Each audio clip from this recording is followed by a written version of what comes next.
Yo.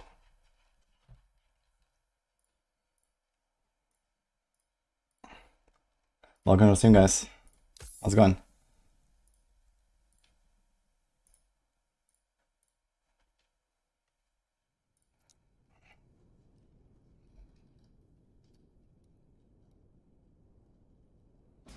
Hello, D.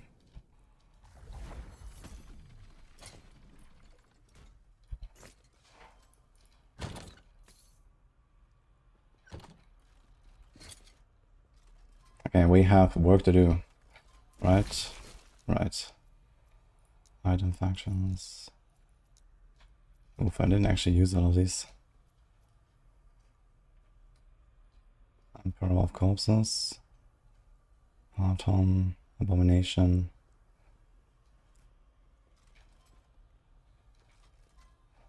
Agentus. Okay. Maybe you can go for a few more. Hi, Mogas. Holy, it is fast, clear as wild. Yeah, Raising Strike seems... I mean, you hit like the entire screen, right? It basically just like run and one-shot everything. Seems like, you know, some Oda. Do you like the system where you lose XP when you die, like in PoE? I mean, I'm not affected by it either way, so fine.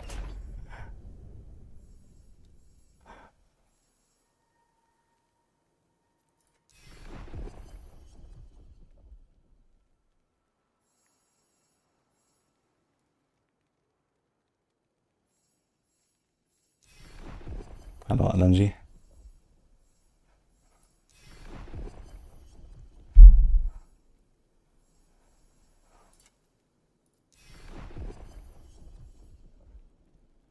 Aim elemental. Aim this 2 times the same thing, but this is 6 rings and this is 14 rings. Funny. Morning. How's everyone doing? Okay, how do I do that?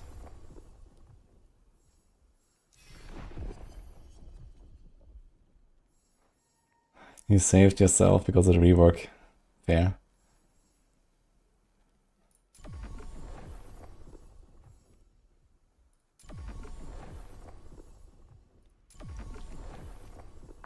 No, we're on a roll.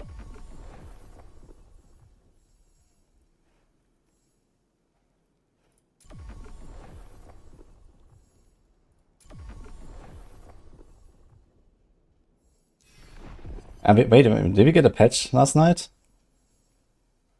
Pork? Not sure. Abomination. Dude, Abomination is gonna drop so much shit when I go there.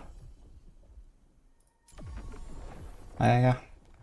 Okay. I need to check what I can do. Hero Rod. Do we have Hero Rod still?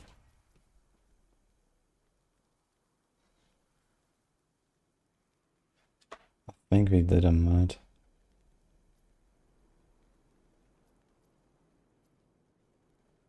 We have Chromancer still. Okay, I think we've done Hero Rod. Don't want to go there again.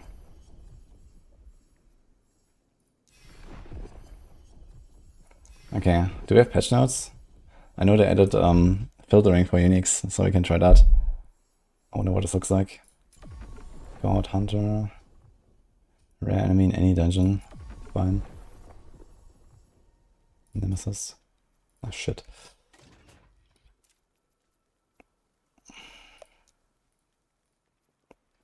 Okay, so recolor. Big. Uniques.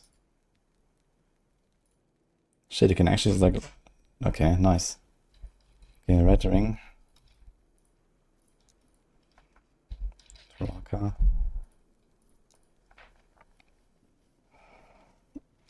Rain.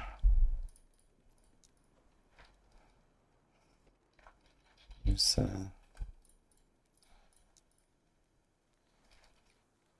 peak.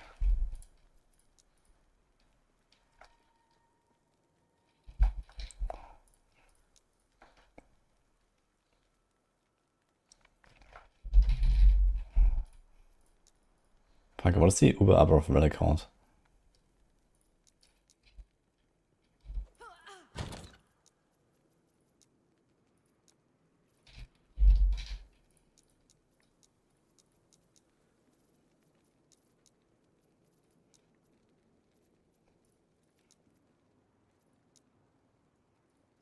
Shattered Worlds, apparently.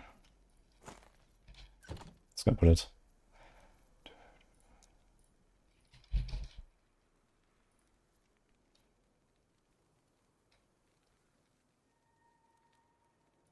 What?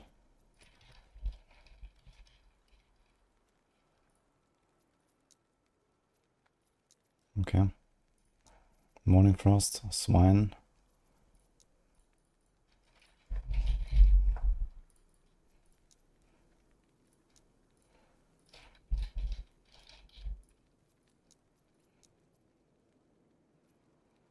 That's it.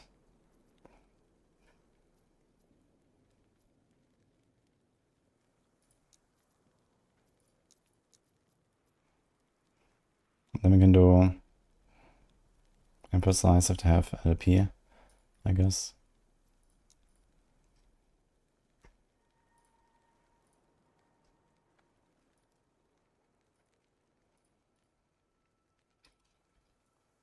Like this.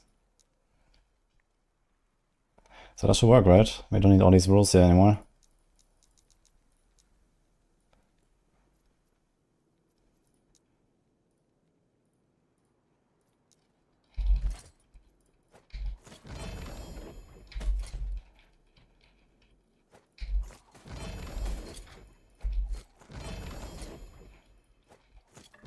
Interesting that it just says bow instead of Rain of Winter. For ambitions, maybe something we should add here.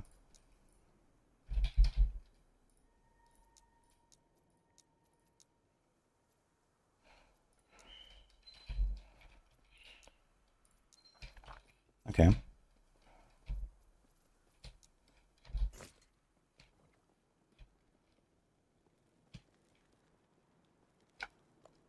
Did I watch the SLA problem with last Epoch video? She basically said that what I said, at least only hard when you play Aberroth. Yeah, I mean, for a lot of people that's not a problem, I think. The game is generally easy.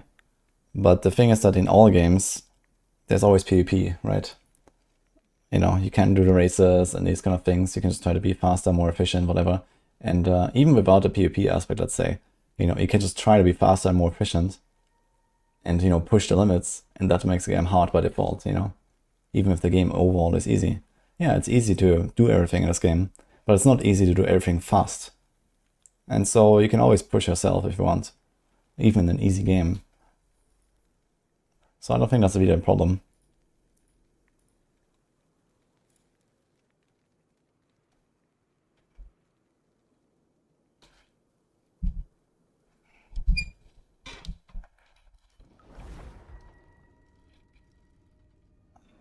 My cursor, okay.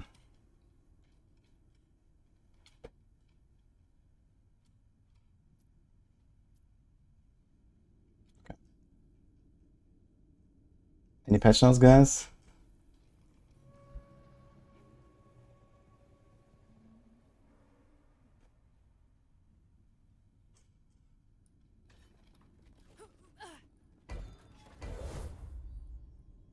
I have not spec'd anything. I got a boss. Do you say it's about D4? Yeah, I mean, the same applies to D4, you know? D4 is generally an easy game, but, you know, it's not easy to be like number one in D4, right? So if you want to have a challenge, then just try to be competitive, and it will be challenging. So I don't think it's such a problem. Of course, you know, the game needs to be not too easy to the point where everyone is just getting bored of it, no matter what, right? Or if there's like, you know, certain parts of the game that you cannot be, you know, more efficient with, for example, or, you know, you cannot go faster by making the game harder or something. Or, for example, in D4 has a problem. It's most of the time not efficient to do something difficult. But either way, you know, you can still push yourself to go faster, which, you know, can always allow you to adjusted basically. So, but yeah, not everyone is like a speedrunner or something like that, right?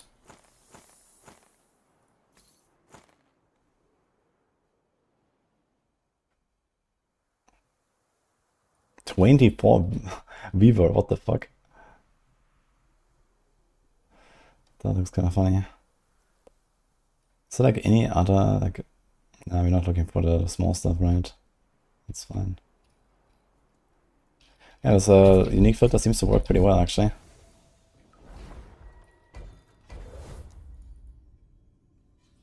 There was a bug, so it got fixed. Ah, they fixed the Imperial ambush. Let's see. Okay. Yeah, I guess you just back out of it. Doesn't really matter. It's fine.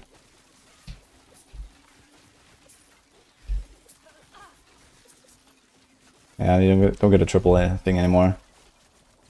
But you know, it never really mattered to begin with. It's fine. I just like the visuals of it. It's just really fun. You might maybe notice this when you like push like, you know, some high corruption and then you have like you know, very tanky monsters and lots of trash or something, but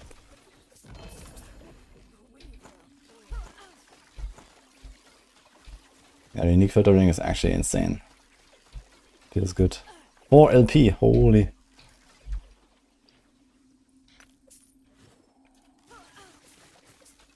Maybe we should make a filter for like any unique with like 3 and 4 LP or something specifically.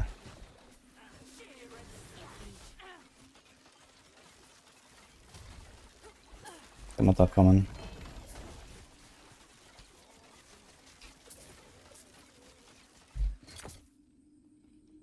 Ignite duration, fire pen. I mean, this is this is a pretty good 4 LP item actually. What? Fire damage, fire pen. Especially if I have some kind of ignite going. I can actually use this item just for ignite itself, right? It's actually kind of nutty. Is this rogue only? It's rogue only, right?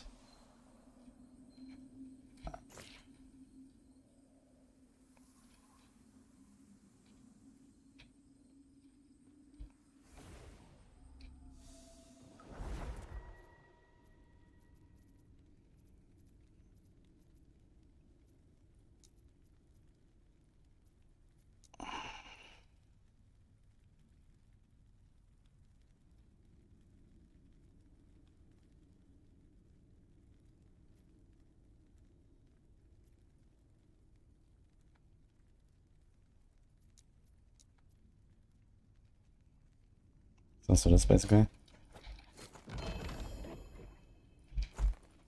I think that's good.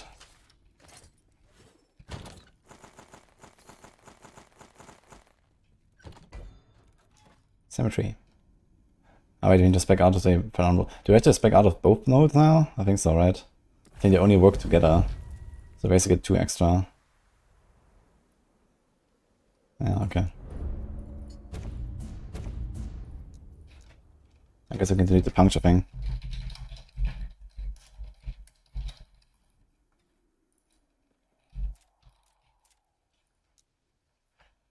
And then I guess we take this. 2 more points. So give us a lot of damage back.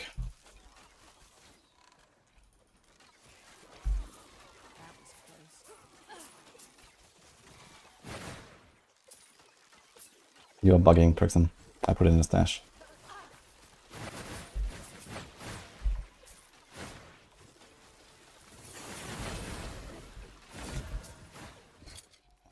Swine time. Although, do I really care about more swines actually? Not really. I should maybe go farm the dungeons soon. What do we do?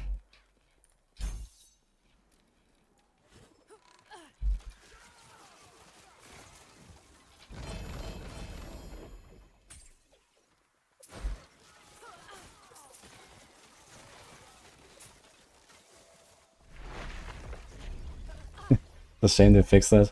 Yeah, I mean, it definitely seemed unintended, and just it was just cool, but you know, not really crucial to the build or something. So, fine. Like, it doesn't really feel different at all.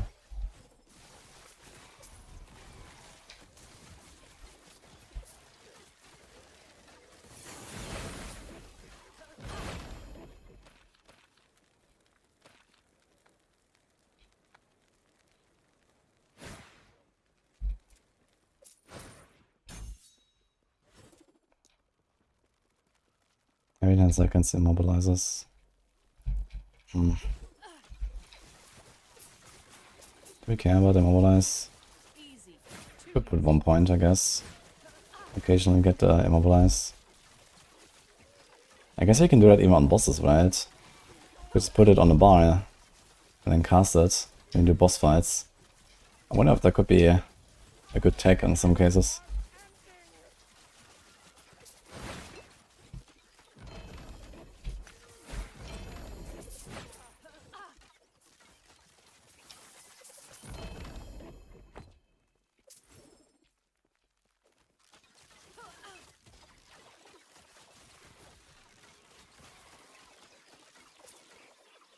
If you control Puncture, you can reach 2 billion damage.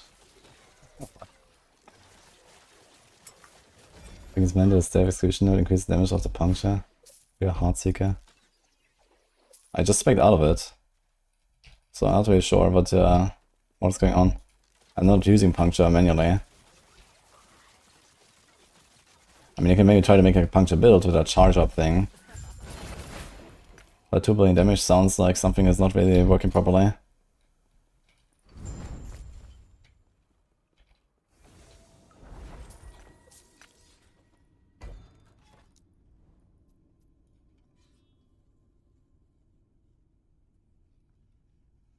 High corruption is basically high pits in D4. Yeah, basically, you know. And the game doesn't really give you like a good enough reason to go high corruption. Same as, you know, D4 doesn't give you a good enough reason to go high pits. And I think this is not necessarily, a downside. Now, it's important that there is like a certain level of challenge that you need to overcome in order for the game to be fun. And I think it's also important that there's like, a certain amount of challenge that you can opt into in order to, maybe increase your efficiency or get certain loot that you otherwise can't get or something like that, right? Like in LE, for example, all the loot is unlocked at 200 corruption, right? That's like the maximum amount of difficulty if you exclude Aberroth and Uber Aberroth. Everything else can be gained at 200 corruption, which is a very low bar. And in Diablo 4, the bar is even lower. Like, it's basically Tome 4, right? As soon as you enter Tome 4, you can get everything in the game. And I guess the only thing excluded from that is like leveling your glyphs a bit. But I mean, this is like, nothing substantial, let's say. Both in how much it gains your power and, it doesn't change your build or anything, right? So...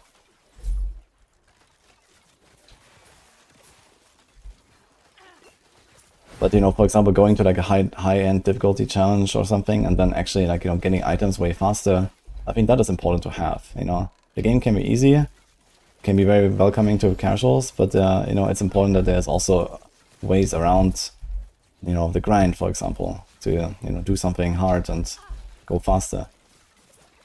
Or something like that. Which is probably something that LE could do better. Because basically there's not really a reason to go for like very hard content, right?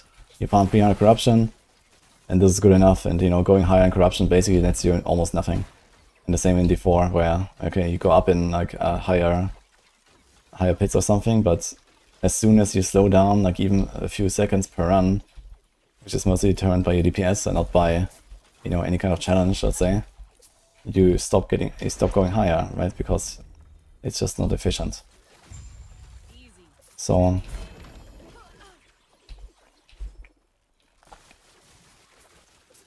And yeah, I mean, you can like, double your character strength, triple your character strength, even times 10 it. And then, maybe you're gonna end up with something like, 10% extra rewards or something like that. Which is like a very small gap between good and bad builds, right? And maybe the gap could be a bit larger without making it like, oppressive, let's say, towards non-meta builds. Or just players that are not that good.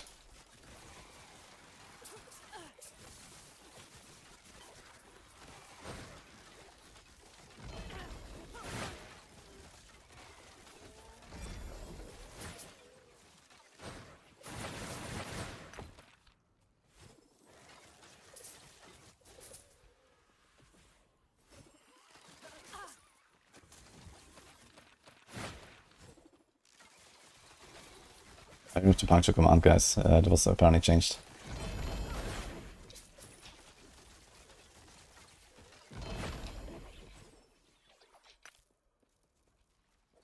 Don't you find more favor at 800 corruption? Favor is tied to how much XP you're getting. And you barely get more XP in high corruption after 300. Item rarity goes up still. So you get like a more random like uniques and whatever, so you can farm items a bit faster technically, but you know, most of the item farming you do is either boss farming or through prophecies, you know, you don't really just wait for like random drops based on item rarity. Especially now we have the beaver tree as well, you know, that's like even more worthless basically, right? Like item rarity just doesn't really do much. And that's the only thing you get for going a very high corruption after 300.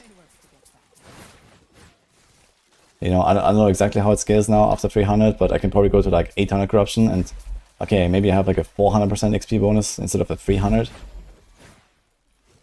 But you know, the enemies are like 4 times harder or something. You know, not even talking about the fact that they also one-shot me 4 times harder. So, just no point really. Especially if you also include like bosses, right? Bosses will always be slower if you go higher corruption. Like, okay, you might be able to have the damage to like one-shot trash and whatever, right? But bosses will be tankier no matter what. And they will slow you down as well because of that.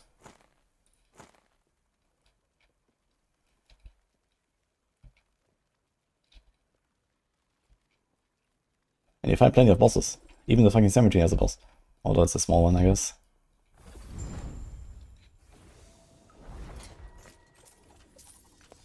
Got a 3 LP hilt. Curse damage, curse cast speed, mana gains. Well.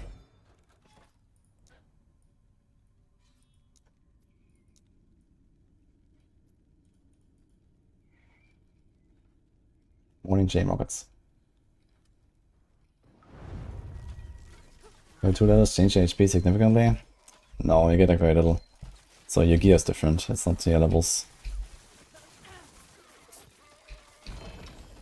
I mean, items can make a huge difference when it comes to survivability. Look at that. So.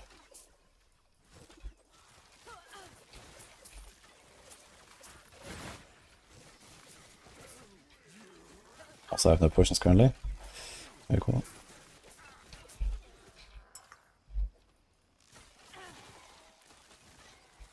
How do you find corruption up fast? You kill the timeline boss, preferably with a Harbinger Needle if you have any. This stacks up Gaze of Orbis. And then you can consume up to 4 Gazes of Orbis when you kill Orbis, and you get extra corruption for each. If you use a Harbinger Needle, you kill the boss once, then you kill Orbis, you get like 50 corruption.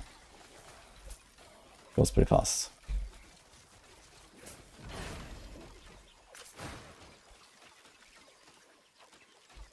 Dude, we're gonna do some mega loot explosion later on Abomination. It's gonna be fun. The fucking vessel is possessed. Look at that. Nice.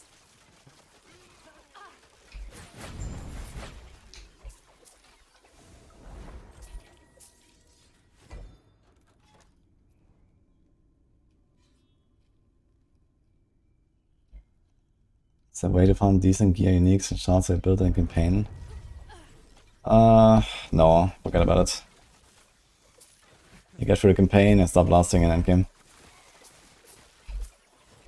I mean, the shards you gather there will, you know, make it easy to craft your stuff later, but, you know, you just kind of like gather shards passively. Plus, I always recommend to make a filter where you just have like all the class-specific stuff on the filter, just like any item that has any of the class affixes, and just shatter them. Like at least tier 3 plus, for example. This allows you to just have like a bank of all the different stuff. And whenever you run into a situation that you need to craft, for example, prefixes on a chest, and there's like a random class-specific stat, then you actually have the chart, so you can like chaos it or something like that. Or, you know, despair it if you need to. Because else you're gonna end up with a bunch of items that you want to craft on and you can't.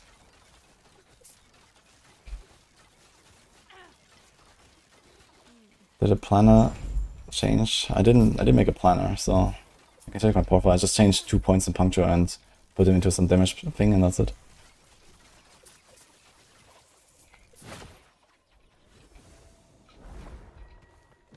Didn't really see those patch notes. 1.12 patch notes.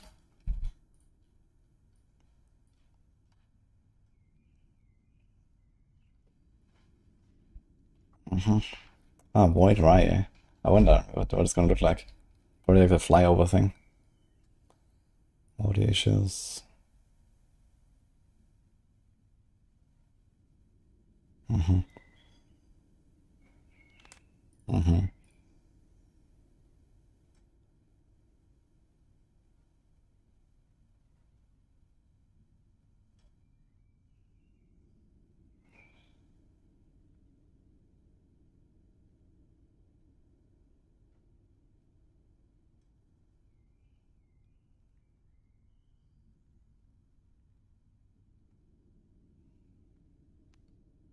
Oh shit. That was actually big.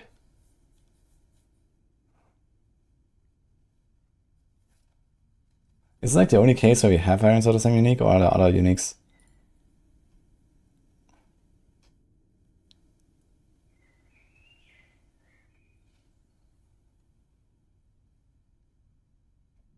This is actually buggy. I was going crazy about this. I was wondering, like, what the fuck?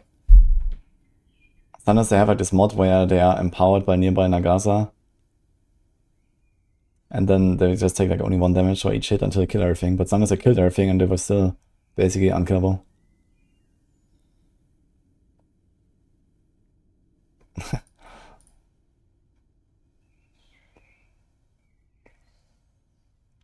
Yeah, the puncture thing.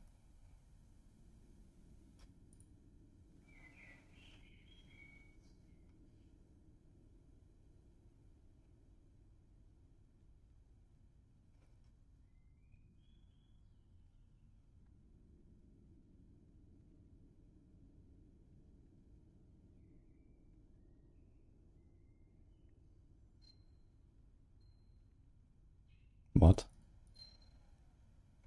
Are they talking about Umbral Blades? I hope they're talking about Umbral Blades, and that's just the wrong skill they put there. Because that's just an AoE around you.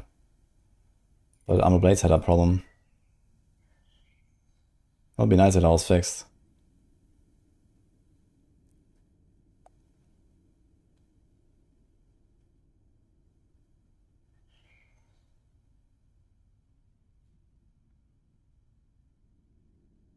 It's all bug fixed actually.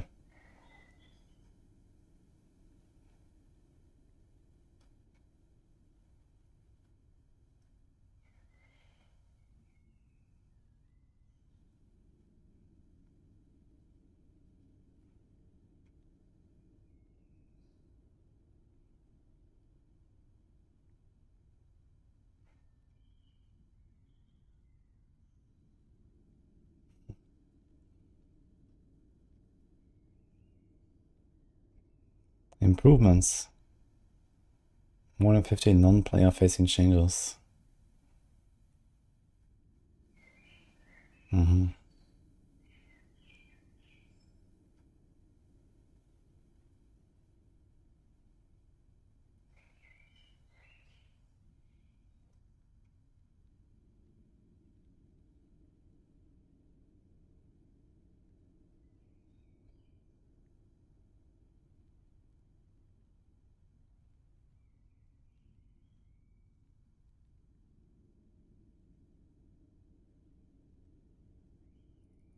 Okay.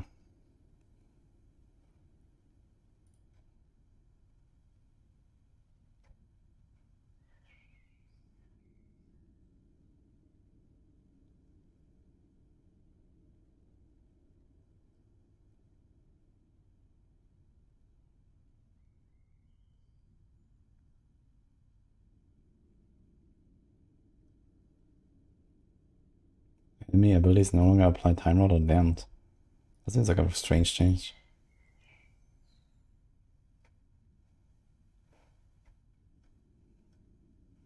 Summons are 50% more likely to contain 0 rune wardens.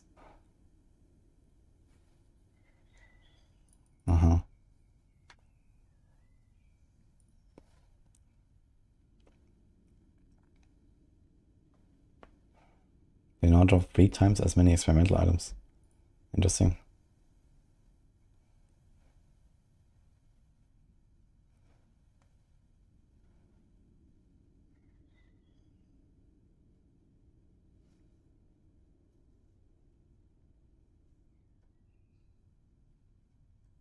Wait, so you get extra bonus loot when it's a Rune Warden compared to just an Exile Mage?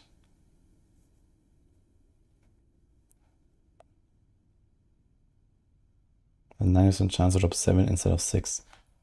Okay, that's a lot of items from those Exile Mages. Do we care about Exile? Who cares about like random Exile Mages loot though at this point? Oh.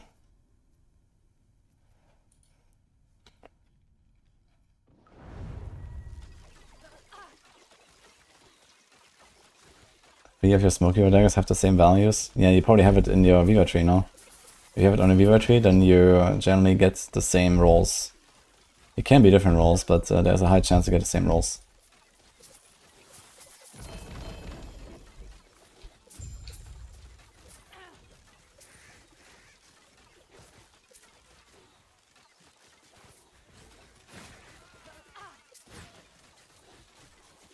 You can bring Dagger, Umber Blade to Aberroth.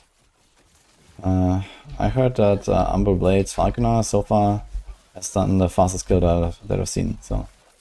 Or heard of. Apparently like a 1-minute kill. But yeah, it's probably like a full yodel setup.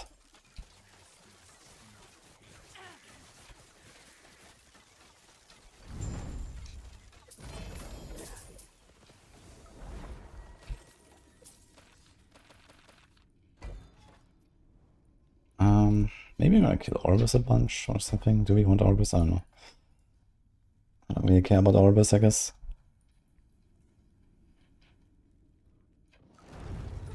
It's better to put 4 LP. I'm not sure about legendary potential. Like I do keep re-imprinting when I get higher LP. But I'm not sure if it actually matters if you have legendary potential on the Viva tree imprint. But the stats definitely matter.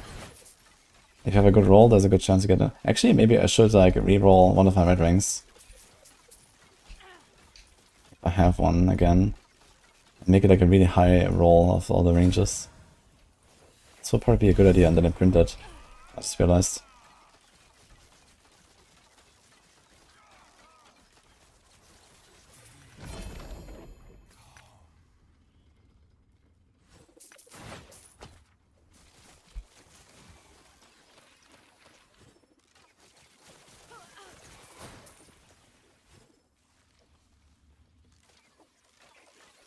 Only frozen sentinel, it matters. Okay. Good to know. Yeah, it kind of felt like, but I didn't really confirm it with like data or something. But yeah, since you know it has like this option to give you like basically a copy of the item, including everything, including your stats and so on. Maybe the LP is also included then.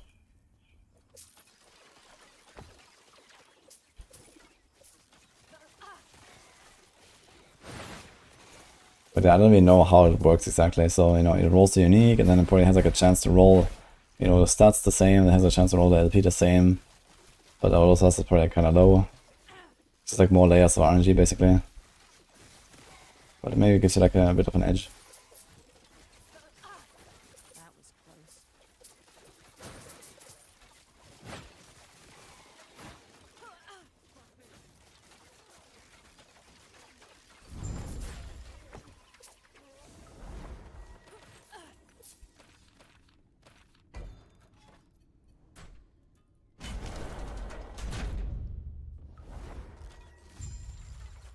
How much memory amber? I actually recorded my guide for this.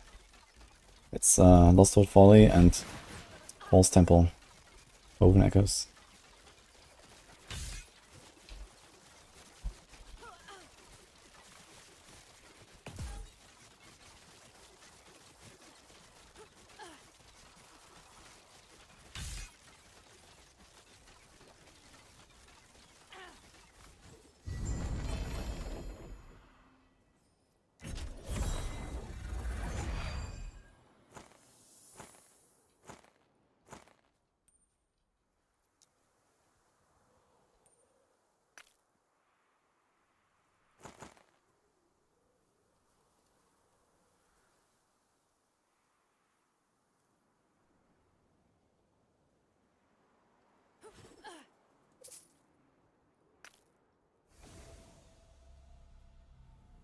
One LP heart. Nothing Mikado. Okay, I think we're done here. Is this a Hartron's Husk? I think so, right?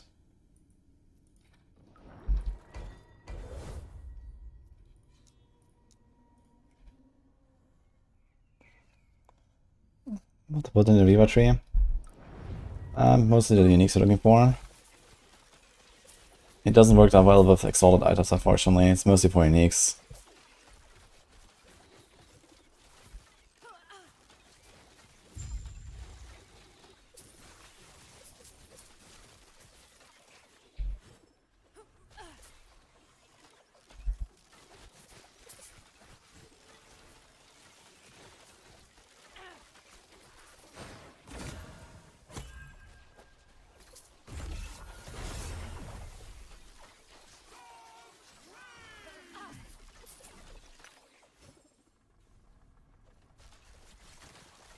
Is that Mogus?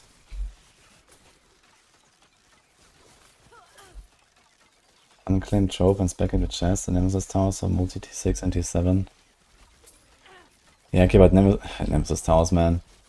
Like, you know, I need, like, let's say only a build, right? And it needs to be a Praetorian build. Like, you know, how often do I have to kill a Nemesis to try to get one build that has Praetorian build in the Nemesis? I don't even know if I've seen it in the entire season. A Praetorian build in Nemesis. Actually, I think maybe this one was actually. Like, I don't know.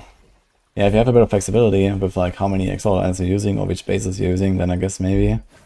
But if you need like this one item with this one base, and then needs to have like, you know, those 3 stats out of 30. Like, hallelujah, dude.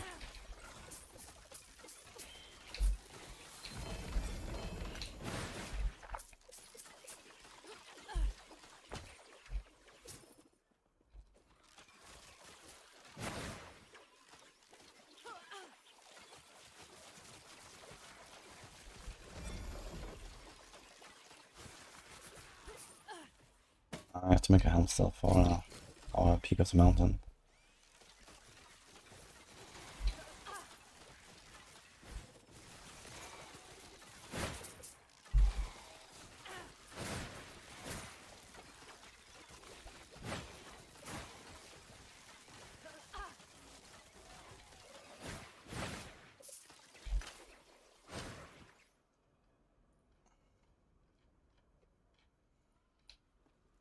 T7, tier 6, tier 5 sealed, that's pretty good. 1 totem, okay.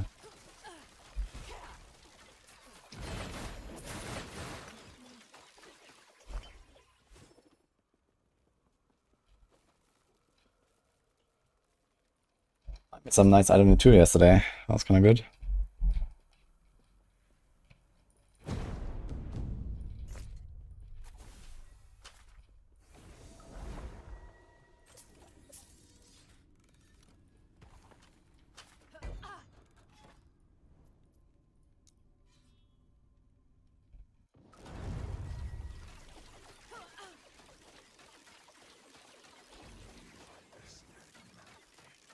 D4 had WSD for the longest.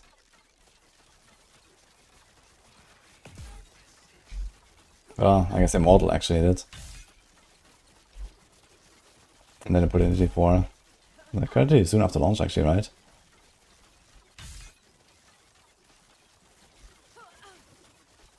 Was it like season 3 or something? Swine.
Actually, I should probably not go into the tombs right now. I need to complete echoes faster, so I get the red ring at some point from completing echoes.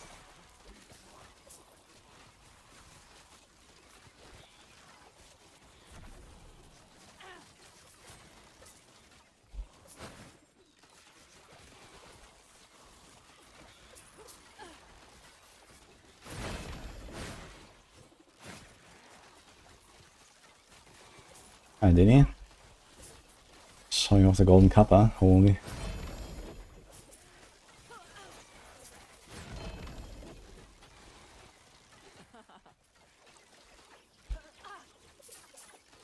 Good fucking tongue. Oh! Oh! Wait, this was actually a natural drop from the prophecy. Not from the imprint. Yo. Okay then. Cook it. 4, 18, 16. Okay.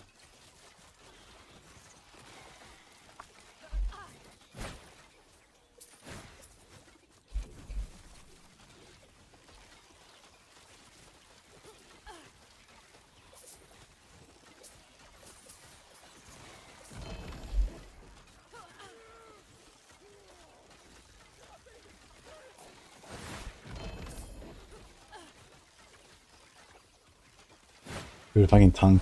Look how often it drops. All the big rings that show up here, tongue, tongue, tongue. That's kind of hilarious, dude.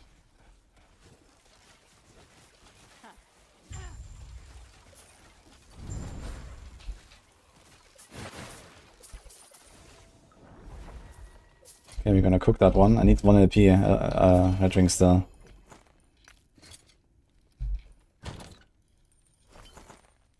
There's another red ring. Wait, we have 2 of them. Wait, when did that one drop? I didn't notice this one. We have 2. Okay. Maybe we're gonna get there now.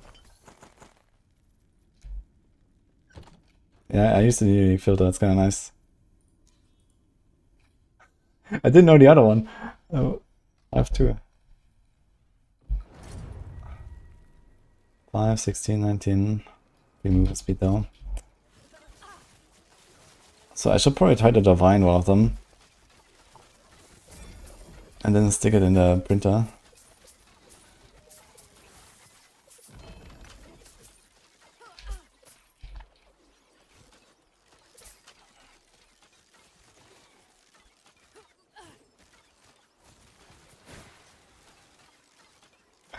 And the rich get richer. Dude, the VR tree is actually a rich get richer mechanic there. That's crazy.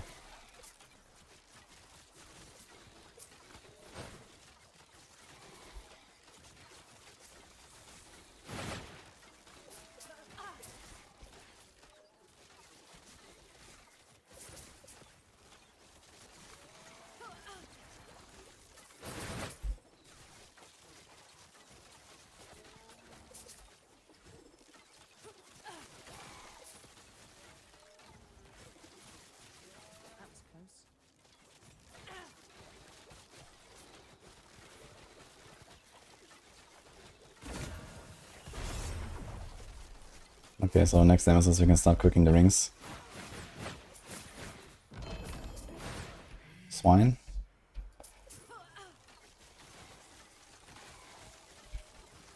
Dude, this new unique filter is really nice, especially in the prophecies. Makes it a lot more relaxed. Because I really care about like all these like 1,000 like random, you know, items basically.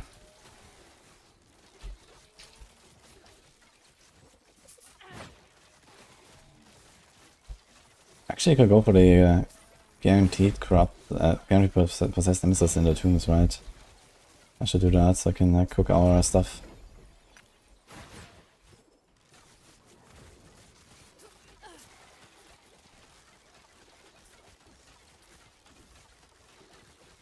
Two LPs, might unique.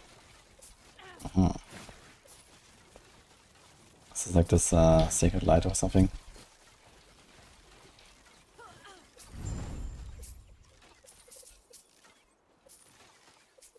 Red rings never drop, and now I have to mod every finger. I think I actually have more than 10 now, yeah. I've got a lot of red rings. I still need to get one with 1 LP, so let's see. Okay,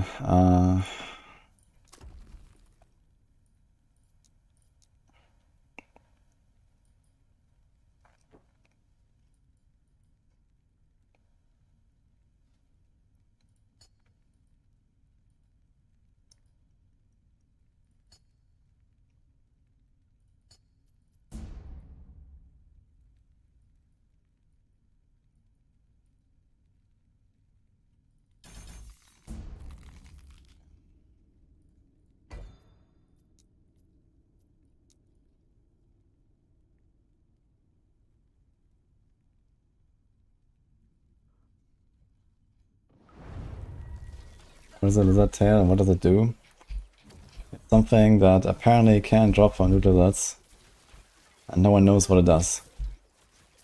But it's something secret. Have you gotten one? Okay, let's go in the tomb.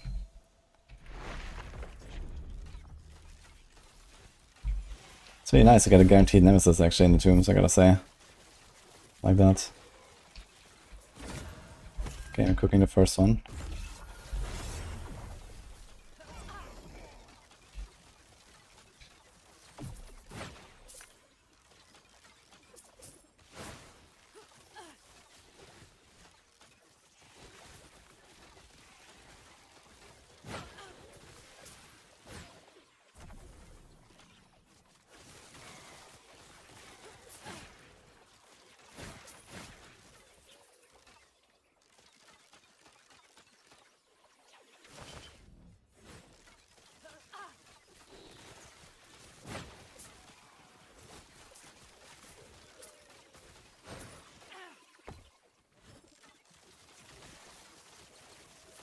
I can't like directly target farm the red ring, but with prophecies you can just make many rings and get it.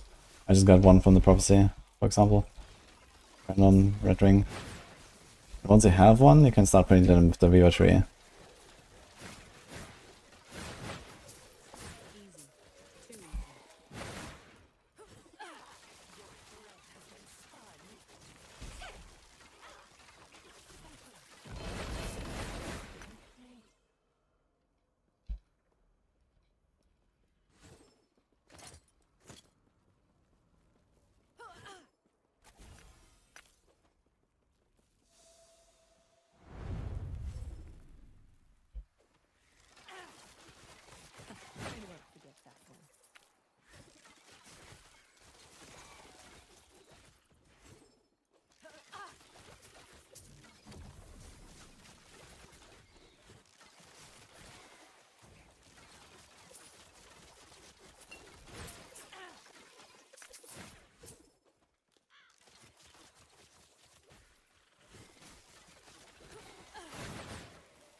Oh shit.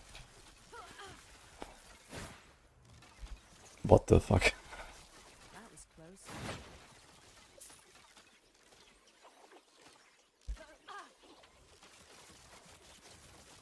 And he's possessed too.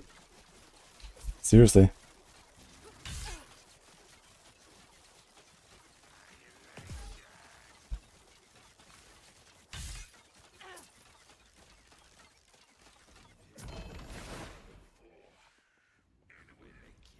2 LP swine. Who's fucking possessed Orbis? That's interesting. It's kind of weird to fight it like in the middle of nowhere, you know, without the arena, because like in an arena you're kind of like used to it, right? You know what he's doing and stuff. But here he's like in random places and it looks different.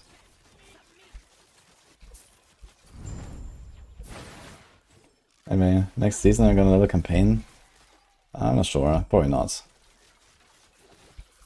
We're gonna get a few of the boss powers and start blasting.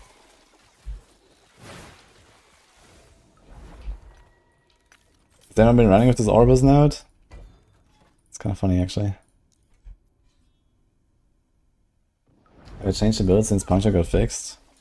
I just unspec 2 points on Puncture and put them somewhere else, that was it.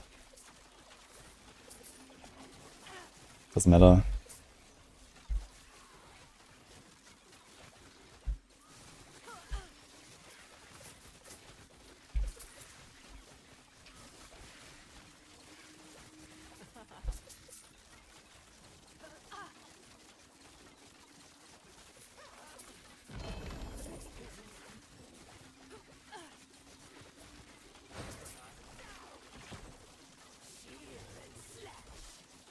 Reddit says the hide white items filter makes the trail not pop up.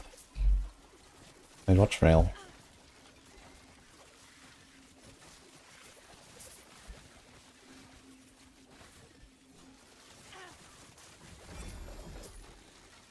Yeah, I can't say I really noticed a difference with the puncture change, so just keep blasting.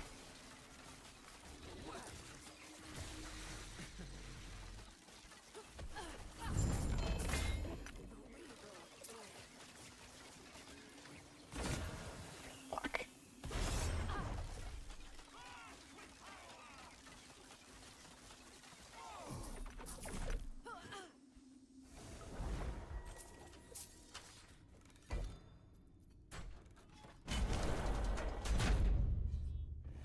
Going to other Falconer build on the side. I don't think I will. I mean, I have not played Falconer, I have no plans to play Falconer. Just use the Maxwell guide if you want. I haven't touched the class in a long time. That was last season, and I mean, okay, the build didn't really change much. You know, you basically still play exactly the same build. Maybe there's like something new with the Viva idols. And you know, legendaries you can do now because you get a lot more legendaries. But that's basically about it.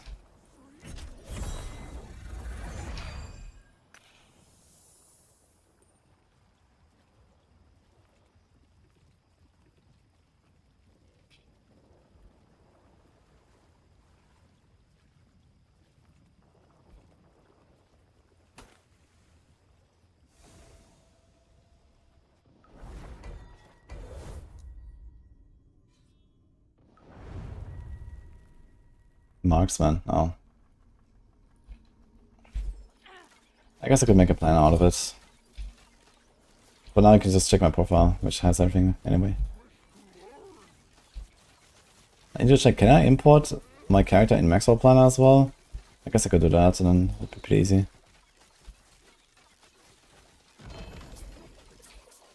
Havoc. Okay, here's the egg.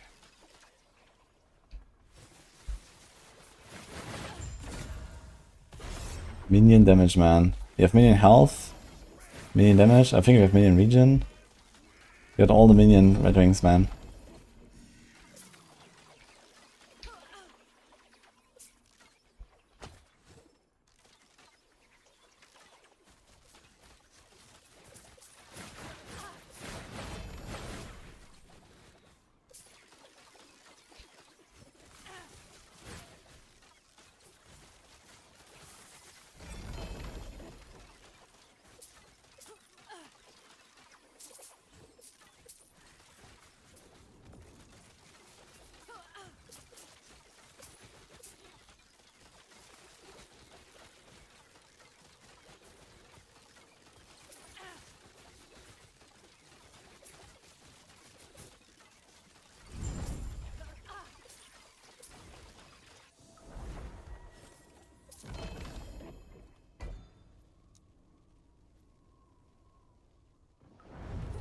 You guys are made of winter and morning frost.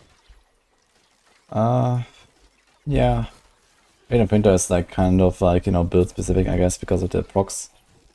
I mean, technically you don't need any of those. But the Morning Frost allows you to scale the damage of the Rain of Winter procs in addition to your bow damage, which is nice.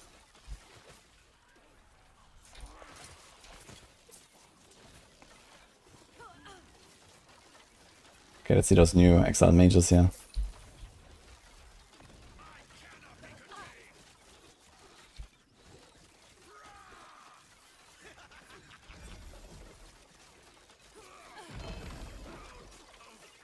BLP tome.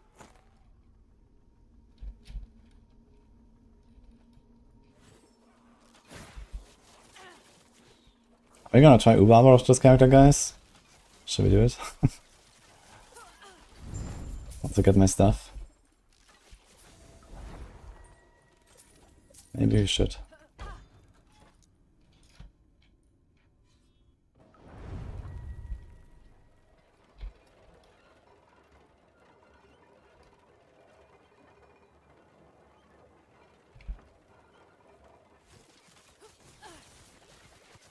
Guys, there's no Puncture command anymore.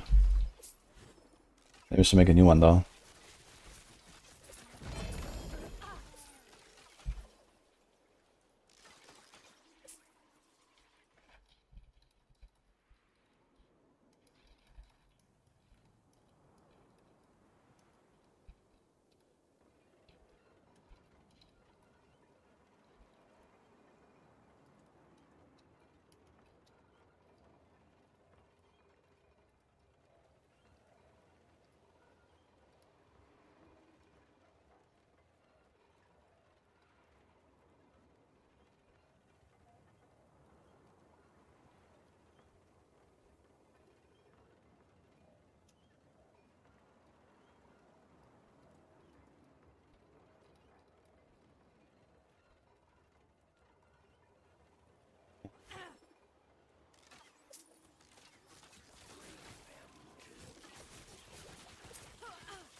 Okay.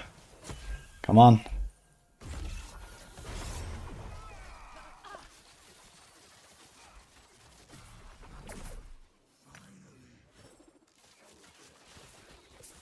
I can finally get the 1 LP red ring now.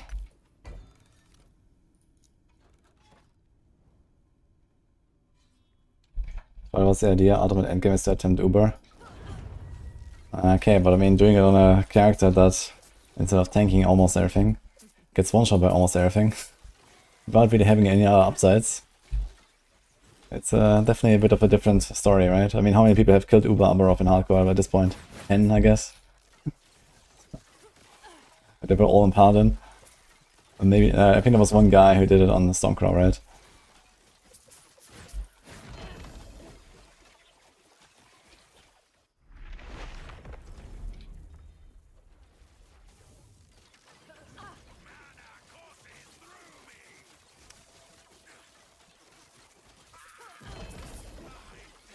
Four LP.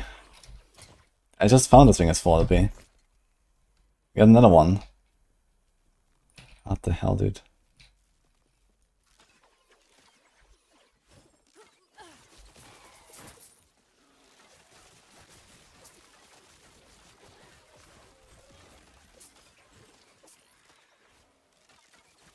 was close.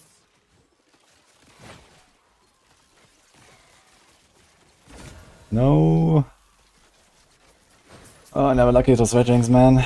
I need one LP red ring, man. Please.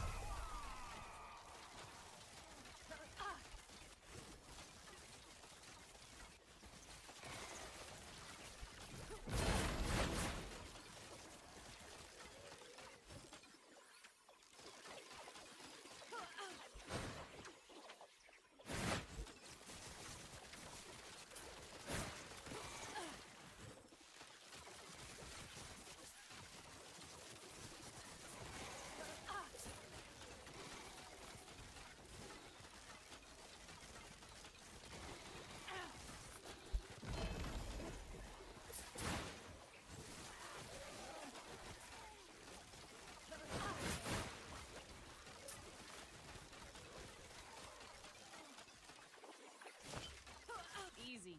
Too easy. They patched that roasted orange. Just remove those 2 points and put them elsewhere.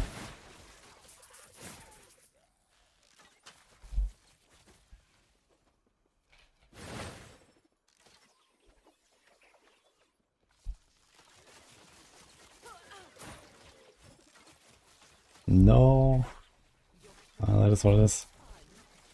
Doesn't matter though.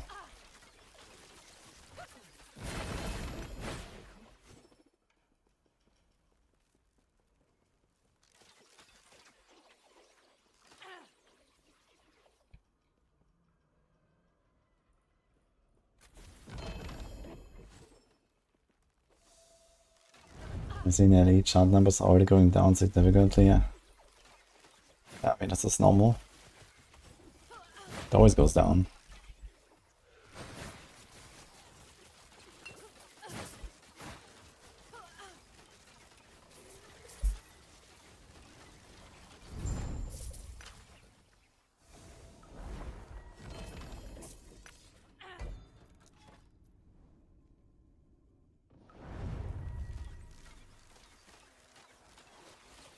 Yo, catcher, free man. Glad to hear that.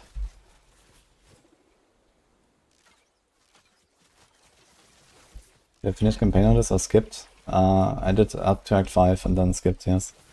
Then did Act 9. I think I'll always do this now in the future. Like, I don't think I'm gonna make a character but I will not do the Act 5 skip at this point.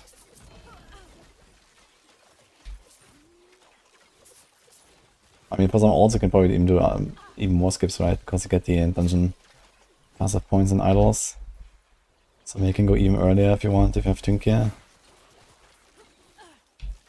Just play it for like half an hour, go to Act 2. Then go monoliths. Probably doable with some twink items.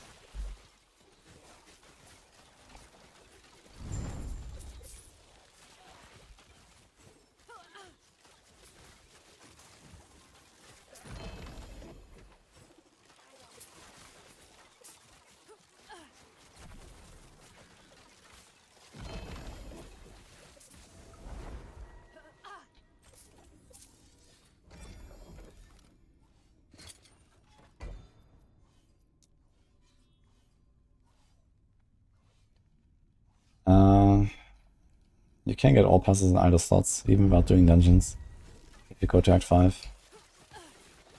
Then you go to Act 7, then you get them basically already before you enter Monos. When you go to Act 5, you get them after you enter Monos, and then you finish Act 9. So basically you're gonna do, like, for example, the first 1 or 2 or 3 timelines, until you get a Temple Sanctum key, and then you go back, finish Act 9, and then you have everything. When you go to Act 7, then you're gonna be high level, and you have everything before you enter Monos. So this makes, like, the whole progression a lot easier.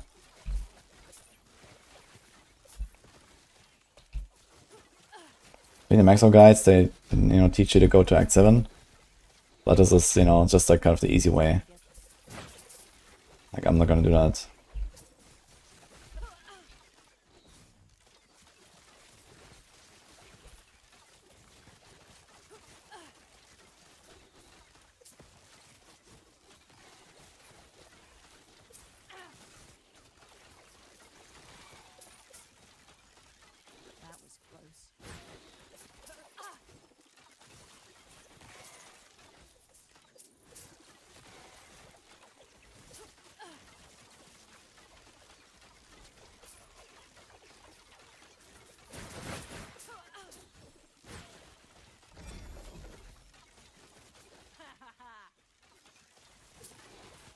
Patricia, how you doing?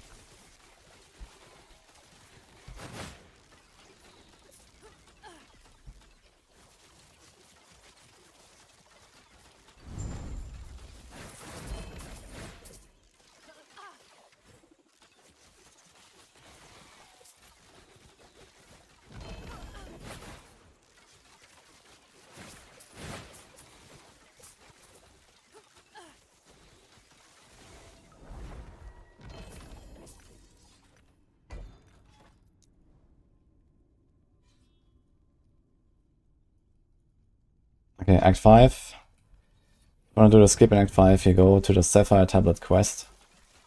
It's one of the optional quests somewhere in like the first third of Act 5. You get the Temple Sanctum waypoint. Then you go Monolith, and you wait for Temple Sanctum key. And once you get it, you do that dungeon, and you're in Act 9. But then you have all the points and the idols afterwards.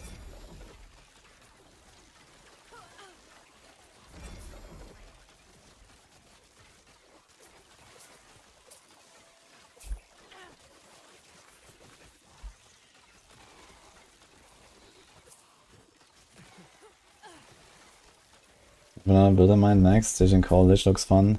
Yeah, Staging College might be something actually. Maybe I'll do it. I was thinking about maybe doing a, Forge Guard. Like the two-handed shield stuff seems really cool. But I'm not sure what kind of build we actually can play that is good. Maybe I'll make the Staging College.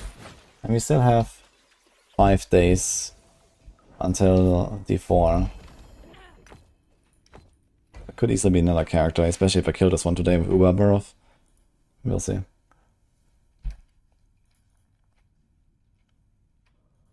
I mean, I guess I don't have to necessarily farm it all the way to level 100 or something if I make another character. You know, even at like level 80 I can have like a solid build online and just keep lasting. I think I have like a 1 or 2 LP staging cold somewhere.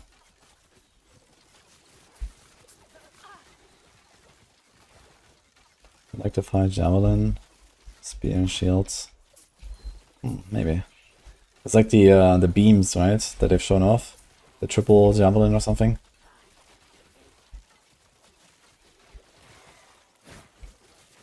I've never tried an Electrify build, maybe. Yeah, D4 Campfires later today.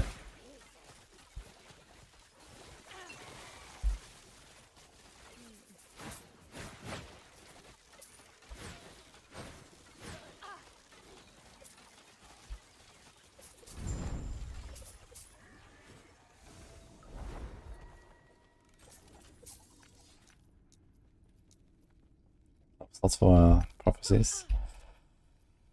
Should probably go for it.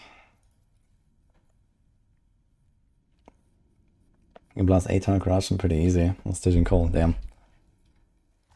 Yeah, I saw Lizard was trying Aberroth with Staging Cold and was actually getting pretty far.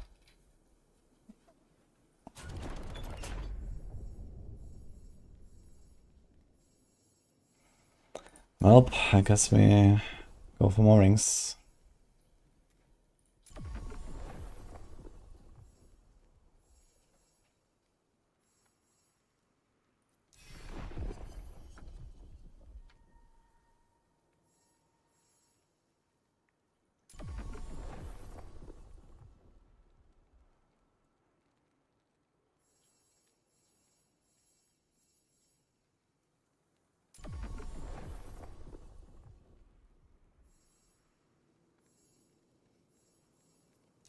Vision Code is not for the masses or average player. Why not?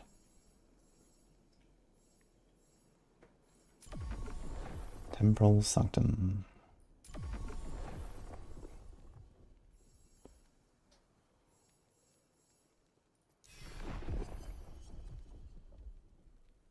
Yeah, I updated filter with a unique item, but I didn't do like the new command yet. You can just add them real quick, I guess. Right, yeah, okay. I'm not doing that.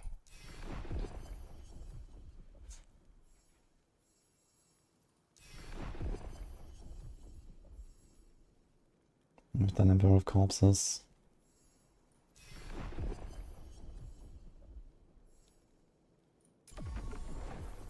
Exiled Mage. Champion.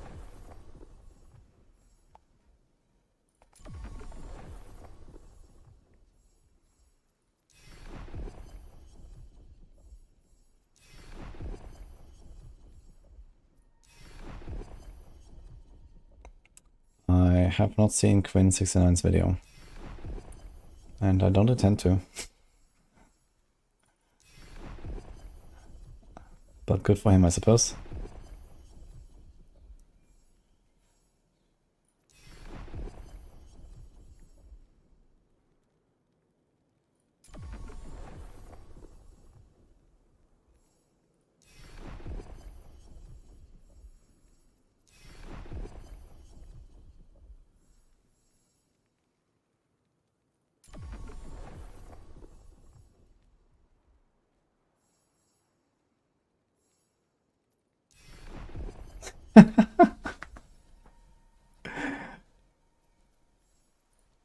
That's hilarious, okay.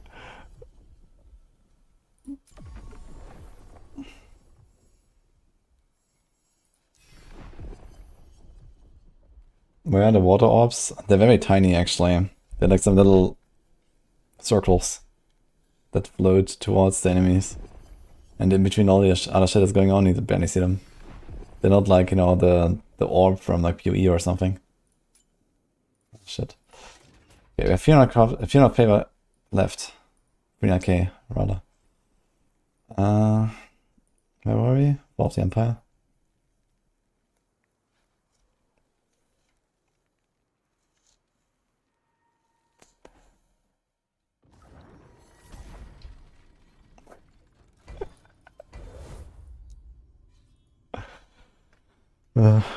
Oof, one guess. Oof. Easy. Too easy.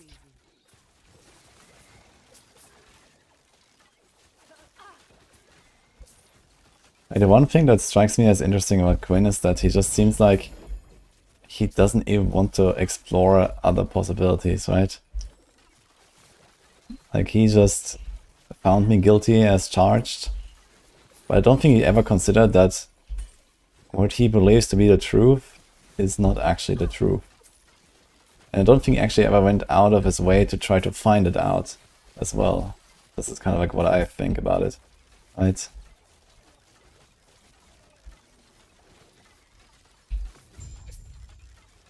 I don't think he even considers a possibility that he could be wrong.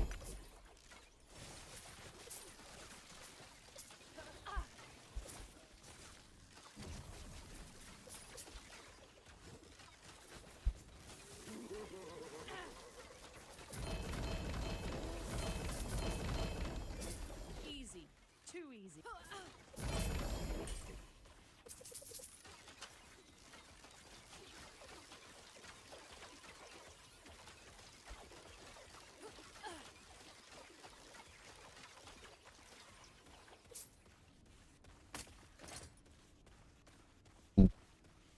Oh shit. Double T7. 32 14 potential. Ugh. Fuck. Okay, let's see if we can save that thing. I won't forget.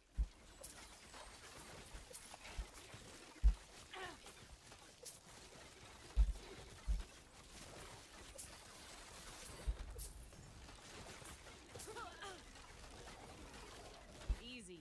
Too easy. Morning trip. Nix. How's it going? Where's your nanny? Didn't she check on you?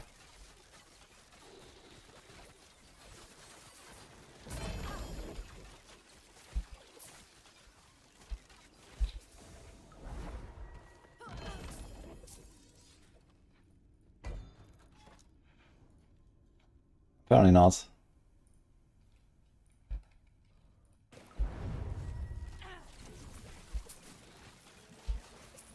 No older than 15 guaranteed. Yeah, maximum.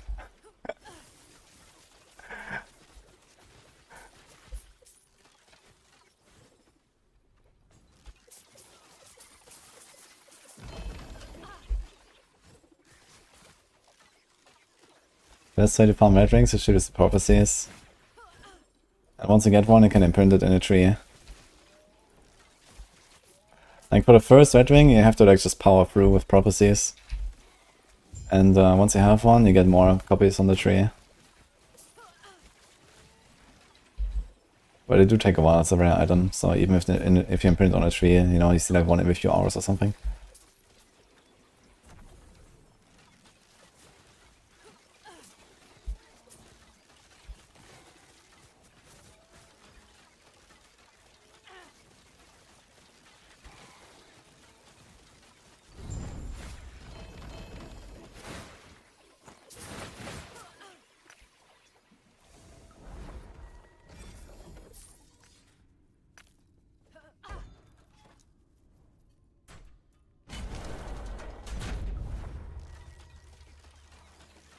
Sorry, Monkas. I don't know. He was typing very fast. You know, just like he's spamming random shit, so in that case, I just ban a bit faster, you know. Because everyone is just gonna get annoyed otherwise. Should like leave a stupid message, and you know you can savor the moment a bit. Oh boy.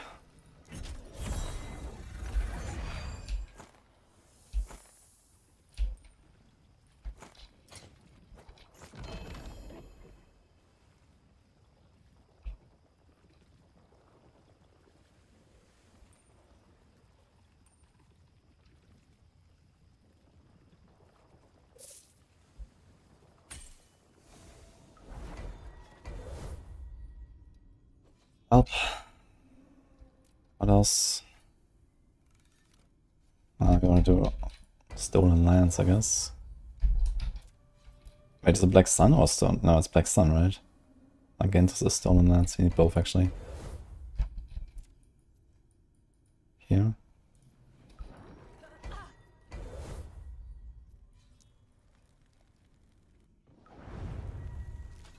You haven't been able to get the attunement into match at all. Yeah, you have attunement on a bow. I need like one int roll somewhere else, basically. And depending on the roll of your bow, you need like either a T6 or a T7 int. In my case, I have 12 attunements. I need to go for a T6.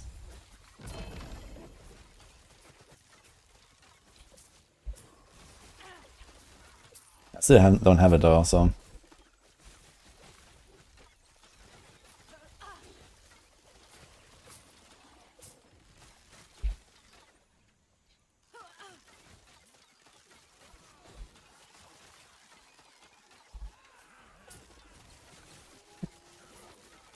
That was close.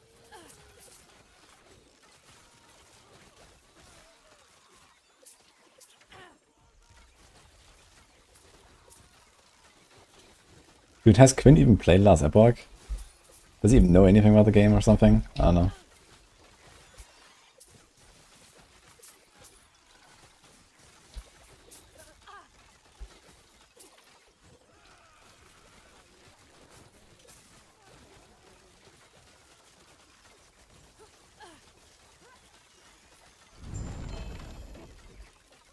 More LP. What's going on, man? We're printing 4 LPs today.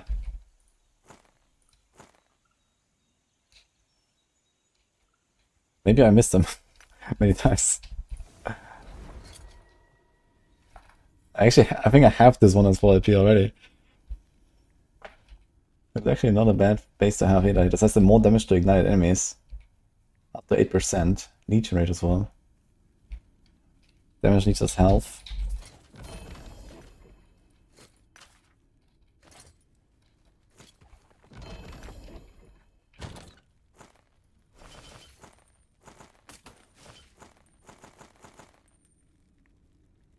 This one 4 LP. Okay. Oh man, this is painful.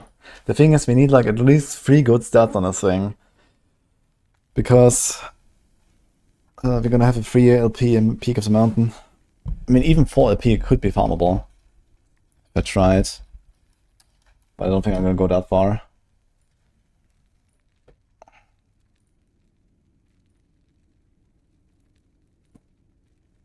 It's 1 in 926. Like 4 LP is actually realistic on this thing. If I just like spend the dungeon 1,000 times. But I've only 122 portal charms, so no thank you. I'm going for the 3. So let's see, redemption.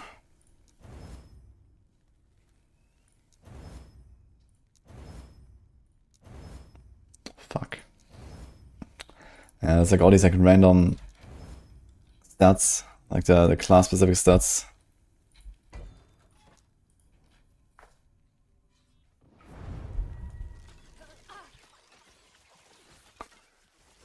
Infinite content. Oh man.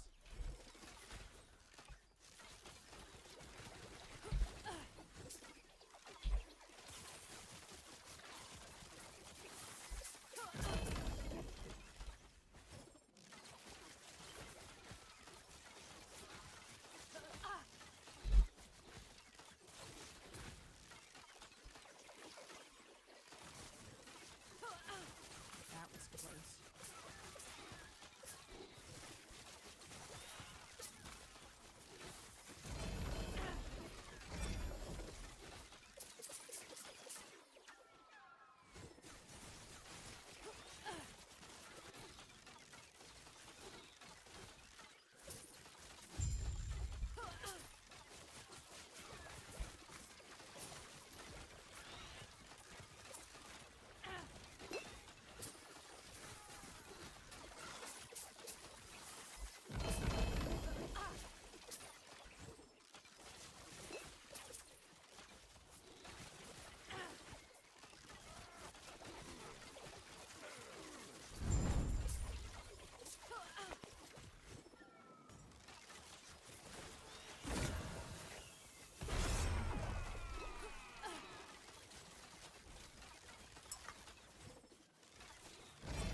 Never like those red rings, man.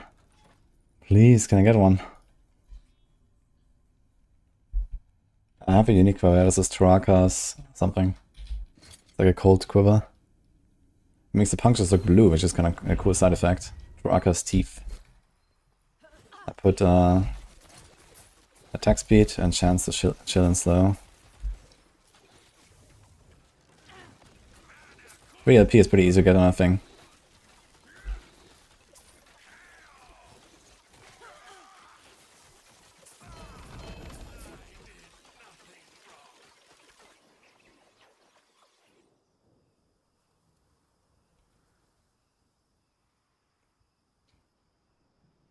I just realized here this thing has 100% increased armor while ignited.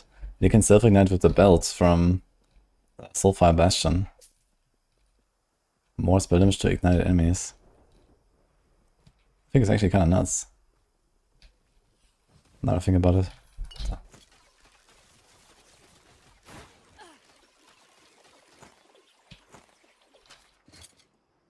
Wait, which did I use? I used the heart, right? Which has lots of armor and health.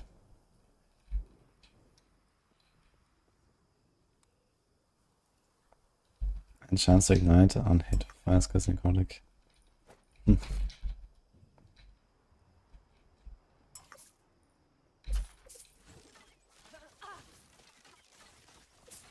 it make it harder in Season 8? Yeah, a lot harder. You're gonna progress more slowly and, you know, you're not gonna get to like pit 100 even on most builds unless you can really try. And like tier 4 bosses and stuff is pretty tough.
PoE 2 hard?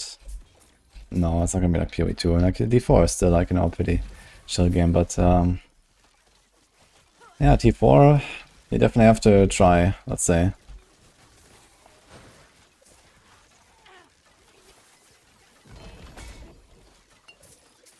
there's a lot of one-shots now on some of the bosses as well, from like farm T4 bosses especially. It'll be hard to actually make a character tanky enough to survive everything.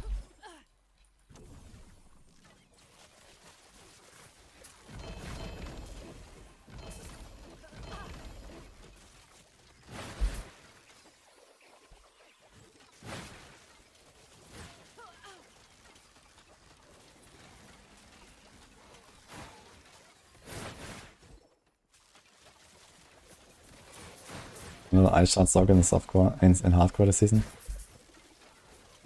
I'm pretty sure they're gonna like giga buff Ice Shards. I think Ice Shards would be pretty fun if they just make it strong enough. So let's hope that they're gonna do that. But it was relatively far off from like the top builds on Sorg, right? I mean, all the season power stuff is already nerfed. So the only surviving build might be the Spiritborn with Ashama's Poison Breath.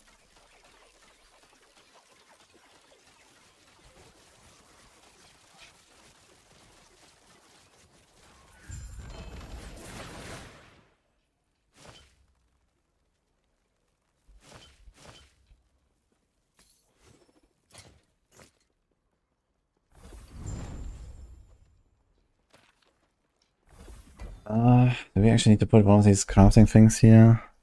I think I have some in the other timeline, I don't remember which one though.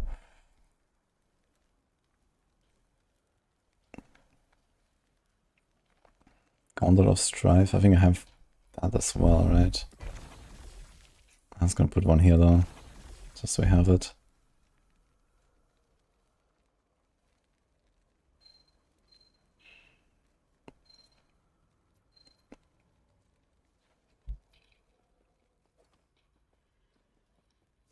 Like someone said there's like a gearing up strategy with like the chests. Which one was that?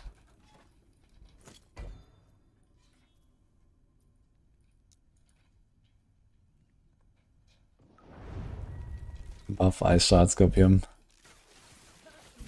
I mean, everyone said it was like undertuned, so I'm pretty sure they're gonna buff it. But yeah, how much? I don't know. It felt like it was pretty far away from like a real top build. And I'm not sure how they would just like randomly buff it that much, even with a big update now in the patch. You know, it would probably need something like a times 10 or something to be like a decent build. So where's that gonna come from?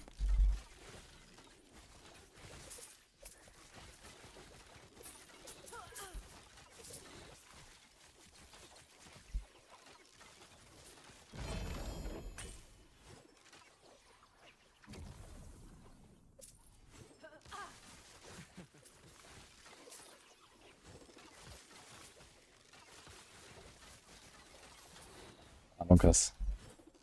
Okay.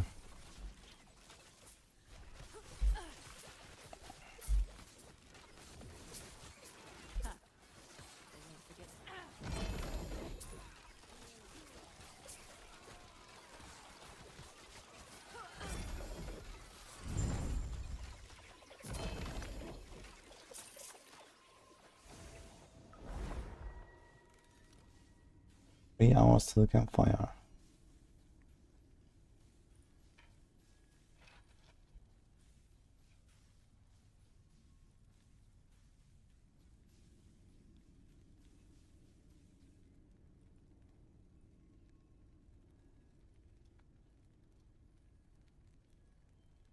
Other endgame farming strategy. This Frozen time it's going Sentinel. to be more focused on getting items. So this will be useful for both MG and COF players. It's going to be especially useful if you are interested in exalted items with multiple T7s and rare uniques and stuff like that. The way we're going to go about that is trying to proc the imprints as much as possible, and that's going to be the strategy. Anyway, if you do like this sort of thing, please consider leaving a like on the video, and I'll keep doing them. Let's jump into it. The basis of the strategy is going to be to try and get as much value as possible out of the Weaver tree. We're going to juice some of the nodes that have the most synergy with the strategy that I think best fits with it. And there are a lot of really powerful nodes in the Weaver tree, specifically the imprint nodes. You can imprint stuff like rare uniques, and you can get a bunch of things like red rings. But where I think the strategy really shines is getting exalts with multiple exalted affixes. Ideally, you're going to want multiple tier 7s. This is all I have for a helm right now. My helm is terrible. What you're going to want to imprint if you're farming exalts is something with very high FP, because the FP is transferring with the imprints. You're also going to want as many tiers as possible, ideally tier 7. Anyway, let's talk about some of the different synergies in the this Weaver tree setup. So the first thing that we have is caches. So you can see the synergy around caches. Lost caches drop an additional exalted item in your echoes. So we are going to be farming lost caches, so this will be proccing every time. So it's a significant amount of generic exalted items. We're also going to be getting the loot lizard, so we're getting a lot of loot lizard. We're also going to be proccing this lost cache at 6%. And then further with the caches, we also have the synergy with the loot lizard because it's doing the loot lizard from the cache here. Then we have the guaranteed unique item, so because we're doing so many loot lizards, this is useful. And we have loot lizards, champions have a chance to spawn the blue or green loot lizards, and we're also doing synergy with champions too, so this goes very well with that strategy.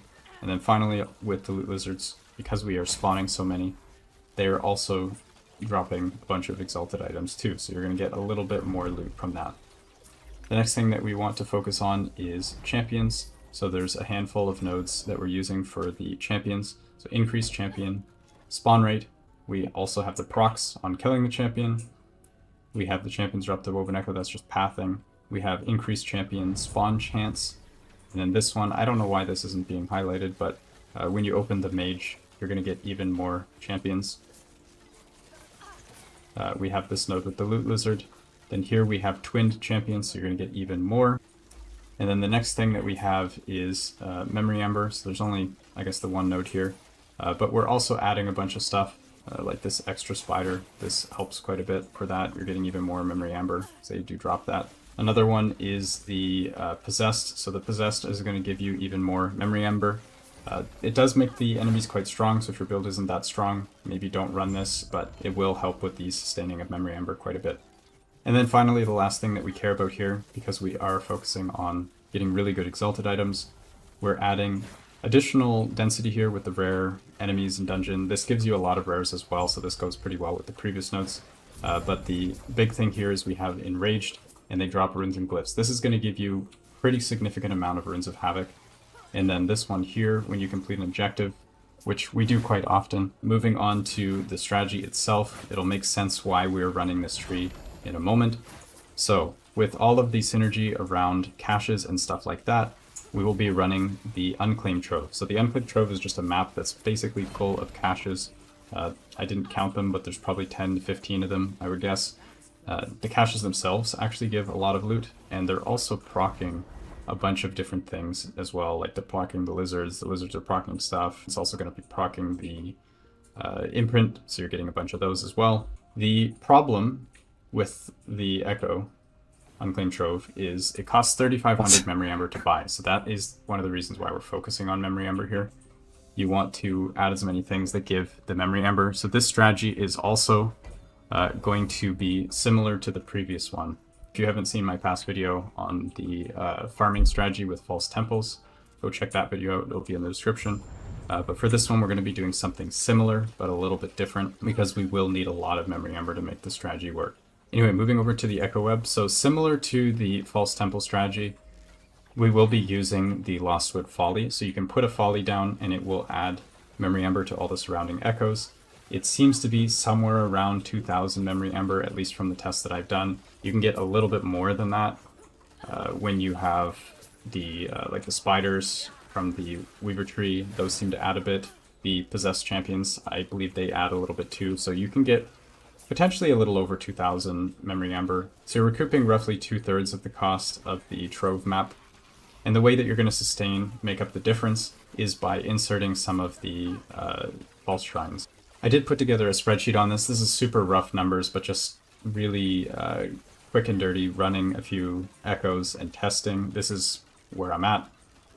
So you can see the cost of Memory Amber, the amount that we're getting out of it, and then the net gain of each of the maps. For the Troves, I was getting somewhere around 2,000 per. This is probably closer to like 21 to 2,200-ish. I'm being somewhat conservative here, but yeah, so we're at roughly a net loss of 1,400 Memory Amber per Trove. For the Follies, you're paying 1,000, and I was getting about 500. If you full clear, you're definitely going to get more, but I don't know if it's worth the time. I don't know if it even has as much. But yeah, you can consider full running the Follies as well if you want, and then see it might help with your sustain a bit. And then finally, the Shrine is the generator. This has a net surplus of Memory Amber because it only costs 750, and you're getting around 1,500. I think this is actually closer to 2,000 from the more recent tests that I've done. So I think this is roughly where we're at. And you can see what the chart looks here. So if you do the same strategy from the previous video I made, this is the different combinations. If you do ratios of Troves to Shrine, if you run 5 Troves and 0 Shrines, you're at a net loss of 7,500, and so on.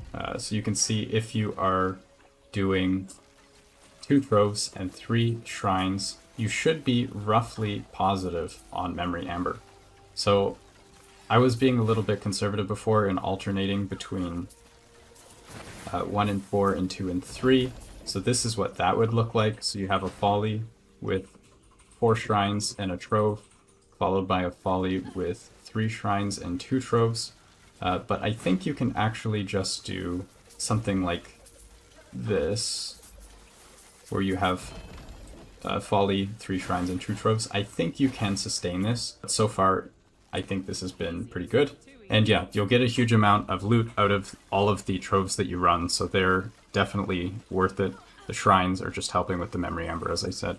Before I go, I want to quickly share how you will go about getting the really good exalted items, so like triple T7 exalt, for example. The way you're going to want to do that is with the Conquered Tower Echo. So this is an echo that's just a bunch of Nemesis, and Nemesis will empower your the items that are there, and this is probably the most reliable way to get multiple T7 items. So you see an item that's like a good type that you want, it has some highish tier affixes you empower, and they have a chance to go up all the way up to T7 potentially. And you'll just run this over and over until you get a really good base to work with that has good affixes, it has a lot of FP, then you pop it in your imprints, and then you start doing strategy. And then from there, you're pretty much good to go. To get started with this, you'll probably want to just do the memory amber farming, so you'll run the false temples with the Lostwood Follies, get a surplus of memory amber, then you just run a bunch of these Conquered Towers to get the Second one, items that quality. you need. Anyway, that's pretty much all I have for today. As always, I will catch you guys in the next one. Peace. Okay, so it's basically the same thing, just adds the troves to it. So it's just like Lostwood Folly, Shrine map, and then also the troves with like the surplus memory amber basically. Yeah, the troves are pretty good. But I don't really trust this like imprinting multiple like exalted stuff. Yeah, Nemesis is like a good way to get that. So maybe you just like start with like an item that has like any random exalted stuff of the right base type. And then you start trying to print them and see what happens.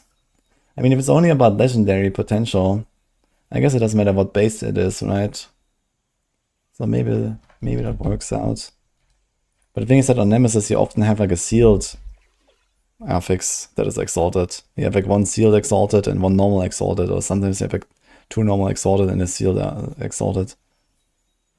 And the sealed doesn't help you at all with the LP stuff.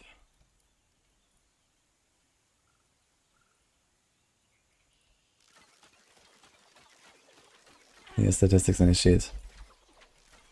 I need to check what I can change on my Viva tree. At the top left, I cannot, like, the top left doesn't help us because it's also just producing sealed affixes, so it's not useful.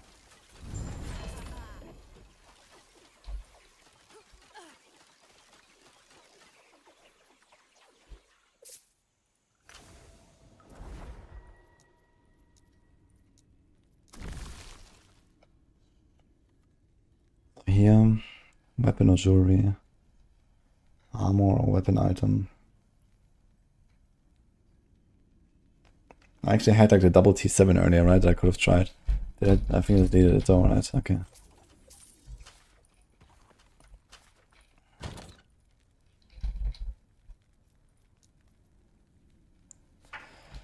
Here's a 7 and a 6. So what if I just take this and throw it in there? Let's see what happens. It has 65 fortune potential as well. Also has health on it, which is okay. So maybe start with this and see what happens when opening lost caches. I'm not sure if favor cache is also considered a lost cache, but it's right next to it, so maybe.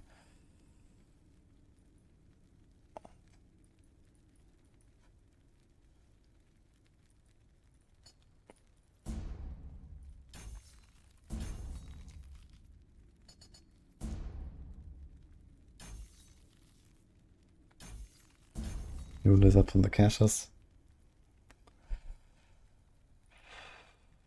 Okay, connect +1 exalted. Nah, screw that Shade of Orbis. So we can do this. I think I still have a lot of like the shrine maps and stuff built on my tree, right? On my other timeline. But I have 70k memory amber, so I have enough anyway. So let's see if this helm here will help us. T7, T6.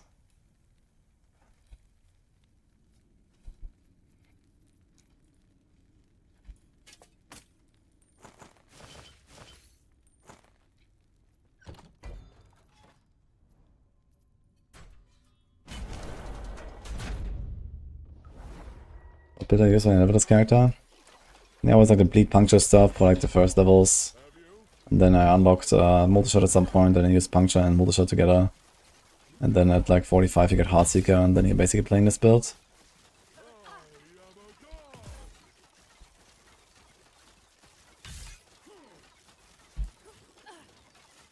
Almost killed him. Wait, look at this. The Heartseeker keeps going where he is. That's funny.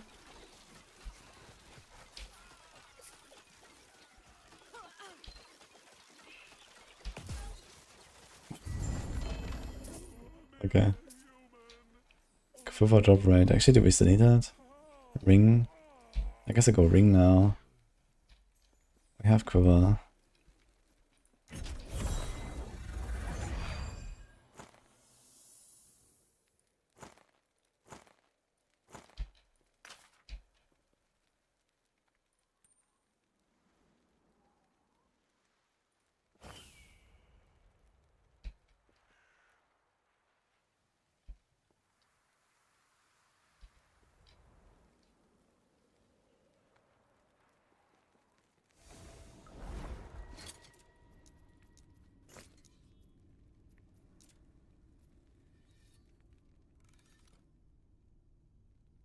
You want to do it like this?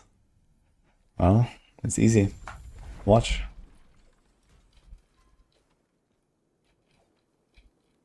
They changed the puncture nodes, yeah. You can't trigger the triple thing anymore.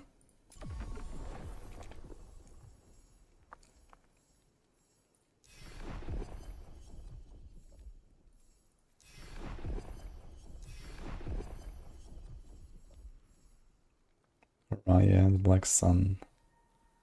Yeah, we're going there anyway.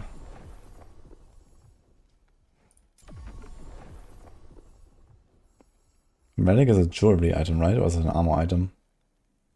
We just finished this.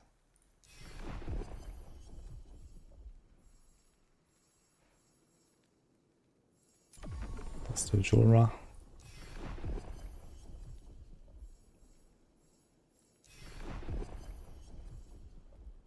Abomination. Unique jewelry with 1 legendary potential. If that hits the red ring, that would be nice, but I mean, that's like a 1 in 1,000 chance or so, because this also includes Emerald here. So it's not just ring. Ugh. I mean, okay. How many red rings have I had so far? Like maybe 12, and only one of them turned out to be 1 LP. And all the others are just like random 0 LP and then they become legendary. So, is it on average better to go for this? Maybe, actually.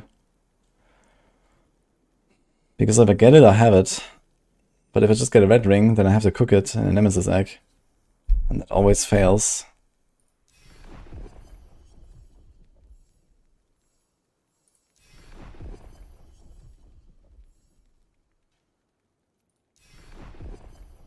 Season 8 is in 6 days. 5 days, actually. On Tuesday.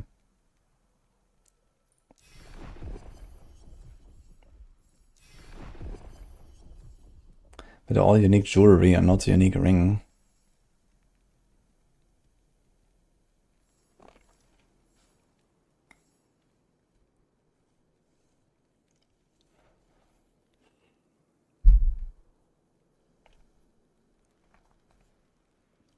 The 200k favor for 1 red ring, right? And if I do this, I get 4. Let's say it's only for 1,000, I need 250 of these. 10 of this is 200k, 2 million. It's like 5 million favor. Yeah, it's not worth it, I think. You should just spam more random rings.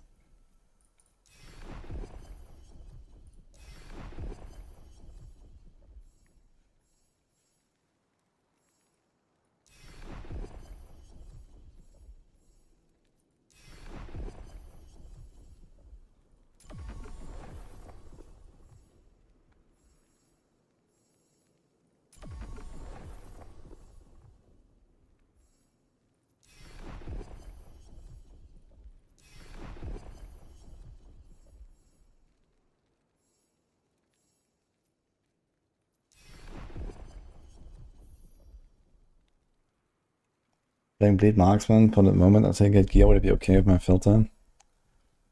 My filter is mostly for endgame. There is like some rule for like early game stuff, so it will probably be okay, but it's not really optimized.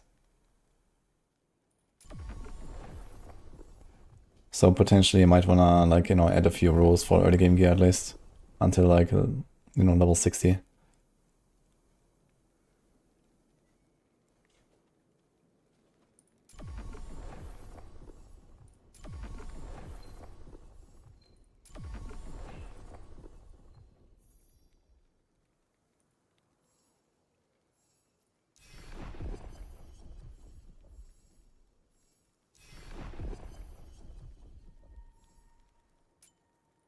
Shit. Okay. We go again. Which one are we doing?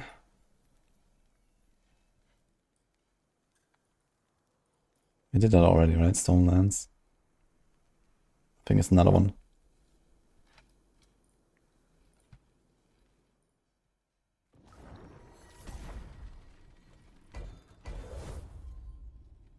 Yeah. Black Sun, I guess. Let's do that 2 times.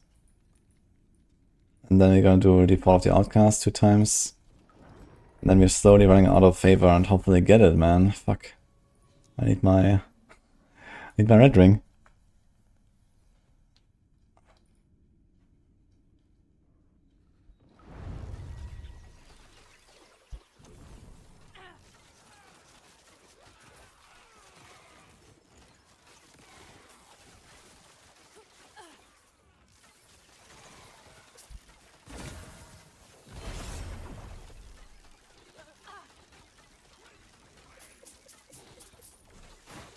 Easy. Too easy.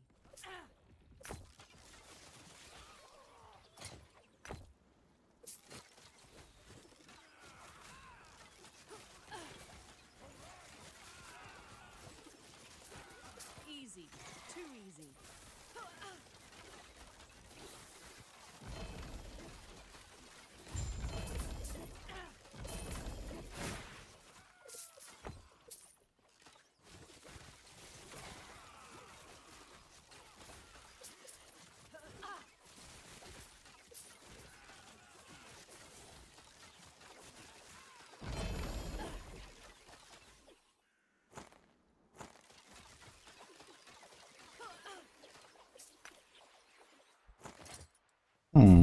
T76.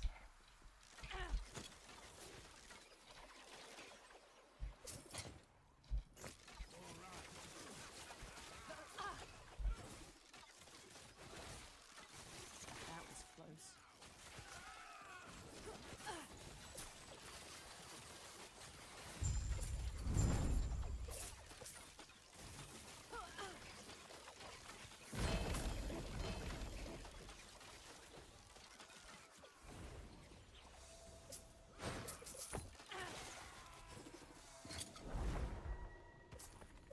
There.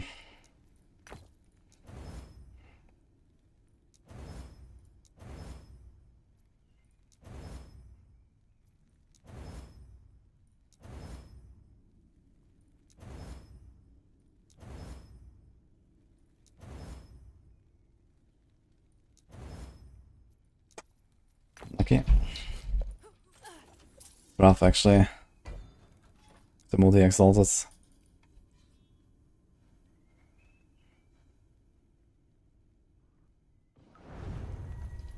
Yeah, the puncture stuff is not working anymore. They patched it.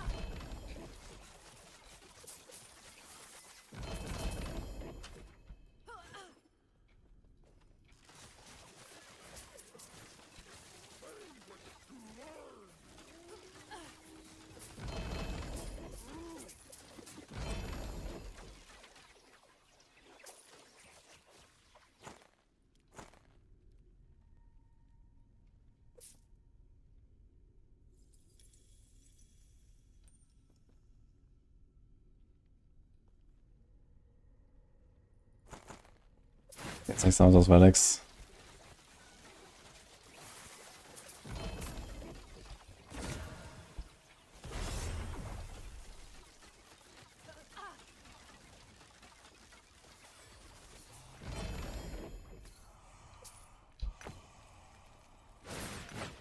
I'm getting so many rings and relics. This is from prophecies. With circles, there's like a circle of fortune perk.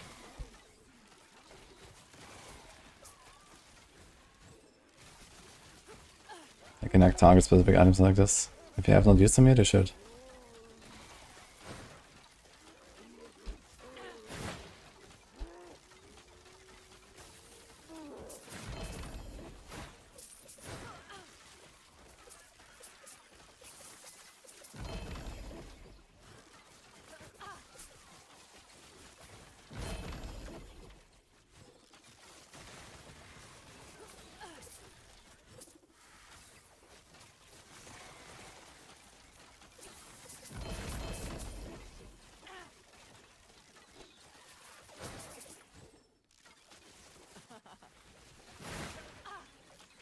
Fear Crush is a sweet spot, but if you really want, you can go higher.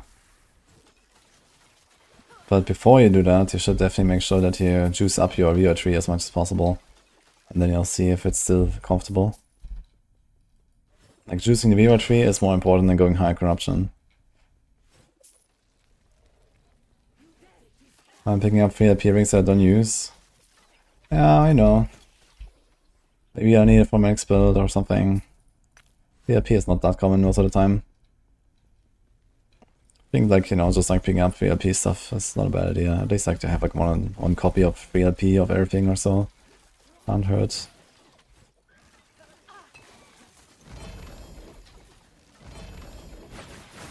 I mean, chances are low, since, you know, I may make one more character for now until D4.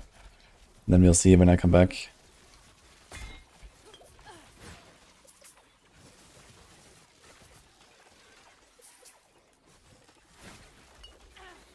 Thanks, Collabs.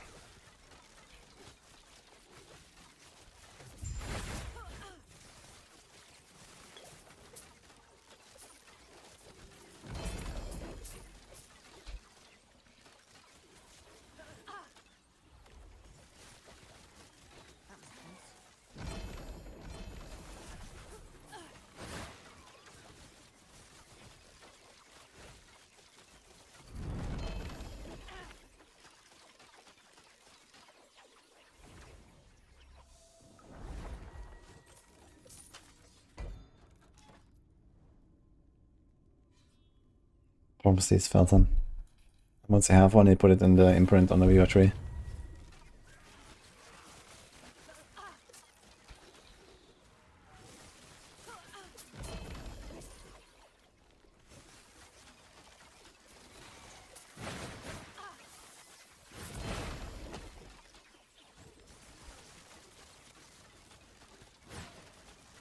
Actually, it's the Rune of Ascendance. I should probably do some round of Rune of Ascendance.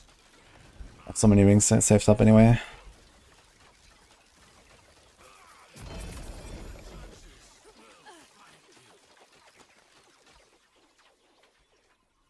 Here's an experimental pair of boots with movement speed. Increase effect of frenzy. What tier is that? Tier 2.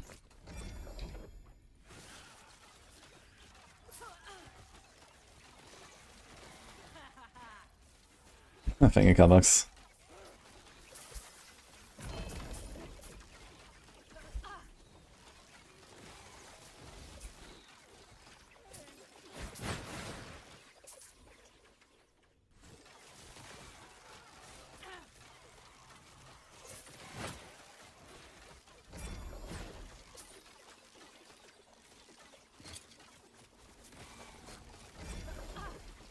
We're talking, figure 2, man, appreciate it.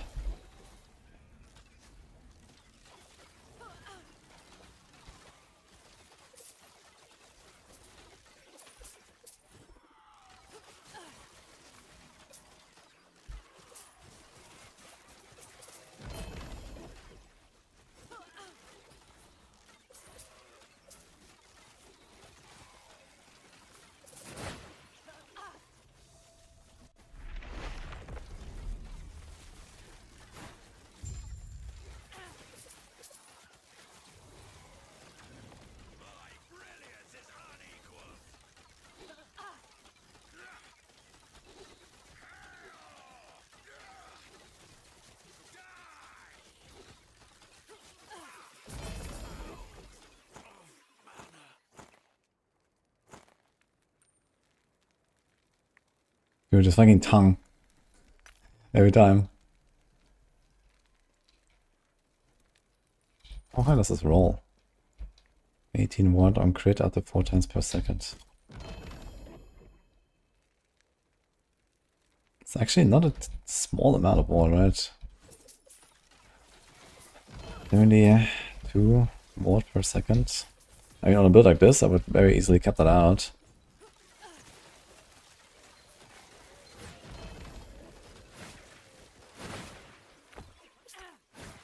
Nick, thank you, man.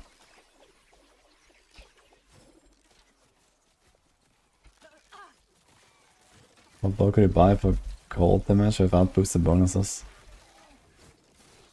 Well, if you're on MG, I mean, you can spy this bow, right? Rainer Pointer. That's the one that I'm using here.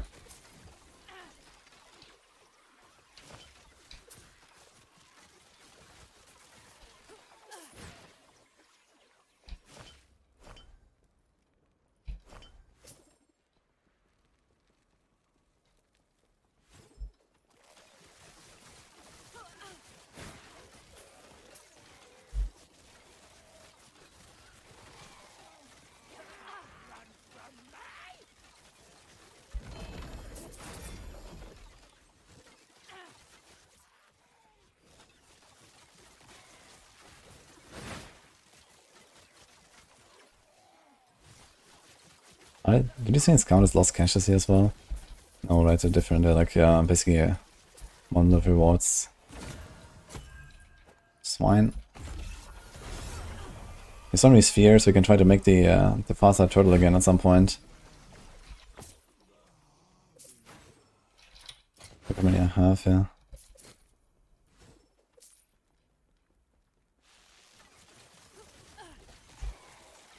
Chests. Yeah, the side areas in the cemeteries are pretty good.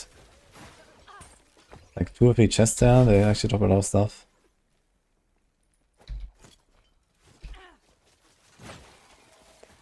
What of my echoes should I imprint on Weaver Tree? I have the Lost Wood Folly, which just sometimes allows me to like juice up other runs. It's like nice to get like more memory imber and just like more monsters and stuff. You can also do the Lost Cache one. Maybe I'm gonna print that actually. Just get like the Lost Cache stuff a bunch. Especially if you invest into from the Weaver Tree, you can try that a little bit.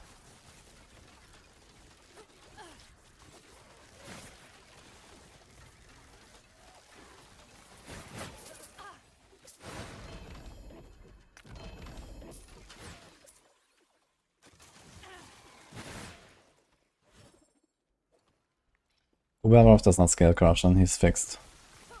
Nothing affects him.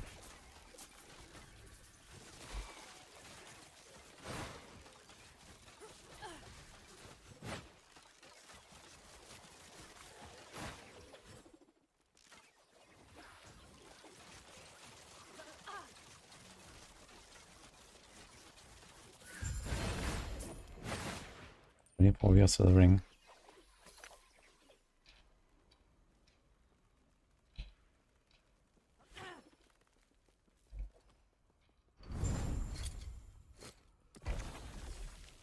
Do it actually.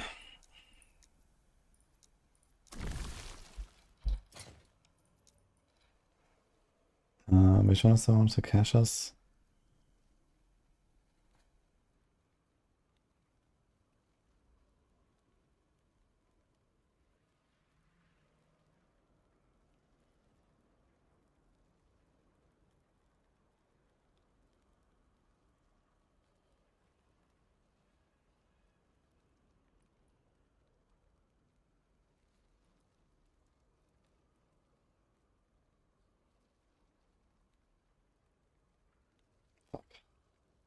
An unclaimed trove. Let's try it out. Maybe it's good.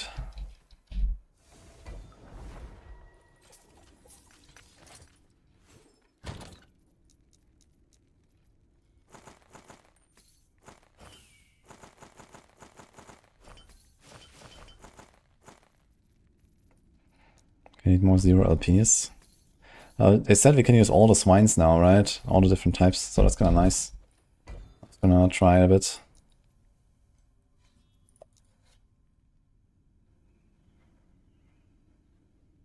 Anyways, with him, the game shows the number of rarity and experience on the current corruption.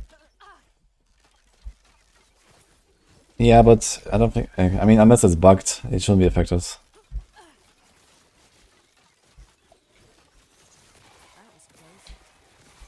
And I'm pretty sure we would have noticed at this point, right? Like, some people probably put like an Uber Aberroth on like, you know, 1000 corruption or something. Others do it like only at the minimum. And I'm pretty sure someone would have noticed a difference at this point. If there was something like that going on. So, I would just trust that it's working properly.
Actually, while we added, how's my Ascendance looking?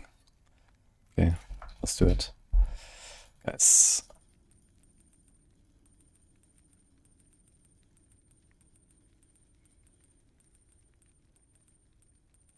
That's a lot of rings, man, that we collected here.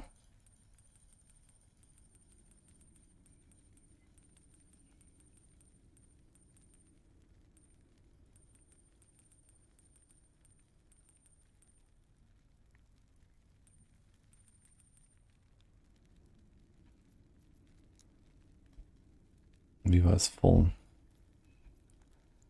Okay. Interesting.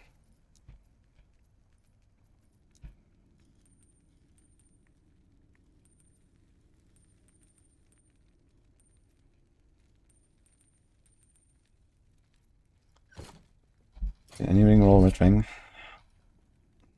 Yes. Just double checking, everything has faction requirement.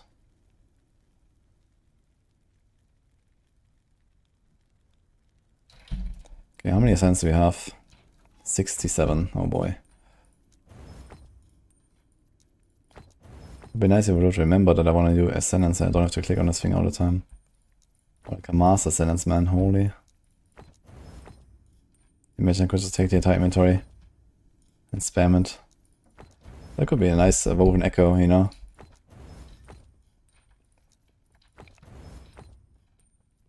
Do like Mass Ascendance. Just have to make sure that it works with the COF bonus where it has a 45% chance to not consume.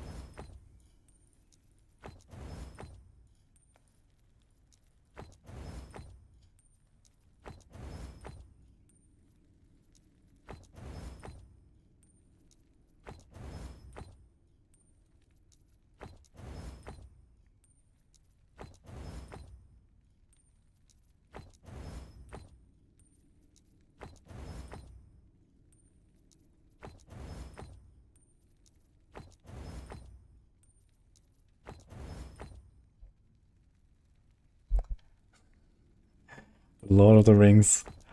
Well, it's just like, you know, I had this on my filter. I mean, basically what you do is you put like a filter for faction requirements, COF, and then whatever base item type you are looking to ascend. And then you go, basically. You just like start putting them in a stash, and then at some point you do this here and just see what you get.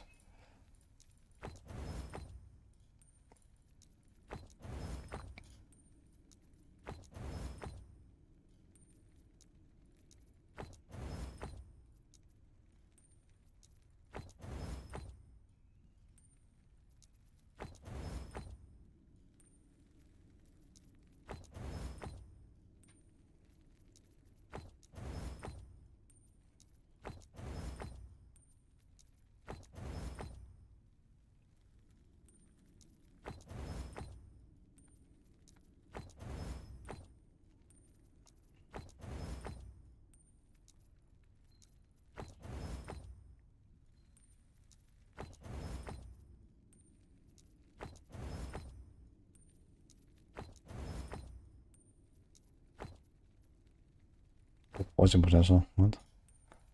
It's kind of weird how sometimes you get these items that just have no forging potential.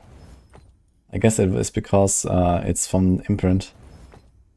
But no, imprint. How can an imprint item actually have faction requirements? Because it comes from the Weaver tree. It's kind of weird. Unless the imprinted stuff can still proc the extra loot from the COF faction, maybe. It's kind of wild though.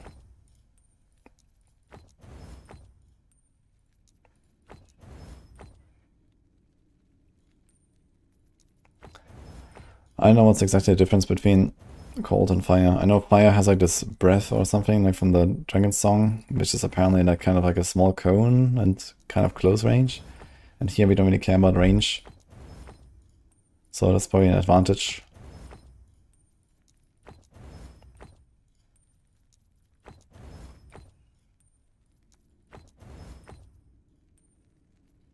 Yeah, but apparently fire might do more damage.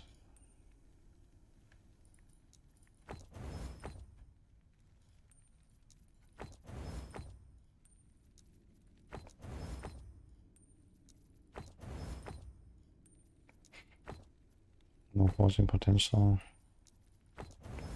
It's kind of funny that it can't Rune of Ascent a ring that has no forging potential. I feel like, why not? There are so many like set rings here.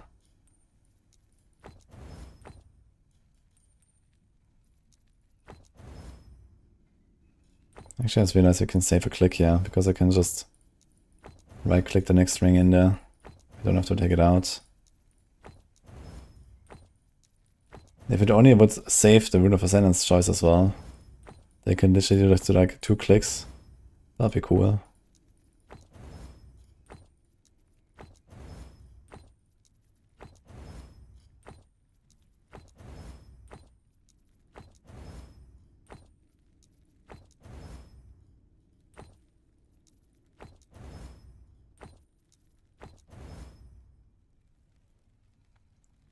Okay, be cool here.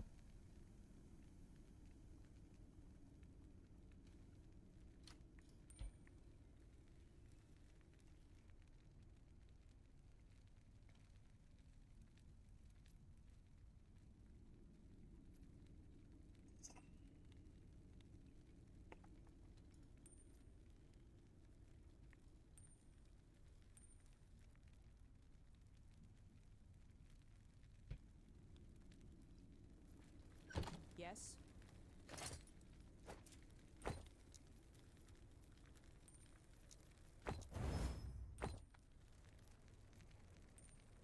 Few MS.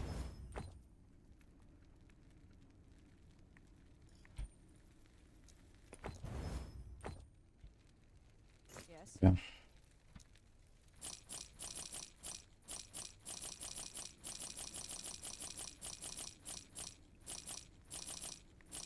Just change the bow and you got fire build. I mean, the Quiver, for example, is also like a more cold based and stuff. I mean, okay, since a lot of your damage actually comes from the Morning Frost boots, you know, either way, you're just doing cold damage and you're scaling cold damage the most, I guess. But also kind of, you have like this fire breath and then you cold damage, and then you have to like somehow try to scale like elemental damage more, maybe, if you can. I don't know. I guess it depends on how much dexterity you're actually achieving.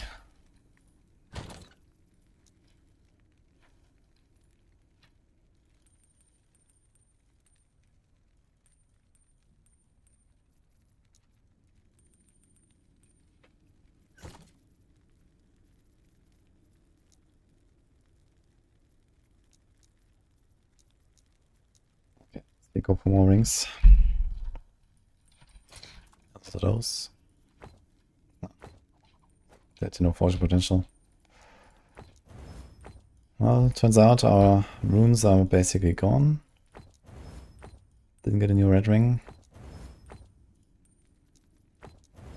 There was like 130 upgrades or something. How much is one inventory in size? 2, 4, 6, 8, 10, 12, 14. 2, 4, 6, 8.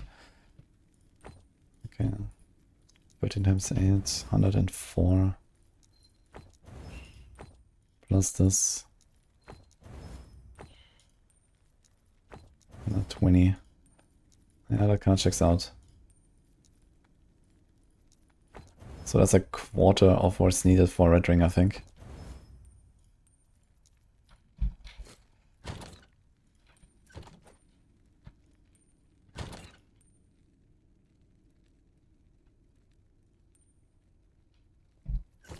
Yes.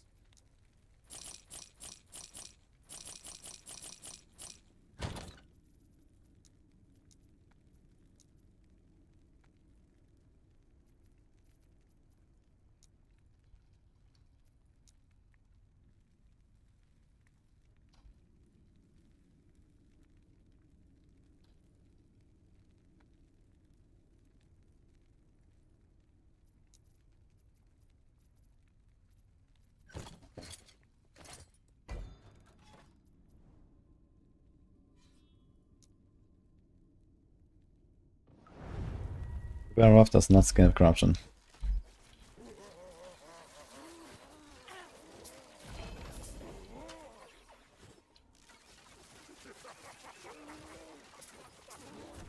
I like these void prophets. They're funny.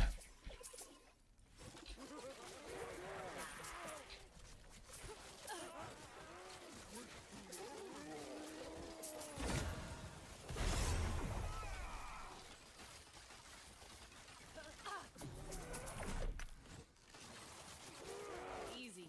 Too easy. Marvelous Void, worth using. Yeah, on this build I would use it. I have Immortal Vice, which is basically a better version of that.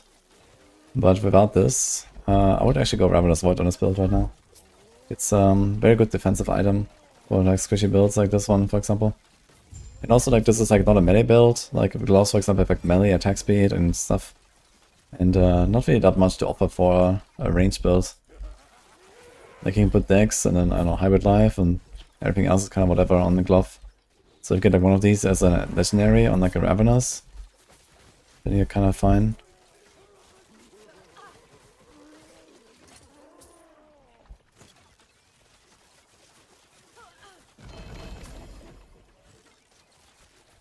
It's like 310 corruption or something.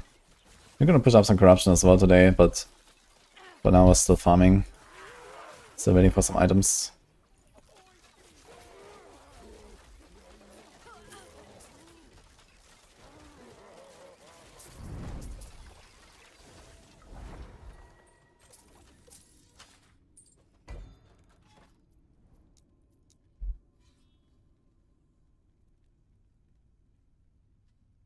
Choose the rune for inventory, just shift right click the item you want, like in PoE.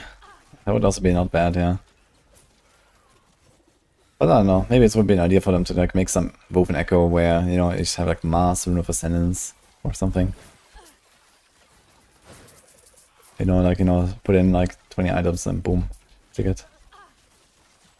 It just consumes your runes, basically. It's like, you know, what they have there. Oh, I got a 2 AP one. Necrotic and crit multi actually turned out kinda good. But not for me.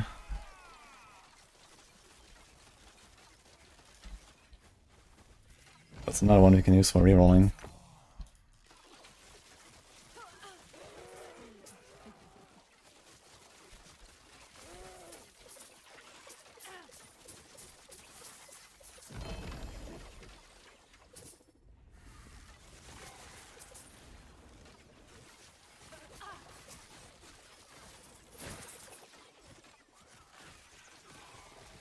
Easy.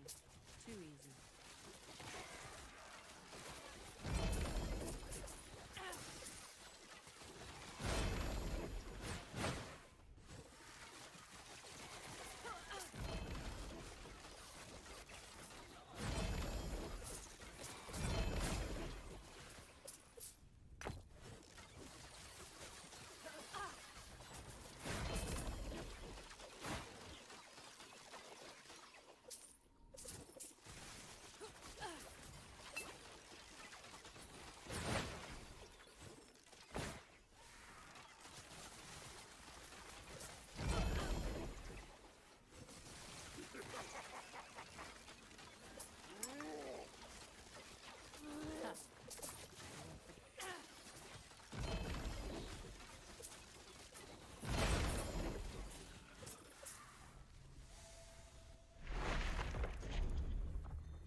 It's impossible to see.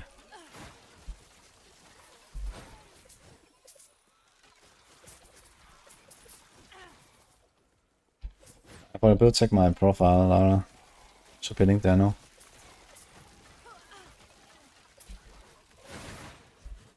They won't forget that.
A beaver should have 22 beaver. Damn.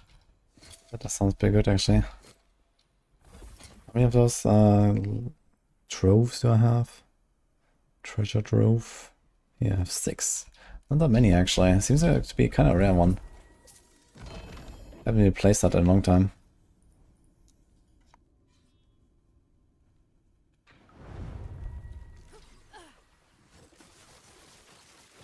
I think I'm gonna try out this Aberroth soon, guys, and see what I can do there.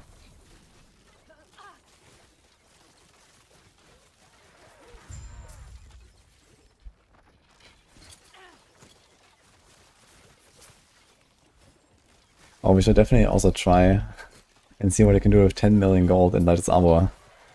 That would be interesting, I think. It's a giga chest. Should we do it? We should do it. I love gold.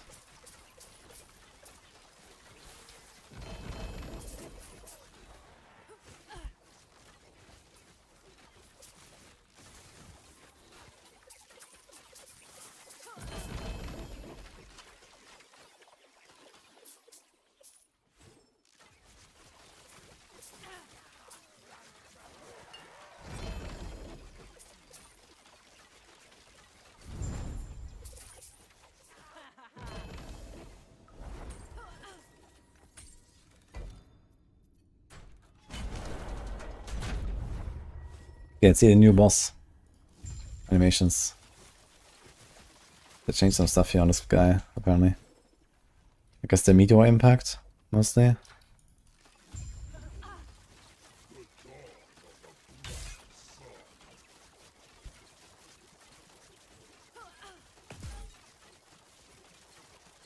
So it looks kind of the same.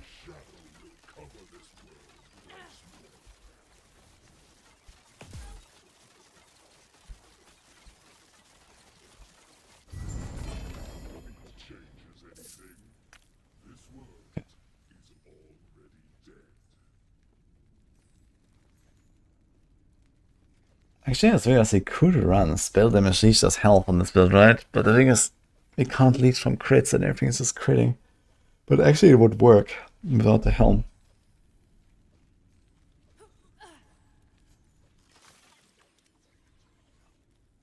Throwing damage leech as health, but shit, I guess also crit all the time.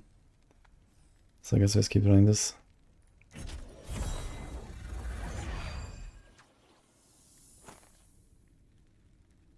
He's a failed piece sphere. He's Red Wing. Oh shit. Okay, another one.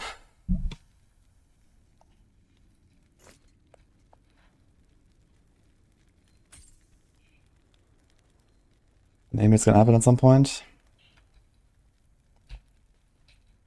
Anything else that we care about here?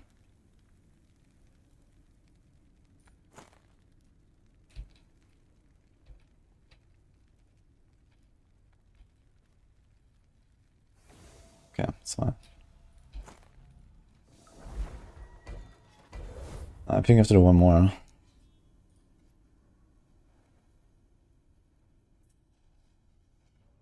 can select any blessing if unlocked. Yeah, I know. I've done it almost actually. It's kind of nice. But you first have to run the timeline once. Right. It's not really that good.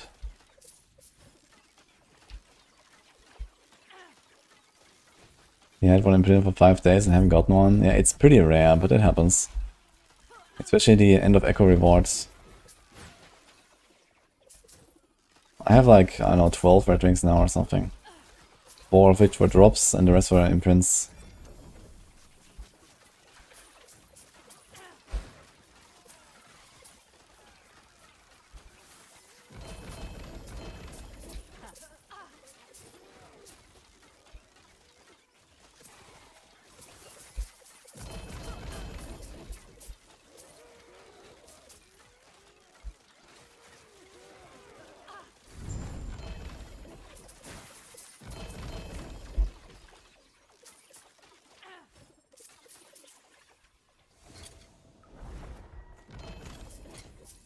Okay, we have to cook that ring here. It gets the nemesis.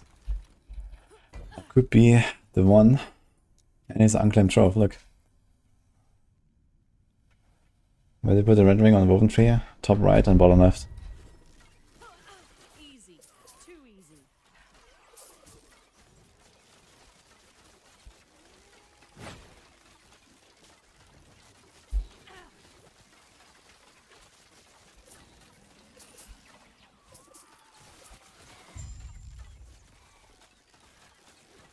This going for Uber Aberroth. Orc. Easy. Too easy.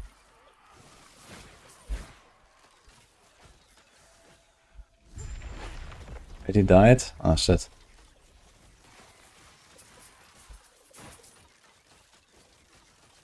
Wait, was he still on, on hardcore?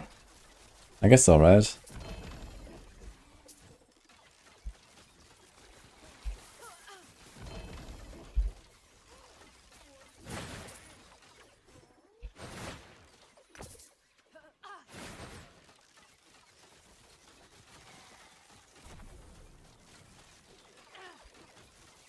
Not anymore if he died.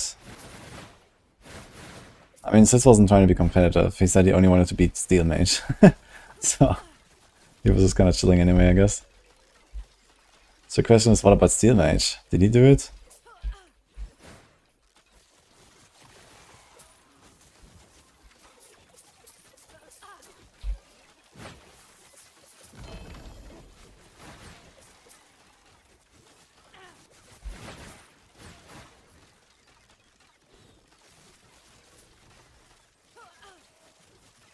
Sis apparently just tried to Uber and died.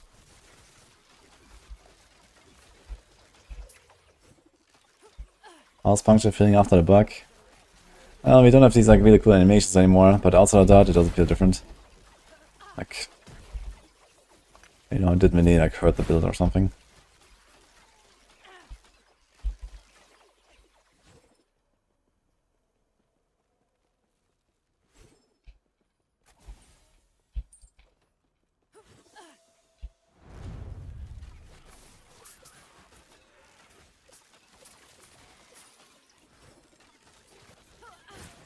Yeah, I'm playing WSD, everyone.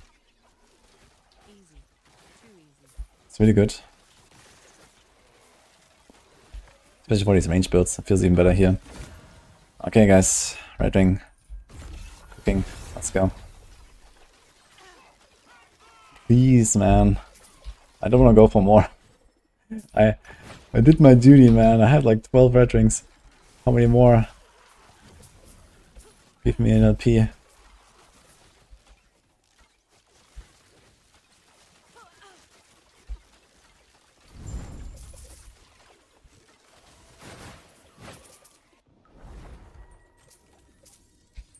That's not a trove.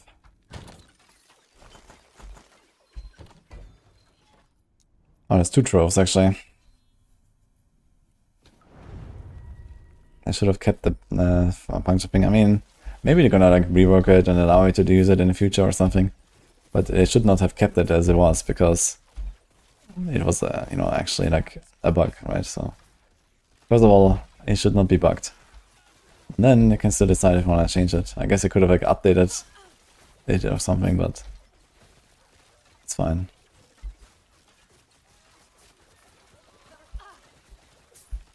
There's enough stuff going on the screen already with this build, to be fair.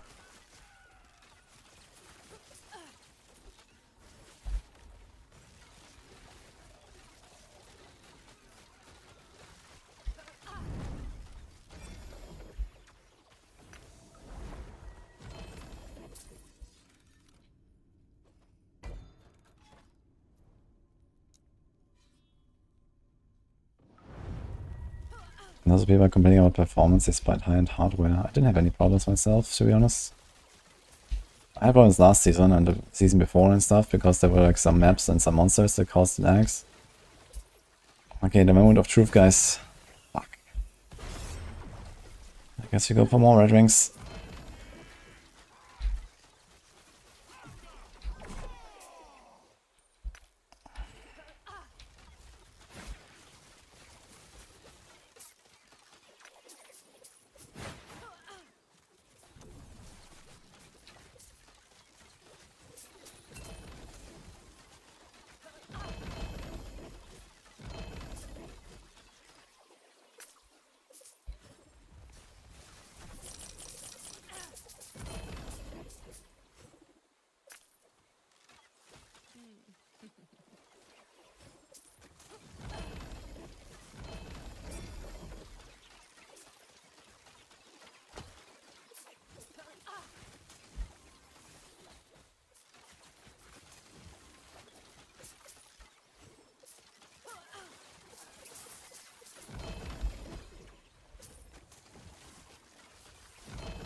Seven tier 6.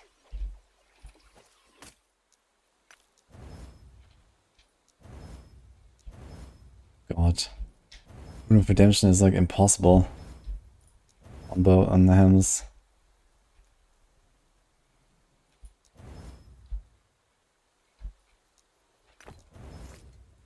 I actually don't have enough redemptions, I think, if I keep this up.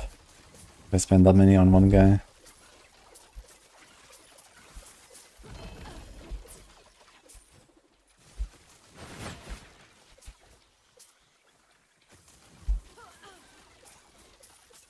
I am going to balance out my attunement int, yeah. You just need one int, tier 6 or tier 7 roll basically somewhere. For the sphere. And yeah, I do have pretty good gear now, and I actually have like a lot of cold damage. Like my cold damage is like 900% or something, or 800. But even then, if I have like, let's say 1000 and then I go plus 240, that's still, you know, like a 20-25% damage boost from the sphere if you balance out your stats. And for example, instead of dex, I also don't lose resistances from the Morning Frost if I go int. I think it's definitely worth it.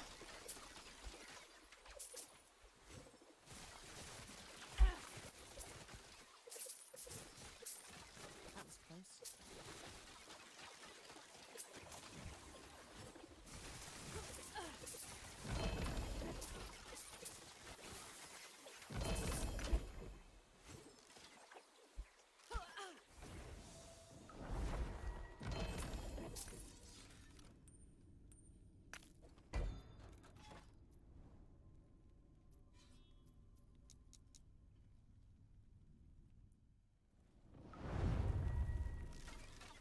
How do you take Puncture off with an Umbra? What do you mean?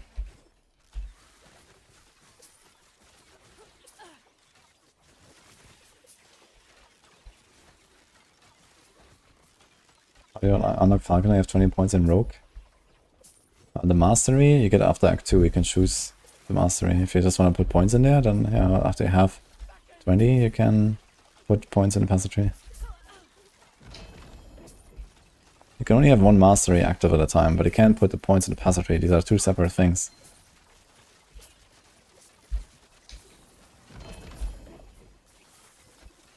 There's Heartseeker build.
Only get a map with so much boxes.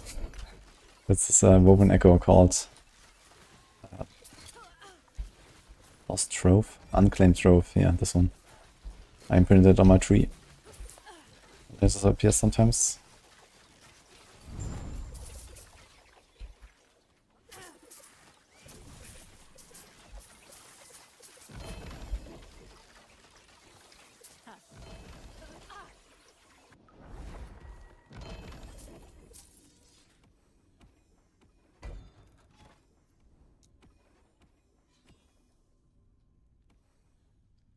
Ich warte, try Uber, AB in Softcore. Oh, with what build? That was close. Is also doing Paladin or what?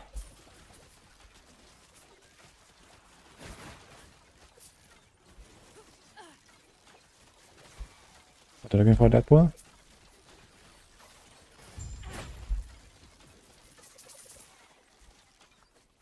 Judgment, okay.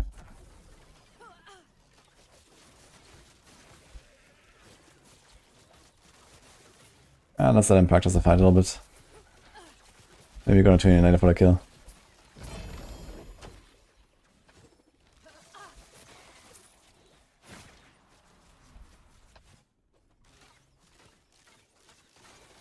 T7 T7 mana and T7 33% health on null portents. Yeah, the mana is relatively useless though. Easy. Too easy. At least for Judgment. For other builds though, it could be nice. I guess for Erasing Strike or something, right? They want mana. So it's good for later, if you want some respec.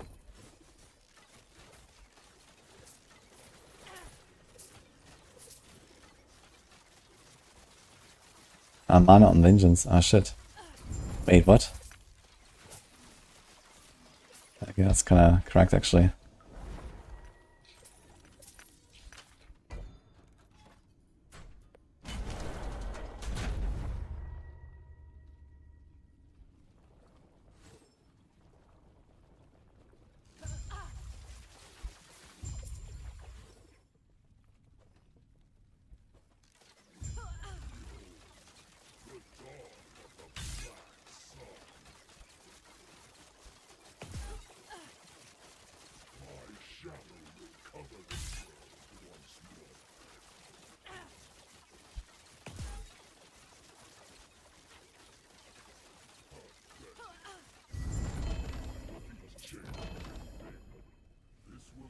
We need 4 viewers for the ring.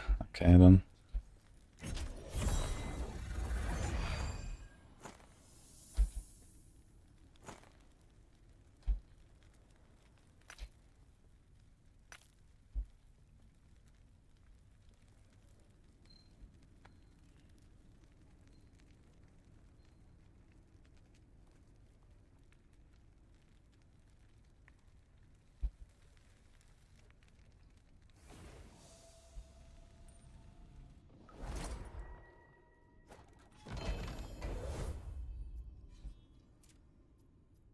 That was it for this one, right?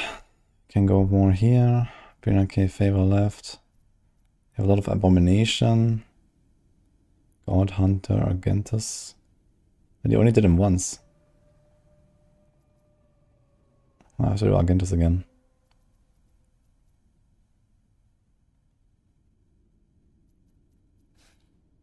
Because of Aberroth.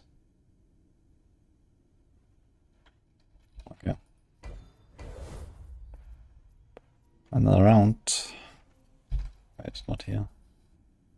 The Stolen Lands.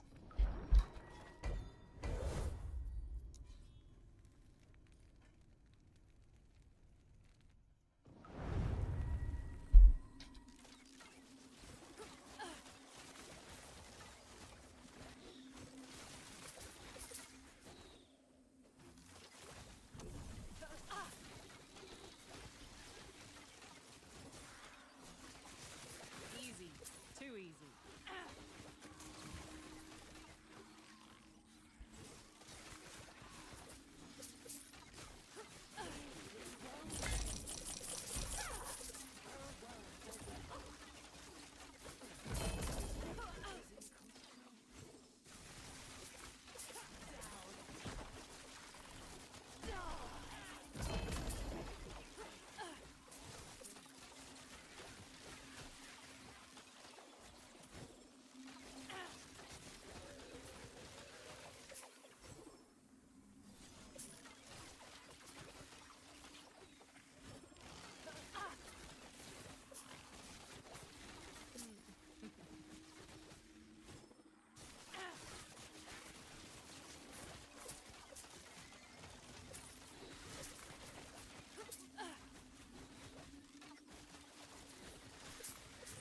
Man, she's fast. Come here.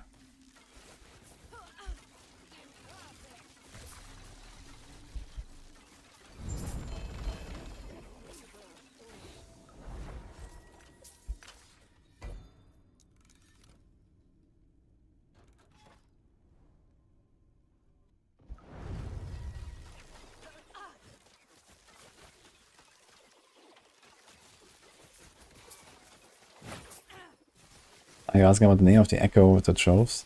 It's called Unclaimed Trove. Yeah, this one. This has all the chests.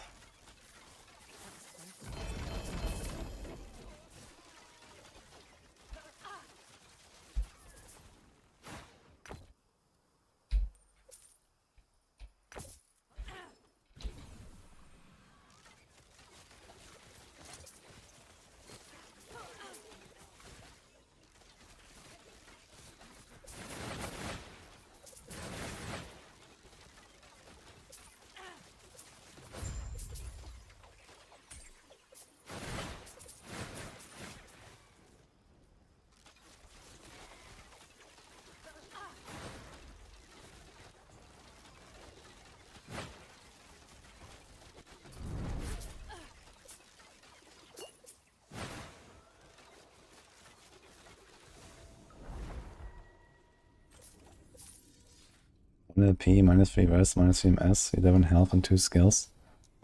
Well, doesn't sound that terrible actually. Dude, Nihilus is so hard to get.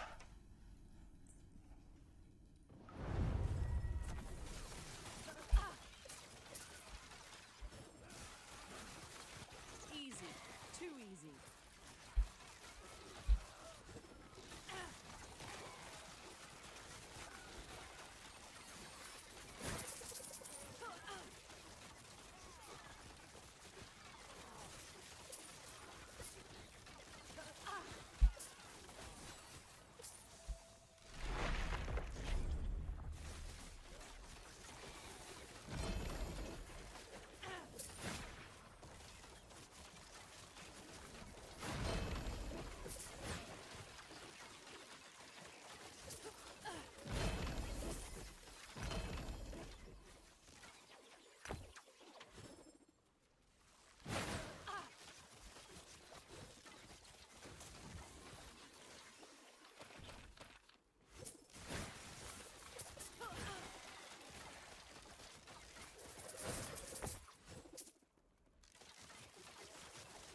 I don't have any lizard tail.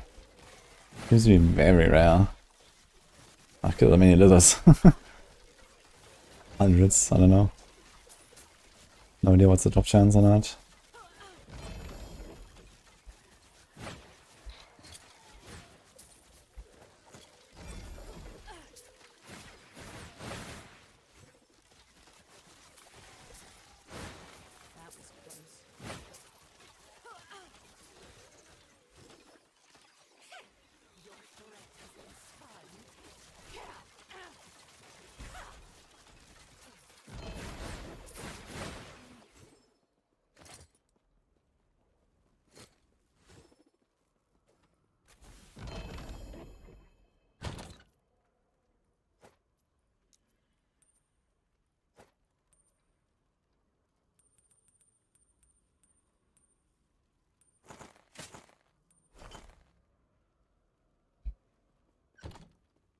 That was close.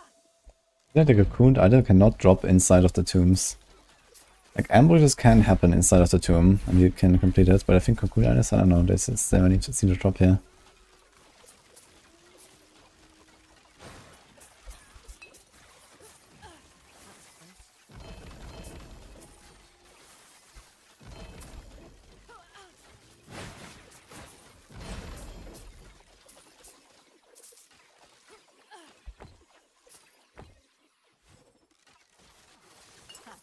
That is so easy. Shit. Yo, coach, I'll make a video for this Heartseeker, yeah. I made another video for the farming strat first. Gonna make fun for this here. The Talon of Valor.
Here's the ambush.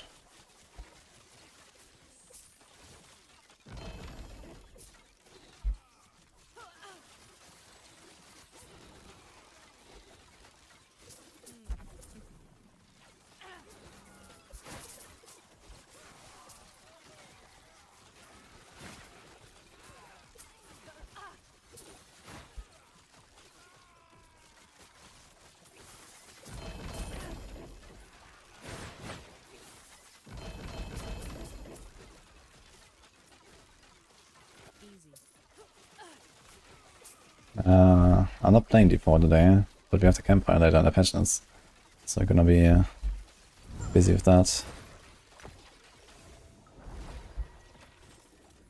Which is actually soon, right? 2-3 hours, I guess. Can I get my red ring until then? Ugh, that'll be nice. I am using exclamation mark filter.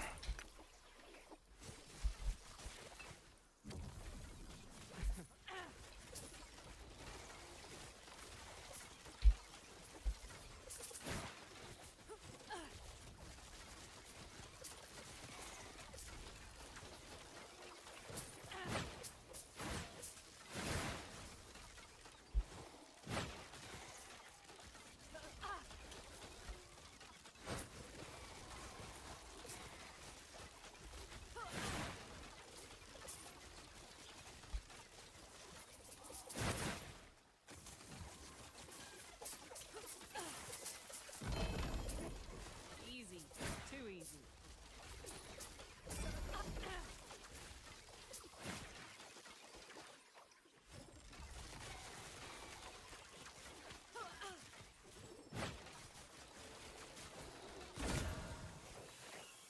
Easy.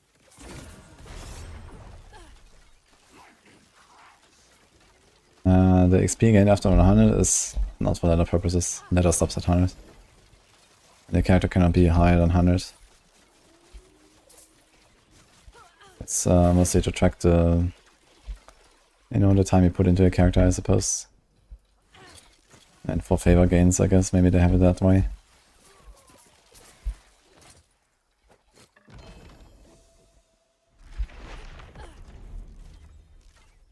Uh-oh.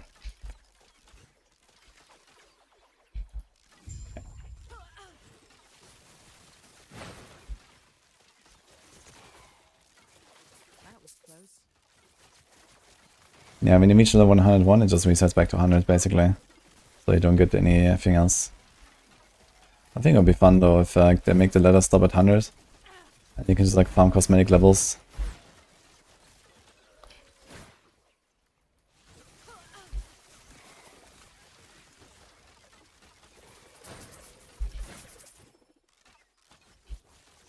I can, damn Hazaji. And I will.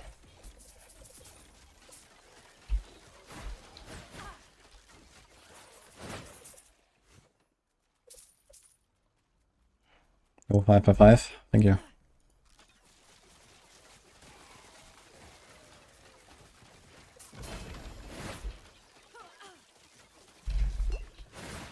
What?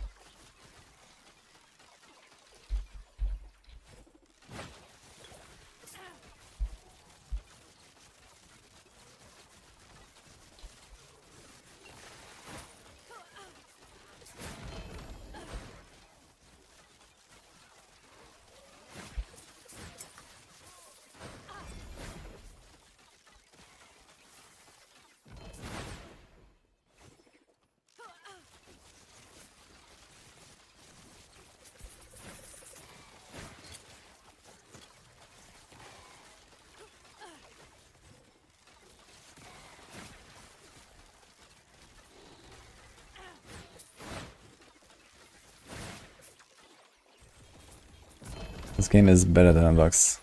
Come on. So if you think it looks good, then you're gonna be in for a treat.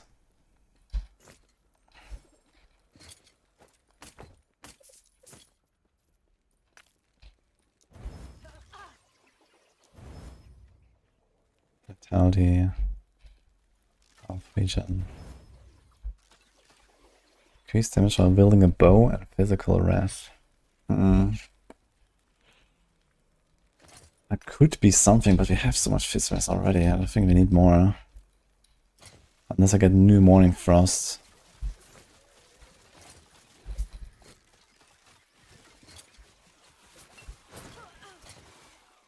We're not really changing anything anymore.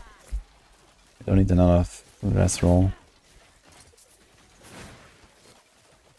But I would be willing to farm another Morning Frost, maybe. Easy.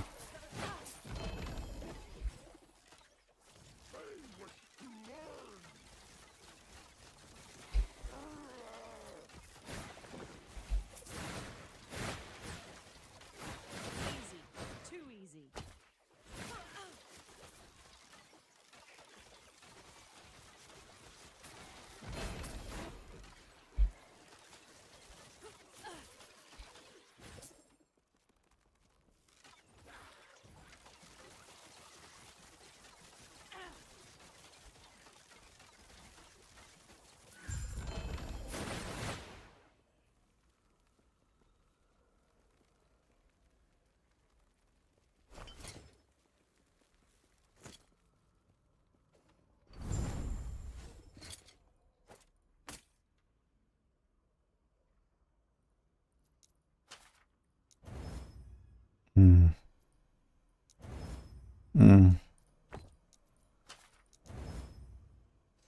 F.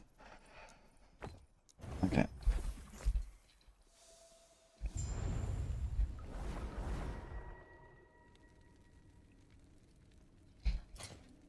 So I think what happens is I press the portal and I go through, and then it clicks through that and goes into the cemetery, and then the game kicks me out and it just puts me here.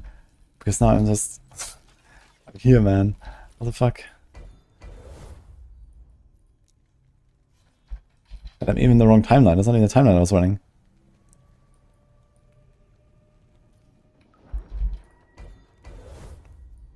Which one was I doing?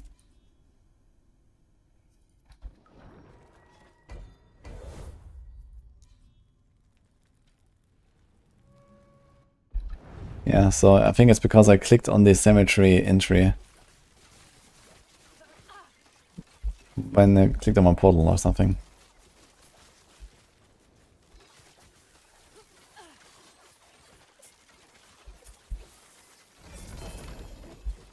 They won't forget that.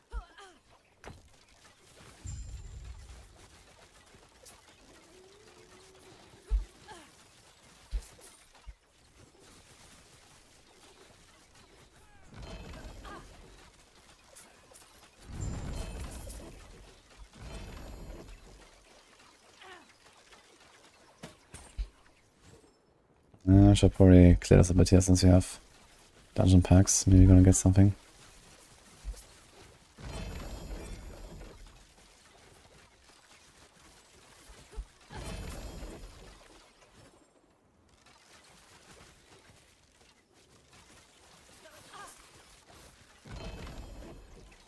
Another one.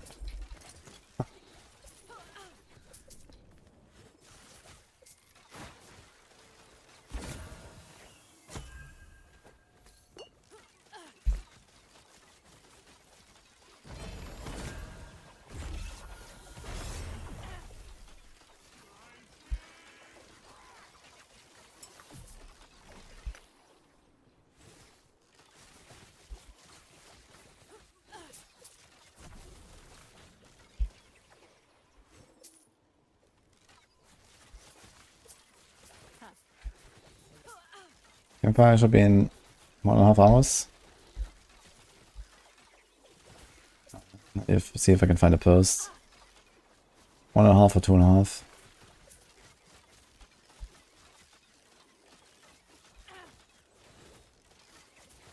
Yo, ACW. Thank you for the 5 subs, dude. Appreciate that very much.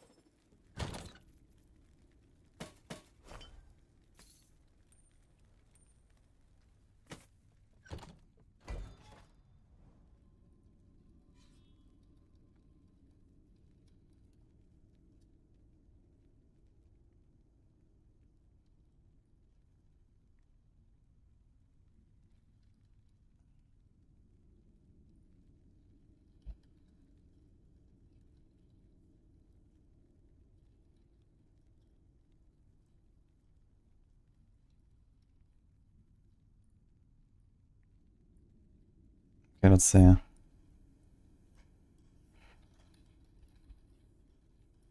What? Wait, in this post there is no mention of the Campfire chat? Wait a lot, guys.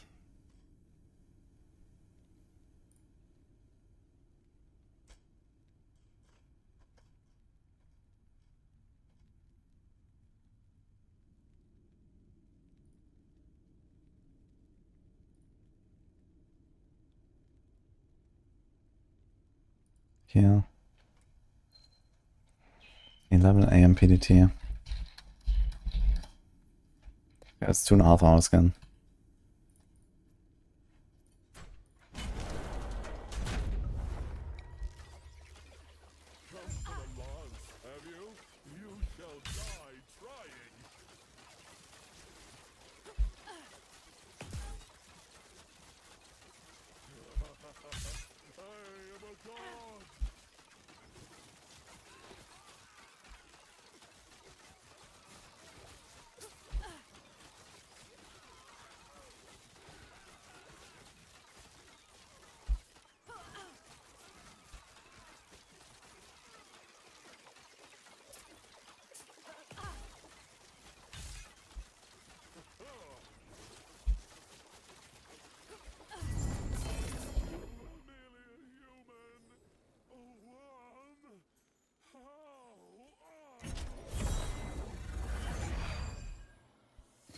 Too many of these idols.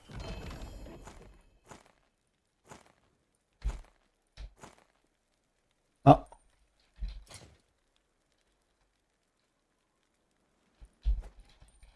Red ring.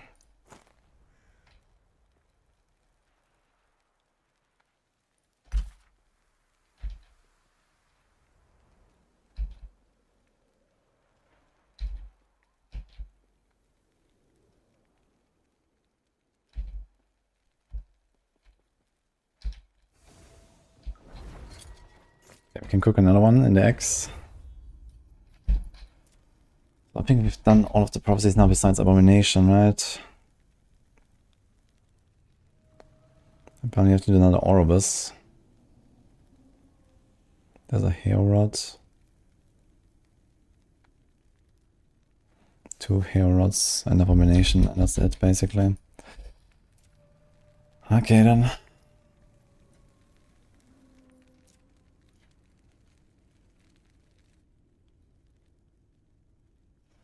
Let's start farming the advanced course already 4 levels.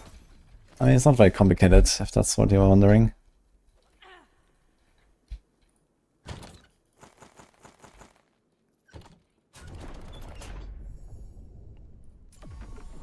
This is how you do it.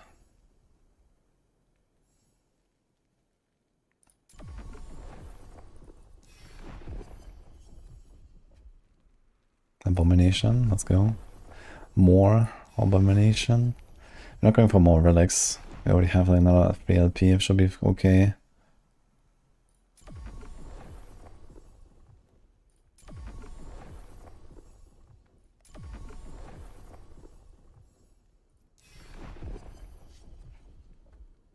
CF is not very complicated.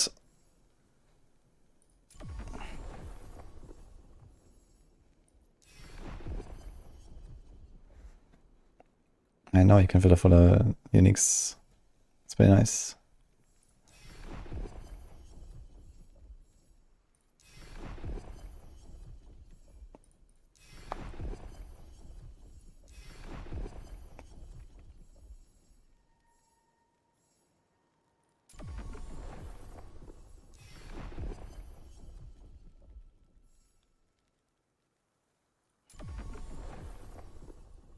Rune is gonna top a lot of stuff for us too. Get another hair rod.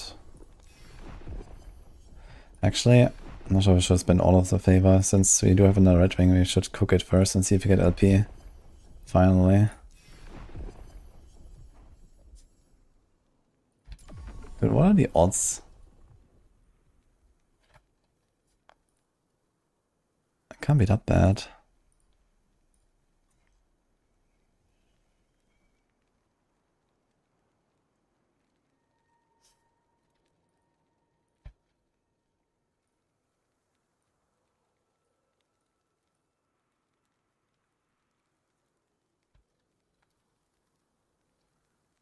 This is why I never see it. There's nothing in Red Ring in this list. What's going on? Only if you search it. What? Oh, Rune of Ascendance is actually 1 in 733. Holy. Yeah, 1 in the P and 1 in 16. So it's 1 in 8 for COF, man. We really do one. In fact, I've not gotten a single one that dropped with LP. Out of all those. They always came with 0. And then I had to put them in the egg.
Whereas Farseer is getting scanned with Havoc runes.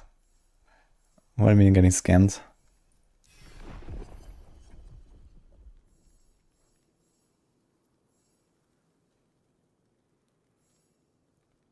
Are you using the redemption rune? Is that what you're saying?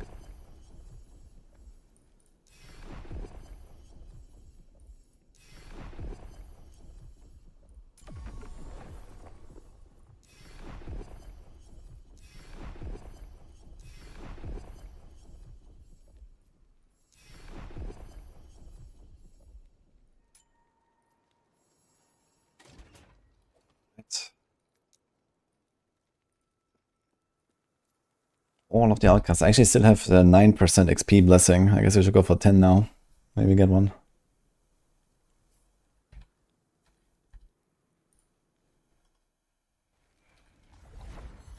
Did I type this wrong earlier? It's 2.5 hours, guys, not 1.5. For Campfire.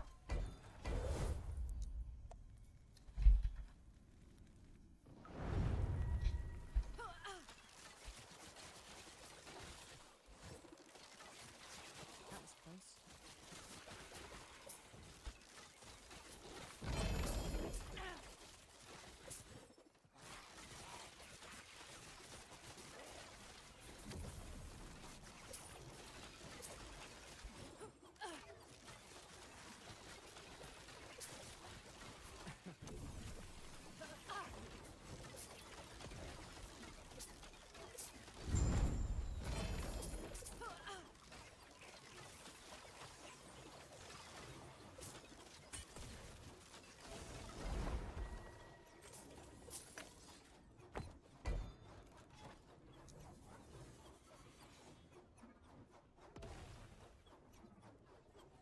Guys, I'm gonna unlock Abomination twice.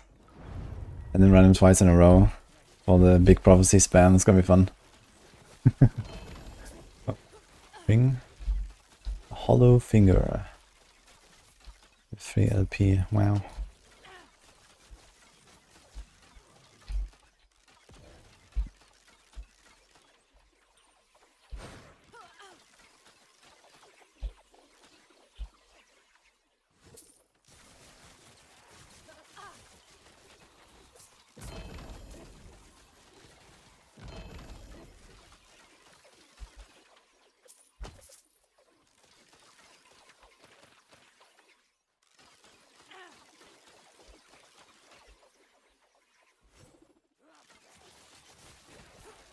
corruption limit for this build. No idea, I haven't really pushed yet. But let's say up to like 1k should probably be pretty comfortable.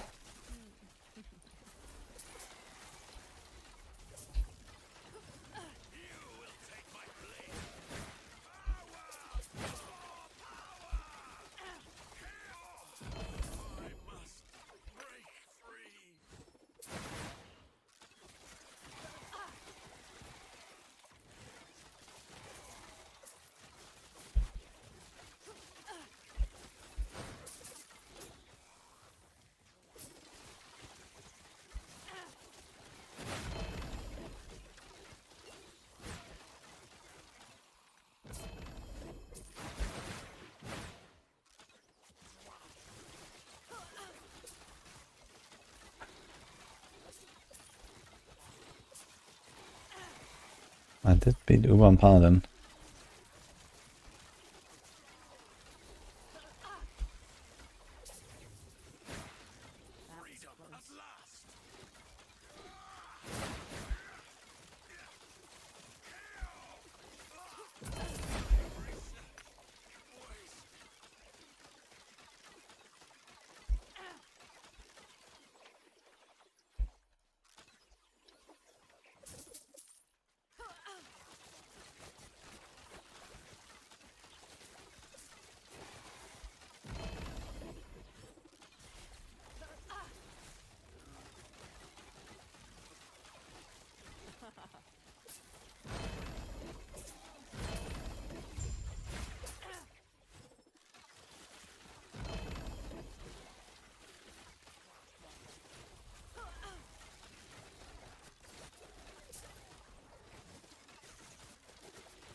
That's funny, Cafe. I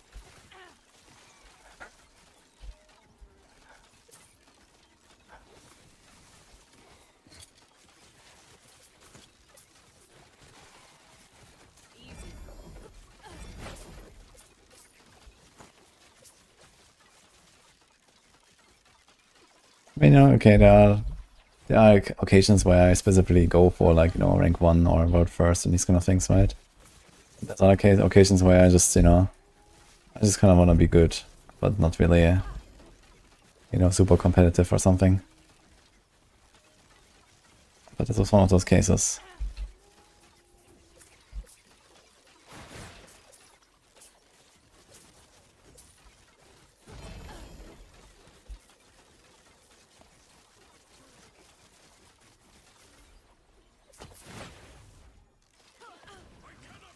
What more time am I using? Some Samsung monitor.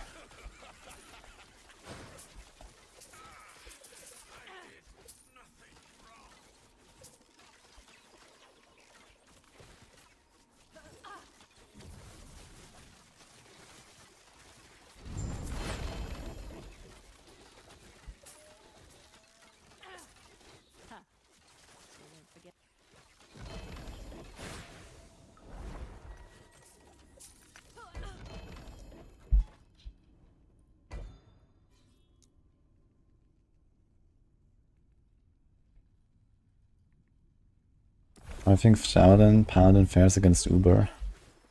I've not played Javelin, Paladin. I mean, I've played with Javelin for the Holy Trail stuff. But the Holy Trail stuff definitely was weaker than the Judgment stuff.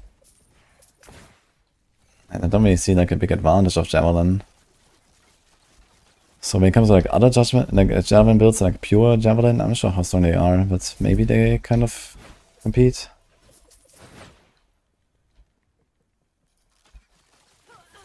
But I have not seen any of them in action, so I don't know. I might play a Javelin though. Apparently it's like one of the good Forge Guard builds out there.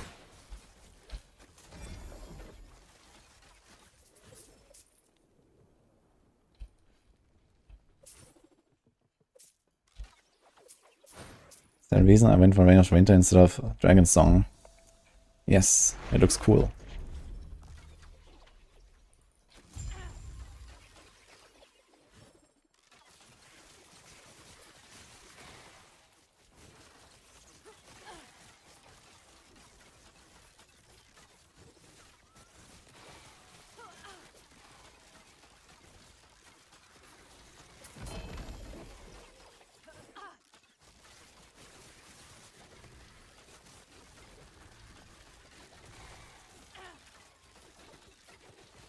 Yeah, still planning for a Forge Guard. What do you say?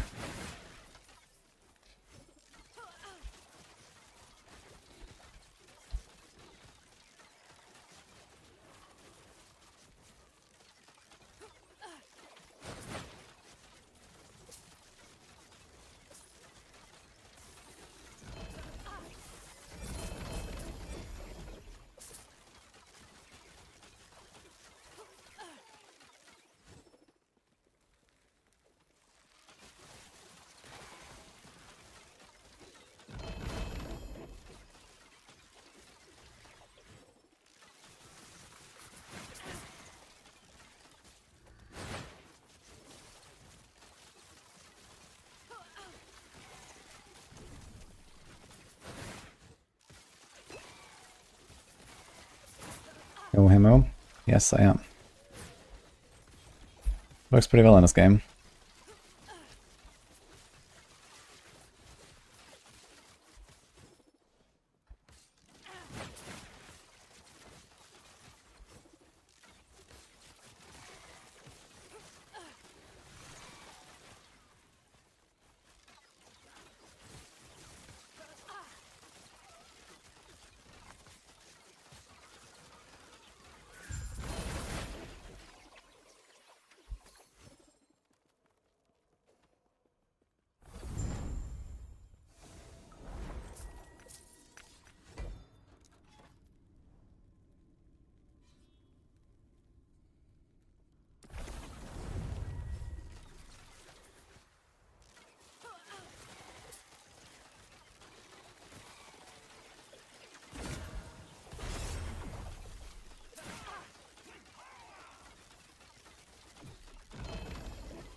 You're running at most when you're trying to attack and move.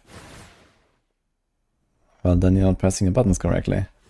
I mean, WASD allows you much more precise movement, especially while playing a range build, you know. You can like start a step exactly where you want to start a step while attacking exactly where you want to attack. Like, it makes this whole thing actually very easy.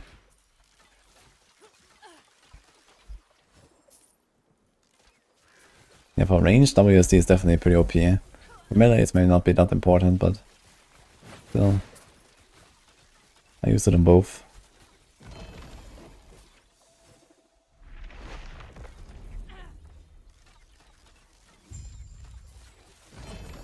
Too easy.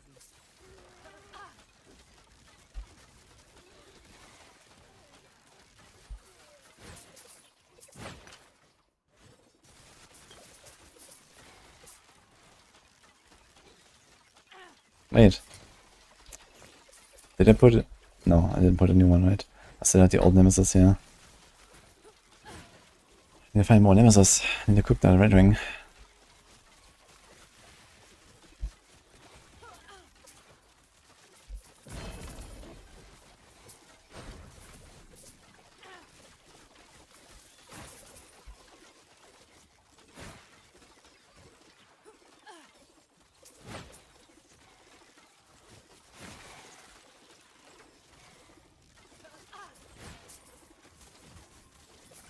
Yeah, for range skills, I can only recommend WSD. I will probably try it in D4 as well. I mean, I've played so much WSD in the last months. Maybe gonna try WSD in D4 and see how it feels.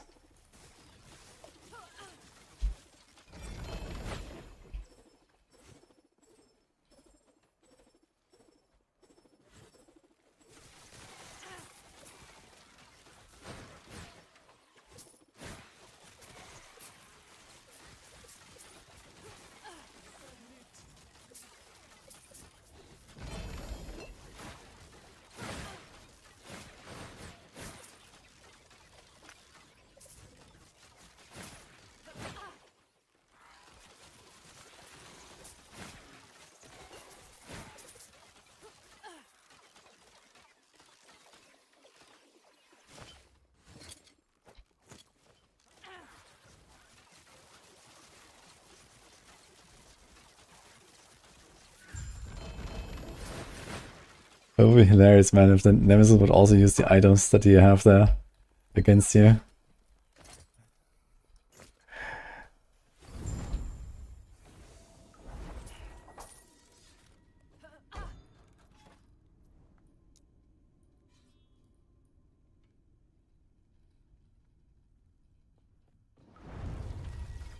Or the same as in LE I've been using for a couple seasons. Yeah, I mean, I still move differently normally, right? In LE, it's like left click to move. In D4, it's scroll wheel to move. So that is still different. There's also like, you know, there's a shift clicking for attacking that doesn't exist in LE. You'll see.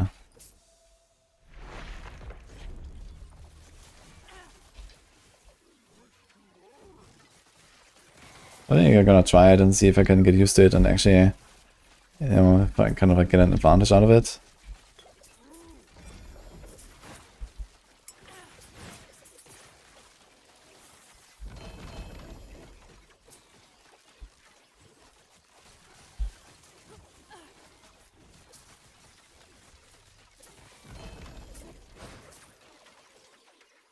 Yo, that's a big idol.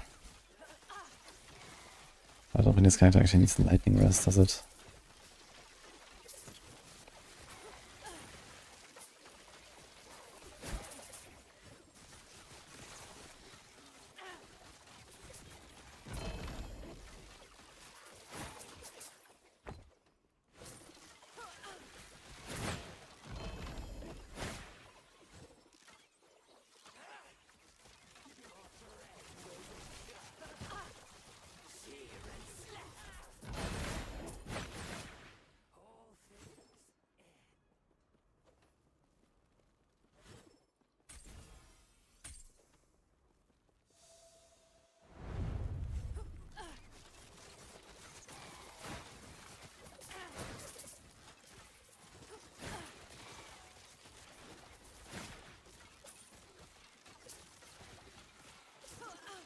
Easy. Too easy.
Easy.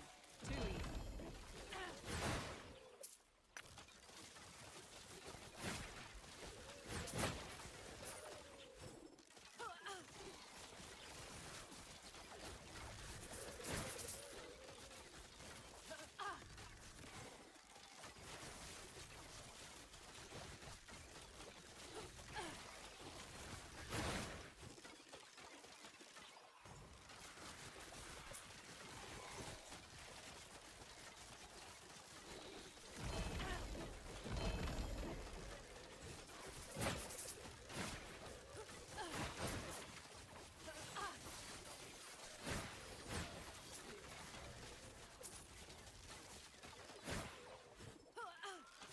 That was close. Build cannot do Uber Elder. I'm not sure how you would get this into a different game.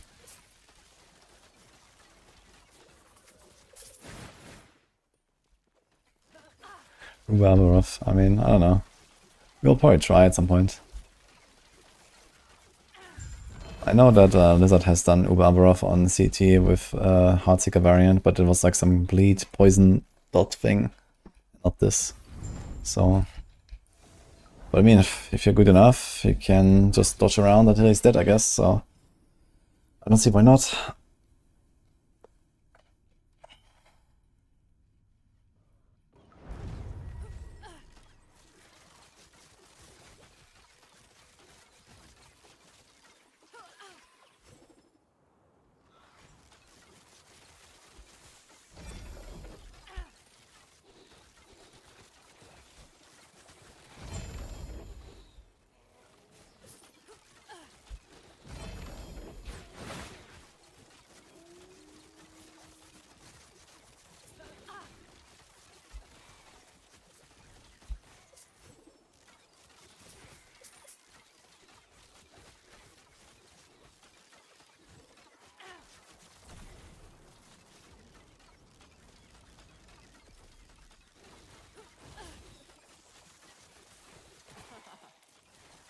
$700 times.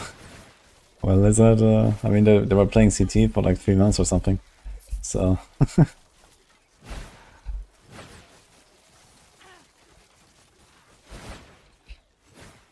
Yeah. 20 Aberroths a day, keep the doctor away, you know. That's how it goes.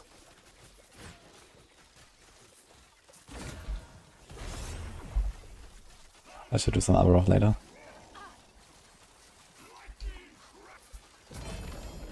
Oh, 2 LP swine.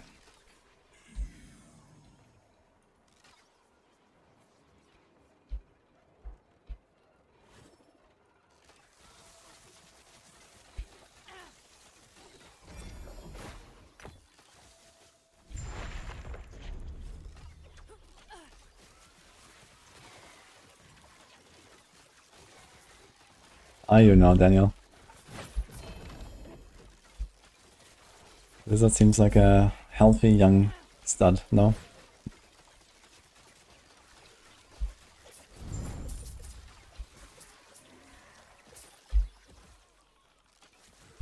Team level as this? Not really, because you can't unlock Heartseeker before 45. I use Puncture and multi-shot until then.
That was close.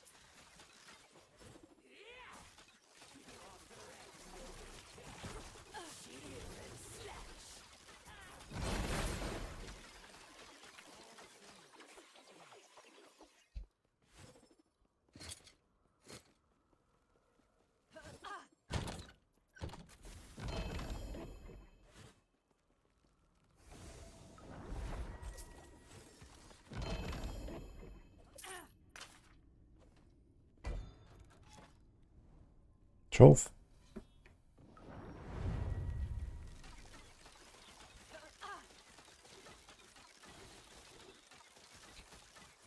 You can't get over it.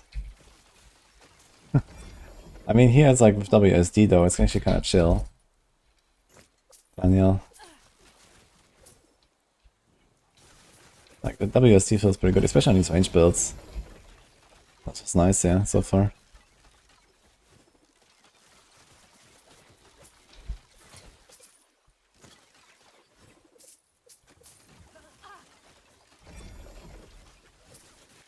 And if high attack speed like this, then it's just, you know, high attack speed, high movement speed. WSD, starter stepping is very nice.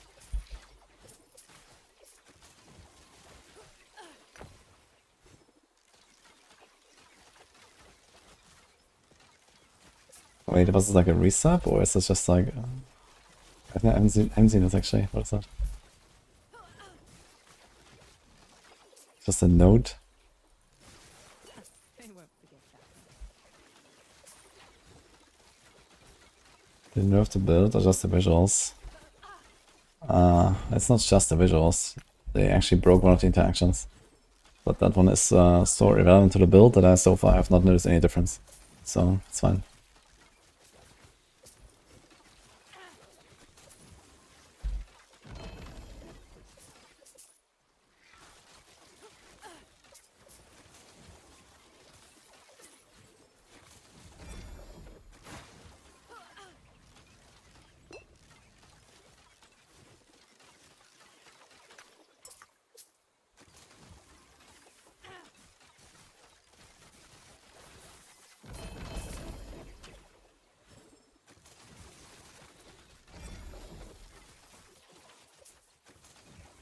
God.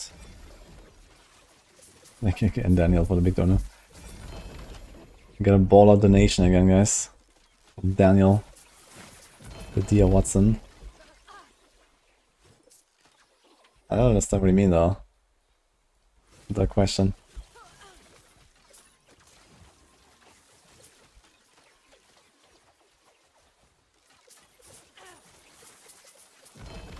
Actually, this Relic, I have collected all of the Atlas points at least.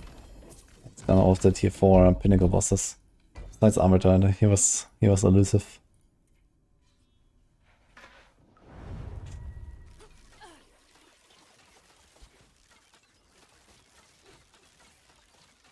Like the nerfs ammo blades, press button before everything dies, and now everything dies too. You mean like in this patch, or mean like in general? I know there was like a nerf in like season 1 or something, right? Hello. How are you? Easy. Too easy. Okay. No. No, I was just blasting. Okay.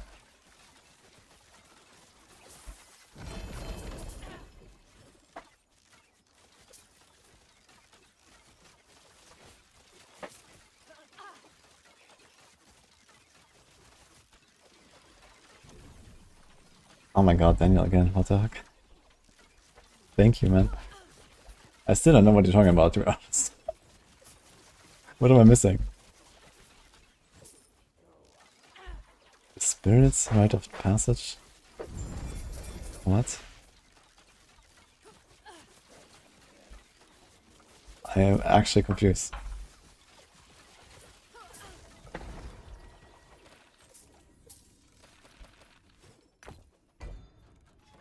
It's not a trough. This thing actually appears quite often, man.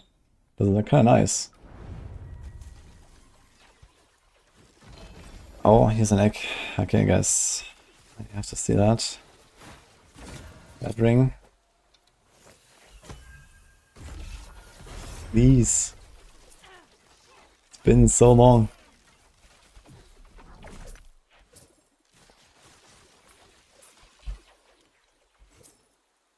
Watson drunk again. Are you? He's on YouTube chat right now. He's asking about Pokemon in PoE 2. And the Rite of Passage charm. I have no idea what you're talking about.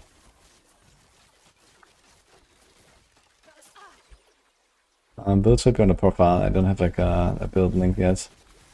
But I wanted to make a planner.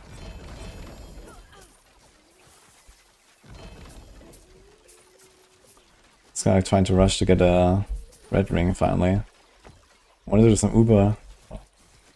At least normal Aberroth, and then maybe Uber Aberroth. Maybe gonna do like a warm up for Uber Aberroth with my Paladin. That would be a good idea.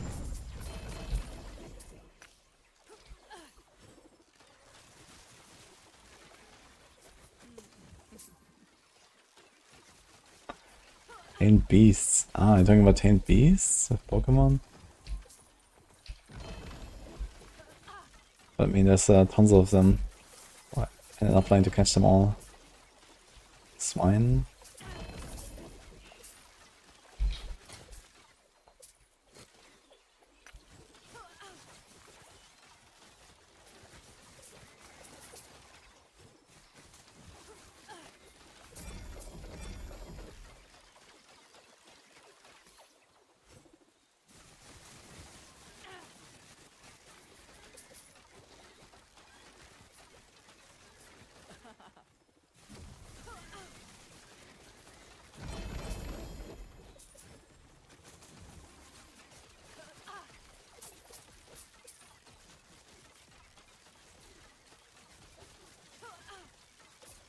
The Rite of Passage Gold Charm, super rare, can have different spirits. Oh. Sorry, I don't think I've ever seen that item even. Like a unique gold charm, you're saying?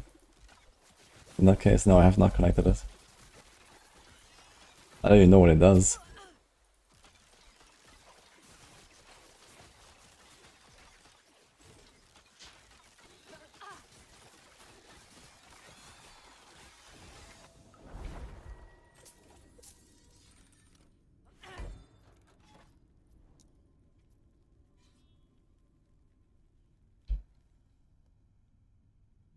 Getting Asmari Spirit on killing rares. Okay. Yeah. Oh man. Still no LP on the Red Ring. Feels bad, dude. Is that for real? Dude, what did they say? It's like a 1 in 12? Or 1 in 8? Wait, it's a 1 in 8, man. Unbelievable.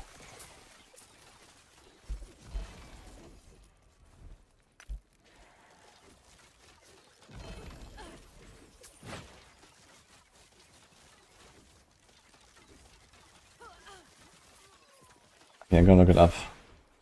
Thank you again, by the way. Guys, he keeps donating. You insane, Daniel. Okay, let me see this now. Rite of Passage. Possessed by spirit or the Asmari spirit for 10 to 20 seconds on use. Possessed by... so you get like a buff, I guess. Where do you find this thing? There are some monsters possessed by a spirit. Okay. Yeah, I don't think I've found this a single time, actually. 20 fire, reduce damage taken. Okay.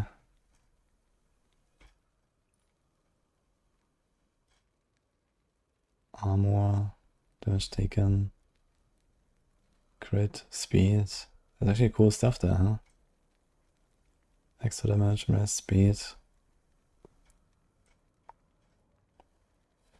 Okay, that seems kind of cool.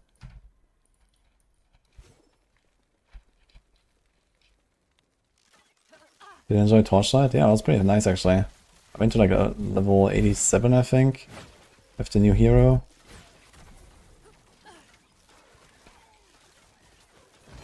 Didn't get the pet, not spending real money. You'll get pets even without spending anything. And you can even get like all of the pets. Like, I don't think there's anything that's like locked behind only spending money. It's just that it's kind of slow to get them basically if you don't play. But you can look out for the primal quests. You can you know, do like challenges and objectives and whatever, battle pass thing. There's tons of stuff to get more of that. And there's also like sometimes events where you can get a lot of it and these kind of things.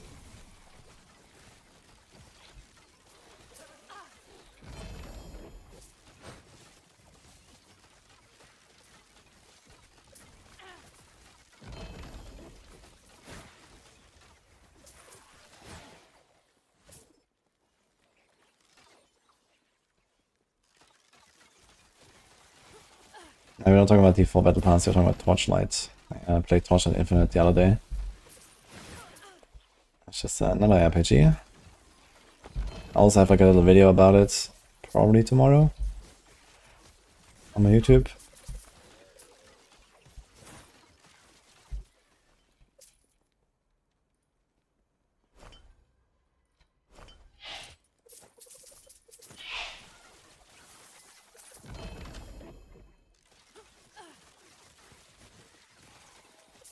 Can you actually run this triple? Can you run a triple rite of passage? And just like get all these possessed effects all the time? That sounds kind of crazy, actually. That thing must be super expensive, no? Seems very good. Basically, like a headhunter, maybe better even. It's on a charm slot.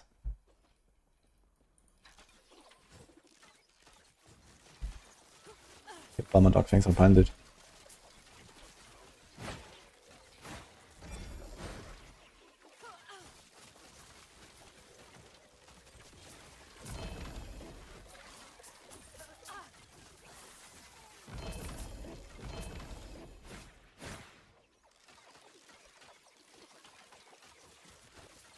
D4 Battle Pass, you used to get 666 Platinum when you bought it, and now you get 200. Yeah, you get like less when you buy it. I think it's like better for people that don't buy the Battle Pass, and it's worse for people that did or something.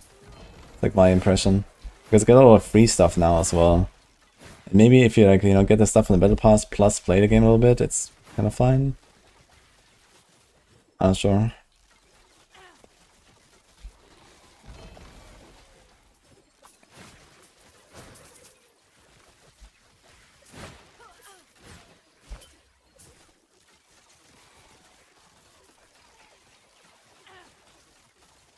We'll be talking about D4 cringe pass in 1 hour. Or in 2 hours now.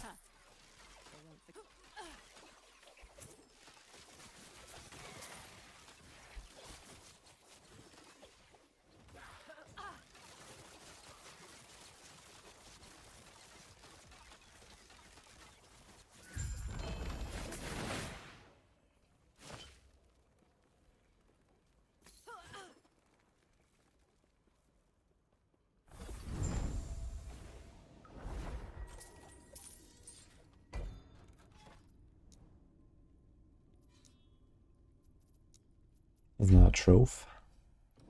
Let's get it.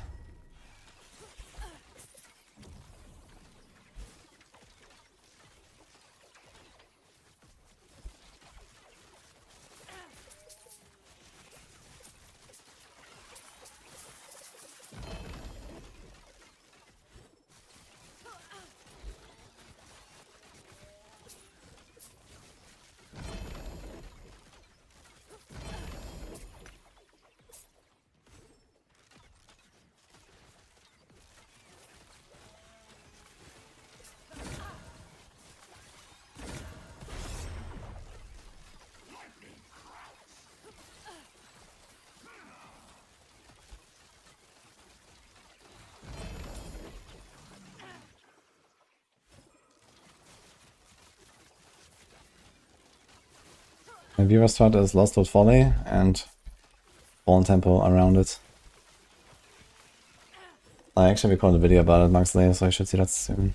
Maybe up on YouTube already, actually.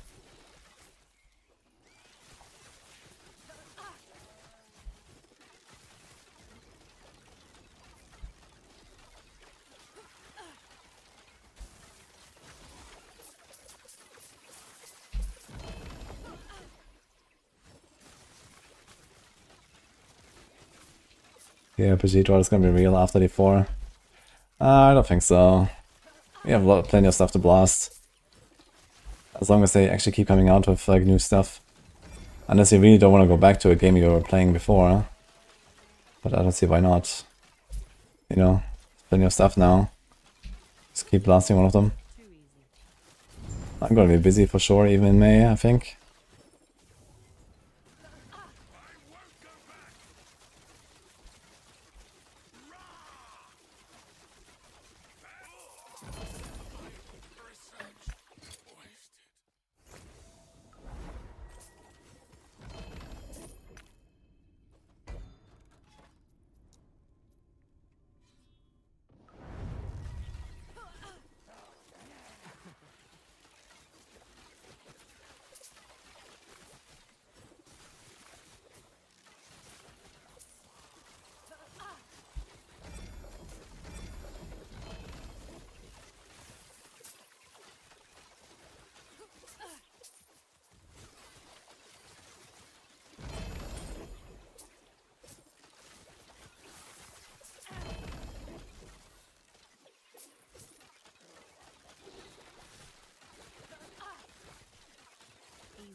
too easy. I could not check when I logged into CT client last time. Apparently, because the offense client exists, they were not able to verify, you know, with like 100% watertight certainty that I didn't do any CT, I guess.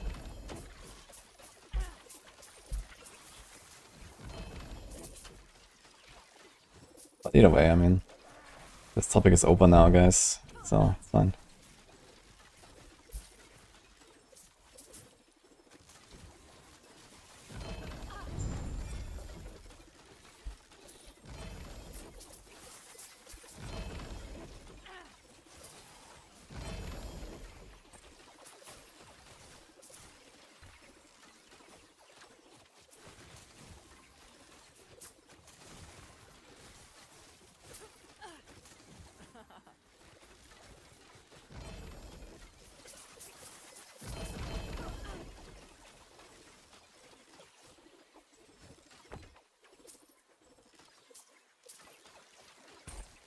You always go back to the 2.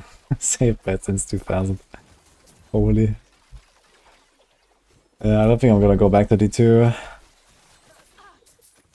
Unless they somehow come out with some mega patch or something, but I don't know. I didn't really play it since D2R launched. Like, I played it for like a month or something and that was it. It was fun, but I don't really want to go back, I think. Especially with the rates that other games are improving these days.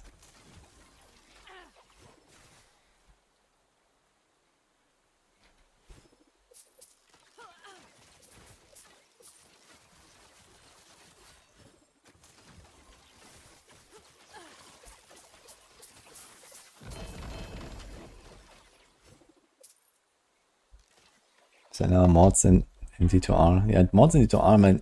Something like Media in Exile in D2R, I would do that. That would be cool. But who knows if they would ever actually put this in there, right? So.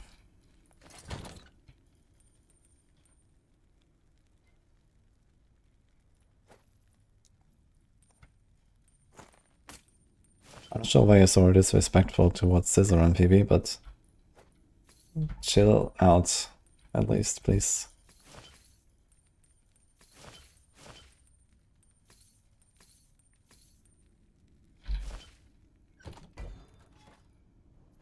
Okay, let's do one more round of rolling. We have 200k favor. Get more Abomination stuff. It's gonna be fun. We're gonna do 2 Abominations in a row. And then kaboom. What does Vault bonus do? I mean, Vault retention or what?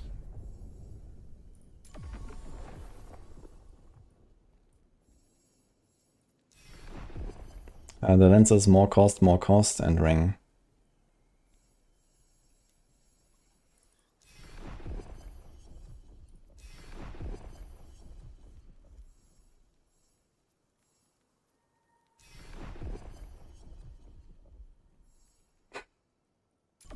Udemy.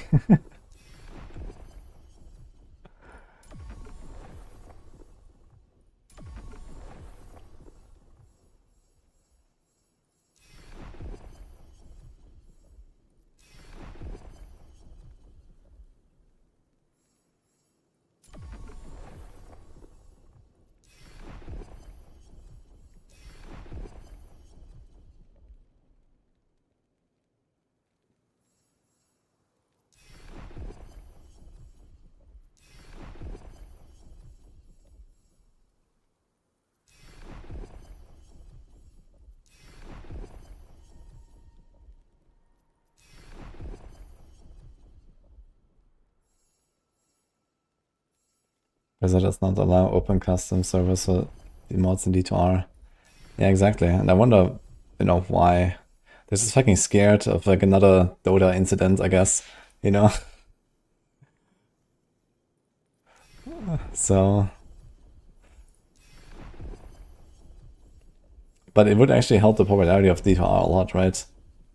If they would allow people to do everything. Just like in the old D2. If people could port over on the mod stuff, man. I think like the whole like, you know, D2 community and like D2 Twitch and everything would be like so much more active. if people could play more than just like basically the game and some very light modding.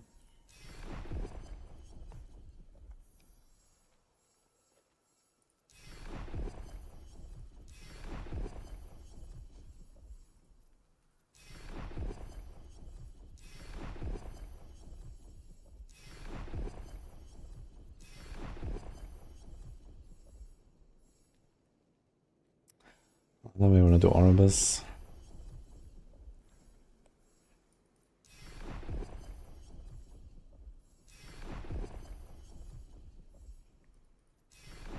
It's true, I pass.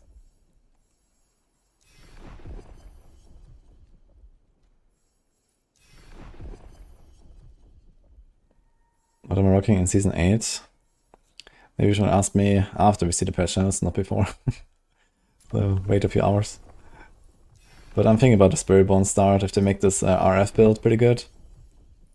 I give some feedback for that, and let's see if they're gonna like do something. That could be nice. I think a lot of people would be looking forward to something like this, the Spiritborn build of the Emeralds that they introduced. If it's actually good.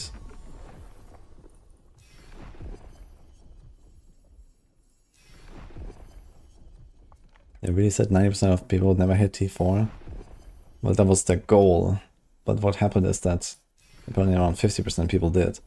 So now they're making it much harder.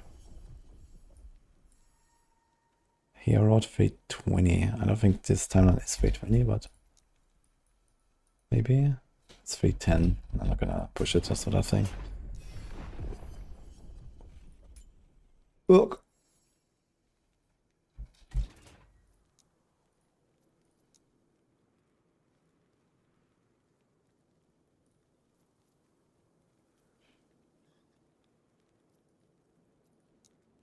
Okay, so this, and let's do this. Oh, that's gonna be fun, guys. Are you ready? Oh boy.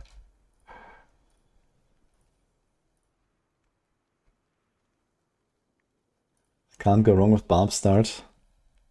Yeah, I mean, Barb's always good, I guess, right?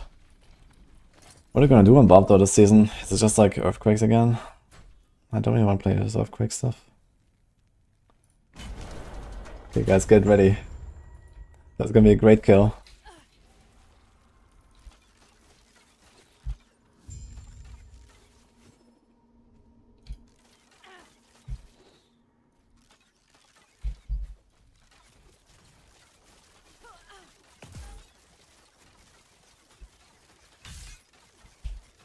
And here it comes. Okay, let's go. Oh, we have also Exalted here when I press X. A big ring, they're very big. Dude, I pick up 3 items. Really, for all this? Maybe it's like something here in those smaller ones. But nothing I really care about.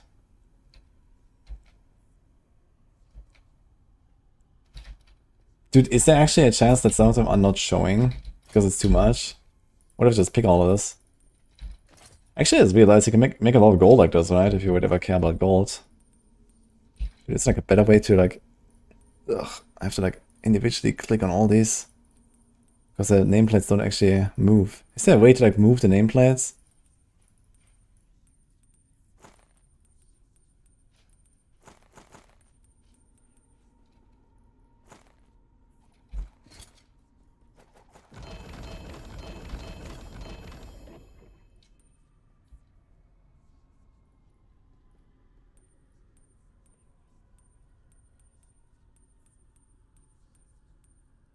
I wonder how much gold is this?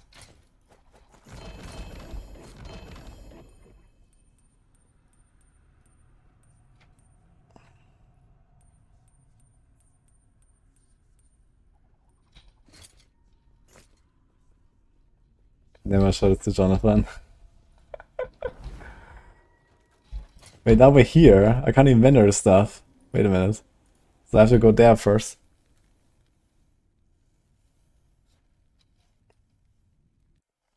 Ratings. Yeah, not really. I mean, these are just... I put like a monolith P on this here as white for this item. Okay, let's see. Whatever notice. All these are like 500 to 1600 gold, 2k. They actually have different gold. Okay, 410. Let's see.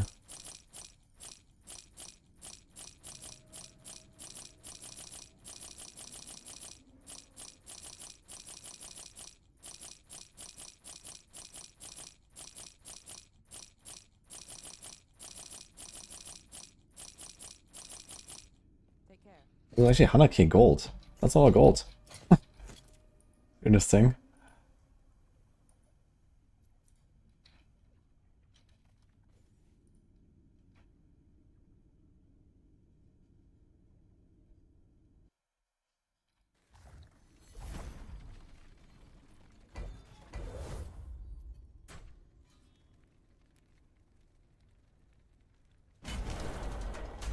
Yeah, Ciceron did say that, but this was about RNT.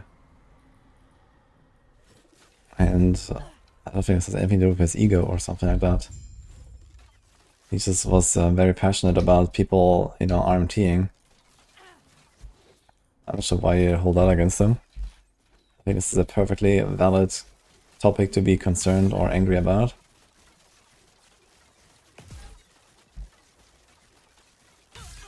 Okay, it comes around too, guys. Alright. I got a 10% XP blessing at the very least. And a lot more white stuff this time. Let's see.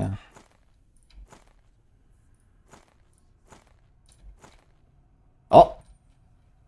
Actual Tink.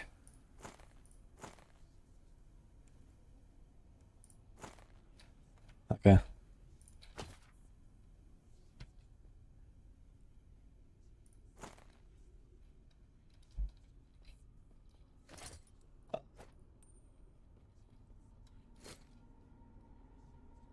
Anything else I want to pick? Probably not.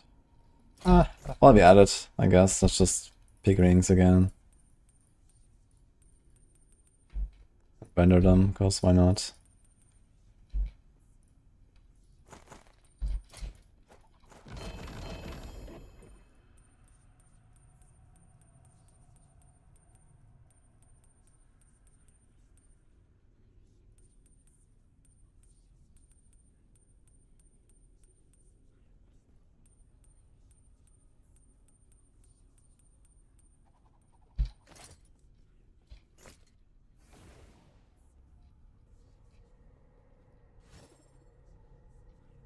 Why is this one, like, grayed out?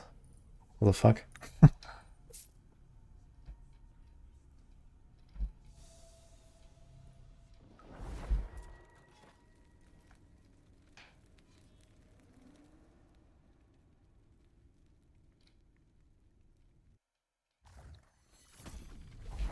Gonna make the build for Marksman soon.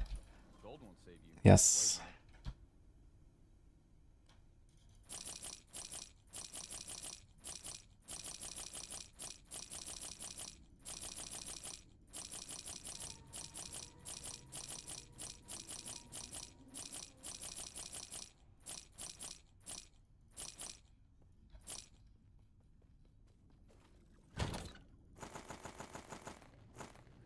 Okay, we can cook another red ring. That's the one for sure, guys. For sure this time. Look how many profits I just cleared from 2 bosses. We have 100k paper still, so I guess one more round. Oh, maybe not. Maybe we don't need more. I should run Nemesis Tower.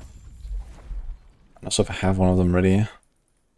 Where's the timeline where I put all of the stuff? I don't know where it was. Let's check here. 200k favor for Red Ring. Yeah, it checks out pretty well. I spent like 900k now, and I think I got like 4.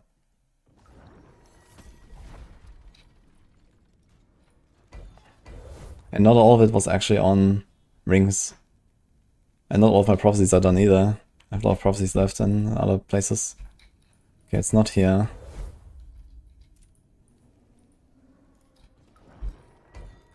It's not here. You have to do hair rod at some point. Actually, we have to still run these here, right? We have a bunch more maps. Oh, not many. Actually, we do. This entire path here I haven't done.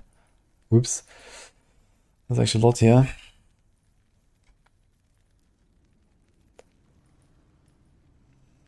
Okay. And these were all like harmonies. Okay, so no. Here's a cemetery. We have dragons.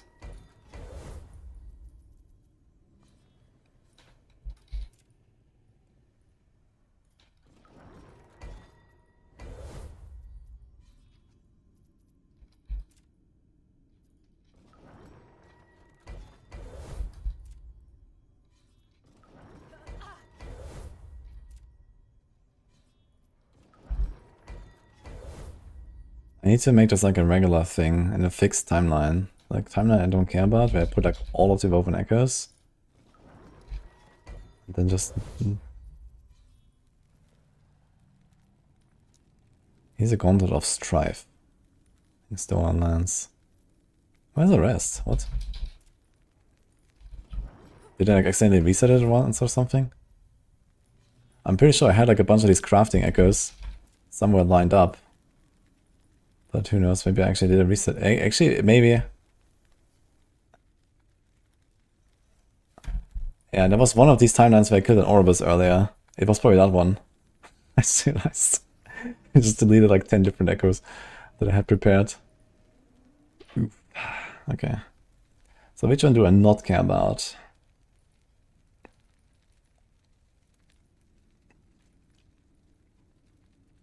A lot of them, to be fair. So let's do Spirits of Fire. They find a cemetery.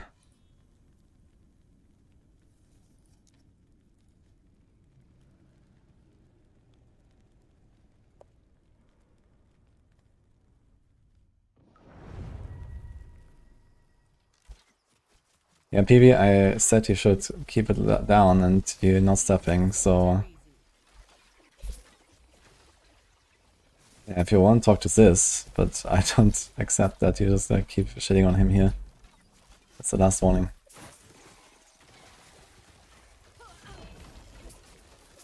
That was close.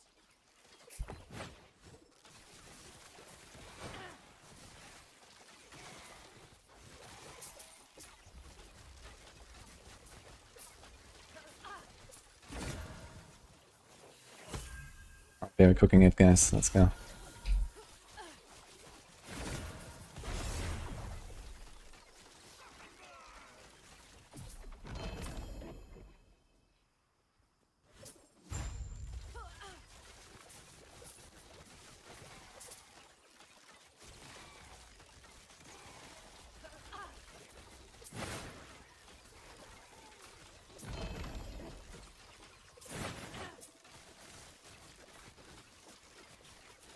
Thank you, devil.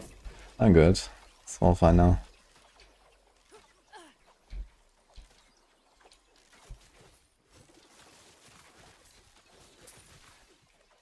I think if Nemesis in here, right?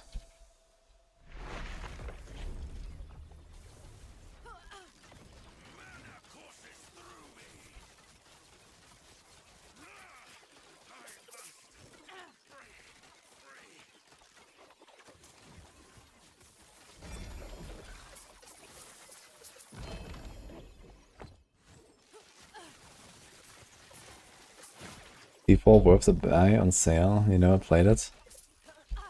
Huh. If you've never played it, I mean... Not a bad idea to get it. I mean, D4 still has, you know, a long future ahead of it.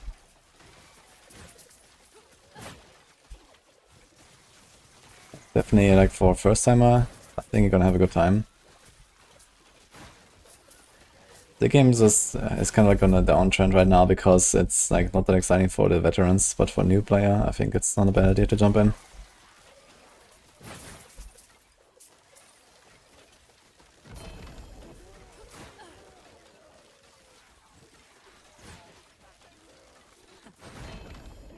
Bing. You can just 3 LP Quicksilver, so two of them here.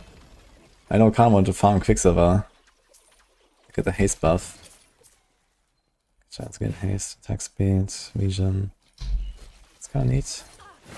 And a silver base.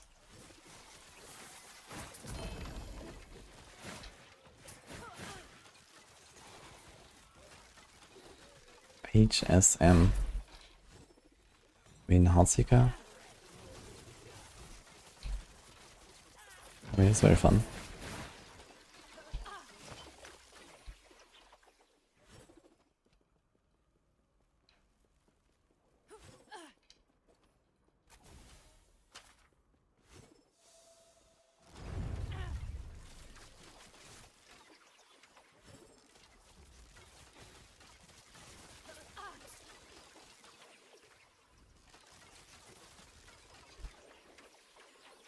Making T4 T4 hard to get to and making the game a bit harder.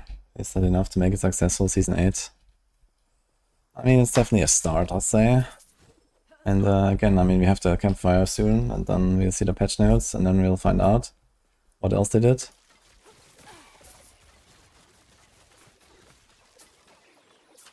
I mean, they also added new bosses, made the bosses harder in general. We worked the whole like bossing system and boss rotas.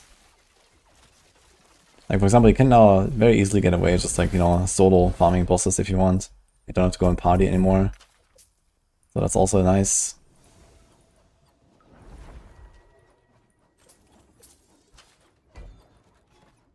There's a Sabashi.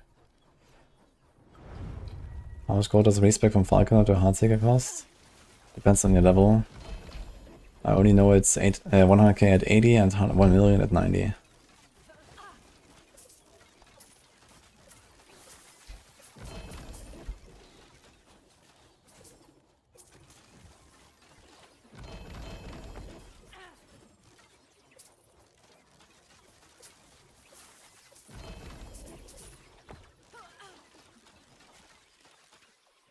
Heartseeker mechanic, free curve. Dude, this kind of Heartseeker in D4 would be very fun, to be honest. Swine. Okay, guys, the ring. The ring. Come on.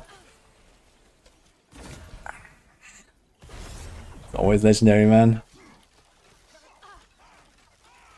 It's actually insane.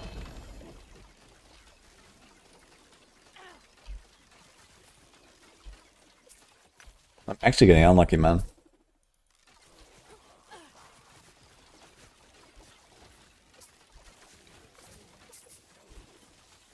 And I'm running out of favor soon, so I don't really have like a good way to target it anymore. This might actually be like, you know, start third character angle and hope I get the red ring on the way somewhere.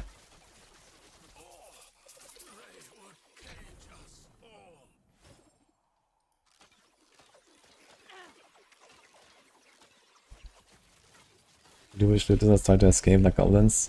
Apparently they do run away, but not really, right? Just gonna like stand there and wait for you to kill them. I don't know, they're kind of weird.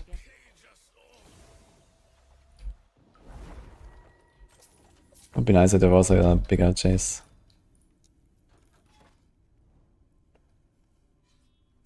I'm not doing Conquer Tower for Nemesis. Because I don't find nearly enough red rings in order to use the tower. I mean, I have like, you know, all these swines here I can cook as well, but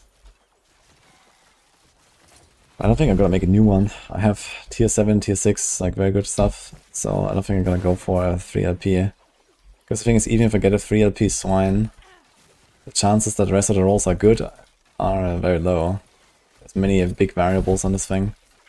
So I can only really just reroll it. And there's nothing else I really wanna do with like cooking Exile down.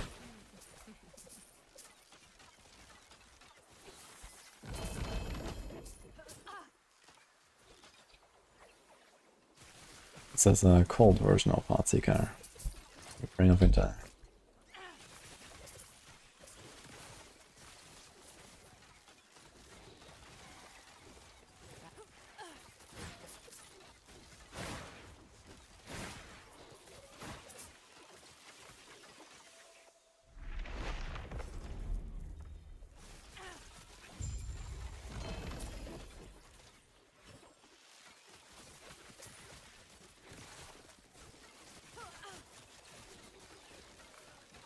We have more than one expansion. D4 has one expansion right now, but it will be plenty.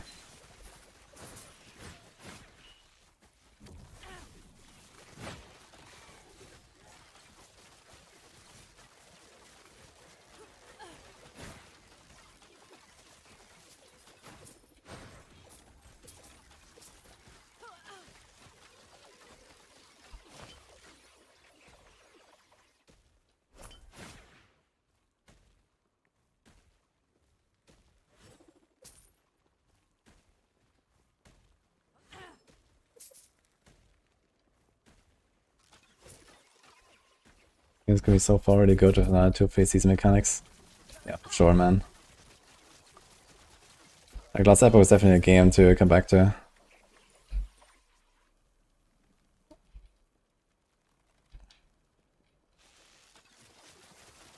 Like even if they don't do anything, you know, next season, they could just like do nothing and I'll still blast again. It's gonna be fun.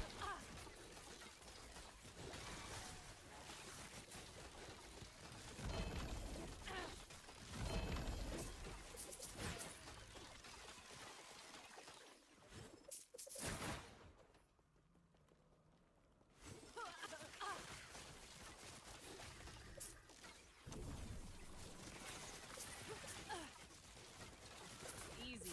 Too easy.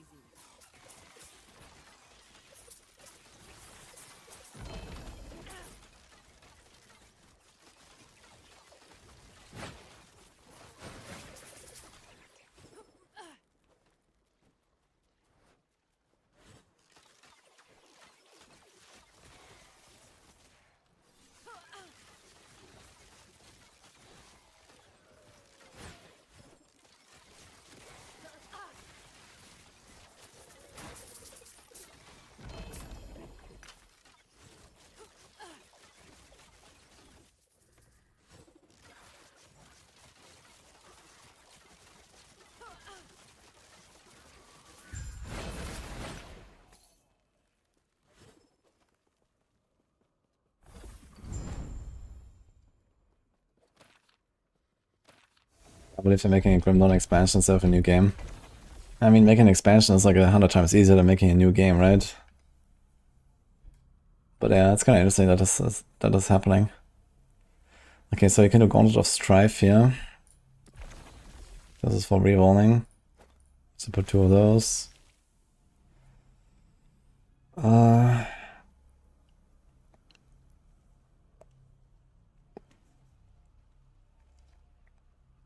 This is the reroll stats. We need that.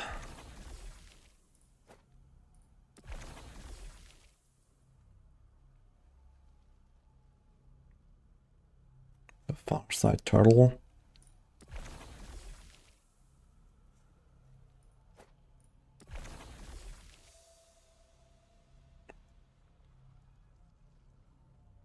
Can shadow set items.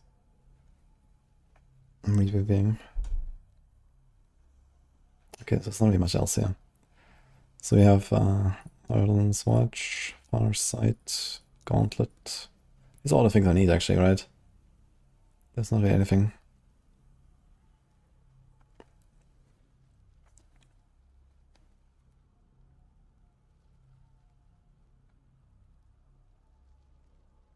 Okay. But here's 2 of the... oh, only 1. Trove. Okay, let's do the Trove, I guess, over here.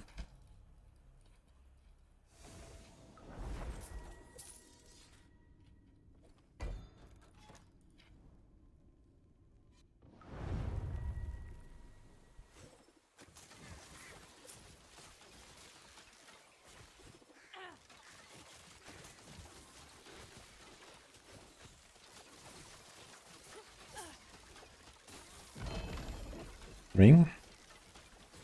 That show's too big. I don't think it's gonna be a...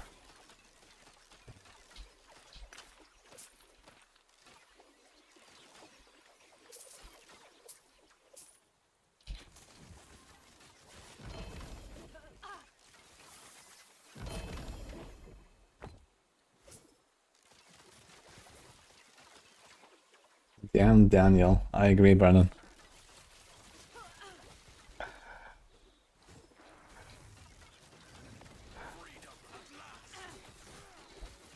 I should be still here also a while ago.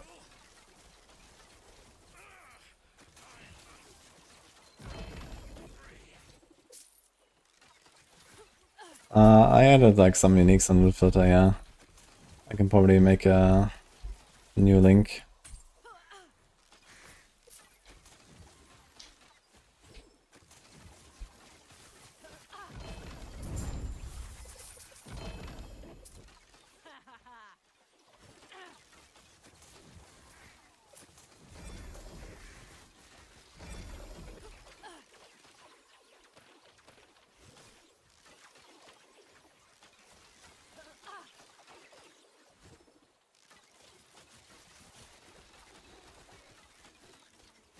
Meow.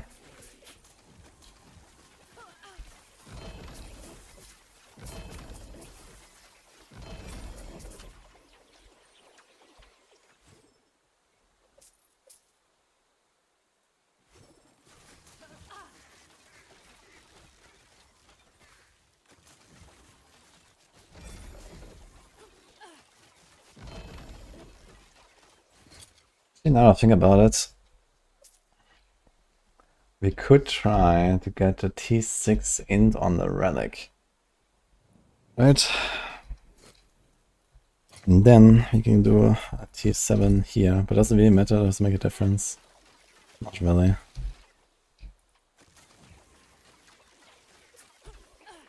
But there's actually a chance I can do like a...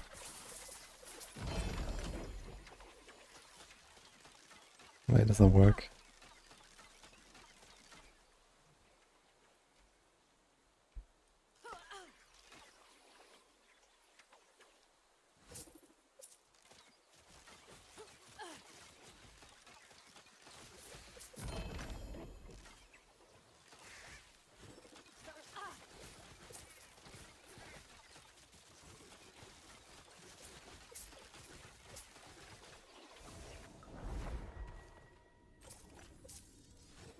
Yes. There's no relics. Take care.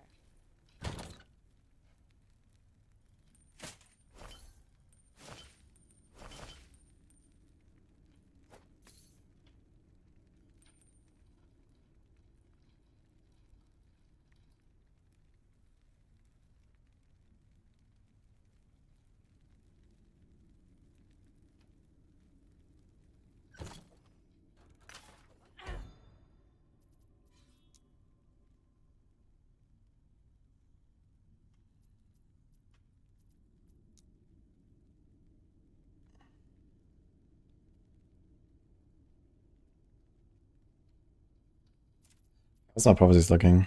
Lots of rings. There's still some relics from Aberroth. Here's relics from Jorva. Immortal Eye. Siege Golem. Rare enemy in any dungeon. Okay, I should definitely run Aberroth and like a Jorva or two. And then I think we're kind of done with all our favor and all of our relics. Okay, let's do this, I guess.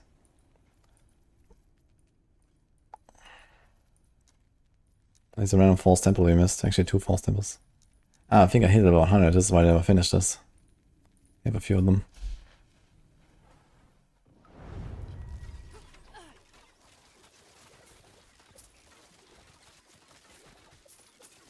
D40 needs to get together on putting things on his social schedules.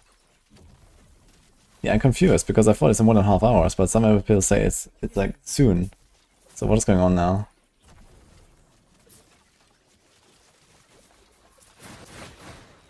Like the post said 11 AM PDT, which for me is in 1 hour 15 minutes, no?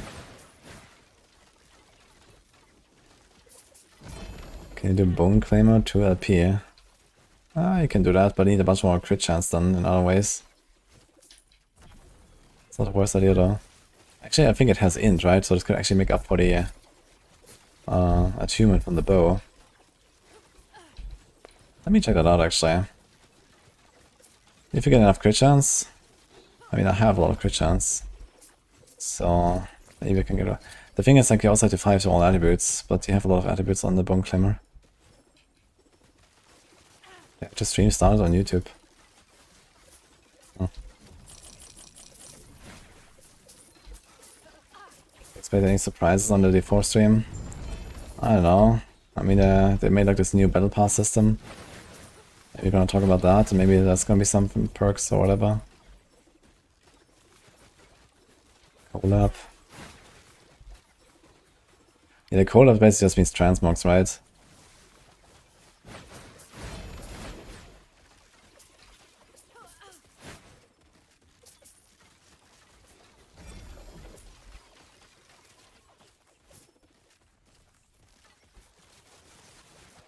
I won't forget.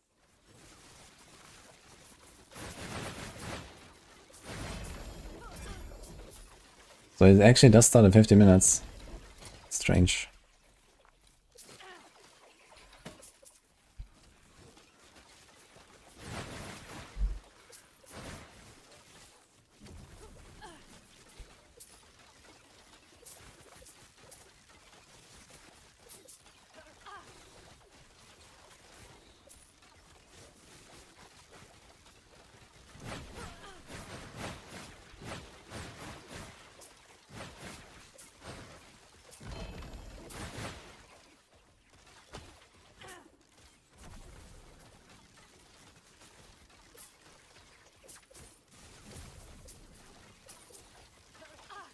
I mean, you can get like a 100% crit from just the blessing that I'm not using currently.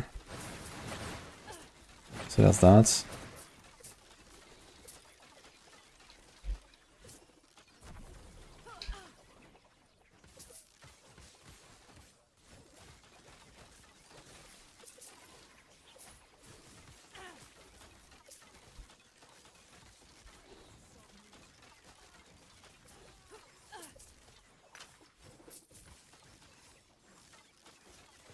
Relax.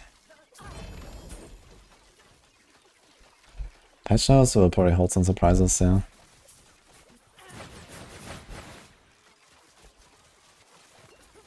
I mean, there was a lot of stuff out of whack in the PDR, so...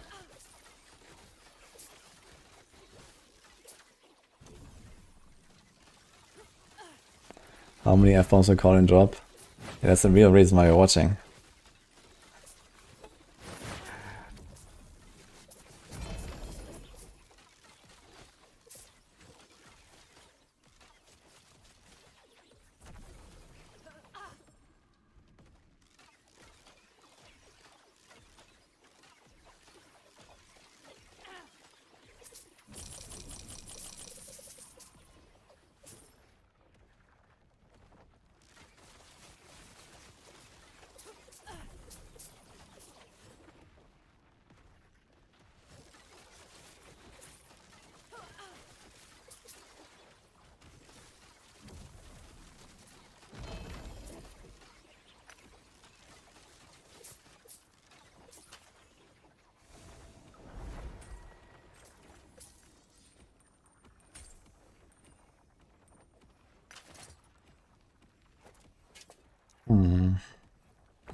Ditch.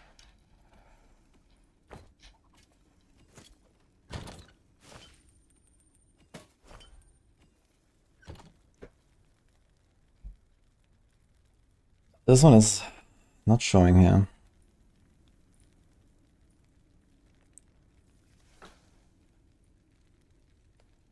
Like, it shouldn't be, because it says 11 AM PDT. Is this wrong?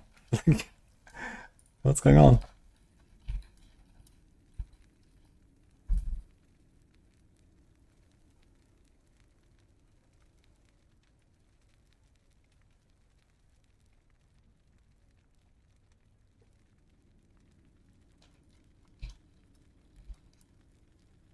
Yeah, it's in 1 hour, guys. Like, am I tripping? What is going on? Why is everyone saying it's happening now?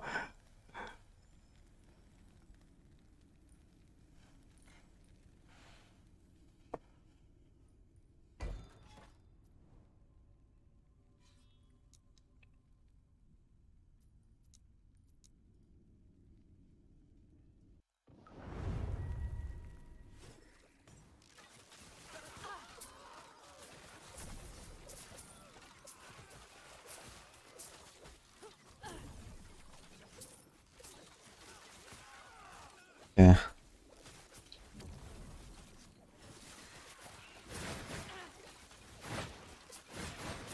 Go look at the YouTube channel. Dude, they probably got the fucking time zones wrong or something. YouTube channel. Find that.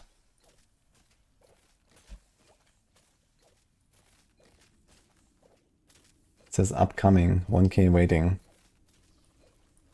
Here. Scheduled for 8 PM, okay. Yeah, but they're probably gonna launch it like 1 hour ahead of time. And then have like the waiting room, basically. Right?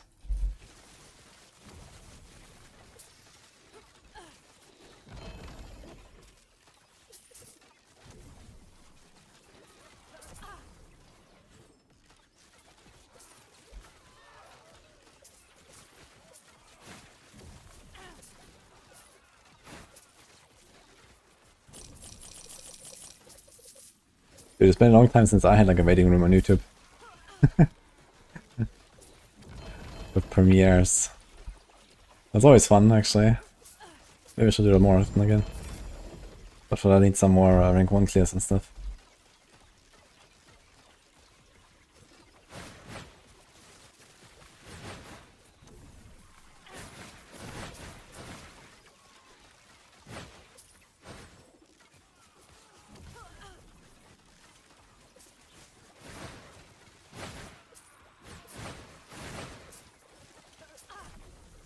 That was close.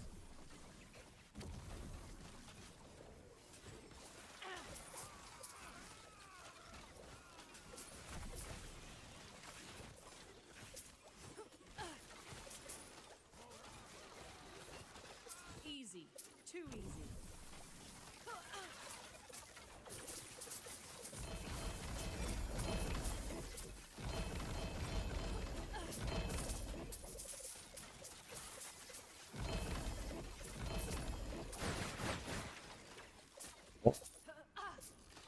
Got so many of them now. We plan to use it anyway.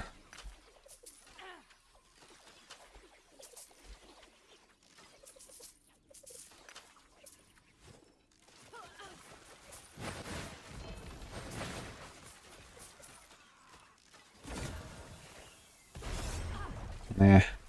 Dude, imagine if I cook one of these rings and I actually get like a random, like, you know, plus 12 int or something. That'll be nuts if that happened. But I mean, it has to be exactly that, right? It has to be int. Because I can't change it with the turtle.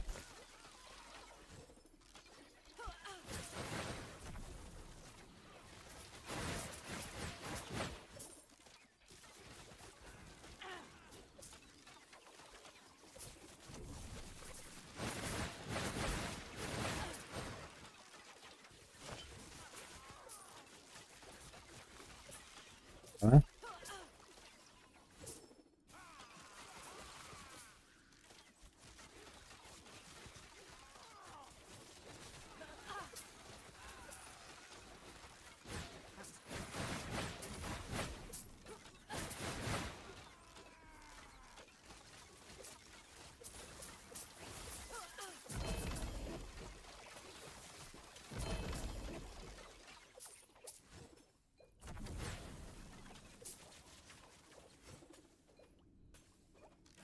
No bone claim. I wanted to check that actually. Forgot about it.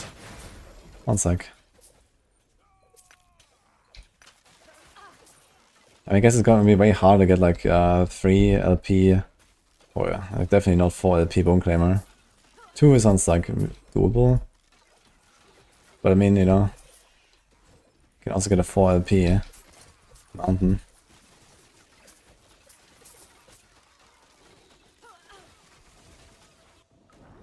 Now, bone claimer has like a bunch of strength and int and then some armor, right? And this is and the necrotic res thing.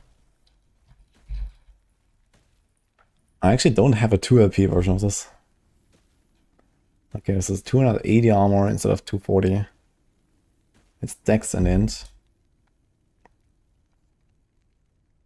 Necrotic res. It's not terrible, but not great, I think.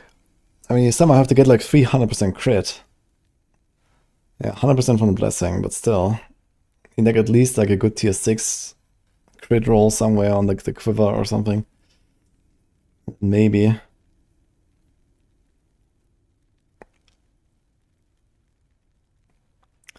And the only good thing I see here is that you actually get the int that you need for the bow. Like this needs to match the bow basically, right? So you have 12 attunement here, so it needs 12 int here, for example.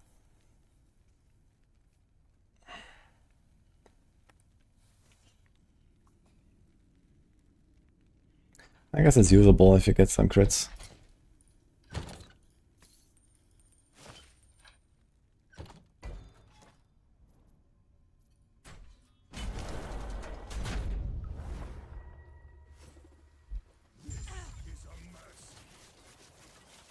Yeah, guys, I don't think there's a Diablo 4 stream happening in 4 minutes. It's in 1 hour. So whatever they have on the countdown is just a mistake, I think.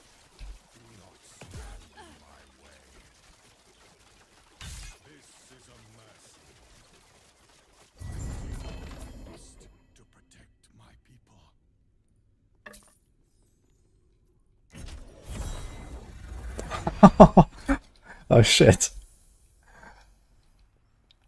Okay. That's quite a ring actually.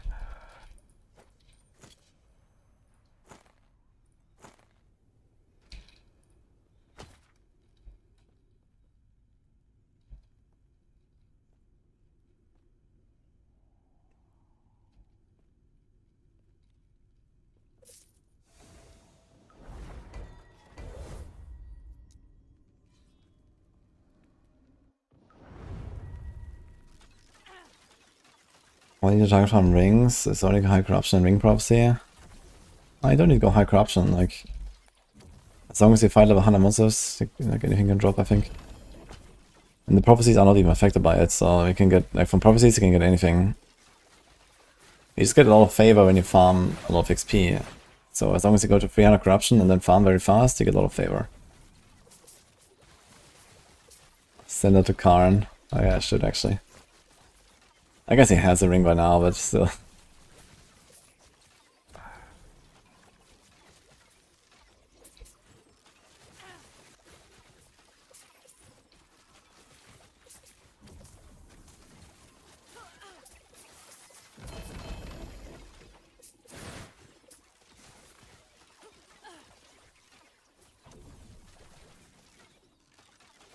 Thank you guys.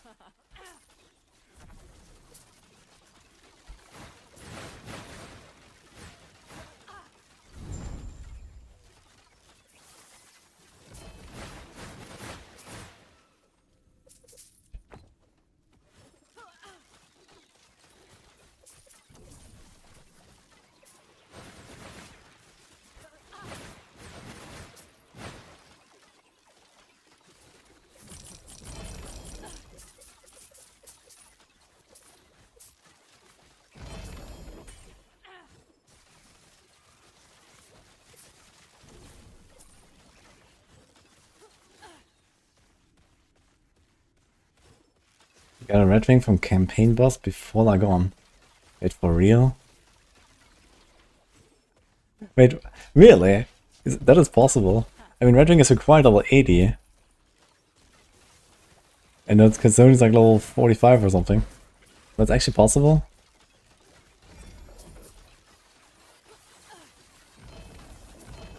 Seems like there really is no restrictions then.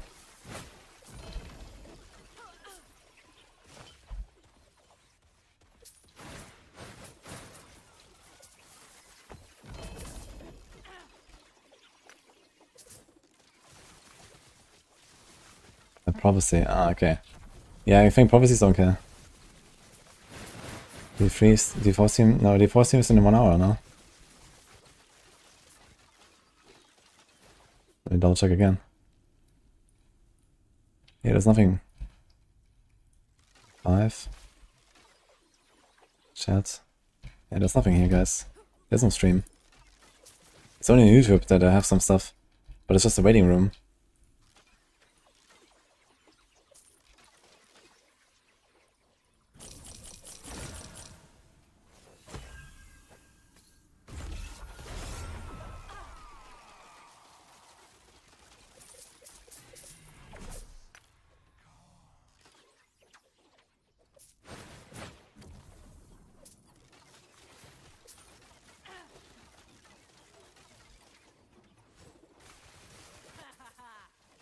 Lightning, Chakram, Blade Dancer. That sounds fun actually. I always wanted to make a shuriken build.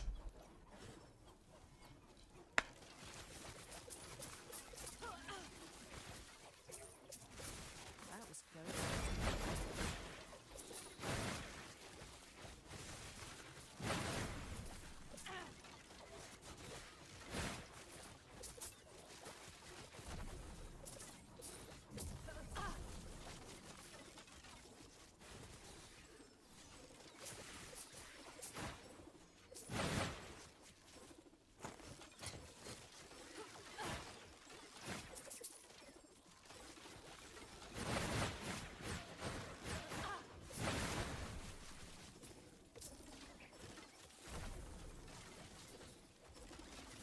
Why not both Wonkers? But it seems like it's confusing, actually. Because a lot of people seem to be thinking it's now, but it's in 1 hour, guys.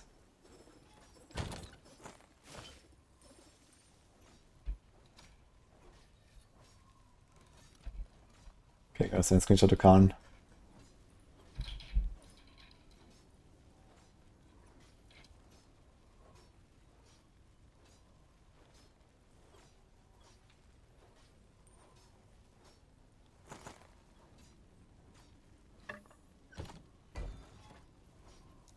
Okay, so how many more? 1, 2, 3, 4. And then we have them all out. I know this entire thing's done. Holy shit. Fine. Khan says holy.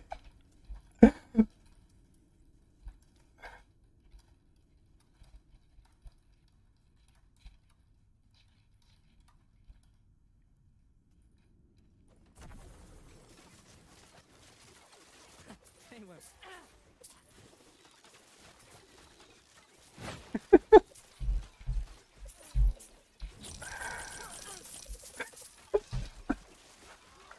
I told him I already got 6 red rings and prophecies.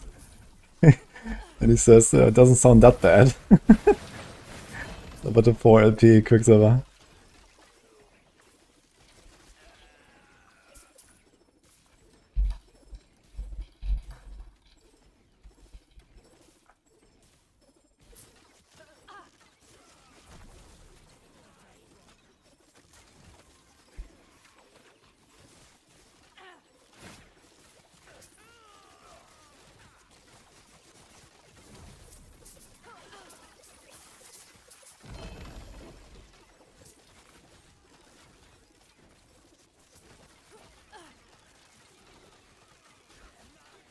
Does last Epoch have enough content to be worth 100 Australian dollars? Absolutely. But you don't have to spend nearly as much, I think. Wait, how devalued is the dollar right now?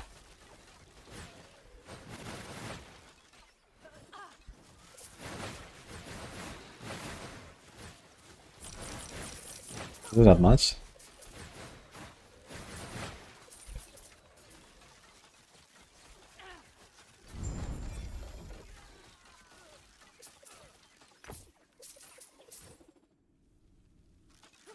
$50, 7,500. Okay, there you go. Yeah. I mean, I bought the game for, I think, 20 bucks. Like 4 years ago or something. That was good value.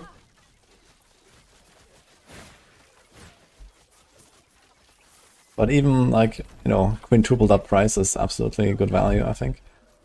In fact, I paid roughly that now anyway, since I bought a big supporter pack this season.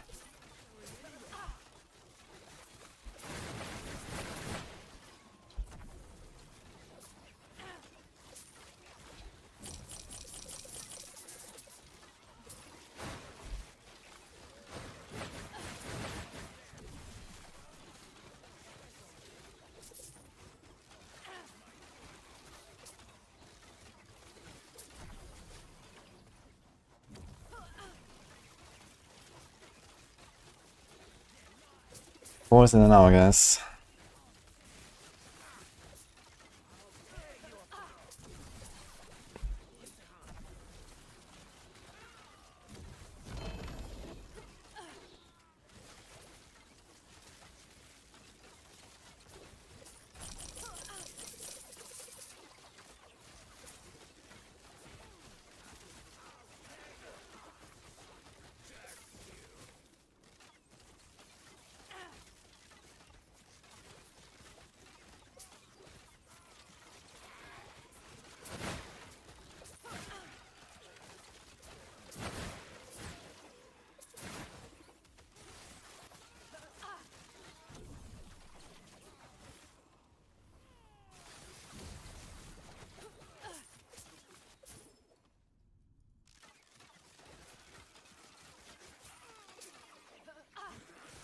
Yeah, there's no pay to win or something in last Epoch.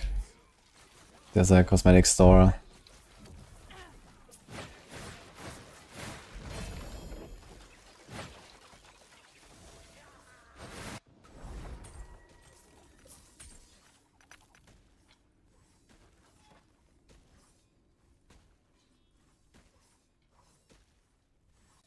Okay guys, let's do this.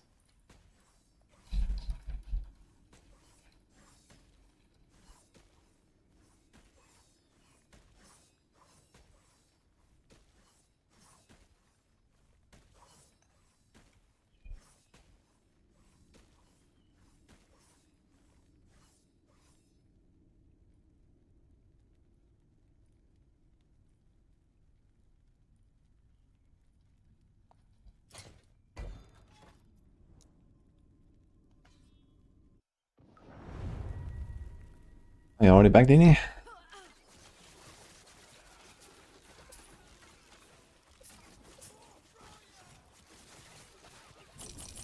With the X-Pack. Talking about D4.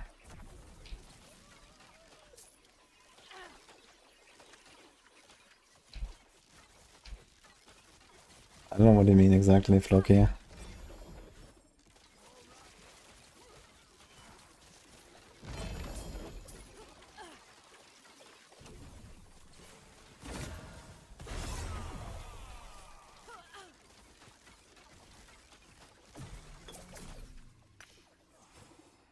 That was close.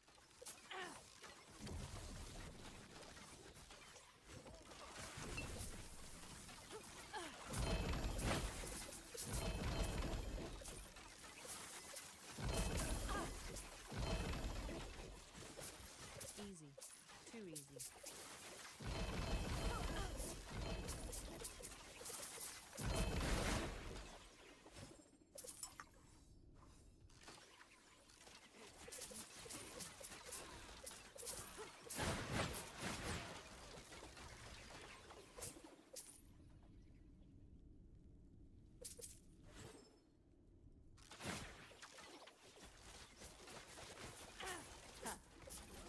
Forget.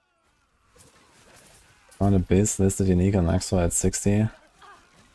But it's not very hard to get most uniques in this game.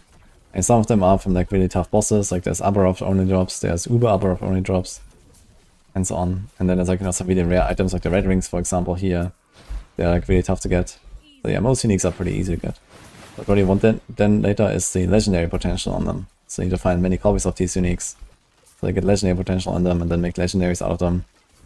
For that, then you need, like especially on the multi-LP items, you need like really good exalteds to actually use for that as well. So you have to craft those exalteds and you have to slam them into the unique.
100 and Skybar, but you have in place at almost 100.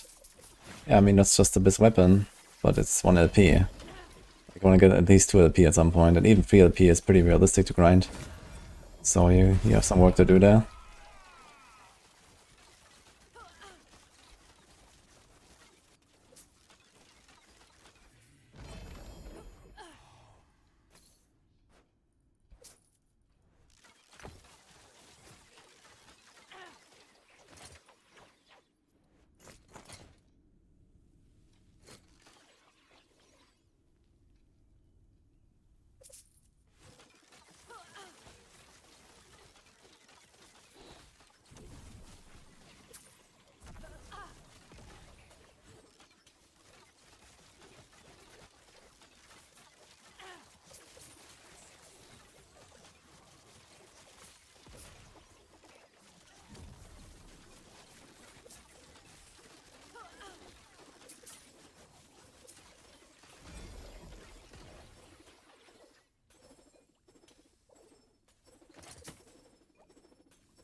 That was close.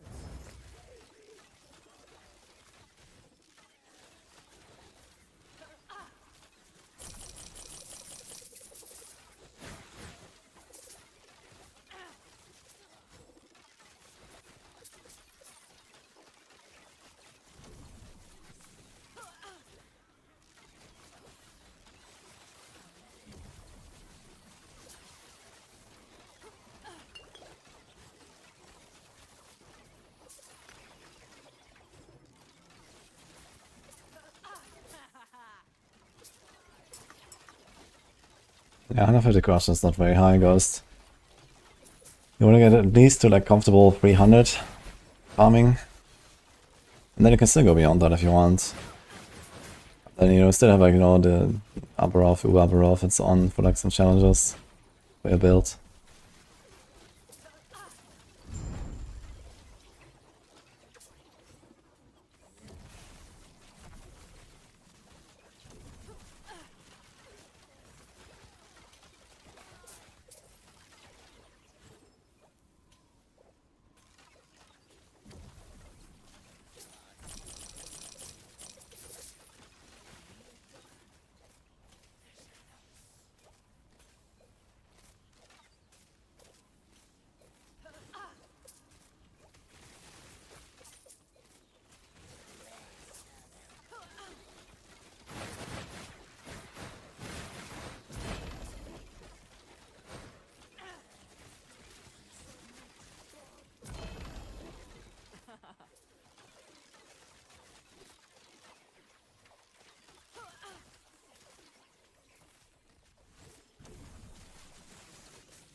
Ja, sehr fun build, very good.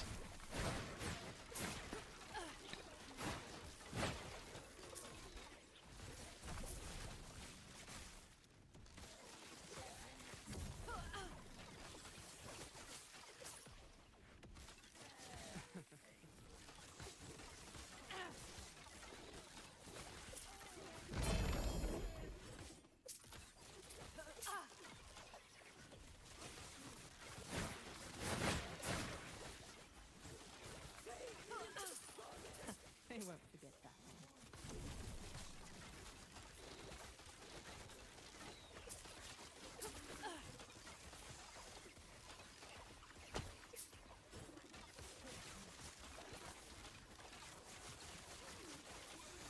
Yeah, I figured the Dragon Song is very close to the Feeding Shrine, right? So I don't think I would like that very much. Sounds kind of scuffed. So yeah, I do like a bit of like a shotgunning playstyle, I guess. Or like, how you would normally play a shotgunning build. Dude, what this game needs is galvanizing shards. And a crossbow.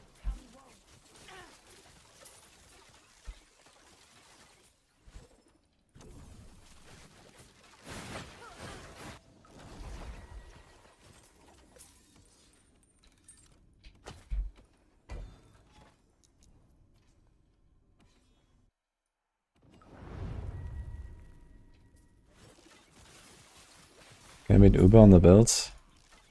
I think it's mostly a function of me getting good. I mean, there's nothing really preventing me from killing him. I think the damage will be okay to have like kind of like a similar clear time as my Judgment Paladin. It's just that everything will one-shot me basically. So as long as I can dodge all the one-shots for 15 minutes, probably good. My sustain is probably okay.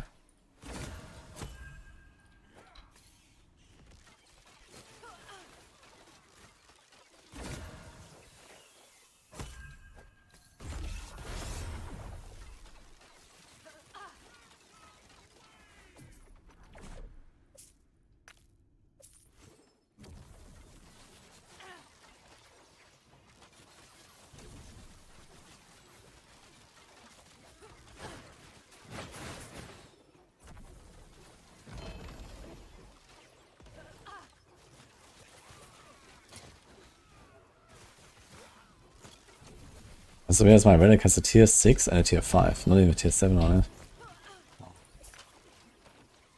How did that happen?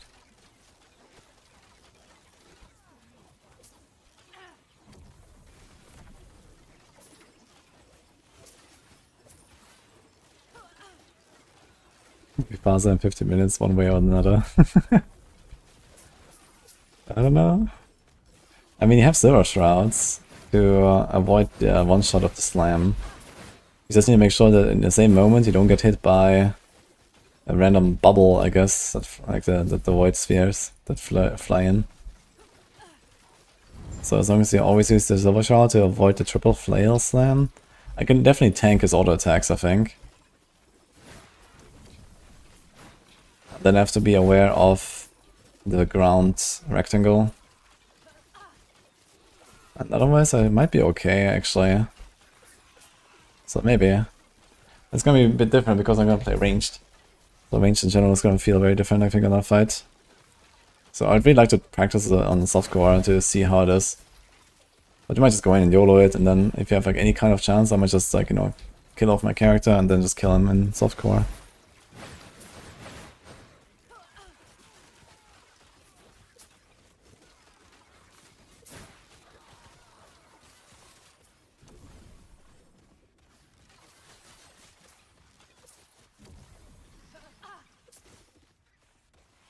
Have cleanse. Yeah, we don't need cleanse that badly on a ranged character, I guess. But you can do it with shift. And with smoke bomb, actually. You have 2 cleanses, but I think the smoke bomb I will mostly just keep ready for the triple slam.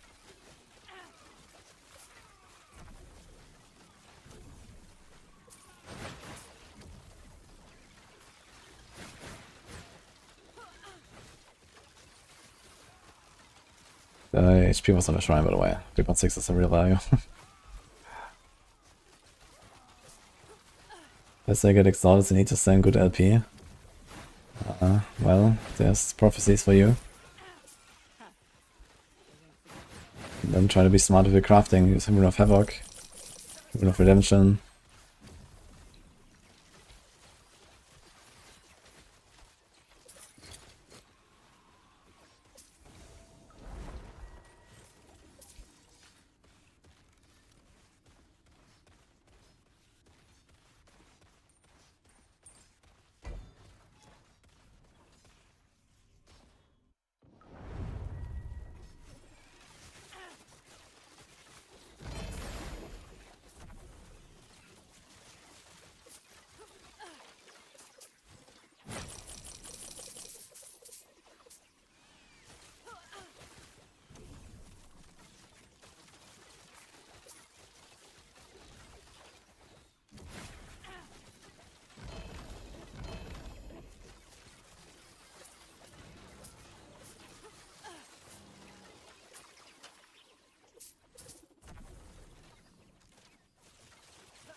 won't forget that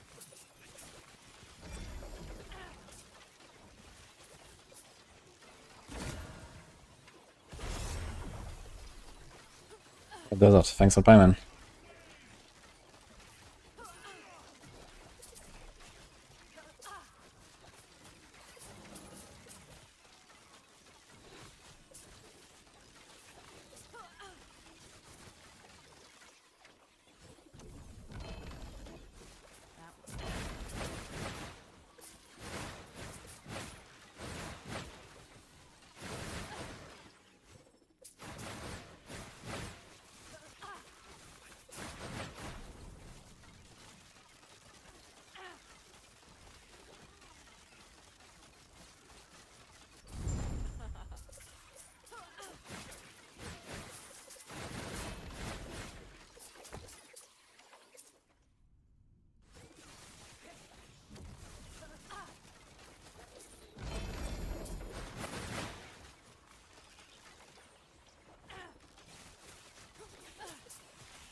Easy.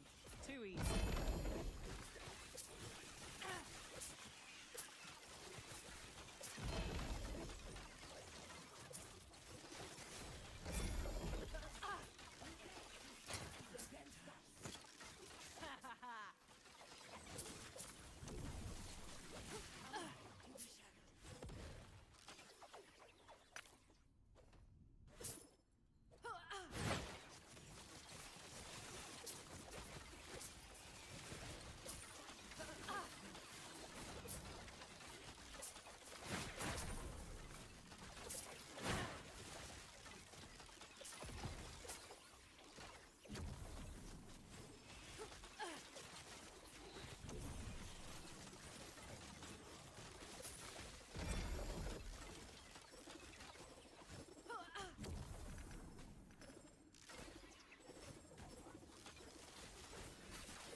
This is really lost on volley doing that.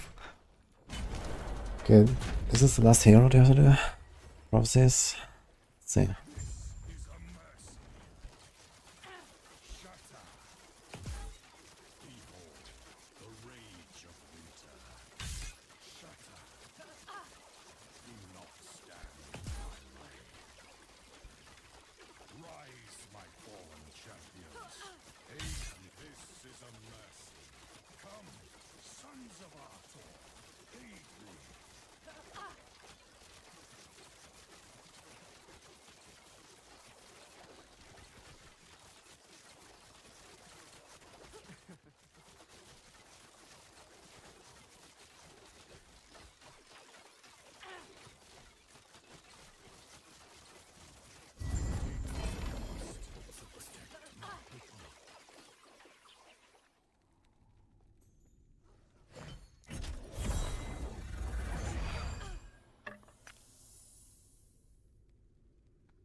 Okay, favorite dispenser.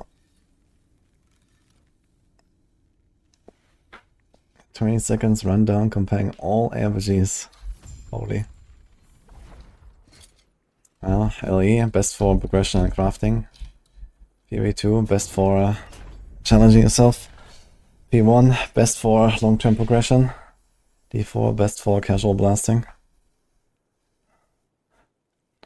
Torchlight, best for min-maxing. I guess that's about it.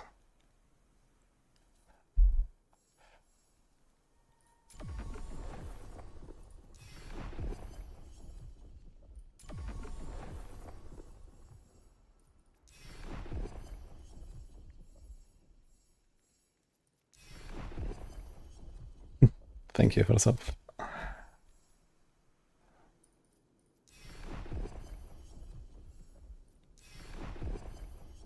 Maybe I'll do a bit more Torchlight, but we're kind of in a tough spot right now with like how many releases we have at once. And then we have D4, and then we have no rest I wanted to play, and we'll see in May, I guess, if I do some more. I mean, I've done it in the past, that I went back to continuing Torchlight a bit.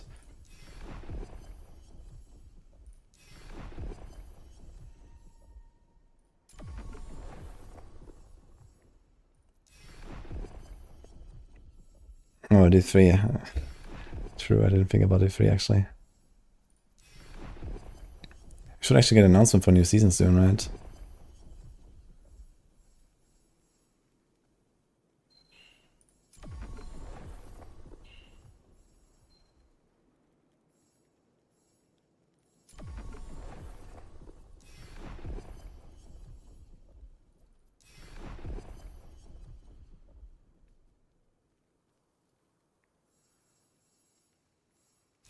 No rest for a record, the meaningful combat PoE2 is trying to achieve other PoE1 mobs.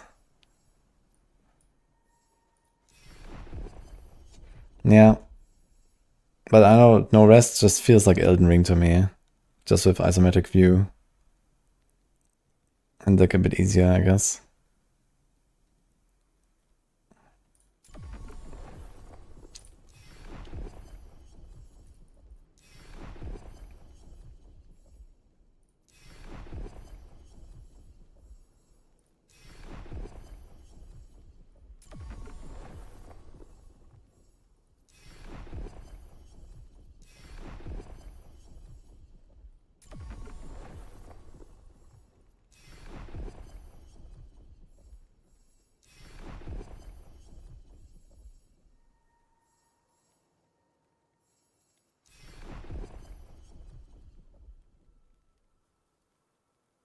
Yeah, no rest is really fun. I actually streamed it when it came out.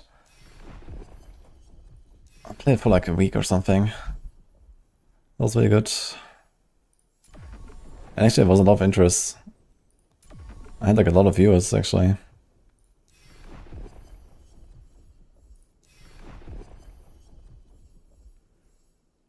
Jonathan loves ER.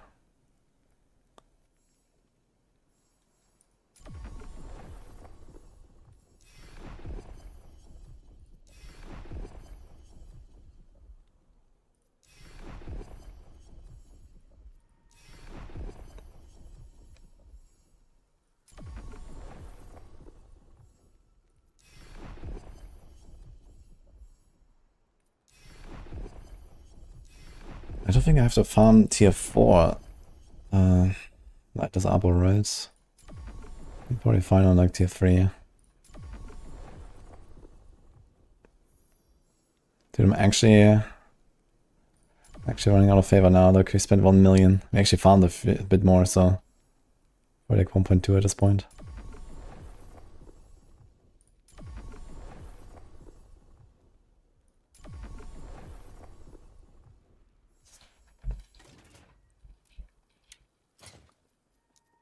Okay then. That's right.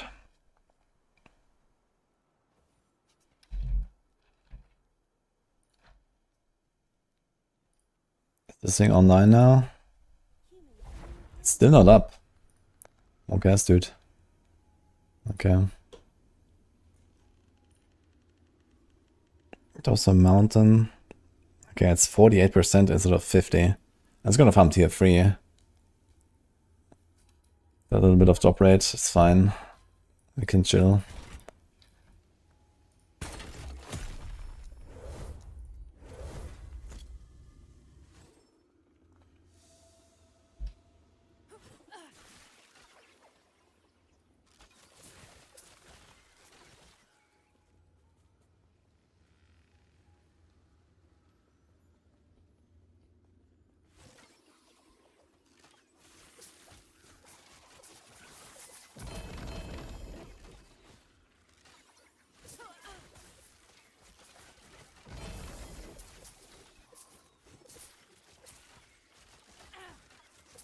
Race is over, yeah.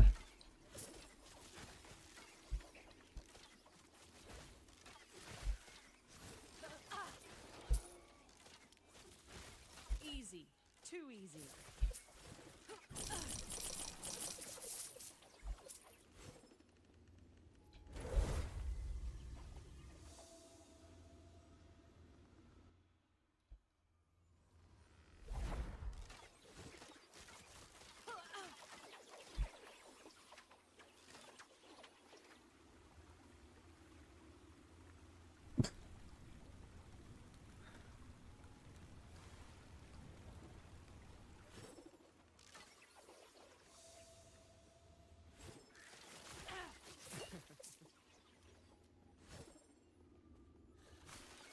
Dude, I need light radius in this game.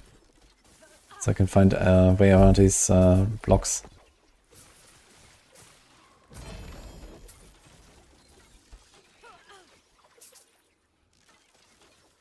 It's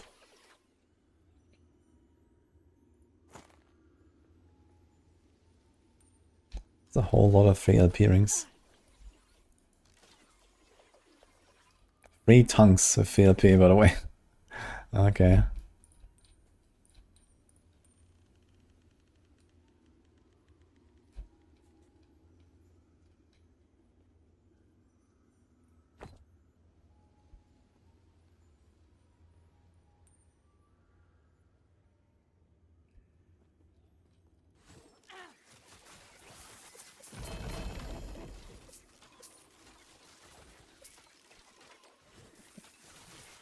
Thanks, Myla. I actually carry my torch here. That's not enough. Are you ready for the campfire?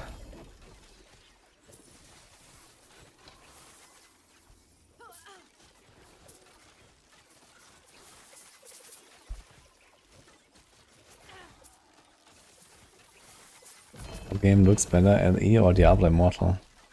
You mean just graphics? Might even be Immortal, to be fair. Immortal actually has really good graphics. No one is playing this game for the graphics. That's fine.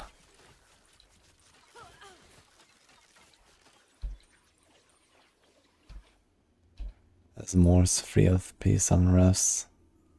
Is that 23 viewers, Will? Another tongue.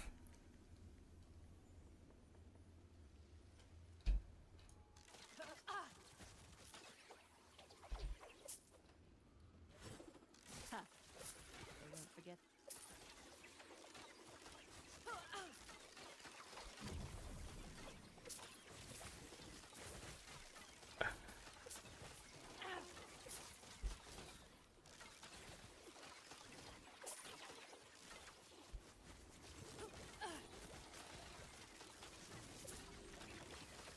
It'll be tough to watch if how much LE has improved. Yeah, I guess we'll see.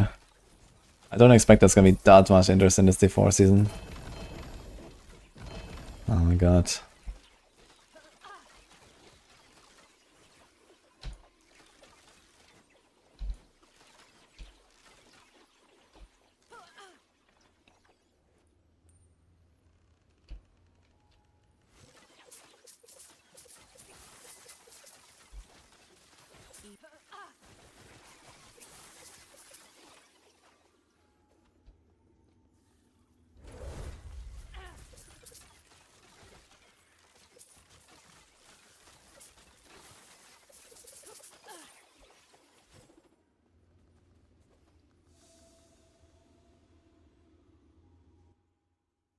Okay, transition multi-shot marks into Heartseeker. You not only can, but this is kind of what you're forced to do. Unless you level with something completely different. Okay, I mean it's also detonating arrow, I guess. You can do detonating arrow.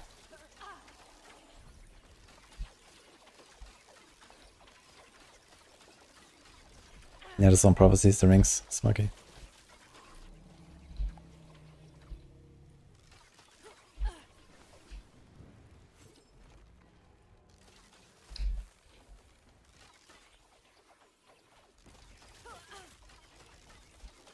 What if Thought drops Morrowind remastered? Yeah, Morrowind is the only Elder Scrolls I've actually really played. I didn't play the others. Morrowind, I'll play that.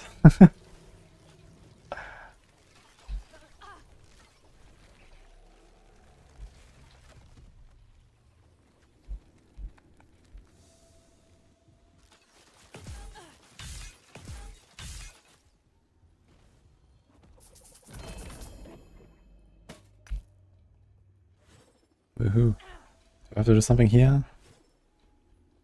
We've done it. Though I admit it's not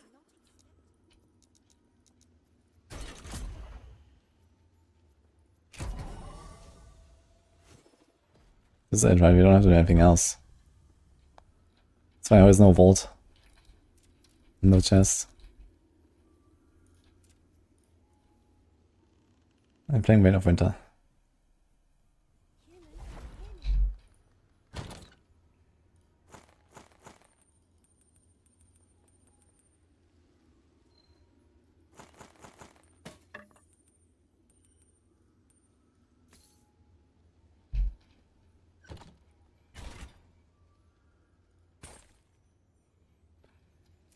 Maybe, yeah. Do all the prophecies.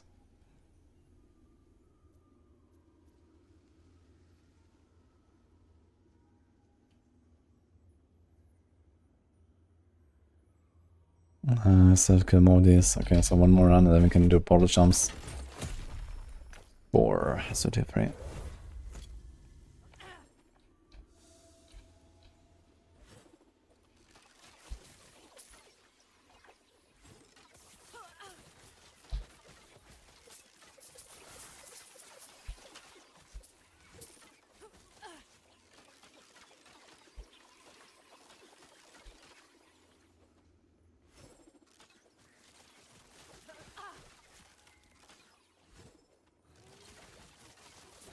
Are we gonna kill bosses now on Rogue? Yeah, I mean, maybe they're gonna introduce some solution. But I'm actually not too hopeful about that. I think Rogues might be kind of scuffed. Until they actually fix all the CC stuff. I mean, Death Trap has decent damage on bosses. Because it has like this mechanic where it does extra damage against bosses, so that's it's kinda okay. Especially because there's also the overpower variant where you can't even like have, you know, an amulet with like lots of frigid finesse ranks and so on. So that helps as well.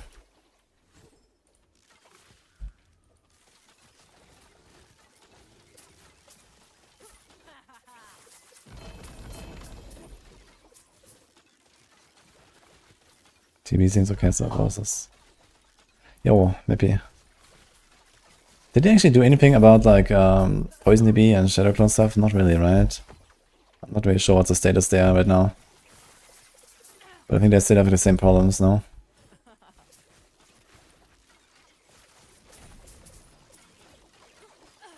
Guess we'll see. I mean, like in the PTR. I don't know what it was on the PTR even. I didn't test any TB.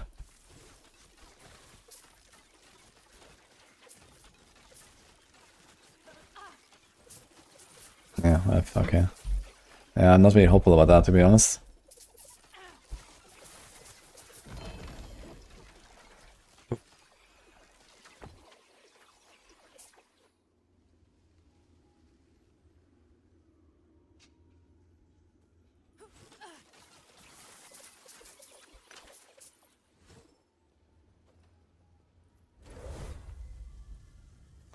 That's a lot of rings, I should have seen it earlier, man. When I did Abomination. I had like, I don't know, 8 prophecies for Abomination or something. That's kind of funny.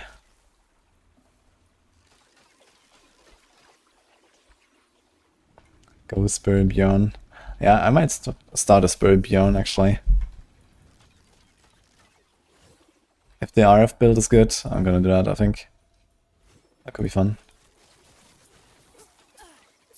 Like Quill Volley into RF.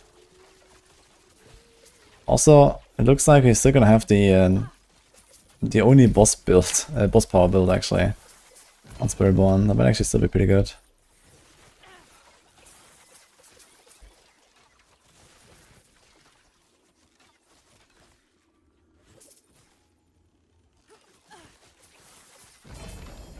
They hate Rake. Yeah, Rake is not it, man.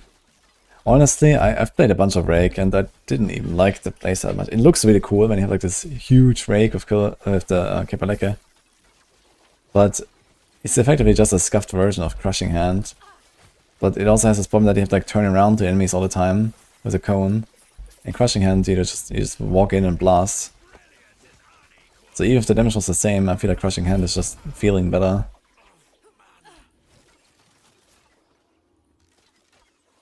Shredded Druid, holy. I've got a 2 LP swine actually out of the nemesis.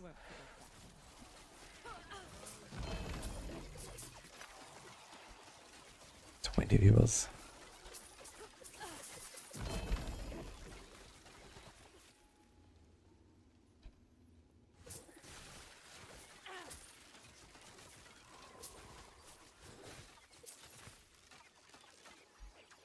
The 4 range show kinda sucked.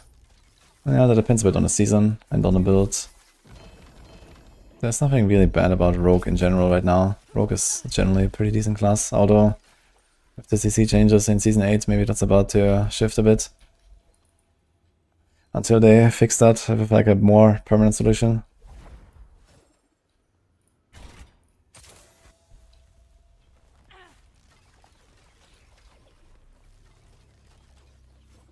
Oh, so many wing stopping? This is from Prophecies.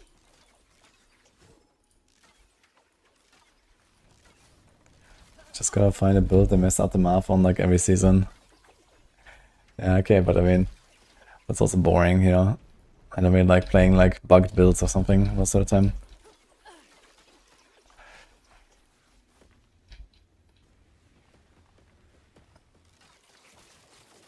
And I mean, most of the time I play many builds in a season, right? I, you know, make like 10 builds or more in those 3-4 seasons. So I definitely want to have at least some of them be real builds.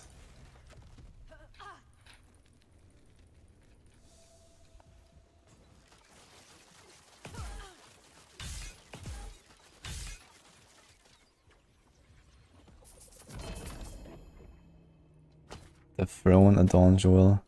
Don't worry about it that early. If you don't need empowered monoliths, then don't worry about it. It's not that crazy important early on. It's more like high-end bossing and stuff. You'll get later. 10 guides, aware. Oh shit. Yeah, boiler. You got this.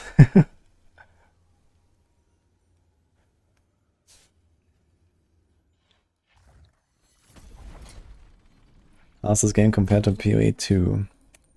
Oh, it's easier, better crafting, better progression. I guess maybe comparable amount of content at this point. Definitely worse graphics, animations, in combat. But yeah, it's overall really fun.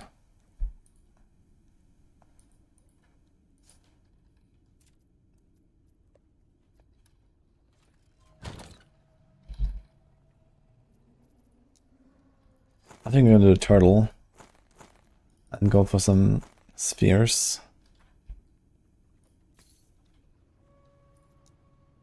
You have a lot of spheres. Or is another relic? I have a bunch of relics. Immortal Eye, Chronomancer. Do we just blast Chronomancer quick?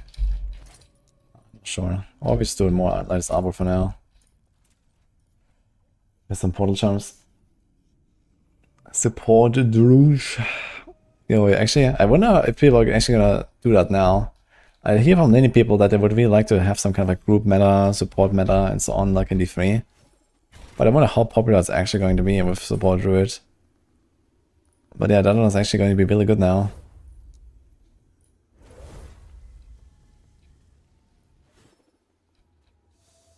Wait, where's the... What?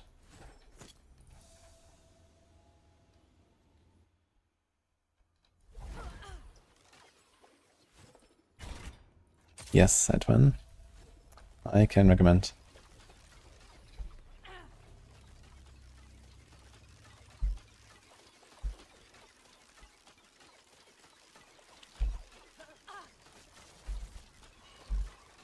What does it do? Dodge. Wait, how the hell do I have 50% dodge? For real? I love dodge.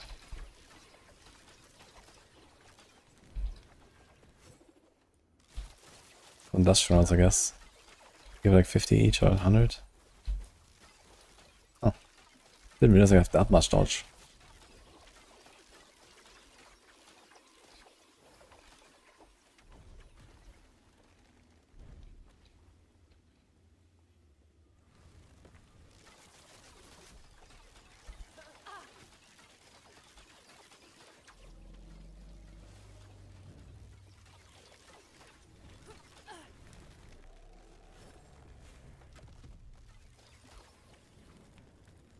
Boah, man. Farming light is Arbor though.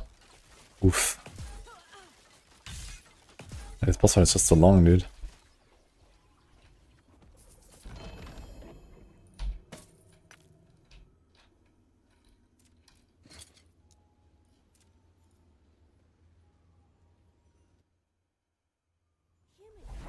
I sometimes have to match for Exile for the slams, yes.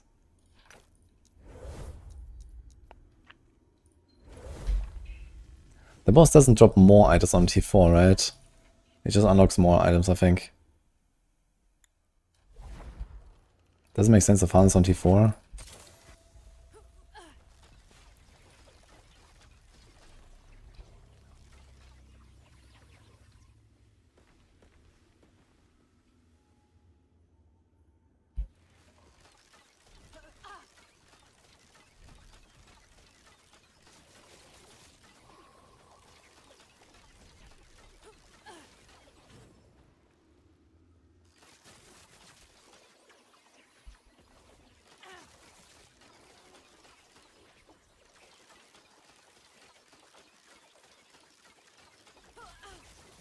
They have a lower version of the build. No. But I mean, Heartsinger is so strong. It was very easy to progress at this.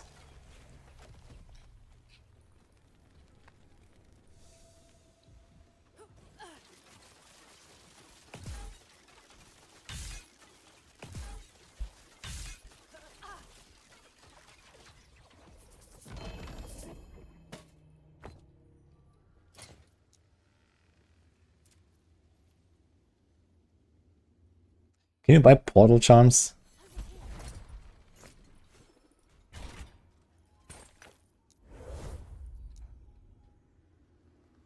It makes so substantially more exalted helmets. True, there's like this daily thing, right?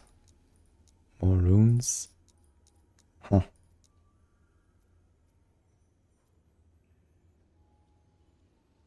Let's go try tier 4. I'm not sure if it's gonna one-shot me though. Does he one-shot me with the slams?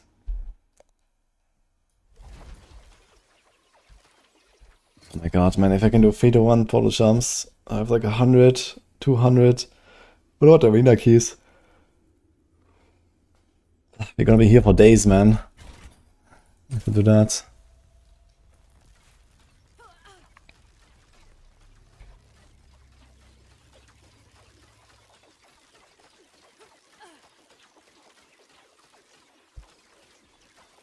Dodge.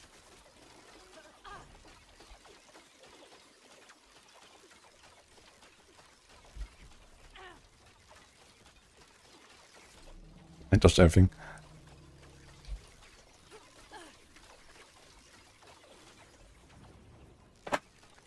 Oh. No. One moment. It's actually a dangerous boss fight. I'll hit this guy.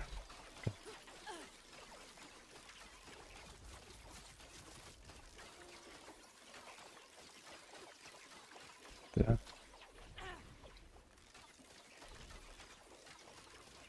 It's not kindling, probably. To put it close, I guess.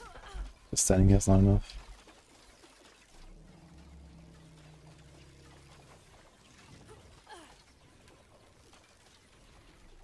Okay. That looks nice. Why didn't you eat anything all this time? Yeah, I was going to, and then I was like, okay, we have the campfire. Actually, it starts in 5 minutes. What? The campfire starts in 5 minutes. Yeah. Thank you. Sure. You don't have water either. No, Why dying. never take care of yourself? it's fine. I'll get some.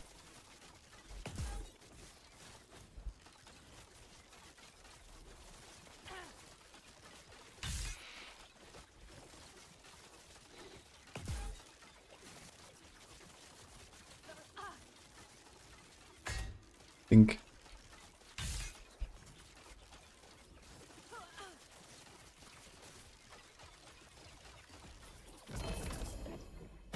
Okay, it doesn't have more loot anyway. Well,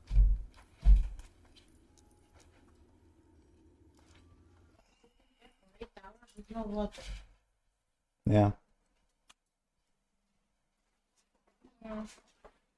Thank you, Nini.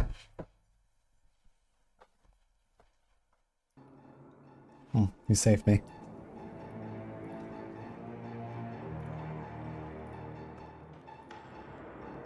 Alright. Diablo.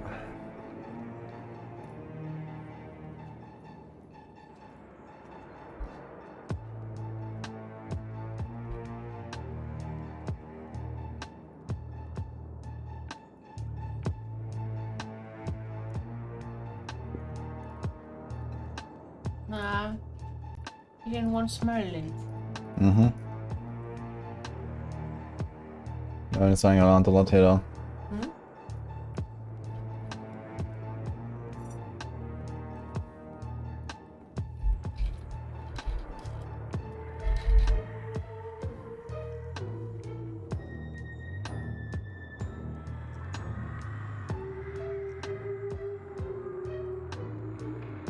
This music. Me?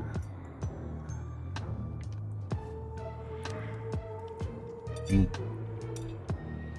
And these are made by my friend. No? My friend. Mm. Do I have many friends? Mm.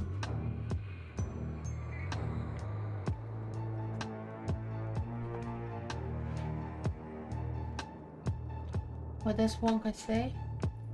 Can't see.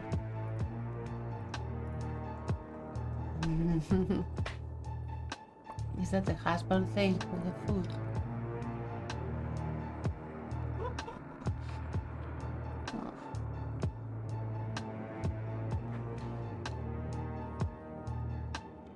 No. It's Merlin.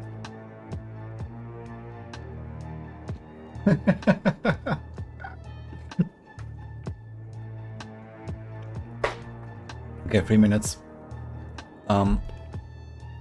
I'll go to the bathroom.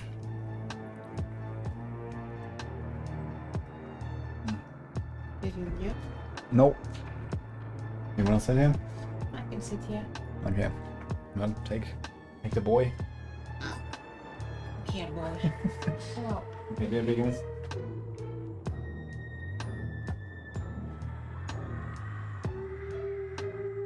Hello, everyone. It's in September, my birthday, and Woody's is in November.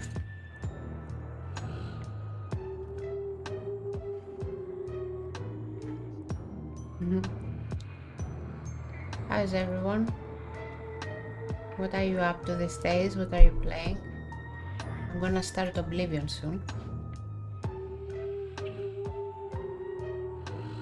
Yeah, Woody doesn't let me take over the stream.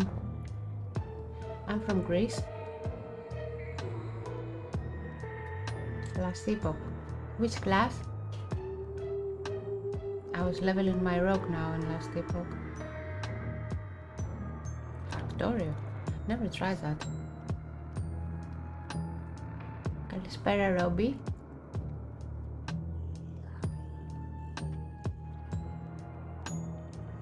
Kalispera from Merlin too. Hello. Really? Happy birthday, Tangela. Really? Nice. Have a good one.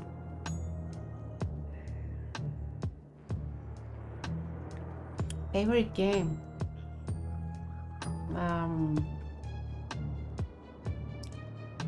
I have many favorite games. Depends on the genre. From strategy, my favorite is Civilization. From ARPGs, I think, no, it's Path of Exile 1 forever, but Grim Dawn also, I love it. Adventure games, Longest Journey, if anyone remembers that. JRPG, Final Fantasy 8 and 9.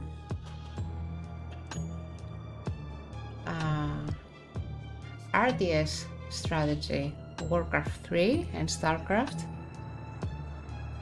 Yeah, I bought Grim Dawn to Woody, but never convinced him to actually try it. He always says, yeah, I will do some variety with it, and then 2 seconds, bye. 1 second left. Yeah. What were you saying? Nothing. Are you blaming me again? No. Hello, Oh shit, it's Adam. community. Welcome to another Diablo 4 developer update livestream. My name is Adam Fletcher, community director so low. here for Diablo, and I am joined by some very familiar faces here, and they will introduce themselves. MMO EVE Online. Hi, I'm Colin Feiner. I'm the design director for systems on Diablo 4. Hey, I'm Derek. I'm trying to up the sound a bit. Seasons designer for season 8. Dude, they always have this every time, right? Hi, I'm It's Charles so Dunn. low. I'm a class designer working on the final design team on Diablo. Awesome. Well, we that have fine? a full crew here today. We're actually going to be talking a ton today about Lots. Just a bit, season yeah. 8. I know we had a season 8 Like this? PTR live stream. We're going to talk a little bit about some of the same content that was in there, just because some people may have not tuned in for that. But it's a quick recap of what season 8 is. We announced it earlier this week on our blogs and on Diablo4.com. So if you haven't checked out like any of the trailers and stuff like that, most definitely do so. I'm going to fight my earpiece this whole entire stream, I can already tell. So if you see me fidgeting with my ear, I apologize. But we are also going to talk about PTR changes that are coming to Season 8. We got a ton of feedback from the Season 8 PTR, and we want to make sure that we talk through all those specific items with the community. Likewise, we're also going to talk a little bit about some class updates and balance updates and PTR changes based off of that. And Colin's going to walk us through some system updates that are coming in for Diablo 4. We'll do a quick overview on Reliquaries, which is a new system that will start with Season 8 and be permanent going forward. And then, of course, we will round it up with our Q&A. So we'll jump right in, straight into Season 8 content. So Derek, do you want to talk to us a little bit about Season 8 with Belial returning? Yeah, absolutely. So season 8, Belial returns as the continuation of the Age of Hatred, where Mephisto is walking the land of Sanctuary, creating the perfect opportunity that Belial, the Lord of Lies and one of the great evils, has been waiting for to make his resurgence back into the land, to continue his never-ending plan to plunge the denizens of Sanctuary into the realm of lies, where he maintains sole dominance over perceptions of reality. So not a great demon that you want kind of like roaming around Sanctuary, but throughout the course of the season, we'll be meeting a couple of new allies that will be joining our little ragtag group here. So first up is, drumroll, there you go, Saina. On the left here is a retired Visurai mage who you meet right at the beginning of the Season 8 quest line. She kind of clues you into all like the weird happenings that are going on in Sanctuary at this time, and that her suspicions are that Belial's behind it. Spoiler alert, it's called Season 8, Belial returns, so she ends up being right. Yes, Belial has infiltrated Sanctuary. I'm actually going to pause you really quickly, Derek. Oh, sure. I just want to make sure our production team can hear it. Or may be adjusting some volume, because I think some people in chat are not able to hear. So If we're good, okay, we're good. All right, sorry. Oh, sweet. Go right Oh, ahead. right. There we go. All right, Belial returns if you missed that. Yeah, so on the left here, Saina is a ex-Vigeri mage who clues you into these odd happenings that are going on in Sanctuary, and she suspects that Belial is behind it. Again, kind of spoiler alert, he is, because Belial returns and he's back in Sanctuary. You'll also be getting acquainted with Jarius on the right here, who claims to be a former Cathedral of Light Knight, who kind of throughout the course you find that he's kind of dealing with his own kind of internal struggles and past traumas. So collectively, this ragtag group will be engaging in kind of a cat and mouse chase, race against time to put a stop to Belial before he's allowed to even regain a single shred of power back in Sanctuary. For players who know Belial and kind of his past works, from Diablo 3 specifically, Belial likes to work in the shadows and infiltrate society and kind of manipulate, again from behind the scenes.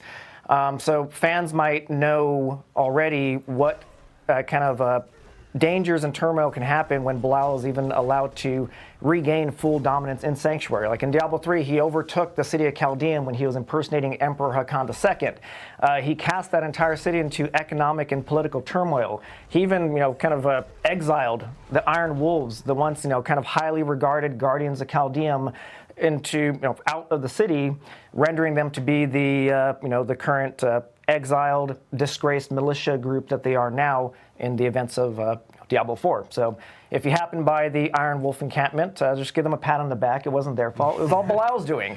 But yeah, that's the high-level overview of kind of the quest line that we'll be embarking on that reintroduces Belial permanently into the world of Sanctuary. I have to check some other stuff.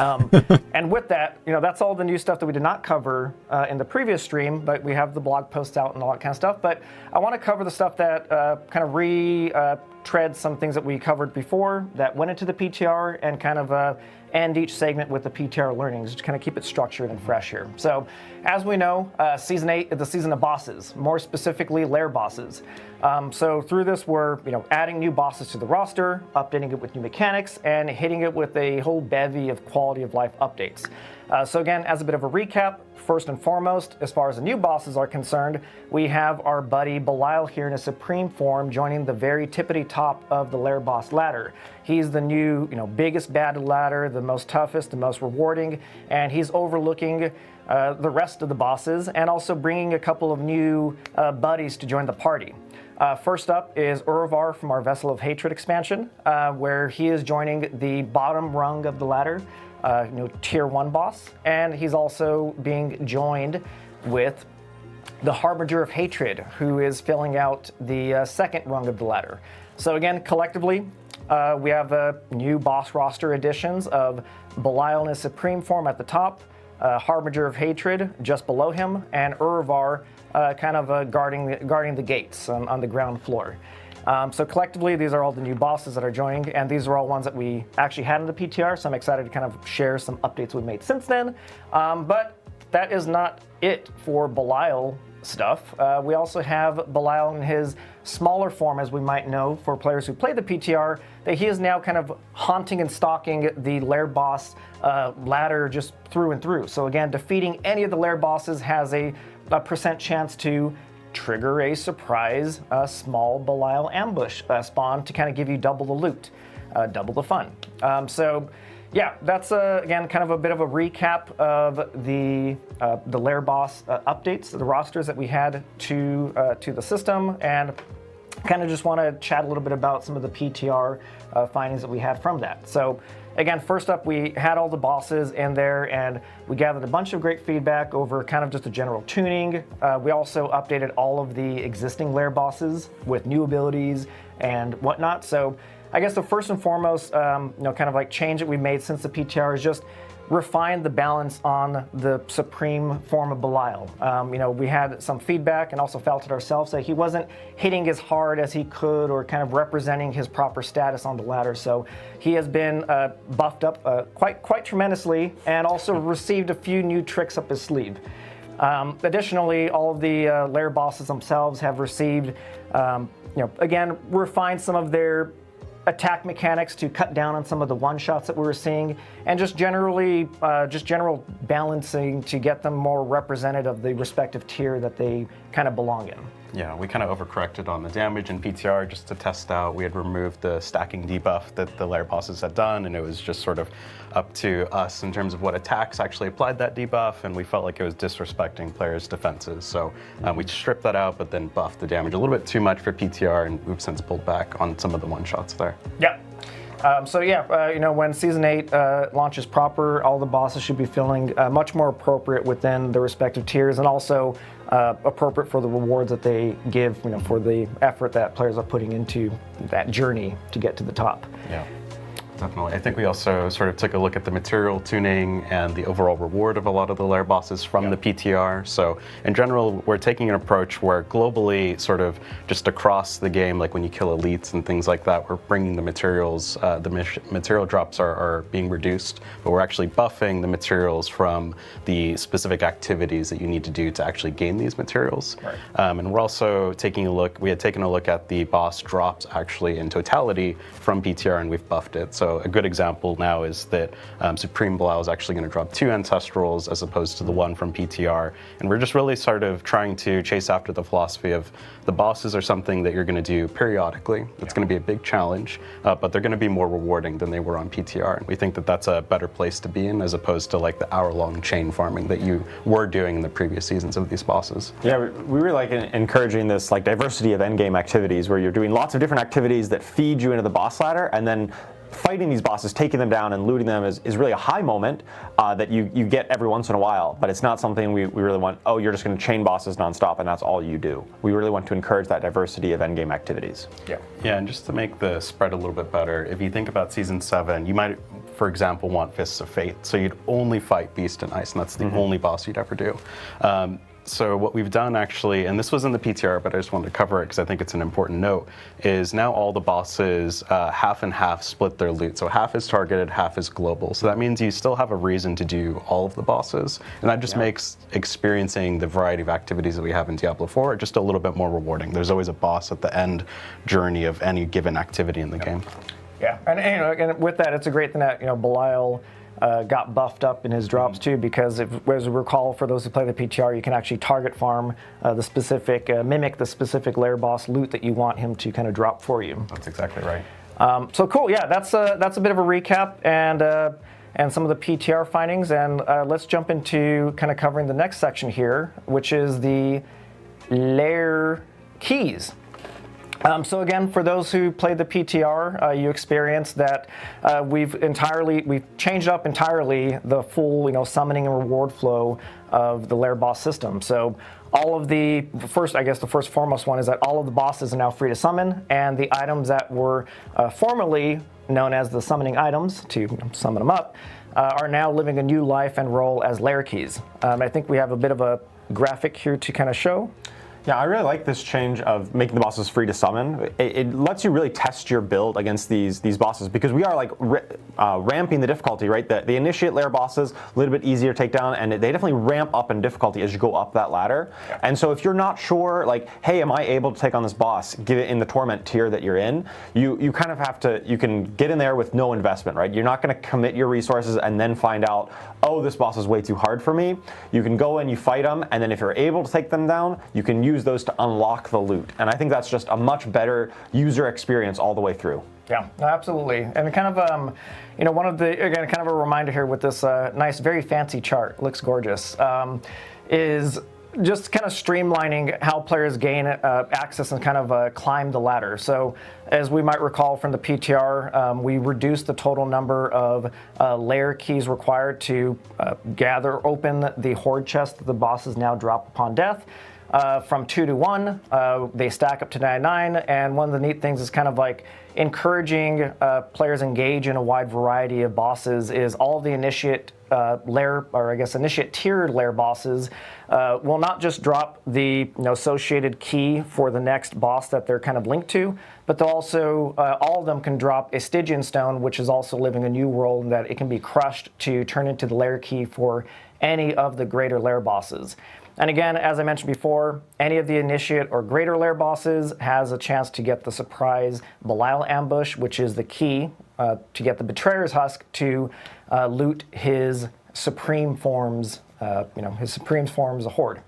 So yeah, again, all roads kind of like lead to Belial. And again, kind of this is a recap here. We have the full flow in action that you can just kind of remind yourself here. I think we got some gameplay, I believe. There you go. Yeah, So again, here we are with the summoning pedestal. Again, no materials required for the cost, and we're going to summon up the Harbinger of Hatred here. Again, our new tier 2 lair boss, and we don't want to spoil the mechanics of this really kind of cool fight, but players who played in the PTR got to experience it, and we're just going to jump ahead here to opening up the Horde and getting the loot. Yeah, and I think something you might notice is that we've actually tuned a lot of the material costs on the chest. So in PTR it was actually 4, now it's 3. So we've reduced the cost of opening the greater lair boss chests. I also want to acknowledge, like, this definitely is a nerf to chain farming. That's something that I think has been a result of this change, and frankly, I think that's something that feels a little bit more appropriate to the overall game. We didn't like that how you could sort of just drop into any party and get a bunch of uniques for free. We feel like you need to work for some of the loot in Diablo, right? If we don't have you do some challenges and work for things, the reward isn't as sweet, right? It's sort of like walking that fine line between just challenging enough and just rewarding enough that it feels right, and not too slow that it feels like a slog, or not too easy that it just feels pointless, like why do we even have this in the game? So to sort of compensate that, that's why we've done a bunch of buffs to the overall loot of these lair bosses from the PTR. So again, like Belial is dropping 2, we've increased the just baseline uniques that drop off of the lair boss hordes, in addition to Belial sometimes showing up and actually doubling your loot. So we think this strikes a better balance for social party play as well as solo players, and overall we think this is just a better and healthier journey to actually getting to more power. You actually have to work a little bit more for it. Yeah, you kind of covered in previous, like the a general kind of spread of the PTR updates we've done since, but one of the feedbacks that we got from kind of like the new loop and flow of the Horde and the summoning material was that players felt that there was a bit too long of a delay before they can get back to the boss. So would you like to take the honors of this really cool update? Sure. So we had this wait time. It was essentially for parties to go back to town and maybe manage their loot. It was about 20 or 30 seconds, but 20 or 30 seconds in Diablo is a fucking is an eternity. So we took it out essentially like how we've mitigated is if the party has all opened the chest, we'll just skip the timer, and that includes solo. So if you just open it up, we'll just skip the timer. You're back to blasting. So So the next bit here was the apparition incursions. That again, this is a new seasonal. Everything I just covered there is all the permanent updates to that we're introducing to Diablo 4 within Season 8. But back to some of the seasonal fun stuff. Players who engage in the PTR might recall that we introduced the apparition incursions, which is a fast-paced boss rush event where players will be going through, kind of like blasting through hordes of Belial's apparition monsters to fight through some bosses and kind of ultimately go into a final showdown against him. And I think we have some the footage to check out here with it as kind of a bit of a refresher. So again, this is an open world activity that is pretty much up 24/7. The kind of goal for this is that players would, hop on the train, blast through some bosses, collect some of your first boss powers, and then, fight Belial. But I do want to cover some of the, again, this is meant to be kind of a very fast-paced, streamlined, simple event that is meant to kind of mix in with the wider pantheon of level up activities that we have. So I do want to cover some of the PTR updates that we've made since then that should have this sit a bit more cleanly into, kind of where it should be fitting within the level of activities. So the first bit from this, as far as the PTR is concerned, is we've rebalanced the role a bit of the what's it called? The Operation Incursion. All these names. Yeah. The Operation Incursion. So one of the feedbacks that we got from the PTR was that there was some concern over its long-term reward and whatnot. So the first thing that we've updated since then was introduce a Whisper Bounty now. So every now and again, you get the Whisper Bounty, and that's kind of like a call to action to come back to the boss train and get those whispers. As far as the balancing is concerned, one of the primary roles that we kind of saw in the PTR for the Operation Incursion is one, giving you your first batch of magic grade boss powers, but also earning the Spectral Ash that you need to level them up.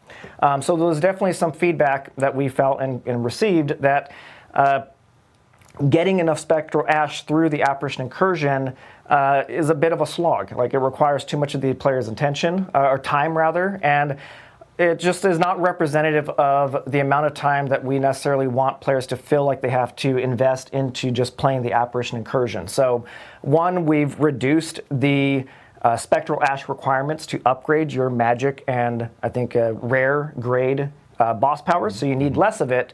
But we've also buffed the amount of Spectral Ash that you get from the lair bosses. So collectively, the goal for this is that when you log into Season 8, the Apparition Incursion is there for kind of the new novelty to get you your powers, kind of get you acclimated to earning Spectral Ash, but it's not necessarily there to dominate your full attention.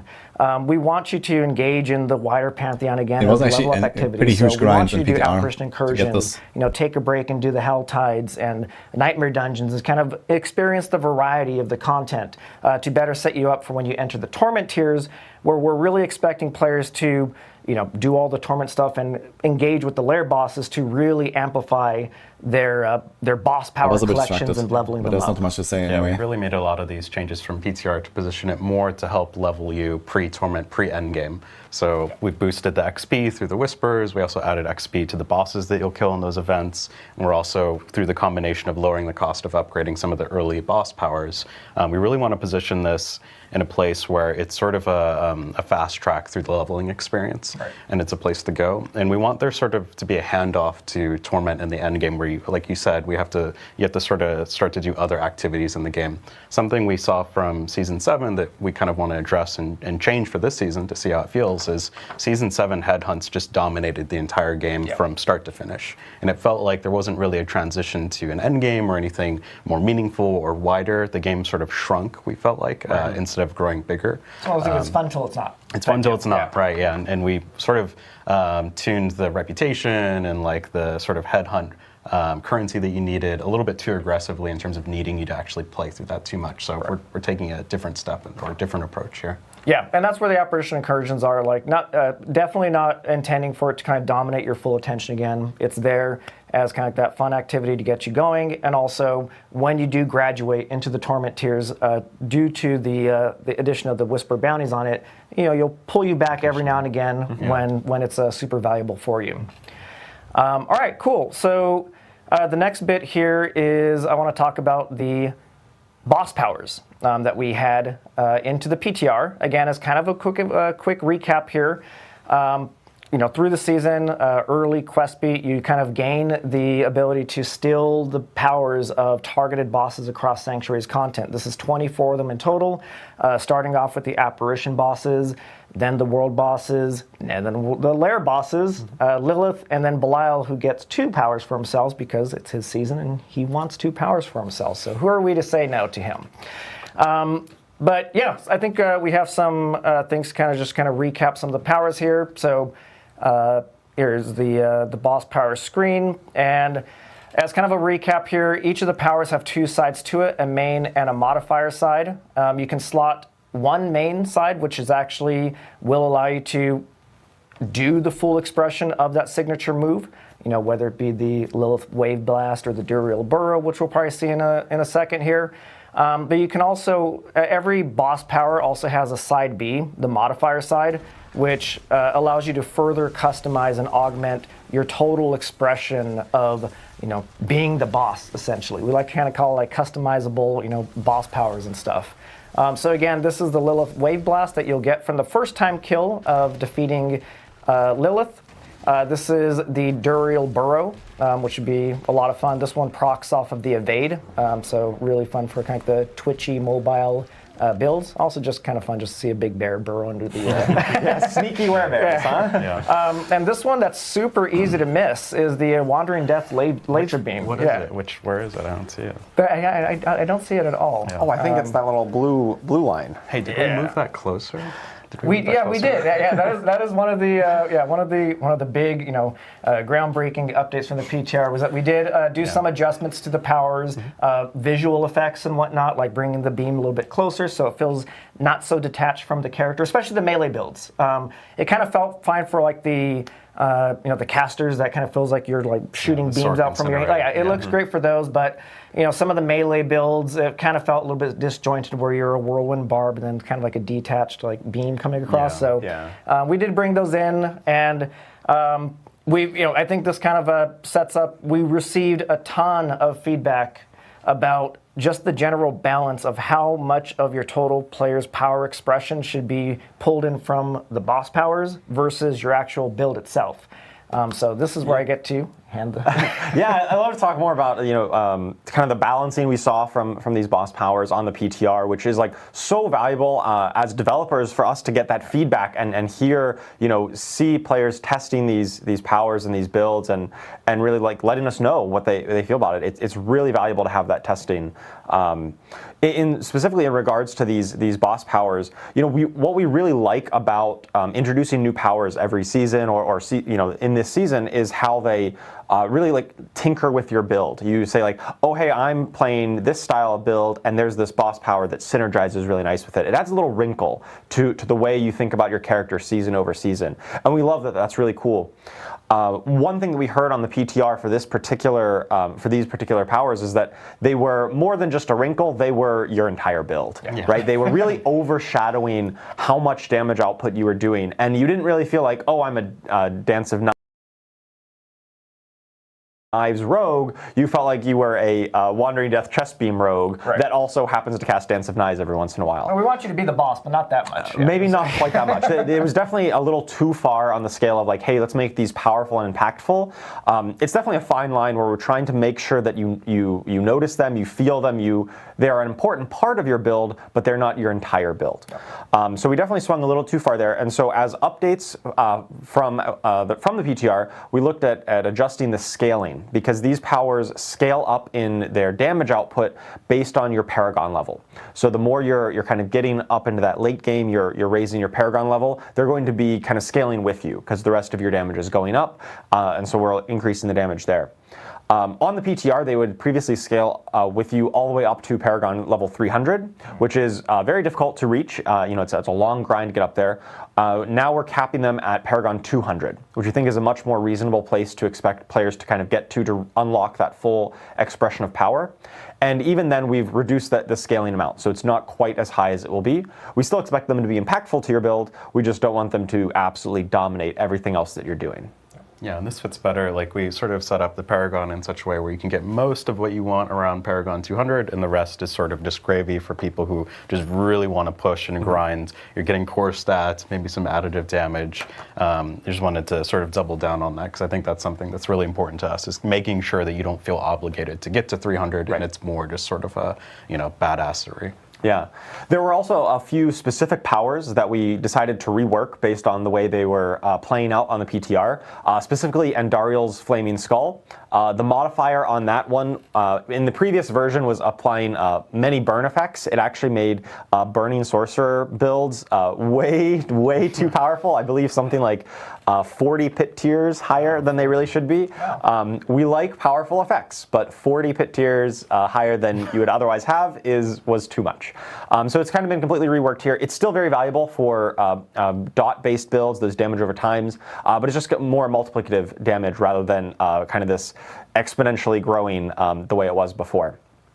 Similarly with Uravar's Lobbed Bombs, we updated the cooldown reduction on it. Previously it was granting just a flat amount of cooldown reduction. It says your ultimate was reduced by, I believe it was 5 seconds. As we'll talk about a little bit later, we found that we like that you get to spam your ultimates in some builds. That was just empowering it a little too easily. And so we've adjusted it to be a flat 15% cooldown reduction rather than that like flat pretty much amount every build is of, going to run its 5 Urwald seconds thing off just for the on cooldown on reduction. the ultimates there. All the other stuff is kind of I think worthless. the spirit of a lot of this with the changes that we'll dive a little bit into in terms of making Torment a little bit harder and some of the changes to these boss powers is really like we want progression to feel meaningful and challenging and something that you can work towards. We don't really like when some of these effects just sort of short circuit that entire journey and you slap it in and then now you're in Torment 4 and the game is done. So it's really about trying to build that satisfying journey to becoming a god. Like we like that you can become a god in one-shot stuff, and Diablo is a power fantasy. That's what Diablo needs to do. But we don't like when it happens too frequently. Blink and you miss it. Yeah, it really cheapens the experience. If you find one item or one power and like, oh, game's over. Now what do I do? Right? That's we feel like we fail to deliver on that power fantasy if you get it too easily, like you would occasionally get with some of these other effects that we've adjusted. Definitely.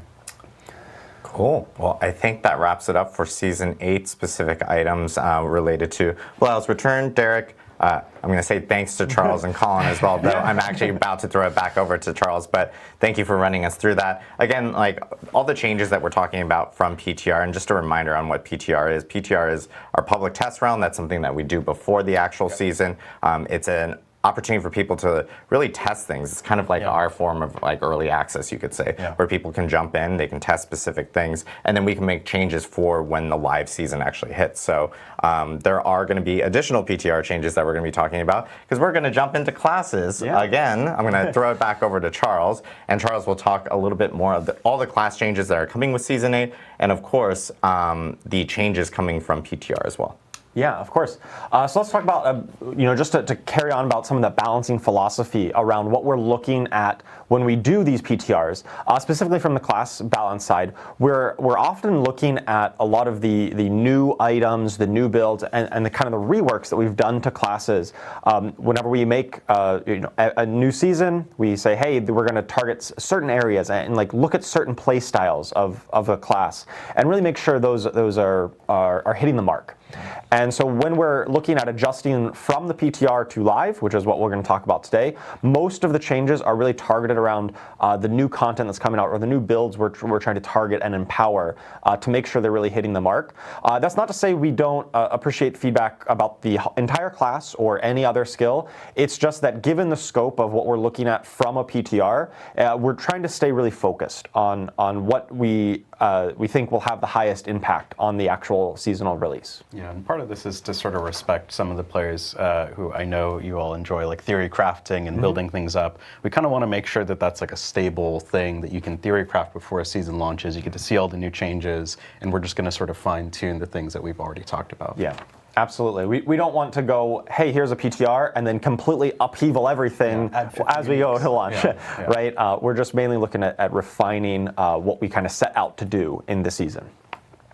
Of course, what I'm going to be talking about for each class is really just a high-level overview of the adjustments we're making, not every single one in detail. In order to find out all that detail, you're going to have to check out the patch notes, which should be going live later today, right after this stream. All right, so let's hop into the first class, which will be Barbarian.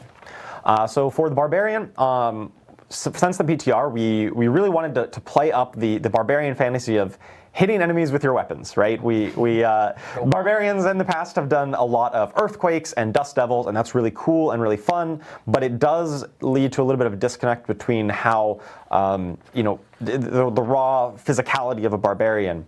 And so with that in mind, Whirlwind in particular was one that was falling behind, and so it's got actually a really massive buff since PTR, about a 60% increased base damage, as well as upgrades to one of its upgrades that makes it the bleed that it applies is much more impactful now.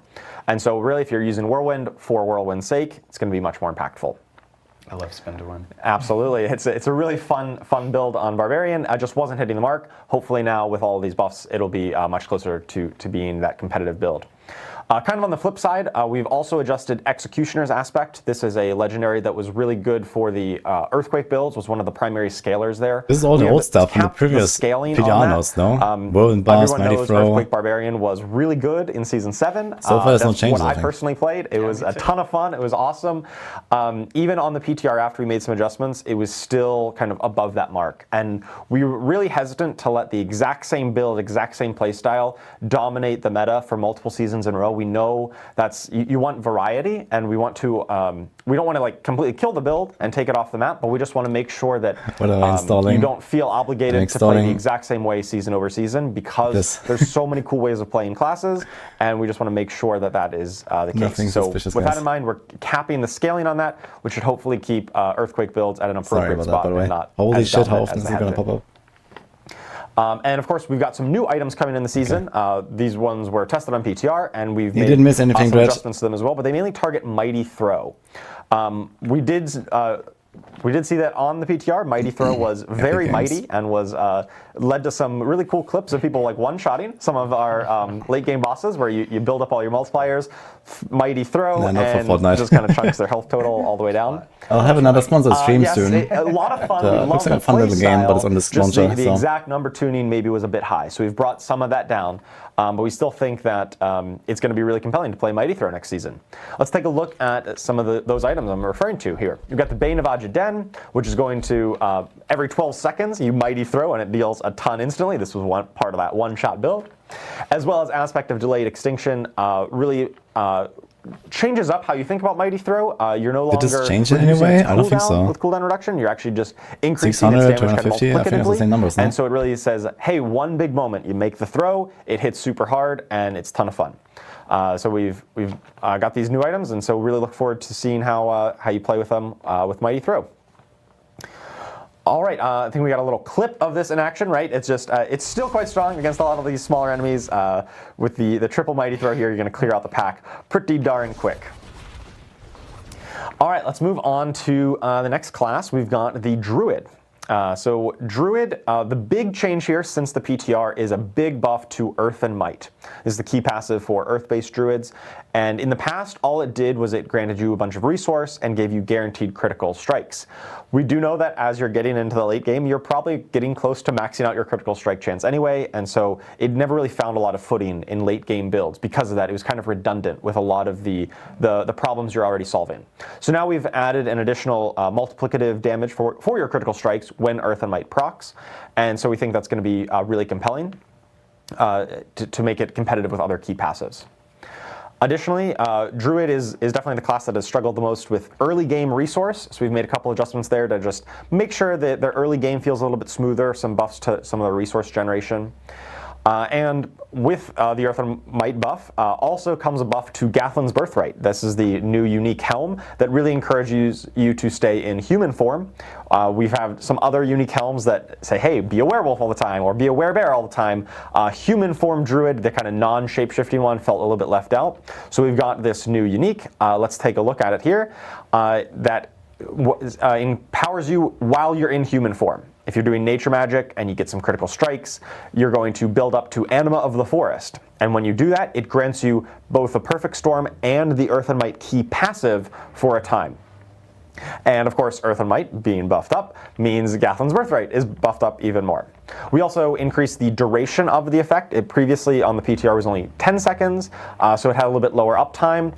And we just think going up to 15 seconds means you're in this empowered state a bit more often. And it also stacks up against bosses. We know that fighting bosses is going to be an important part of the season, and so this is just much more usable since the PTR in those situations. Very appropriate. And of course, with Aspect of Impending Deluge, we're talking about nature magic skills in human form. Storm Strike fits the bill there, and so this is going to be a nice piece to the puzzle for this style of build moving forward. I think we got a little video clip of Gathlin's Birthright in action. We've got your buff bar with your buffs active as you kind of get into combat and are doing these nature magic critical strikes. You're eventually going to trigger all three key passives at once, the one you currently have selected, as well as Earth and Might and the Perfect Storm. That'll really make a strong moment of power. You see all those buffs active on your bar down there. All right, next up we've got the Necromancer. So for Necromancer, the big story of Necro on the PTR, and I They guess didn't really buff this or something, right? from last season, was that Just like Bloodwave longer. was pretty good. What was overmight It was change? an okay skill. I didn't see the overmight change. It might have been one of those ones that was kind of short-circuiting the progression into the end game. Maybe a little too good. So on the PTR, we did take several big swings at Bloodwave. We really wanted to make sure that we did not kind of repeat that situation. We do think we overswung okay. just a little bit, so there's a little bit of a numeric buff up to Bloodwave just to make sure, because we don't want to completely eviscerate and kill these builds outright. We want that to just bring them back to a healthy spot. And so with that, we've kind of compensated Bloodwave a little bit since the PTR. One of the other big changes we made on the PTR was a rework to Blood Lance. Blood Lance was one of our best AoE-based core skills in the past, but it was like pretty terrible at single target situations. And so we did a little bit of a rework where it gained some single target viability at the expense of AoE. And we definitely think we swung a little too hard and killed its AoE a little too much. So we've caused it to be always spreading, which helps it to ramp up a little bit faster in those AoE situations. So we think that'll kind of bring it to a more healthy balance compared to where it was in terms of the AoE and single target balance. And finally, we also made Vampiric Curse is now actually a curse. Turns out it's in the name. It just made sense. That's particularly relevant for the new unique item. We can take a look at that, the Sanguivar Blade of Zir. This is the new unique item in the season that causes your summons, your skeleton warriors and mages and golem, to apply Vampiric Curse to enemies. And by doing that, you're going to stack up this Vampiric Curse effect, and when you cast Army of the Dead, it's going to unleash the Vampiric Curse. We think it's a really cool playstyle. Of course, the curse now interacts with all of your curse effects, like damage to cursed enemies, or when you apply a curse, do a thing. It all works with that. And of course, this item itself was buffed up a few times since the PTR as well. Its multiplicative scalar at the bottom has been increased, as well as some of the affixes on it have gotten some improvements as well to really make sure that this style of play really hits the mark. Additionally, we've got a new legendary aspect, the aspect of service and sacrifice. I really love the playstyle of this. It causes your skeleton warriors to explode on death, and they lose health while in combat. So they kind of are expendable, army fodder, while your mages are a bit more resilient and kind of providing that constant backline. You're summoning these warriors to go run in and die. Provides an interesting little difference in playstyle. And this one also was just a little bit under the mark on the PTR, and so we've increased the raw damage output that the skeleton warriors are doing since PTR. I think we got a clip of some of these in action, right? So you got your warriors here, they're running up. Even though they're not taking too many hits, they do eventually die in combat and do a little explosion to clear out. If you stacked up all of your Vampiric Curse, when you cast Army of the Dead, you just get this like chain of these skeletons spawning out from you that run out and also kind of contribute to the damage output of that Army of the Dead. I think it's really cool and adds a bigger moment when you press that Army of the Dead effect. We also got a bit on Bloodlance. I kind of alluded to it earlier here. This is the updated tooltip. It'll now always spread its lanced effect, that additional debuff that causes its damage to arc to other enemies. On the PTR, it would only spread if you had already lanced them. Now it'll always do it. It's kind of always a 2-target cleave effect.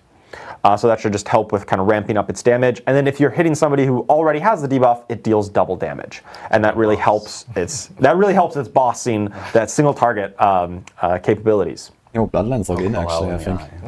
Oh yeah, poke him in the eye many times. One of his many eyes. There's a lot of them. Exactly. We need a lot of blood lances. Absolutely. Let's take a look at the clip here real quick, right? So even as you're going into the pack, it's just, you're going to get that lance debuff, that like red glow with the kind of arcing lines between enemies, just going to ramp up that much faster. And really helps you clear out packs just a little bit quicker than it was before. All right, let's move on to the Rogue. On the Rogue, there are a couple adjustments. One was a change to the way Shadow Clone and its rank 5 upgrade worked. Previously, when you got Shadow Clone to rank 5, when you cast it, it became a Cutthroat skill, which was a little weird and unintuitive in terms of like what did it interact with? Did it count as a Cutthroat skill for various effects? We decided to kind of clarify that and just make Shadow Clone always baseline Cutthroat skill, which means anything that your Shadow Clone mimics from you. So if you cast, Penetrating Shot and your Shadow Clone mimics it, the Shadow Clone's version counts as a Cutthroat skill for any kind of modifiers or damage bonuses you might have. Just kind of a nice little quality of life there. Death Trap was kind of the big story of Rogue, I think, on the PTR, where Death Trap was really good. It was a little too good. It had a number of reworks come into it, and specifically on Scoundrel's Leather unique, that caused you to teleport to the position where you're throwing your Death Trap, which was really cool and really fun, but ultimately it meant that the build kind of solved too many problems right away. Just like we had talked about previously with Bloodwave and some other builds, it was a little too easy to do everything. You had damage, you had cooldown reduction, you had teleport and mobility, you pulled in enemies with Death Trap. And so with that in mind, and it was also a little too easy to get to that state where you had 0 cooldown on it. Yeah, especially with the Uravar bombs. Absolutely. Yeah. So we talked about the Uravar bombs and how we're adjusting that away from flat reduction. We also just increased the base cooldown on Death Trap by a little bit and reduced some of its sources of cooldown reduction. We still anticipate once you're really getting into that hyper late game and your build's super optimized, you get the right masterworking and tempers, you're still going to get to that state. It's just going to take a little longer to get there. It's not quite as trivial to be chain spamming that. And also we have removed the teleport from Scoundrel's Leather when you cast it. That was something that kind of just put it over. It checked too many boxes, and we know that Rogue is already one of our most mobile classes. You've got Dash, you've got Shadow Step, you've got plenty of other ways of moving around the battlefield that we felt like this was a little too much for this build in particular.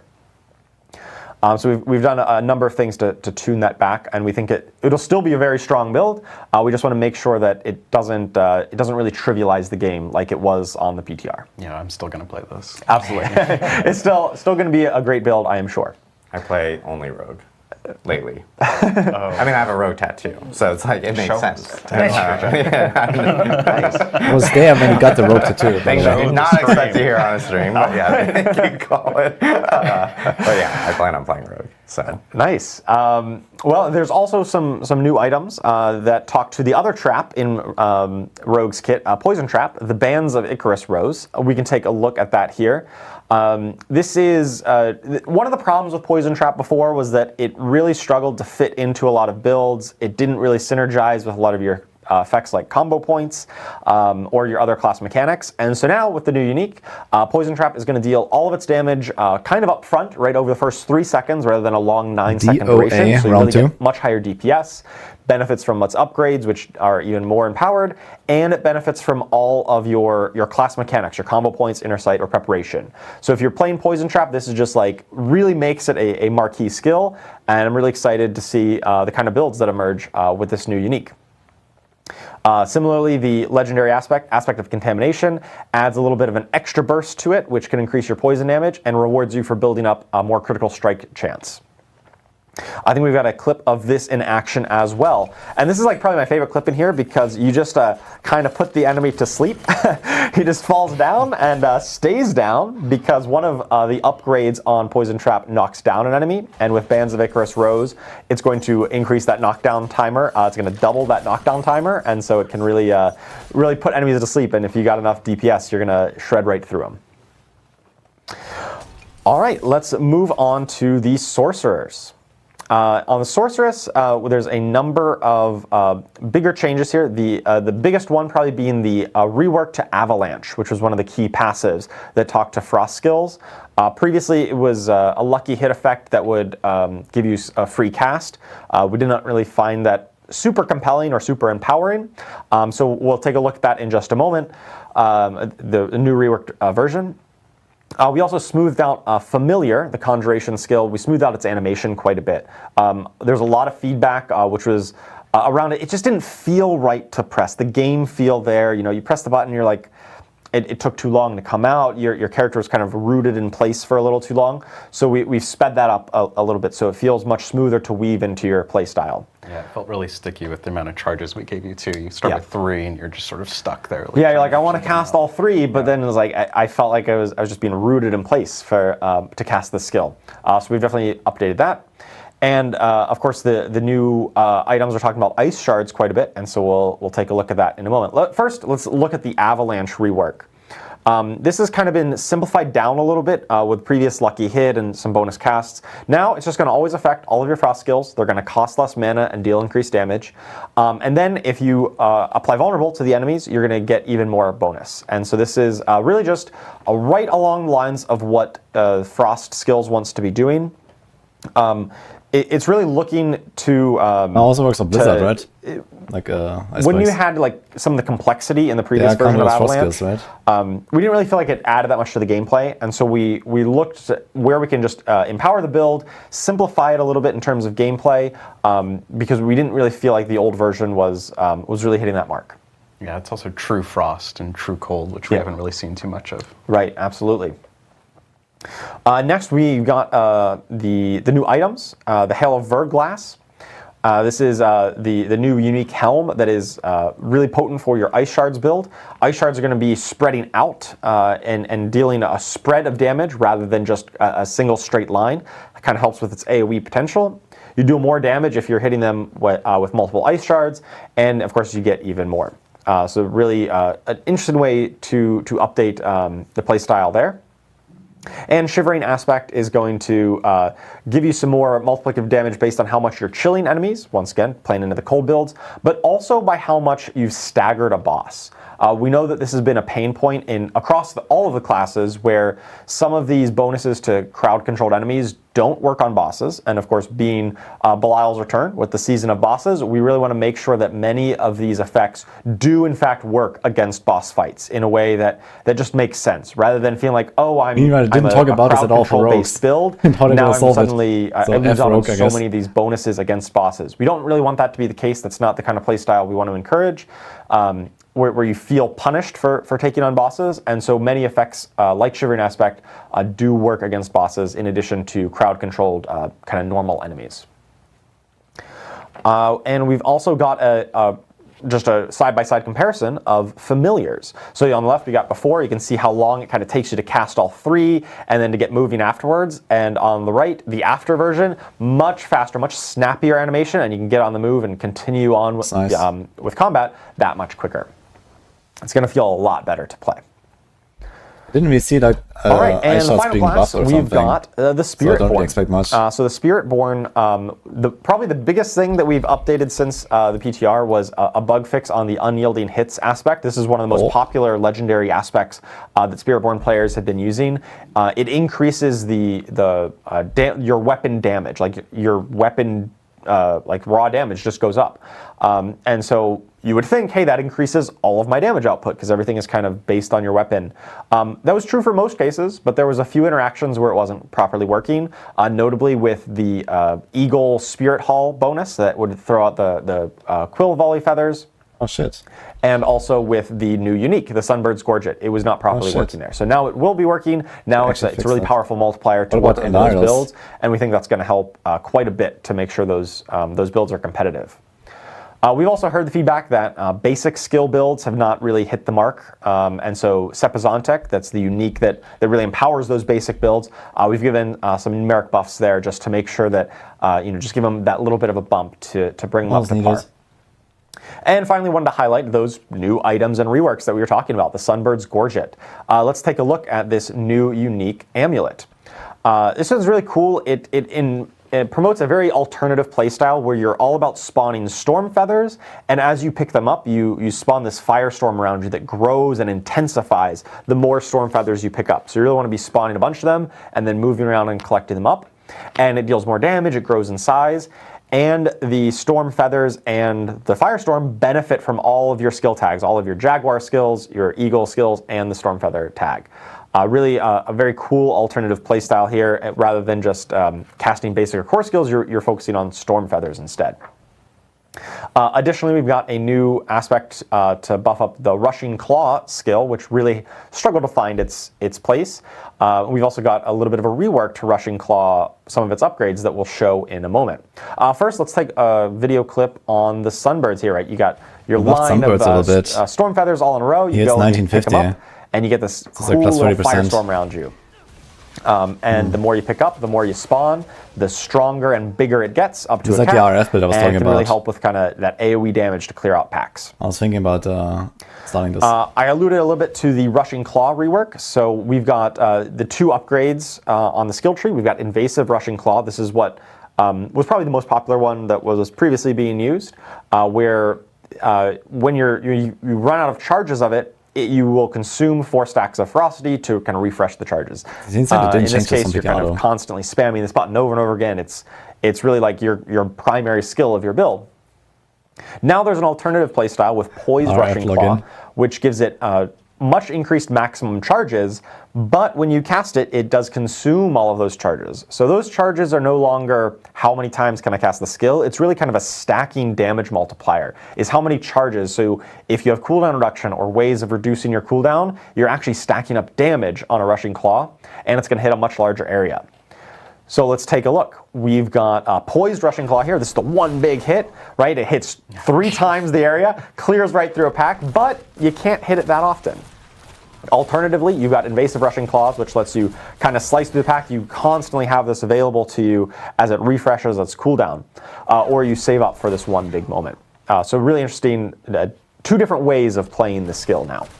Yeah, I love when we're able to actually do that, where a skill can actually function in a completely different way. I think that's some of the best work that we have on our skills. Yeah, absolutely. I love just giving you alternative ways of playing it, like the same base effect, but just really recontextualizing what you're looking for in itemization or in other legendary effects, or just in moment-to-moment gameplay. I think that's where some of our best best gameplay comes out. Yeah, I think we want to be doing more of that.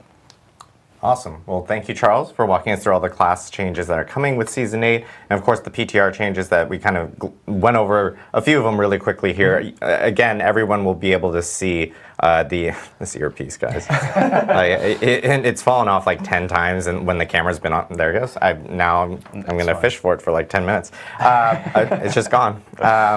You can check out the patch notes immediately after this stream. We'll have it on Diablo4.com, and that is pretty extensive. It goes through every single thing that we've talked about, plus more that we couldn't fit into the stream because we'd probably keep you here for 8 hours if we just went over all the patch notes specifically. So make sure to check that out. Of course, with a new season comes a lot of changes that are coming within the systems as well. And so, Colin, do you want to walk us through some of the big changes that we have coming? Yeah, we cherry-picked some things just to keep it quick. So I'd love to jump into the next slide, which definitely wasn't adjusted, but that's okay. I remember some of the things. So we removed Conduit Shrine just for the season. We heard feedback that maybe it wasn't the greatest of shrines in previous seasons. It was actually a tease for Belial. He was just screwing you over. So we're just taking it offline. It's not really a shrine. Yeah, it's not really a powerful thing. What if you just couldn't cast your skills for 15 seconds? So we removed it. We're going to take it offline. We're going to rework it into something more powerful and better. Wow. So look forward to that in the future. We also brought back the Ancestral Whisper caches from Season 7. This is just sort of an example of things that we're trying to pull in from previous seasons that we think are working really well. I think it's going to pair nicely with the Apparition Incursion Whispers, so sometimes you're going to get a really badass cache out of it. Obel Gambler. What does that mean? So we've buffed the shit out of the Obel Gambler. So generally in Torment Plus, when you buy an entire inventory full of loot from the Gambler, at least generally one of them should be Ancestral, sometimes more. So it's going to be mostly legendaries that actually come out of the Obels. So I think it's going to be a pretty massive buff. The second thing that's not listed here is that we've also made leveling glyphs easier from the PTR. So now you can actually level glyphs at like a 50 pit tier deficit. It's just out of chance. So if you're not able to get to pit tier 100, you're still able to grind through and eventually level those glyphs up. We think that this just is a little bit more forgiving, and it makes sure that like you don't necessarily have to play an S tier build to actually level up those glyphs all the way. You just are going to take longer. And then the second thing, or I keep saying the second thing, the other thing that we've done is is we actually didn't talk about this in the PTR, but we changed tempering, and I just wanted to say because I think it's amazing. Tempering will remember the recipe now, so you're able to just sort of hit it. Nice. I think Instead of that's searching through the list and then, like, you know, going back over every single time. Yeah, it was another Bilalism. Yeah. He wanted you to go through the flow again. We've made that a lot better. So I think like that covers a lot of the sort of cherry-picked cool things that I thought was worth talking about. Yeah, most definitely. And then I know we have some other big changes that are coming. Maybe this is the second thing again. I remembered a second thing, actually. Oh, did you? Yeah. I totally forgot to put this on there. So in the PTR, we took some pretty big swings on leveling progression and torment progression. And I just want to sort of rehash what you're saying, which is the PTR is a place to test. It's a place to test. We might put things in that we're not necessarily committed to because we want to test it. So your feedback is super valuable. It's a discussion always, right, with the community and the players. We ourselves play the PTRs to feel things out. It's a really good place for us to do that because we're able to play with some of you all. So, you know, might be me on the other side of the screen griefing you or something. I'm just kidding, I wouldn't do that. So I think one of the things we did is tone back the leveling speed reduction. So it's a little bit slower, but it's not as slow as it was in the PTR. We just want to sort of smooth out that leveling experience. It's not really that big of a difference in terms of Season 8. And the other thing we did also change is the Torment and Pit scaling. So we've nerfed that from what it was on PTR, but it's still a little bit stronger than it was on Season 7. Again, really this is sort of us trying to find the sweet spot of introducing a bunch of new seasonal power. We also want to make sure Torment progression feels as good as it did in Season 6, where you sort of have this like journey and sort of challenge that you need to face to overcome. We think unlocking that power and progressing through our game just is that much sweeter when you hit that sweet spot of actually having to work for some of this stuff. So we've pared it back. You can think about it as Torment 1 is about a pit tier harder than Season 7, and Torment 4 is about 6 to 7 pit tiers harder than it was on Season 7 coming in Season 8. So we have pared back. Feedback was super helpful. I know everyone was losing their minds that we made the game doubly hard. That's just sort of how we balance things on the PTR, is we either double or half it. It just helps us sort of lock in a good middle ground. 6 to 7 We also tiers. find if we buff it like 10%, it's like, did we even change anything? Negligible, you don't know. Yeah, and we don't want to sort of take an approach where we like stealthily make the game harder over 3 seasons. So we just want to sort of figure out a good middle ground. So that was the second thing. That was the second thing. Yeah. And so the other second thing is we have some big changes that are coming to the season journey as well. And I know you wanted to talk about some of that. Yeah, so with the changes that we'll talk about after this, with the introduction of Reliquary, we've actually taken an opportunity to separate out the season's journey from the Battle Pass. So that also means all of the ashes that you would earn have been taken out of the Battle Pass. You no longer sort of have this complicated system where you're doing the season's journey to earn favor, to then progress the Battle Pass, to then try and get your ashes, but those are level locked. It was just too many things. So we've taken it out. Now it's very clear, and I think the season's journey is going to feel a lot more rewarding in that now all the ashes are earned through the season's journey. We also have individual rewards for each objective within a chapter.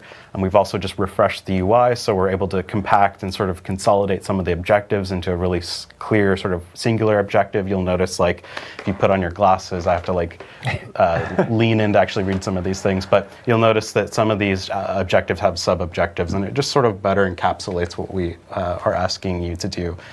So I think this is going to be a pretty big win for the overall system. It lets us evolve it a little bit more now that it's detached from the Battle Pass, and I think it's just overall a much cleaner and rewarding experience. Yeah, most definitely. I know that the season's blessings being moved into season journey and like being less complicated when it was in the Battle Pass was a big thing we've heard from some players, because I know there's points where we actually had moments where sometimes maybe a player would end up getting a season blessing or so just buying like an accelerator or whatever. So this now completely detaches it from it, which is a really big thing that we wanted to hit on, especially with feedback from players. So thank you, Colin, for walking us through. There's more changes in the patch notes that Colin hit on here. So again, check them out afterwards. But one thing we did want to talk about, and this is kind of alluding to what Colin was talking about beforehand with the season journey, is the Reliquary itself. Reliquary, if you guys actually read the blog earlier this week for Season 8, the Reliquary is a brand new system that is being added into Diablo 4. It actually starts with Season 8 specifically and will be in seasons going forward. But this is kind of a change to the whole entire Battle Pass system. It gives players a lot more control, a little bit more choice on exactly rewards that they want. Plus, it gives more variety in the actual rewards that they're going to be getting.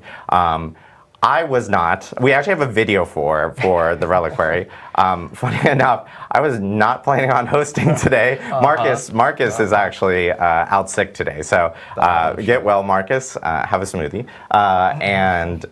So I am hosting, and Marcus was supposed to throw to this video, which is done by myself. So I will be throwing it to myself to talk a little bit more about Reliquaries, so you guys get a little bit of a better understanding of what the new system is.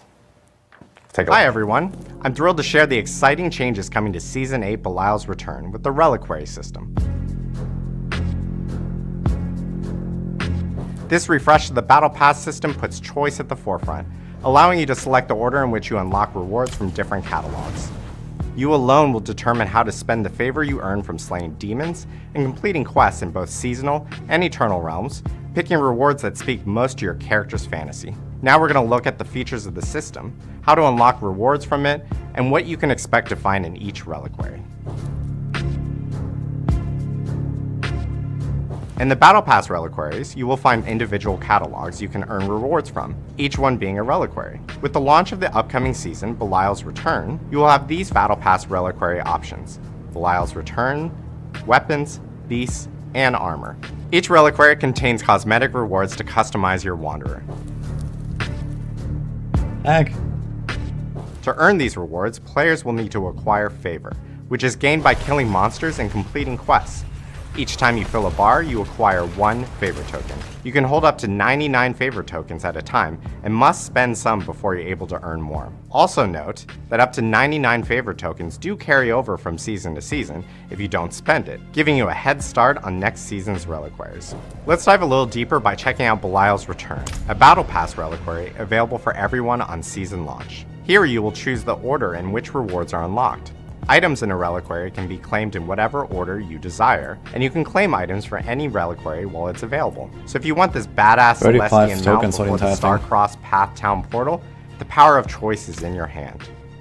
You may have noticed one item in the above reliquary has a star icon on it. This is a bonus reward. These rewards are automatically unlocked once you have claimed all other items in the specific reliquary using Favor.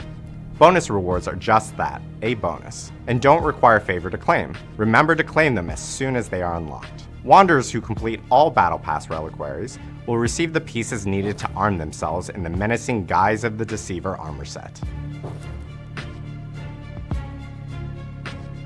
There will be 2 Battle Pass bundle options for players. The Premium Battle Pass bundle unlocks all 3 premium reliquaries at a discount, while the Deluxe Battle Pass bundle gives instant access to the bonus armor set and 2 additional rewards you won't find in other reliquaries.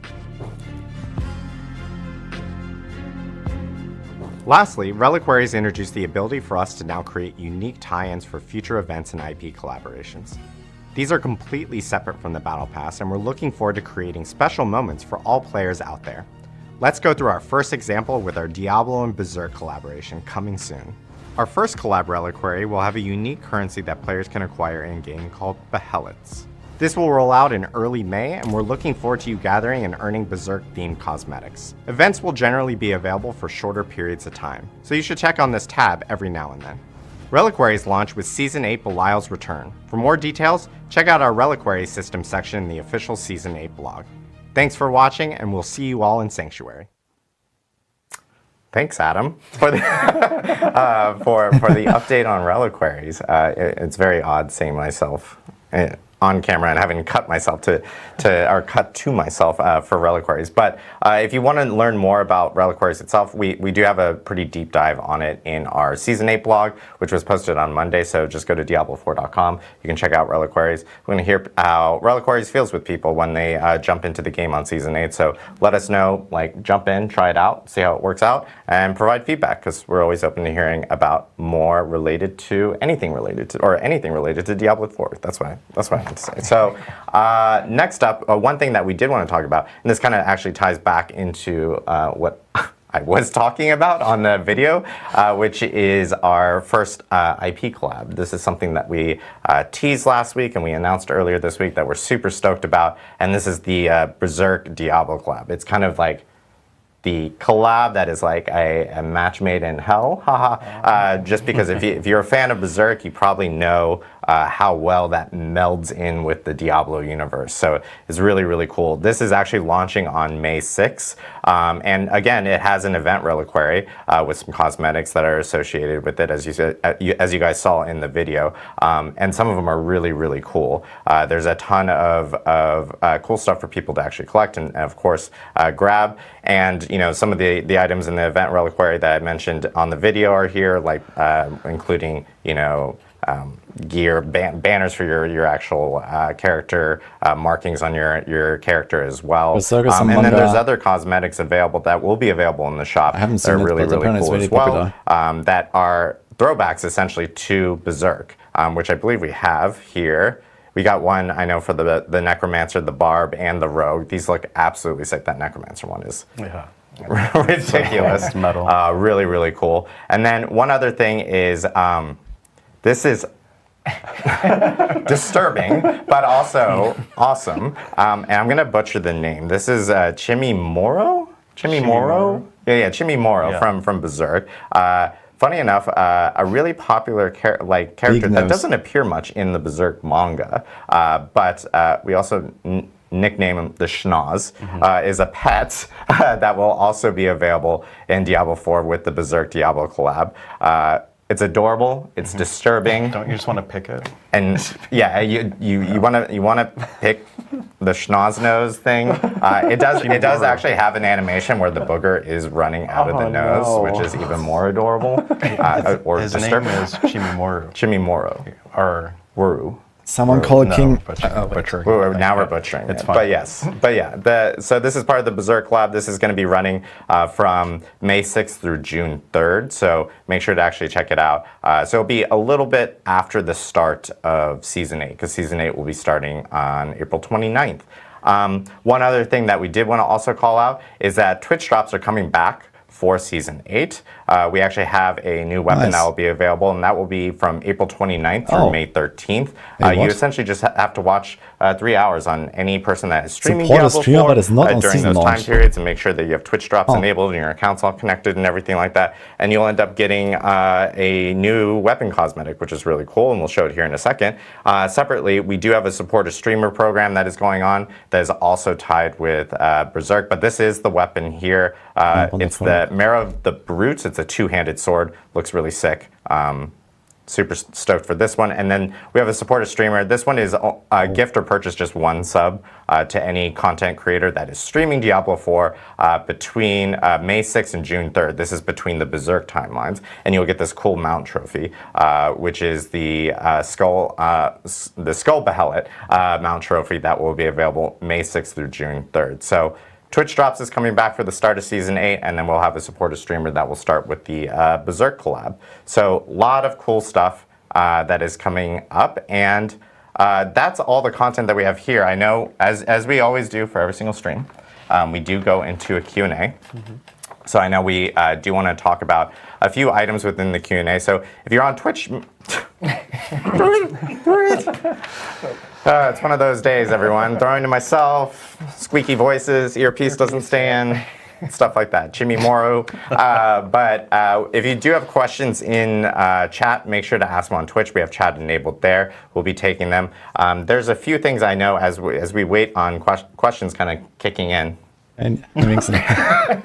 And there goes the earpiece. There needs to be like a compilation of like the earpiece falling out of my ear this whole entire broadcast. But a few things that we did want to talk about. One was we had a roadmap that came out earlier this month that players actually saw. And something that, Colin and you and I have been talking about is a lot of players were they saw it and they're going like, hey, is this it? Is this all you guys have on the roadmap? And it's something that we just kind of wanted to reiterate that, we do plan on actually making updates to the roadmap as we progress through the timeline. And then, as we get further down the timeline, there are things that, will become more clear that we'll be updating within these updates that I think players are really hopeful to see. We've heard from some of the feedback, and some of those things I know we had chatted about were really around like some things around skill trees. Like, are we planning on doing updates to skill trees? Are there any updates to like additional endgame features? And I know you and I had chatted a little bit about it. Yeah, we chat like every day, right? They call me up at 9 o'clock. Yeah, exactly. Like, I'm just like just eating dinner. Just wanted to chat with Colin. Yeah. And I'm like, let me wrap up this nightmare dungeon add-on. Yeah, let's talk about it. So I think like something that we can talk about is the skill tree is something that we are definitely looking at in terms of doing some sort of major updates too. We also are taking a look at aspects, because aspect skill tree sort of very similar in the same space. It is a lot of moving parts, so we want to get it right. So it is a pretty major thing that we need to take our time on and need to work through so it hits the players at a really high quality bar. So there are lots of things like that we are talking about and we're having conversations about.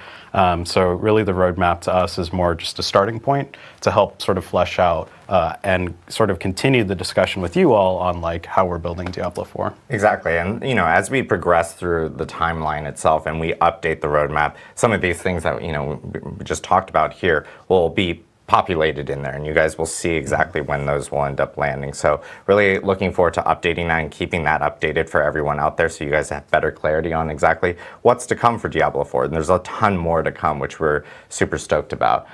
Separately, I know that the seasons themselves have been a big topic amongst players of like, because for us, I think seasons has always been kind of a opportunity for us to really change Diablo 4 and learn more and more about what players really enjoy. We saw that with past seasons where we've brought back things like Malignant Rings. We brought back things like Vampiric Powers. We even saw that in this stream where we're bringing back some of those the Whisper Ancestral caches and everything like that. And so I know we talked about opportunities, I think, for I don't know what to say for Bob. to really didn't really provide see some any feedback changes. over to us of like, what are some of those things that you guys really enjoy? Because we most definitely want to hear you guys out, see what we can do to maybe reintroducing some of those things to kind of keep things like fresh for players. Yeah, it's really like we look to to sort of you all to help inform what are the things that are working really well. We also play the game a lot, and we sort of like testing out things in seasons to bring back. I think a really great example of this is if you remember all the way back in season 2, which is kind of crazy. It's like over a year now. We learned a lot with the sort of blood harvest, right? And we took a lot of those learnings and put it into Helltide in season 4. Yeah. So there's a lot of different ways that it sort of manifests itself in terms of us evolving Diablo 4 over time, bringing things back. We just want to make sure we bring it back in a way that services the overall game and just helps level up the entire game. We just want to make sure that we don't necessarily bring things back that disrupt the fun of the game or sort of ruin the experience. So it's a fine balance on like what can we bring in. We want to make sure that we're doing it right. Seasons is a way for us to really test out some crazy stuff where we're okay with things breaking. Like I think Boss Powers is a great example of like, yeah, it's going to definitely disrupt the balance of the game. What are some of the things that we might actually want to pull in or learn from this? So we're always talking about it, and we would love to hear from you on sort of what you think is working really well. Yeah, because once we hear back from you guys, it gives us the opportunity to really just like take that, learn, and really start building upon that. Like maybe, for instance, a great example I think is like Aberroth Azir. Aberroth Azir was a great learning point from us, where it essentially evolved into what we now have as the pit, which is really cool to see. So let us know. We most definitely want to keep learning and growing from some of these seasons as they progress, and give us the feedback of what you guys want to kind of see coming back into Diablo 4 to keep things dynamic and fresh for everyone out there. So we're going to now jump into, after I ignored this, please update your computer. We're going to jump into questions. So if you have questions, again, just feel free to drop them into Twitch chat. We'll try to get through as many as possible. We have a question from Tralamaza that says, are boss keys still tradable? Yes. So players can still trade those, even with all the changes to lair bosses and everything like that. You most definitely can. I actually think I just want to talk about it a little bit, because I think it's actually interesting now that the keys are going to be drained from the economy much faster now that everyone has to pay their share. I think the key economy trading wise is actually going to be a little bit more interesting, and that they're worth a little bit more. I also think it just works well if you're playing at a party and someone's missing out on a couple of keys, you can trade it to them. So it still sort of maintains that sort of social element where if you and I are playing and you're missing out on some keys, I can give it to you. You might trade me some. So it all still works. Especially since the more players in your party still amplifies the reward of the boss that it gives you too. Yeah, absolutely. Yep. Why so blue Panda Bear?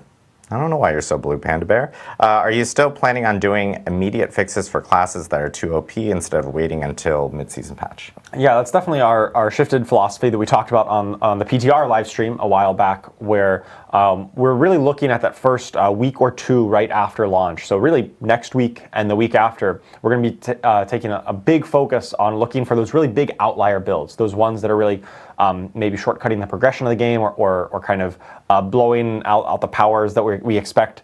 And looking to make rapid reaction. It's always in the interest of respecting players' time. We don't want it to last too long and then we nerf it later and you feel bad that, hey, I invested so much time in this. We really want to be rapid in our response to that. With that being said, we are going to be kind of measured in that response. We don't want, if something is just strong, if it's like, hey, this is a strong build, I'm able to do the game, we're not going to just come in and nerf anything that is strong. We're really focusing on the big outliers, both on the high end and on the low end. If something is dramatically underperforming, we'll look to make rapid reaction there as well.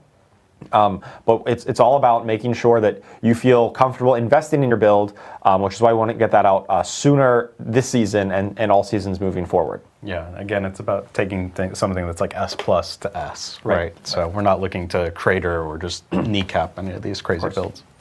Setzer111 and Sirius Kingsley actually are asking a question that we kind of just addressed in what we were talking about in the beginning, where they're saying like, hey, can we get seasonal mechanics more, maybe become permanent as like endgame systems? Or Sir Kingsley asked, can we get seasonal powers added to the game permanently? This kind of just goes back to what we were saying beforehand of let us know what you guys like what you guys what resonated really well with you guys during seasons, and we can look at what we can end up bringing back and incorporating into the game, so that Diablo 4 is constantly evolving for players specifically from that end. Condis asks, was campaign XP / leveling nerfed since PTR? So we did adjust. So I'll take the full journey. So in season 8 PTR, we did slow things down substantially. We didn't touch campaign or anything like that. And then in season 8, we have pared back the nerfs that we did to leveling. So it's a lot more similar to season 7. It's just a little bit more streamlined. It was like half an hour more to get or to 60. Like that. Question from Quigs6246. Can you guys, or for the Q&A later, can you ask, is the new Stormstrike aspect, will it also apply to the free cast from the Crone staff for Druid? I'm pretty sure it should. Yes. We'll double confirm. And a great opportunity for you to follow up with Charles on our Sanctuary Discord after this stream, because he's actually going to be doing an additional Q&A on our Sanctuary Discord. So after the stream, might be a good follow-up question. I can also just speak a bit more to the, we really want our tooltips to have a lot of clarity around the skills. And so I'm stalling for time. If we could get production to bring up that slide one more time, I could tell you with certainty, because when we're looking at skill tooltips and we use the word cast, like when you cast Stormstrike with capital C, that refers to when you actually press the button and do it. If we don't use the word cast and we just say Stormstrike does a thing, that should work in cases where it gets kind of what we call auto-casted by something else. By like the Great Staff of the Crone, it auto-casts Stormstrike. And so depending on the precise wording there, it should clarify that interaction. That's kind of what we want to stick to make sure things are clear to players, is using that cast wording to differentiate those two cases. Oh. Do we have it on screen? And it does look like it does not use the cast terminology here. It just says Stormstrike will just chain to twice as many targets. And so that should be working whenever it's auto-cast from that the Great Staff of the Crone effect. Thank you so much, production. That is actually a really good clarification, I think, and knowledgeable for a lot of people about the differences between the term cast and no cast. Yeah, I believe we've been trying to communicate that. We've got like a loading screen tooltip in the game. It's easy to miss and totally understandable. But that's definitely something that on the class design side, we really want to make sure we're being clear about these interactions because we know there's so many interactions in the game. So any opportunity to clarify these things, we're definitely going to make sure we do our best in that regard. We got a question from Chicken Wing 929. Good name. You said in the last live stream that you wanted Torment 4 to be aspirational so that only 10% of players will reach it. Will there be a seasonal objectives that must be completed in Torment 4 difficulty? So players will probably see in this season, like as they get to the last chapter, there are going to be some Torment 4 specific requirements on some of those things. And you know, there's like a fine balance, I think, that we're trying to strike, where it's like, do we want there to be like aspirational goals and rewards for players within the season journey itself. And then there's also like, okay, we understand that some of those things may require a decent amount of time or a specific build. So we really do want to hear like some feedback after players jump into this season, what they feel works really well, what they don't feel works really well, especially for season journey and some of those later achievements that you have to obtain. So let us know. Like we're open to hearing about it, and we most definitely want to figure out exactly where there's still like aspirational goals, but maybe rewards that maybe can be adjusted around or something like that from the season journey itself. Yeah, definitely open to change. Question from Dalius. Are there any plans on adding bounties or other small in-game activities to fill in between other objectives possibly? I think that's definitely an interesting space that we've talked about, and it's one of those things that we want to do it right. Currently, right now, we're using the Whisper system to sort of do that. You see that with the Apparition incursions, where periodically, the Apparition incursion will get that Whisper that you're able to go do. I think the one thing that really kind of we don't love about the Whispers right now is that it is based on a timer. We set the timer to be pretty generous. They're constantly rolling, but we know that this is something that we can improve on. So it's something that we definitely are interested in taking a look at. Awesome. Question from Crushalvane. Have you thought about buffing glyph building from content other than pits, like dungeons, whispers, bosses?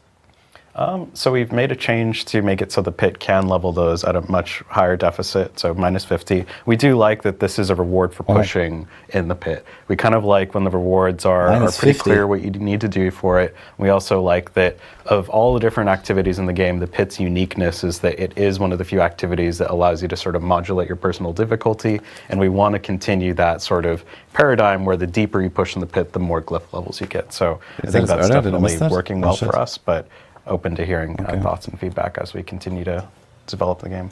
Eevee Demonic 666. Evil. Evil.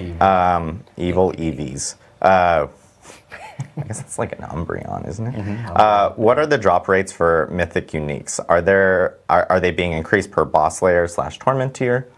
Oh yeah, so the Mythic Uniques increase with Torment.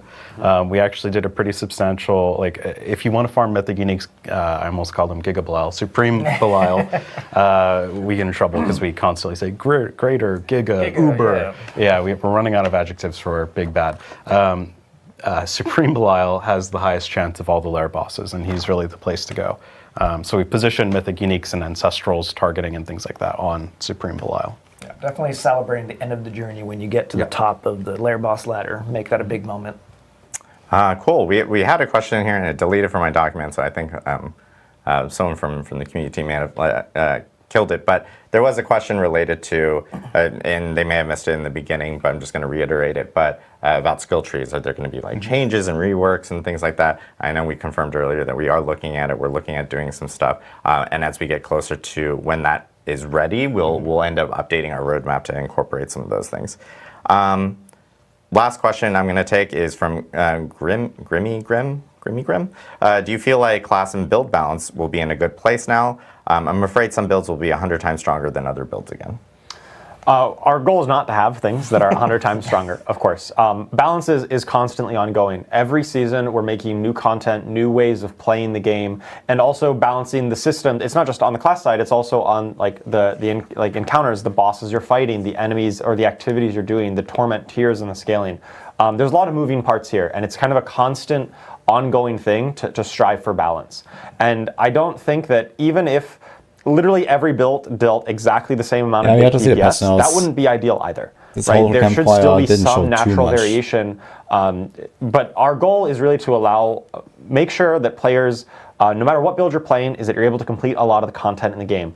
If you make any kind of competent build that comes together in a good way, you should be able to complete that season journey if you're putting in that time. Get to that Torment 4 and be able to take down the bosses, the strongest form of Belial. That's our main goal. And we understand that sometimes there are going to be some outliers above that. And we are actively looking to monitor and tamp down on those ones that are 100x stronger than everything else. And also find the ones that are 100x weaker than the par, or some number weaker, and make sure that they are able to achieve all of the goals in the game. Our real driving philosophy is that we don't want you to feel like I'm playing the game wrong because I'm not playing this overpowered build. But exact perfect parity where every build deals exactly the same amount of damage is both impossible and undesirable. Yeah, I think it's a lot, like just sort of taking a step back as well. Achieving perfect balance really relies on stability and not injecting anything new. Correct. Right, and I think we try and walk that balance of like, we do want to shake up the meta. We want there to be cool new ways to play the game. Boss powers are getting added to really shake up that meta, and that is in direct conflict with perfect balance, right? So we are trying to walk that line. That's not to say that we're cool with the times 100x, but it just, to really reiterate, they're sort of like at polar opposites of the spectrum. Adding new stuff and balance are very at odds. Yep. So. Cool. I lied. I have one more question, which is, and I wanted to address it really quickly, but Captain Mergen asked if we have unused Battle Pass upgrades or Ultimate Edition or whatever, will those carry over with the new reliquaries? We actually have all the details of how those will work. They're actually being converted over to reliquary tokens or to platinum, depending on what type of upgrade you actually have. So that's all laid out in the blog that we posted earlier this week. So make sure to check out that blog. It's on Diablo4.com. It's our full Season 8 blog, and it's in the reliquary section. It has all the details specifically related to that. So that is us. That is it today. Today's been tough for me. That is it today for our Season 8 developer update live stream. Just a quick reminder, Season 7 is ending starting next week because Season 8 actually kicks off on April 29th. So make sure to jump into Season 7, clear out any of your final Battle Pass items or Season Journey items that you may need to. Get Dorian, like the Raven, if you have our Raven. It's been 90 minutes, and I feel like I've just kind of written down almost nothing. I am so sorry, Dorian. So I hope the patch notes have something more interesting. Secondly, we have Charles is going to be in a Sanctuary sit-down. Sanctuary is a Discord. It's our largest Diablo community Discord. He's going to be jumping in there and talking to Lurkin, who's a content creator within the Diablo Partner Program, and he'll be doing a Q&A immediately after the stream. So if you want to, jump into the Sanctuary Discord, and Charles will be talking a little bit more about classes, class balance, himself, hobbies, what type of pizza he likes, where his tattoos are, where his tattoos are, things like that.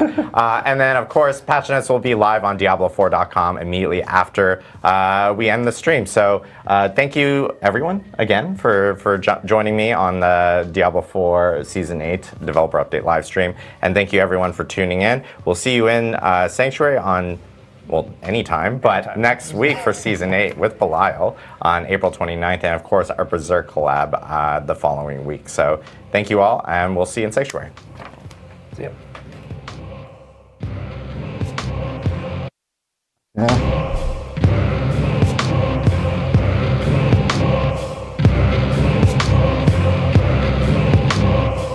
That's the first comment I see. What do you guys think?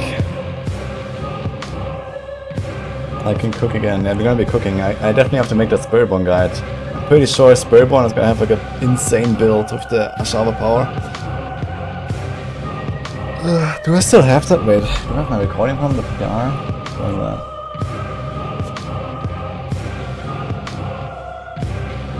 When was the PTR again?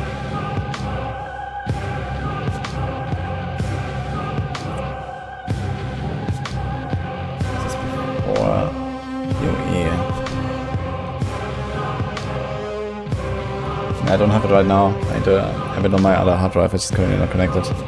Need to connect it.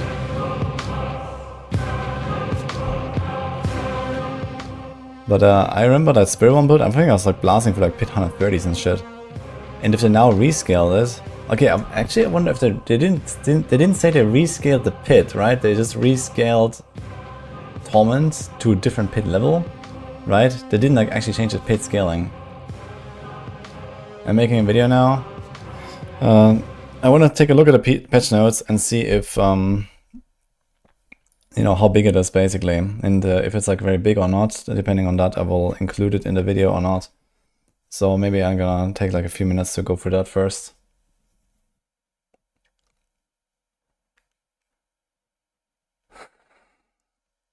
You can run lower pit to lower glyphs, yeah. So apparently you can run really low pits now. Like everyone's gonna get a glyphs to 100. So there's that. Yeah, they reduce the pit levels dependent for the. But they said it's like 6 to 7 tiers lower, so it's not gonna be like an even number. So on the PTR, Torment 4 was pit 65. So is Torment 4 just like, I don't know, pit 58 now or something like that? That would be very weird, I feel. Alright. So I assume it's still 65, but they changed the scaling again. But if they change the scaling again, we're gonna have builds again that will go to pit 150 probably. So I don't know. I don't know what to expect. Like on the PTR, it was like the new pit 100 was like kind of like old pit 130 or something. So if you could beat 100, you were already insanely strong. And going to 150 was not happening, you know? So, it was just pure yaps. It was a lot of yapping for sure. They just kind of like reiterated all of the stuff.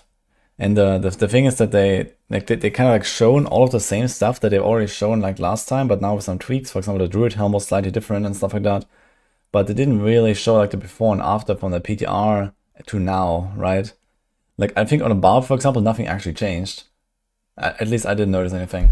I guess you can check again like the aspects of something, but it seemed like it was the same stuff. Like the, you know, the Sorg changed a little bit with the key passive. And like the helm on the Druid and so on. But yeah, that was about it. I guess it's in the patch notes now. Dear Watson, thank you for the hands ups.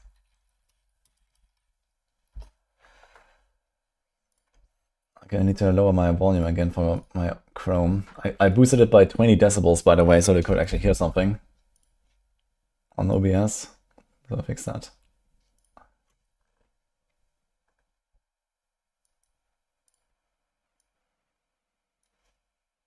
Okay. So where is the patch notes, guys? News. Oh, there's actually a patch notes. Wait. This one? Why do I have to do this every time?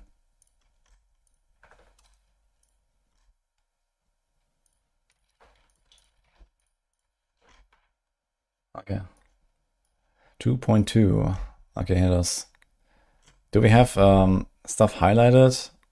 No, it's just fucking everything blue. Oh no. Wait, what? Okay, let's see.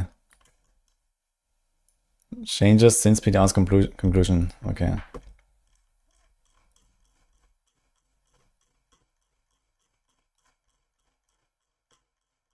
Not too bad, I think. We can go through this. Okay, let's do it. Let's look at the blue stuff.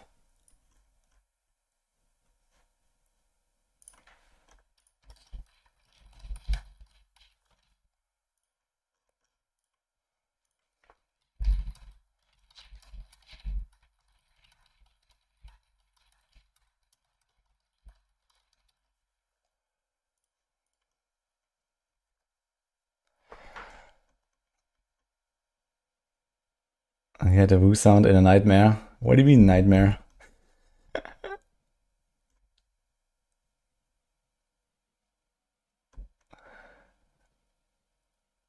Any interesting changes for next season? Yeah, they I reversed some changes. I'll go through them after this. We're gonna go through the patch notes a little bit.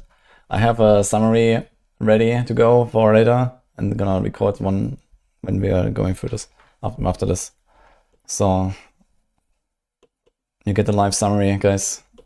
But let's see a little bit.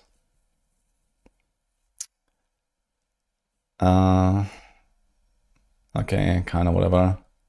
Tech nerfed. Okay, Spiritborn. Aberration is offensive. Okay, that makes sense. Rushing Claw slightly buffed. Supersonic. That is neat. Like, okay, Sunbird's Gorget. Yeah, we saw that in the thing. It's a 30% buff. 33. Makes your Stormfeather also a Jaguar skill. Okay, not really that important. So yeah, I think the Sunbird's Gorget build will actually be like a really good T4 farming build now, especially on Unyielding Hitbug fixes.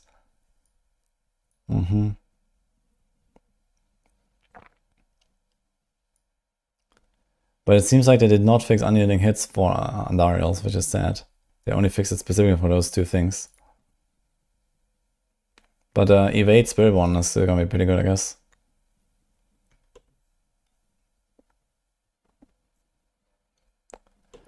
Okay, so okay, these things are nerfed. We saw this already in the previous post actually, so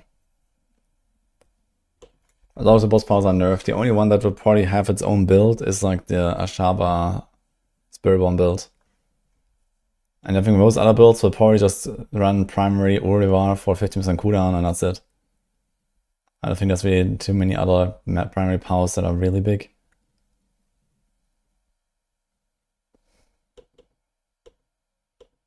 Then have the Lilith power.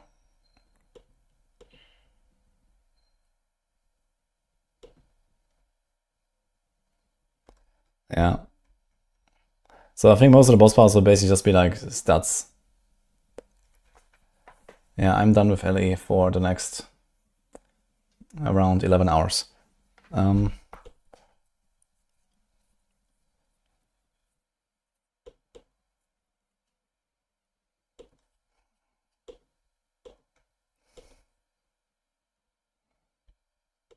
Okay, Barbarian Whirlwind buffed. I mean, this is like inconsequential as fuck. They said they buffed Whirlwind, right?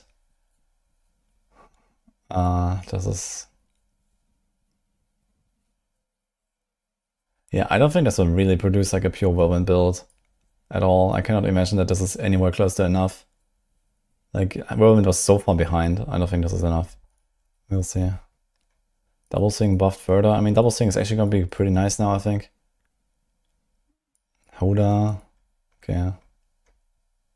Some people, they just like nerfed the Fury because they were. Rend as well. So everything is like -5. I think that's gonna make early game Barb especially might feel much better. Oh, they nerfed this here.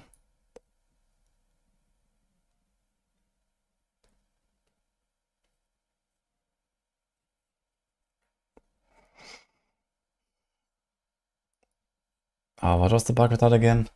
I don't remember exactly. But apparently it was too much damage. What builds are rogues running since aerial assault is bugged? Heartseeker? I wonder if Steelgrass is actually going to become its own thing. It has like some insane new stuff as well, I remember. But I nerfed this instead, okay. Okay.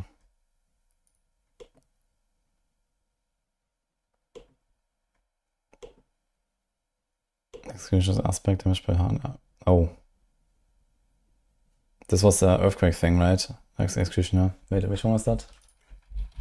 That was a really important one. Sounds like they really nerfed Earthquake Barb there.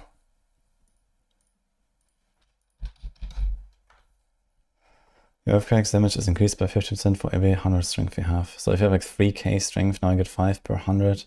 So I get 150. Okay. Cap at 200. I mean, it's still a very powerful aspect, but it's like way less than it was. Right? If you had like 3k strength, probably more than previously had a 15, like 450, 450% bonus. So it's like a half-ish for Earthquakes. That is noticeable. But Earthquakes will probably still remain pretty powerful.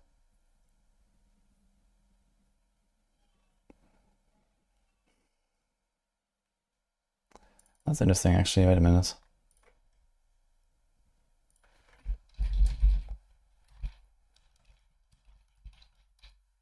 So he has chance for double swing to hit twice. And that is actually nice. And he has chance for double swing to do double damage, so he actually have both double affixes. And crit chance is probably capable anyway.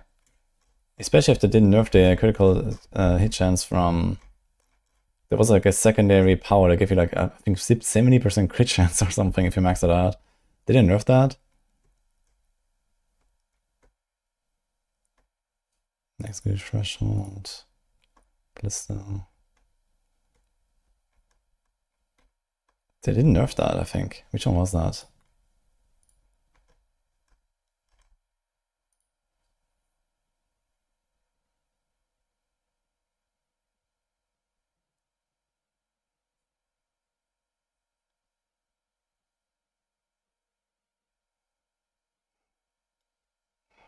I don't know which one it was.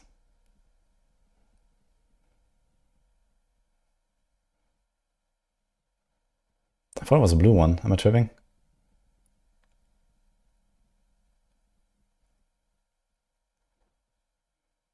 Yeah. 5% crit. Up to a maximum of 25. Hatred's Embrace. So it started at 20 and then it got 2.5 20 times. So it went up to 70. Wait, is that not mentioned here?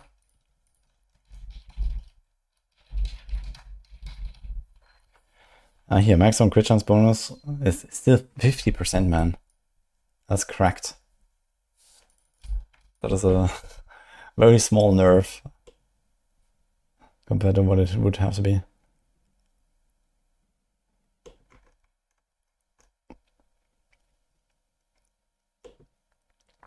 Okay.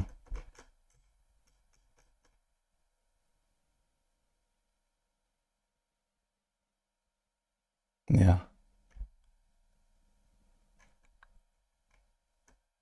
Exclamation mark, who should be a command? Yeah, but it costs $5. I don't know about Oblivion Remaster. I do know about it. Okay. Druid. Okay, whatever. I mean, Storm... I don't think Storm Strike is gonna be anywhere close to a thing, right? Storm Strike is kind of whatever. I mean, they made like this aspect to make it like a support skill, but I'm not sure if that is actually gonna be a thing. They buffed cycle armor because druids really need more toughness. Or even passive damage. The poison gear buff is actually nice. It's also very good for leveling. Poison gear was already in OP in leveling. Now they buffed it by like 50% almost. Okay, abundance. That's a lot. Okay, while the guarantee crit buff act is also against hits and crit damage. That is really powerful, actually. Earth Might is really good passive now. And that is also very strong. Both these things are very strong, actually. Earth Might is actually insane. I think I might go back to like using Earth Might on like a lot of builds, including like Tornado and shit. Chance gets not running Epoch Nature's Fury.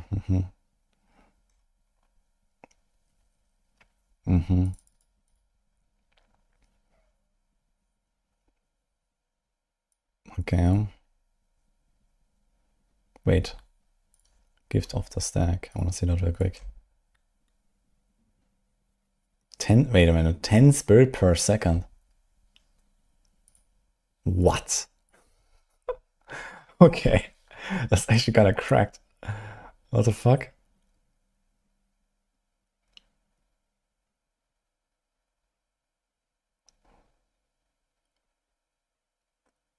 Okay.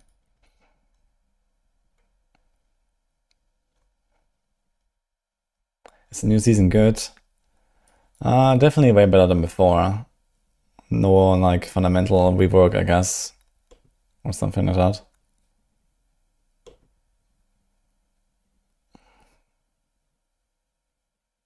So that's 50% extra damage. Increase the damage that targets take from other skills. So it sounds like it's basically just like a support skill. So you have to hit them and then it chains and then you do other stuff. I'm not sure if we're really gonna use something like that. There's like so many insanely powerful aspects on Druid. And I think this is like not needed for any build really. And it only works for other skills, not even for Stonestrike itself. Ooh, that was very good. That is very nice actually.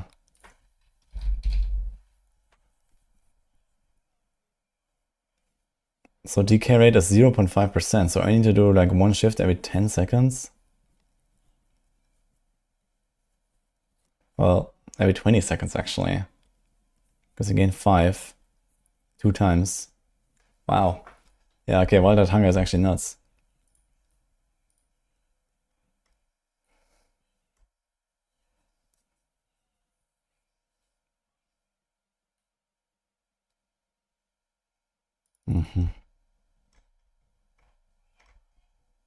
Blood Wave, okay, slight buff, but Blood Wave was still pretty powerful.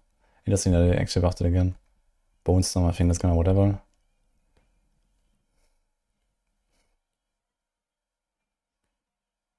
Okay, deal extra damage to Shadow and crowd control. Shadow to crowd control and increased damage to elites and bosses.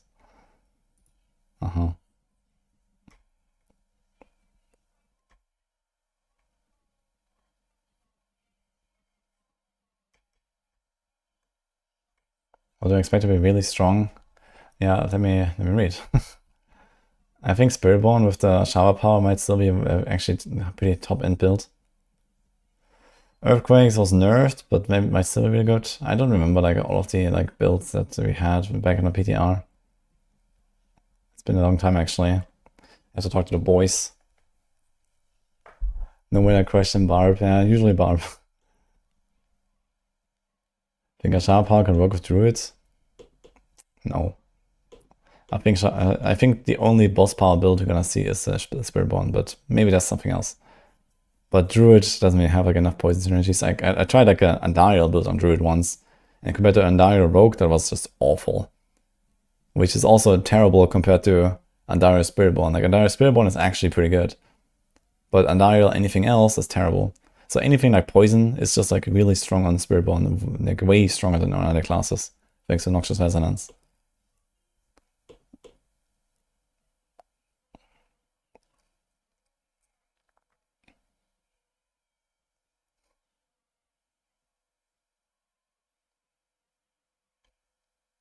What? Okay. So they made Scent of Death just like both at once, and it's even better than before. What the fuck? It doesn't work for dot builds anymore. Okay, that is actually insane. So it's like auto-include in every necro build. Corpses are consumed during the bonus when a counter towards refreshing this bonus. That's also really good for Flesh Eater. Yeah, these are insane updates for necros actually. Unholy Tether, I don't remember that one.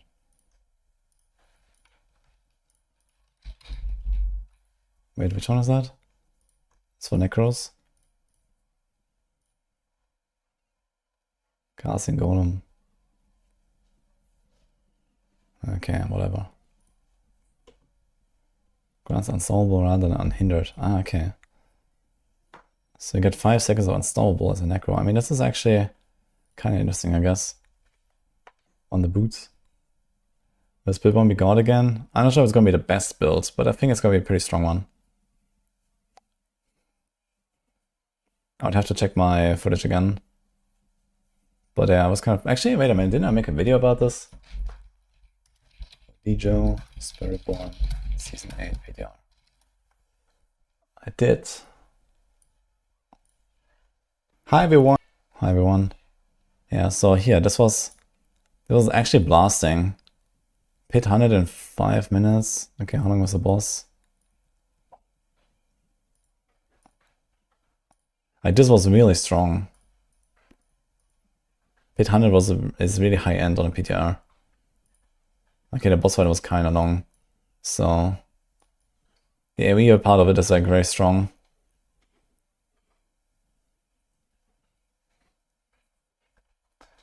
Anyway, this is gonna be a good build because this wasn't nerfed that much. I need to check if I have like footage from like Quill Volley and so on. I played those a bit, but they were definitely way behind. And this was nerfed a bit now, but I don't think it was like overly nerfed.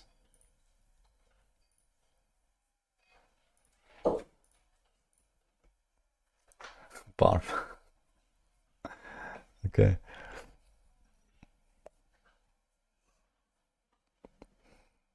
Yeah, this whole like Army for Dead, Sangri War, Necromancer stuff seems still awful to me. I don't think it's gonna go anywhere, even with like these buffs.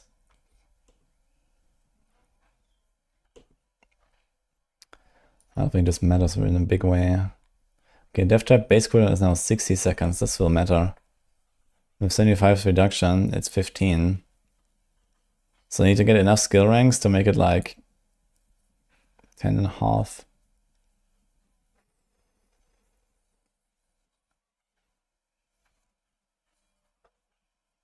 So we need something like 30% reduction from skill ranks. That's a lot of skill ranks. I don't remember the exact scaling, but I think it goes something like this. It's like rank 1 to rank 2 is like 5. 5 again, I think. And then I think it's like 4, 4, and then maybe 3, 3, and then like 2, 2, 2. Okay, so something like that. Like skills reduce their cooldown the more ranks you have. I don't remember the exact order, so what was this? This is 2 ranks, 2 ranks, 2. So we need like maybe 9 ranks. Okay, that's quite achievable. Maybe it's fine. I think Death Trap will be fine with this anyway. This is whatever. So they reduced this, but they didn't really change it fundamentally. Okay. Yeah, this is not really such a big nerf. It will be harder to get to the point where you can expand Death Trap, but still doable, I think. And this is okay. Death Trap will be very strong, actually. Death Trap is probably like the only really good rogue build that I see right now. I mean, TB might still be something.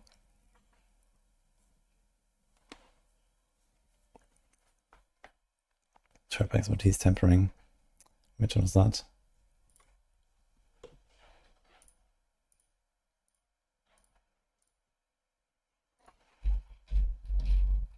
Wait.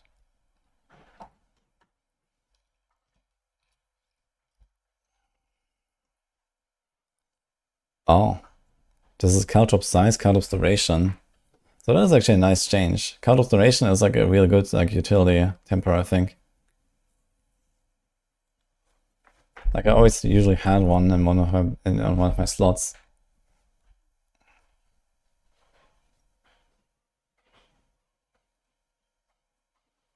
If potency is not fixed for Shadow Clone, it's still dead. Unless you go physical, right? If you go just physical. Should we go on voice? Maybe soon when I went through this a little bit. Inherent affix no longer applies the core skill to grenade skills. Oh. Shit. Okay, problem guys. Problem.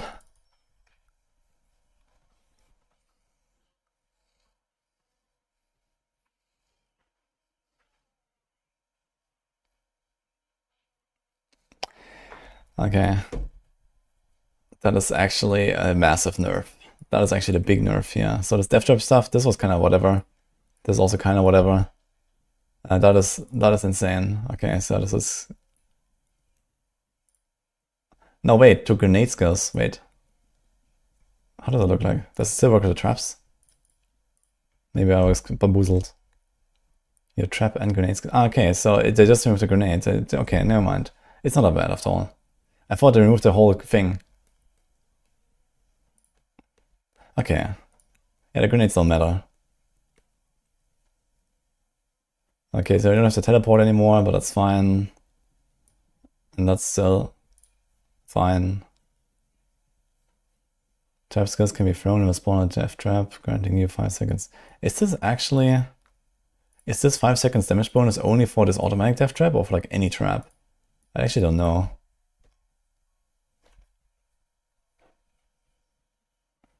Sure, okay.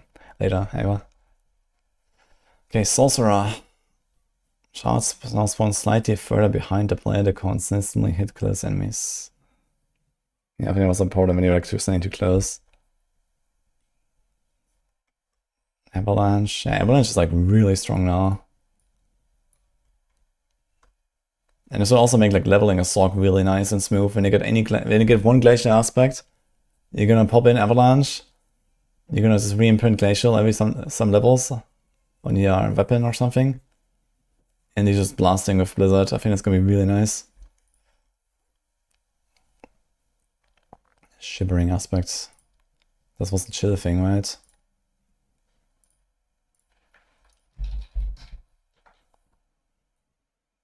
That is actually a very strong aspect. Okay.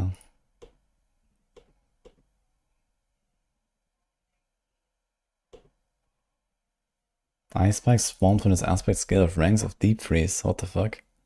Wait a minute. That's as well. Oh. That is actually a huge buff. Like Blizzard Sorc log in actually. I think Blizzard is gonna be real good. Really?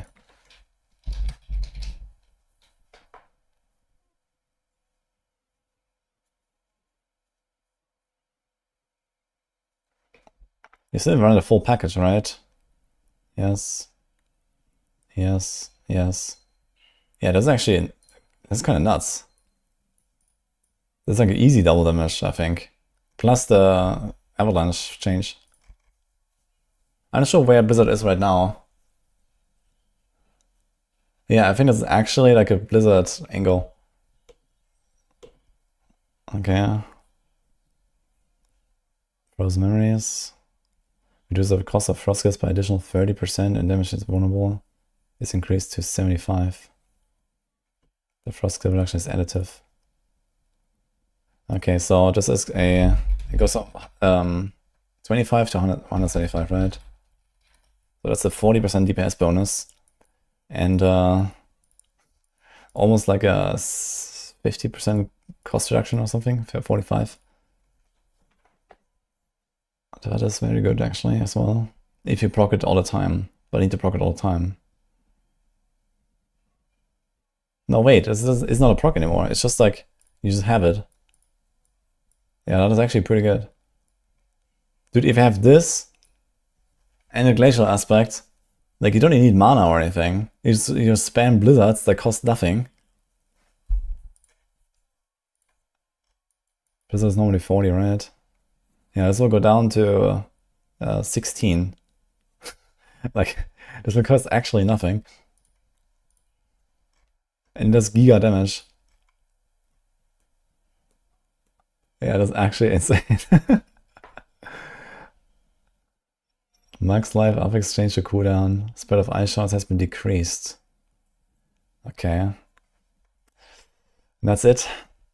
Yeah, I feel like the damage was kind of low though, so even for like perfectly shotgunning everything, it wasn't really that crazy. Like this ice shard stuff was really fun. And okay, they're buffing the cold stuff now. I'm not sure what key passes I played, but I did this on PTR. It was probably Enlightenment. So now we have int, attack speed, cooldown, ice shards on this. 75% down bonus.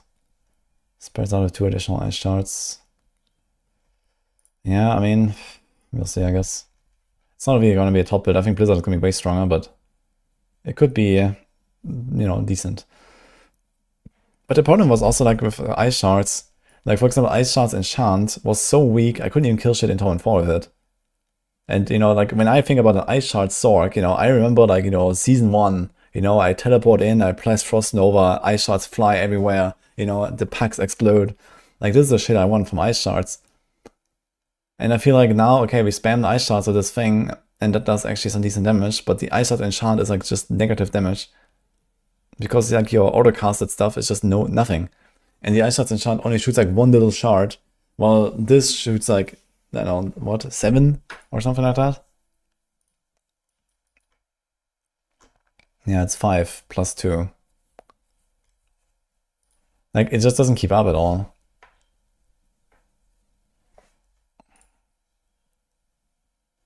And this doesn't affect the Ice Shards enchant, I think. Did the Paragon not go from 30% out to multi? Let me see this one. No, it's usually, like every Paragon thing is usually multi, like the big nodes. So there's no additive Paragon node. Each encrypt enchantment grants 40% increased damage with the main element. And turns increased damage for the second enchantment if it's the same element. Okay.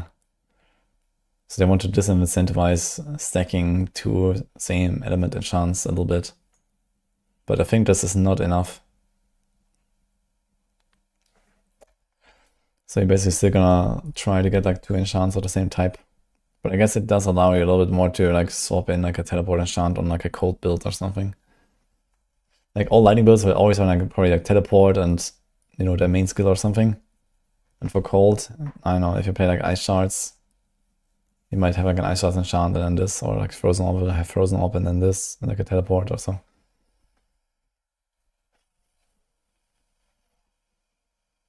Okay.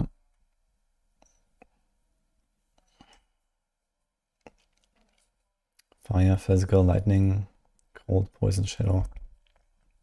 Belial, Lord of Lies. His health and damage increased. Some new tricks to cause hell with, such as second slam attack during the first phase of the encounter. Okay. Experience reward reduction has been lessened. Okay, 40% less spectral ash and 20% less spectral ash to rank up. Low level glyph leveling.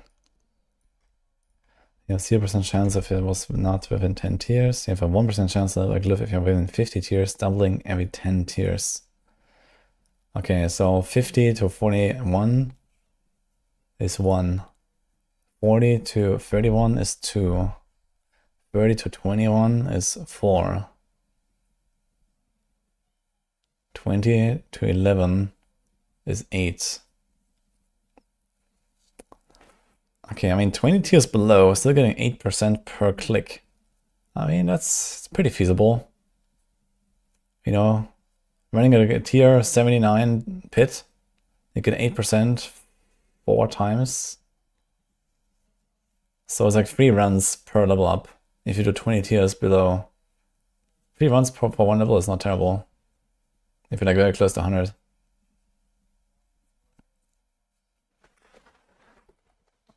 Monster health increase per pit tier has been lessened to create a small difference between this season and last season. Okay, so I did actually rescale the pit. They said... Okay, so I guess that Torment 4 will still say it's pit 65. And it's not going to be a different number now. So they just like rescale everything.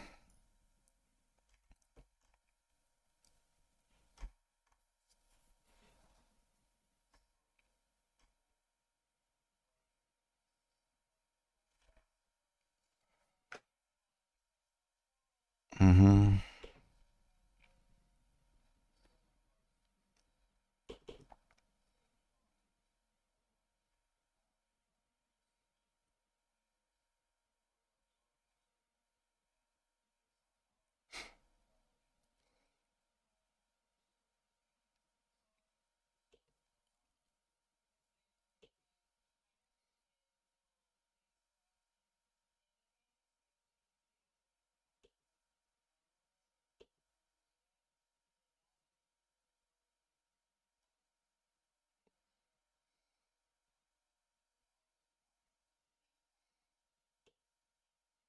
Oh. Oh. That was actually really good. This bug fix. That was like a fucking bane, man. Okay, so Death Trap is gonna be really nice. Yeah, sometimes you would just not get the cooldown reduction properly on Death Trap, which is really annoying. And the overpower build is definitely the winner now, I think. It's already what I played in Season 7.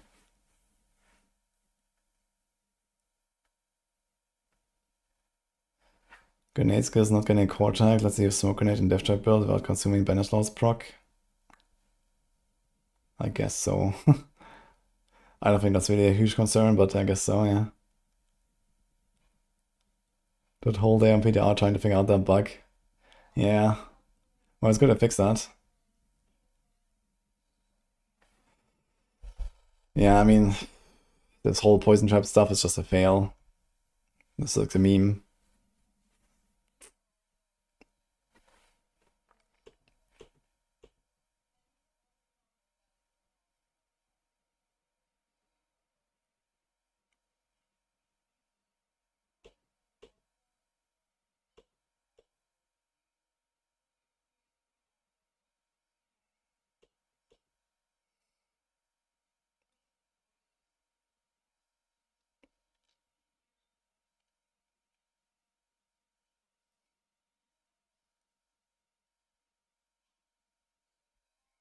Okay, let's see what else we have here. Sunbird's Gorget.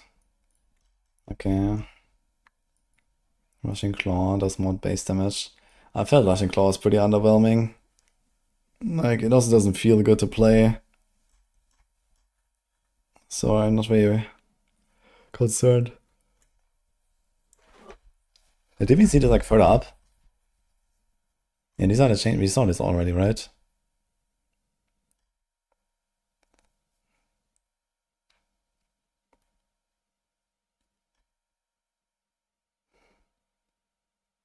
Look, here's some new stuff though.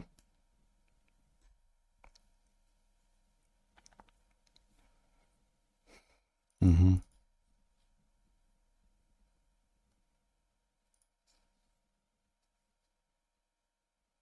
Mm-hmm.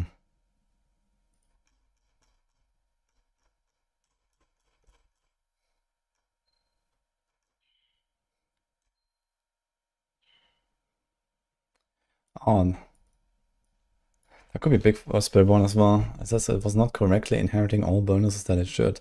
So the one problem of conversions was there's like the biggest like kind of paragon node on the Spellborn that says like scaling if you have non-physical bonuses, but did not actually scale with non-physical. It only scaled with like individual like fire or poison or something. So when you had non-physical bonus, then this didn't apply. Which is funny because the entire board has like non-physical bonuses here and here and stuff. So now you're probably fine if you... Yeah, you basically just need 75 non-physical. And this will give you 75 to two different elements. So this has 40, this has 40. So those two nodes and this thing, this will basically buff itself. So if that is what they changed, which is most likely what they changed, updated its description to clarify the current and bonus amount. Okay. Yeah, that is big, pretty big actually. This is going to be included in every single Spiritborn build pretty much. Without really the issue of maybe having to change one of the glyphs.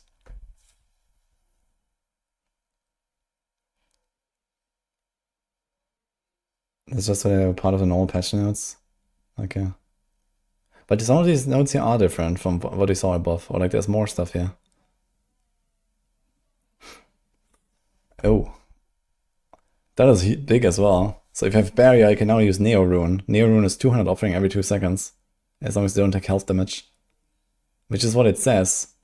But then it didn't work when you had a Barrier and got a hit. But now it does work, which makes this actually OP. Neo Rune's actually OP now. For mini builds, I think.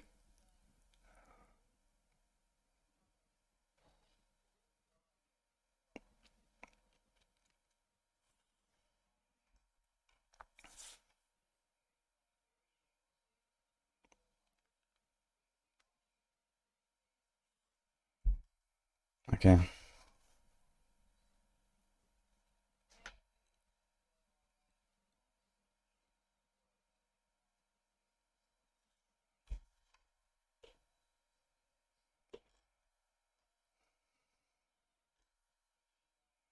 Summoning damage and... Okay, okay.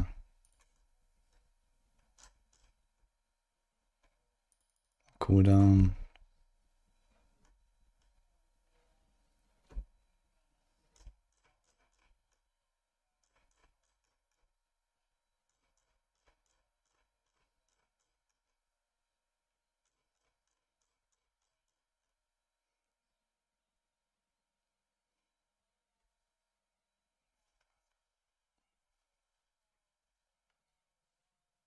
Maybe third puncture rather than every third cast, okay. Okay. Yeah, not much more here, I guess.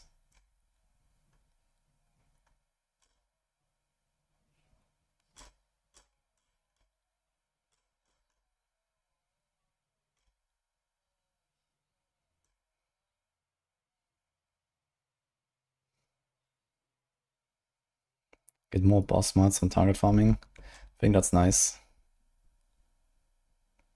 Common quality items will no longer drop beyond level 6. Magic quality items will be most prevalent until around 25, when rare beyond items start to take precedent. Mage items will now appear with 1-2 affixes, with 2 affixes becoming standard as players' levels increases. Rare does now always appear with 2 to 3 affixes, with 3 affixes becoming more common as the level increases. Legendary item changes. Legendary item drop rates have been reduced during leveling. Okay.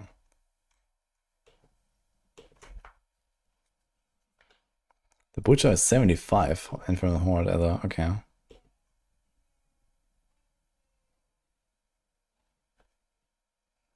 You're sick. Uh oh. Get better soon.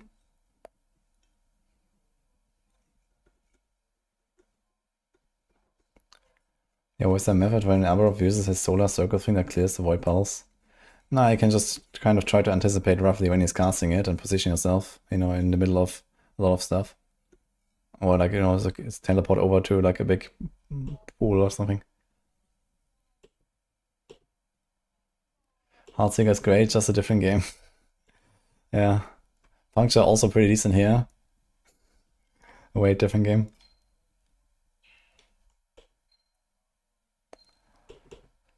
Tutorial, new fight mechanics.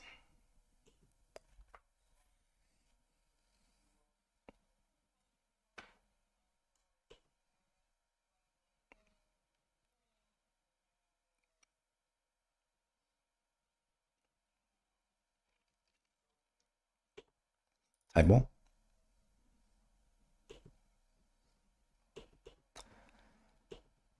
Summon echoes, monster summon absorption mechanic was complicated, not well communicated, and can provide Ubershine with some potentially frustrating bonuses such as constant shield regeneration and hit blind.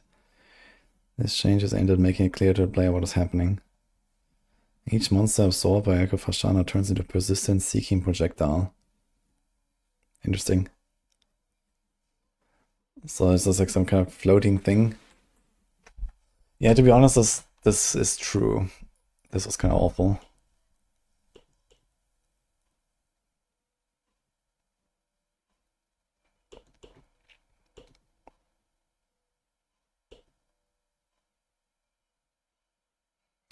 Garnet shines no longer appear. We're disabling them until further notice. I'll be working them. I wonder what they're gonna do if they rework conduit.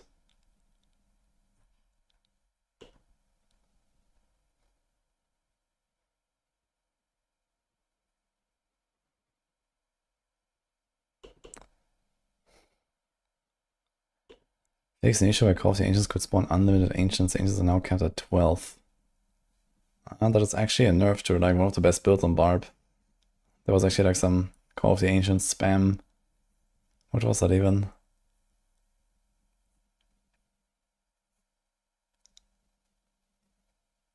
I'm not 100% sure how much it will affect it.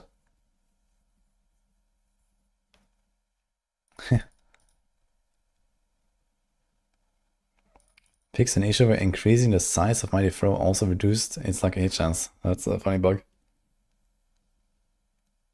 The new tempering recipes are now additive element damage. Yeah, they added this because of rogues. Because rogues wanted to stack poison damage tempers from druids for poison builds. Like if you're running alchemical admixture, you want to stack non-physical bonuses, and then that's just the best temper. So people are making druids to temper poison damage. So now they made this recipe so I can get it. In another city, hit a small army. Yeah, I wonder why they kept it. I mean, it was possible to kind of perma-spam ancients, even without the Undercity stuff. Like, I saw some crazy stuff that Snape was doing.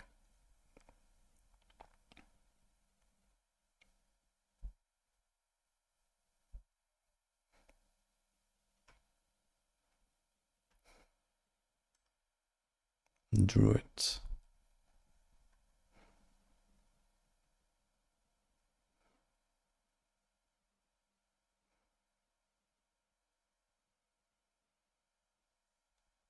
Mm-hmm.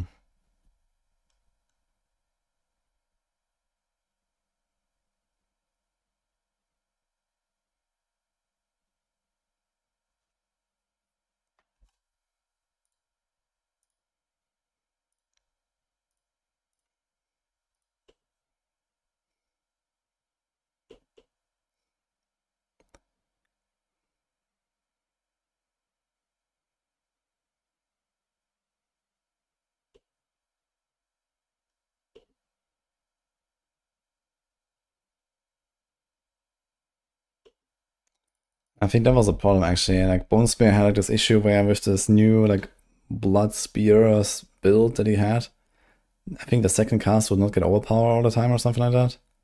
So if that is fixed now, that's actually a pretty big buff to the build. I think that was like at least like a 25% loss or more. And this Bone Spear build will actually be looking pretty good then, I think. Maybe the best, I'm not sure. Bloodwave might still be the strongest.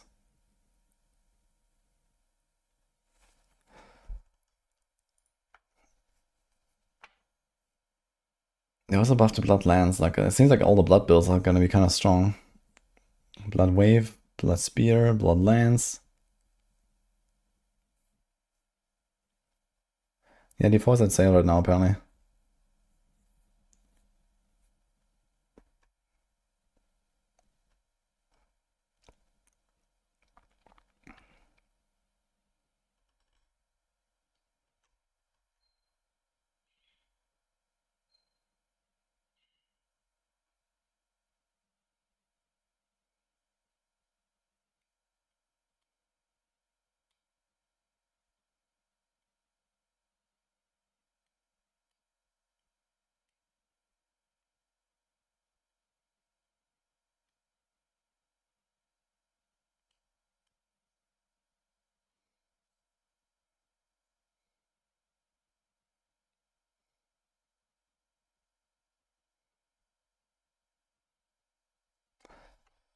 That's this here. Shadow Imbuement and Poison Imbuement when applied by Shadow Clone wouldn't deal increased damage with bonus that affect Shadow Clones such as ultimate skill damage.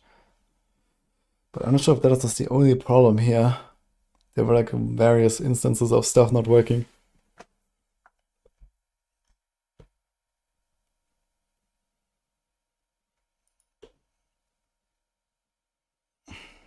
Berserk scans.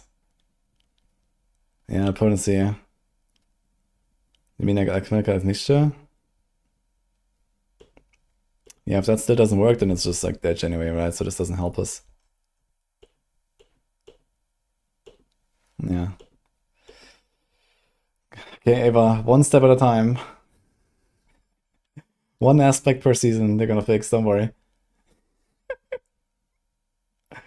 Season 8 is in 5 days. Okay, let's see Sork. We're almost at the end here.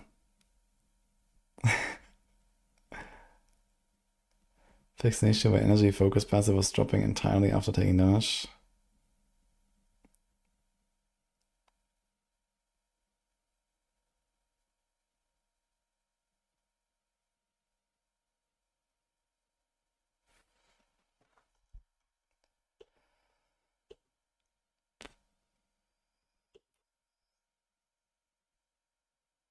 Interesting. Fix an issue where players would receive less teleport cooldown than intended from aspect of bounding content when adding ranks to teleport. So I wonder if aspect of bounding content now comes after the ranks reduction or what? Like maybe they should flip the order. That would be kind of good.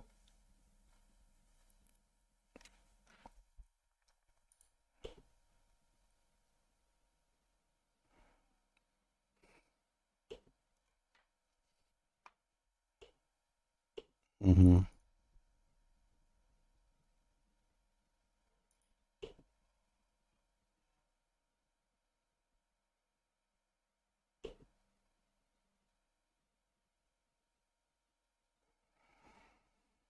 Frozen Wake is amazing. While someone's actively behind exploding spikes. Yeah, it has like extra damage now. That used to be something else, I think. These like too many builds are standing around ultimates. Yeah, season 7 was the case. There was like a lot of ultimate builds, but we have less of those now. I think it's probably fine. Okay, it's actually a big change, Crucible. It's coming out in 5 days.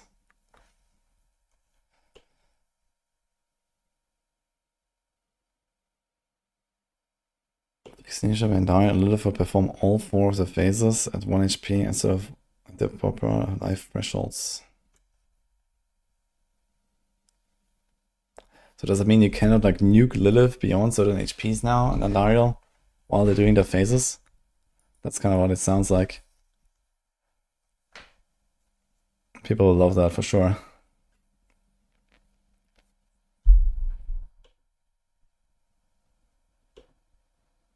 Fix an issue where descriptions for slaking aspect did match between the aspect of an item and the codex power. Okay.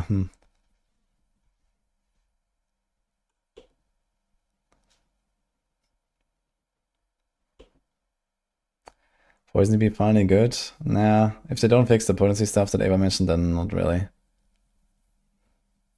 But it's another small step, I guess. You definitely don't want descriptions to match. I guess I just did a mistake in the patch notes.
Okay, so that's it for the patch notes. All this, like most of the stuff is kind of minor, like little fixes and stuff. So, what is the takeaway here? I guess Death Trap is pretty good. Blizzard is pretty good. Let's write this down. Seems pretty good. Buffed a lot. Blizzard, Death Trap. Okay. Maybe I should sort this by class. Death Trap login. Yeah, for sure. I mean, barbs are probably like overall good. I'm not really sure exactly about the state there. I mean, Death Trap got a nice buff. Not Death Trap, double swing. But it is not gonna be the top build, I think. Yeah, Ice Spike Blizzard, yeah. This seems very good, actually. I think it's gonna be a good build. Yeah, Teal is probably on Sunday, guys. What are the best rogue builds? Yeah, I think there's like Death Trap and then a whole lot of nothing. And then probably something like Twisting Blades and I don't know. I don't really know beyond that, to be honest. I think it's just kind of like mid now, I guess, on Rogue. Yeah, spin to win, just like dance all the way to like Tome 3 or something.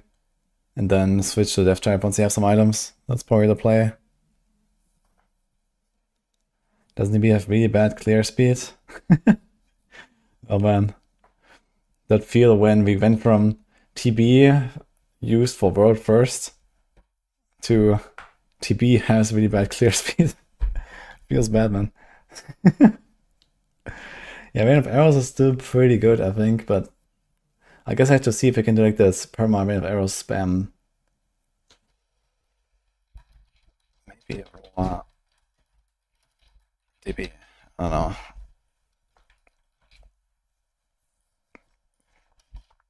know. Probably.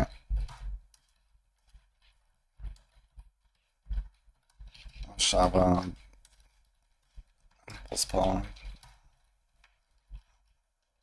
Noxious Resonance. So this is what I played on BTR. Spirit. Sock. Oak. Root. Elf Might seems OP.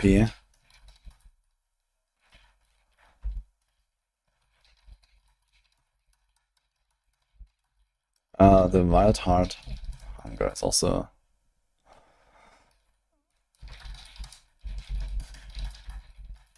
That's actually kind of nuts, actually. 5 times easier aim, right? It's kind of cracked. Okay. So I'm not sure, like this alone might actually just kill all this like human form casting, to be honest. I think. Because this was like really good for all of the shapeshifting stuff. Okay, I mean this world buffs, whatever. All core skills cost -5. Double swing.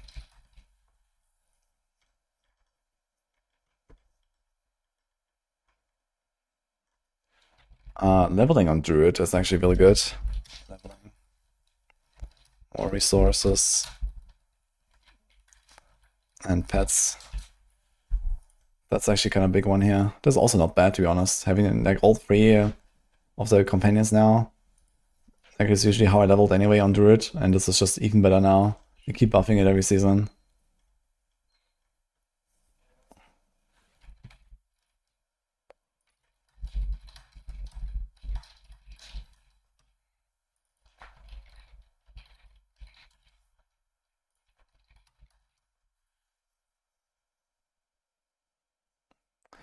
Might be a hot take, but I think D4 really is an Atlas-based endgame.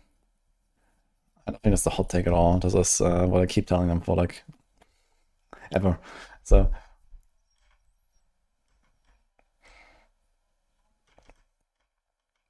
okay, so Necro's actually got this big thing here. Necro. Flesh Eater can be refreshed.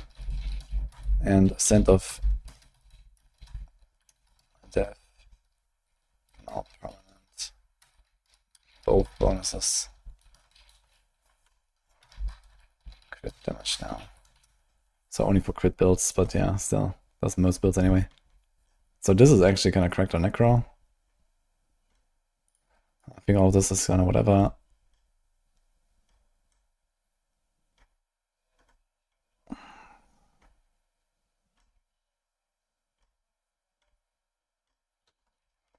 I'll just keep passive.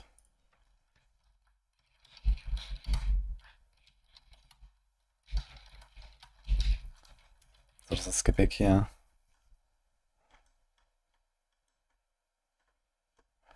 I mean, Ice Shard's buffed, but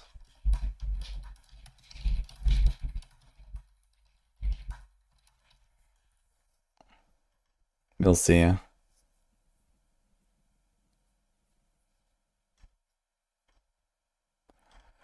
There's no tempering. I guess it's worth mentioning.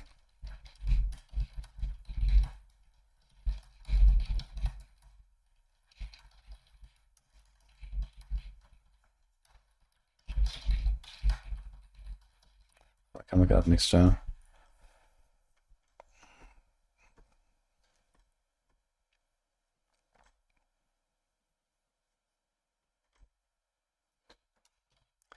Pits is kind of interesting.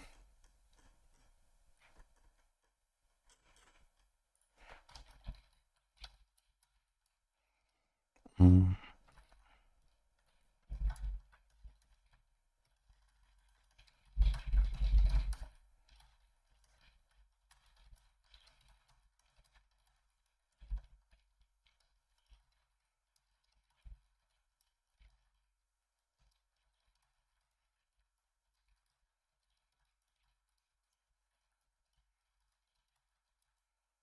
Is it gonna be 16 actually? I don't know.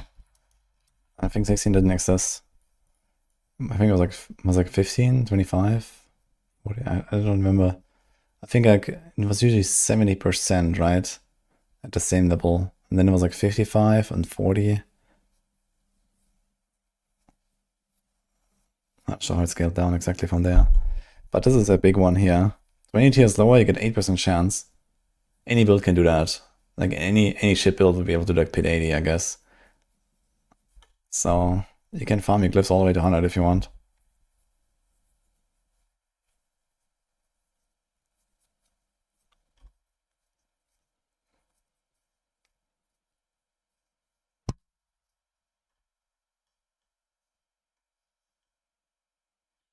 Yeah, the depth shot fixes are kind of huge.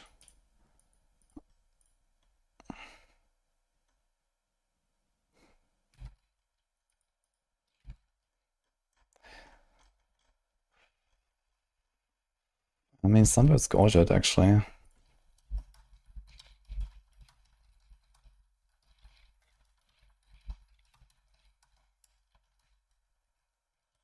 That's gonna be at least like a T4 farming build. I definitely will play this and try it. I think it's gonna be kind of cool. I wish they would have like changed the mechanics a little bit, because it's kind of awful how you start it and then it builds up and it gets larger and then it just stops. Like you can't refresh the duration. You have to like start it over again. So that's a bit bad. You see, Season 8 has more challenges. I mean, they just make everything a lot easier again. So I think it's like 3 times easier than on PTR to go to Tournament 4 or something like that. I don't remember exactly what it was. But I think it was like 10 to 15 times harder before, and now it's like 3 times harder. So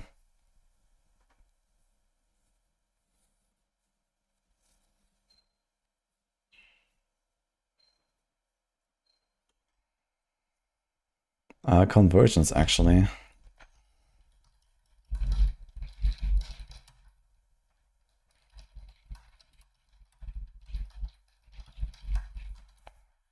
It sounds like it works with non-physicalities. Neo Rune.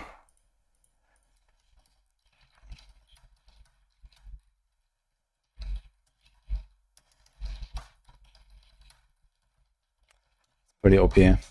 Neo Rune's gonna be very OP. I can put this everywhere.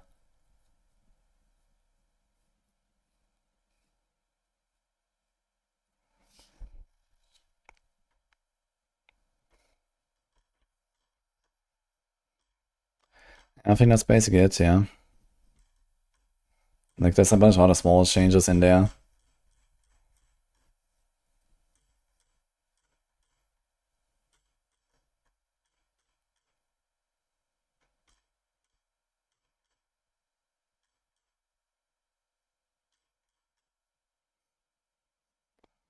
So this seems to be like actually working now. This wasn't working on the PTR at all. I think this was already on the original patch notes.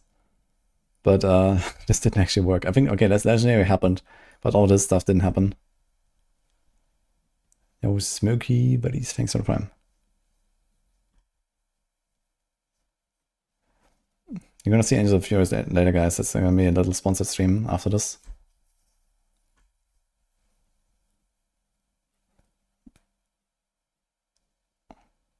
Seems like a very interesting concept, this game.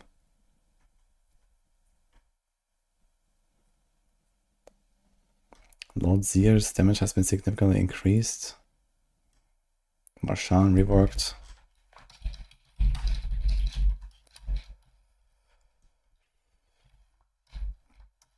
Bunch of other boss tweaks, I guess. Maybe worth mentioning.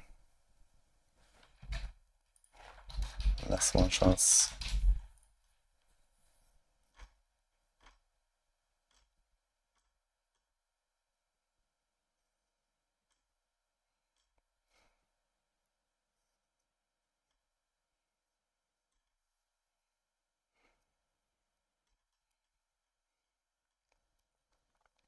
I hear the necro stuff.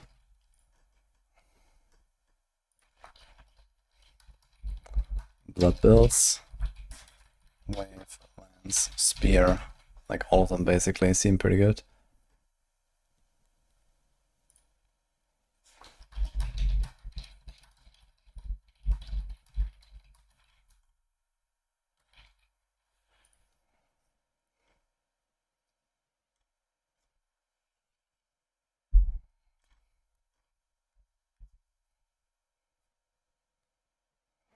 I'm cautiously excited for season 8. Yeah, I think it's gonna be fun. We'll see. Definitely going again.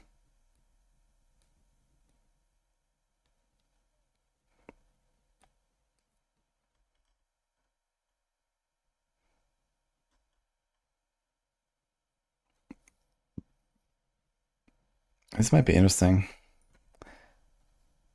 More teleports.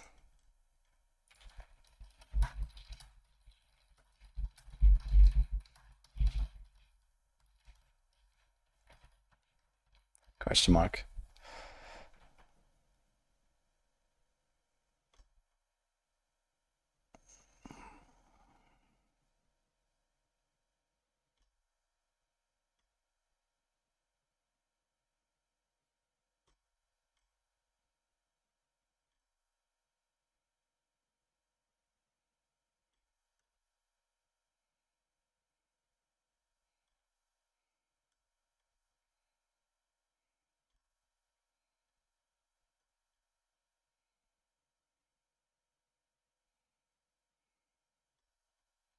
Okay, so is it. Okay. Let me just check if there's like some stuff I missed here. Like what else changed here from like, let's see. Bloodwave, Cataclysm, Earthquake. We have Arrow, Staff Tap. So it seems like we have like kind of like similar candidates here again, but generally all of them were a bit weaker compared to before, I think, because they kept a lot of these builds now in certain ways. But I think a lot of them will just be still up there. But maybe like, you know, these two tiers are gonna be much more closer together.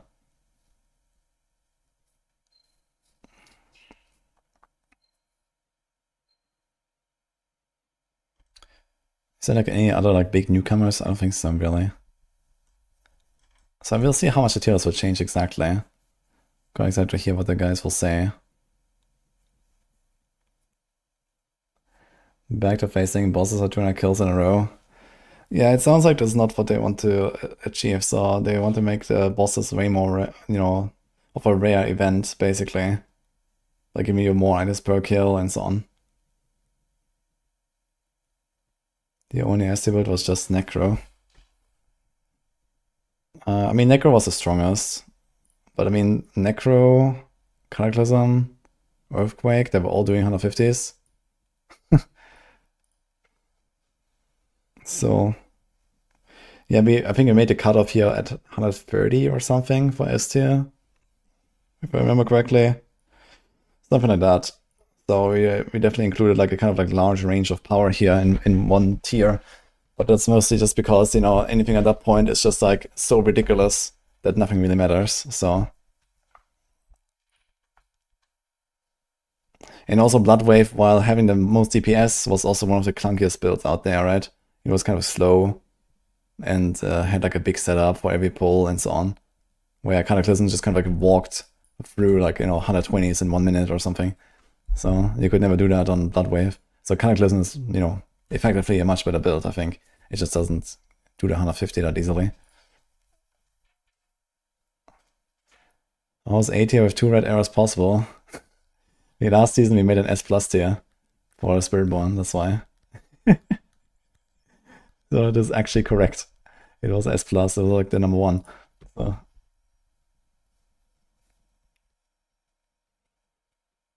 Death Trap Rogue? Yeah, Death Trap Rogue is very fun. That's a really good build. I played it a bunch in Season 7. And it's about to get better, basically. I do not have beef with Scissorin, and I will not do a boxing match.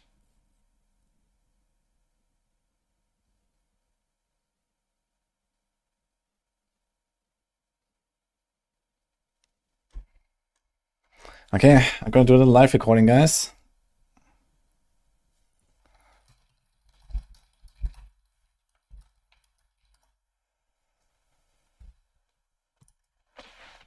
Oh, I'm still up here in the corner, I just realized. Oops. Okay, freedom for chat as well, look. There you are.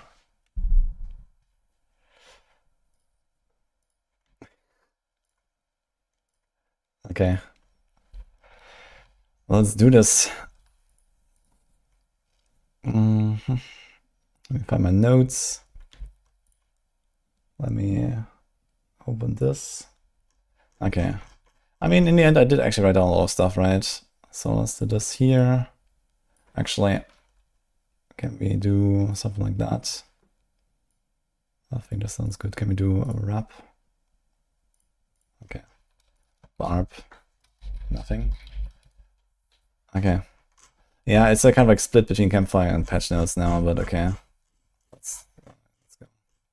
Maybe do like a few like this.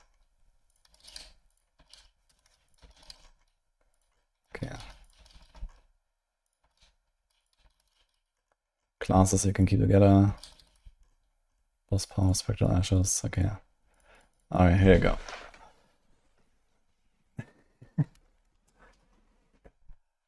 Okay, you guys get the early access. This is gonna go up on YouTube later.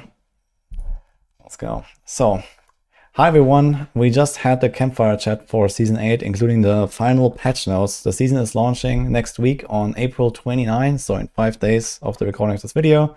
I'm still live on stream. We just went through it all here, and I have the full summary for you. Now, of course, we don't have like, you know, all the details on every single build and the tier list and all that stuff. You're gonna see that later in a few days on Maxroll. We're gonna be updating the builds, of course. We're gonna be updating the tier list. But I can give you a bit of an impression, at least, of what I think is about to happen. So let's start. So first of all, some info we got from the Campfire chat. There was a lot of like a reiteration about what we have already heard.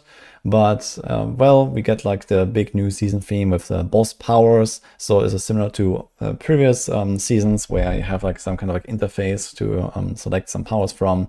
So it looks like this here, and you can like choose some powers. So if you don't know anything about that, this is what you're gonna get. It is a kind of okay system, but kind of more of the same what we already had. There were some updates to those bosses. There's new bosses. The boss ladder is changed a little bit, the way they acquire loot from them. And overall, it's gonna mean less bosses you kill, harder bosses, but you also get more loot per boss. So it's just gonna like tune down the whole like off-roader stuff a little bit. So that's basically what you can expect here, which I think is overall a pretty good update to the game. And well, they kind of like went through that again and like did some changes on that. If you know about what's happening, well, the incursions, which is like the new zones that we have for the bosses, they now have whispers, so you can go there and farm them a little bit here and there, but it sounds like we don't have to do them like all day long because we actually have you know, less need for these materials you get there. So they lowered the cost, you get more from the bosses. This is like a spectral ashes needed to ramp up these levels here, so they have 20 ranks, for example. And you can get those to max out much more easily now. Also, previously on the PTR, the boss powers were so dominant that basically every single build was just kind of relying on them. So for example, you had like, you know, one of these like Andariel burning powers, and you would apply like burning dots with your attacks and stuff like that, and that would just kind of melt everything on a Zork. Or, you know, rogues had like this rotating beams around them from the Belial power that was just kind of decimating everything. So it seems like all of these boss power only builds are basically dead. And there is maybe one survivor on the Spiritborn with the Ashara power. That could be a thing. And other than that, I don't really see much hope here for that. So mostly going to be cosmetic / just kind of buffing you, which means that most builds will probably run something like Urivar's, which now has just like a flat 15% cooldown reduction. Maybe there's some other like little perks you can get from other main powers. And basically all of these secondary powers will also be just kind of like stat buffs, like extra crit, vuln damage, or whatever, these kind of things. So this is what I expect to happen for most setups.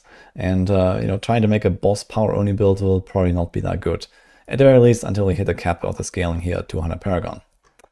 Alright, they went through some of the class updates on the live stream. There was not really that much. I also have some more that I can go through from the patch notes because there were a few more info, a bit more info there. For Barbs, I feel like nothing really happened. But when it comes to the patch notes, there were some other tweaks here. So all core skills now cost less resource. So that's a kind of nice thing, especially for early game, I think. Double swing was improved a little bit, which I expect not to be the best build, but probably pretty solid, pretty playable the way it seems. So I might actually log in on a double swing Barb. I really loved that back in like season 2. I made like a big build of that and so on, and I'm really excited to play that again. EQ Earthquake, so that was tuned down yet again another time, but it was really OP in season 7. Like it went all the way to pit 150 and stuff. So I expect that even with nerfs, this is going to be pretty good. and probably still one of the top contenders. It also has like incredible AoE size and so on. So there's that. For the druids, they have gotten this like new human form helm here. So this is now also buffed. It now like procs more easily. It's this one here, the Geflin's Birthright. So it procs more easily now. And Earthen Might is also much improved, which I expect to actually be a thing in many druid builds. And yeah, some other like little improvements here, like leveling especially. Gift of the Stack gives you like 10 resource per second now. So this is usually a big complaint for like early game druids. That is going to be a thing is going to slot in and you're going to be chilling. I think that's going to feel good. The companions as well are buffed. So again, especially leveling wise, this is going to be felt. And yeah, druid early game is going to be very good now. Late game, not 100% sure how it will look. They did nerf, for example, stuff like Cataclysm, just like they nerfed all the other ultimate builds in the game, basically. Season 7 was a very ultimate heavy season, and now they have like some caps on their damage and some individual tweaks that happened during the PTR. And I expect that something like Cataclysm will still be probably pretty solid, but I'm not exactly sure where it will land. But overall, I think Druid is going to be in an okay spot, and we'll see about this Geflin's Birthright, like human casting might actually become a thing, at least for some builds. Otherwise, there's also a buff to Wild Heart Hunger, which are these boots here. So they were previously used in basically all the shapeshifting builds, which is every build on Druid, and they are now way easier to keep up. So this is also kind of like going in the opposite direction here when it comes to making human form viable. But we'll see. For the necros, we have yeah, especially blood builds are looking pretty good.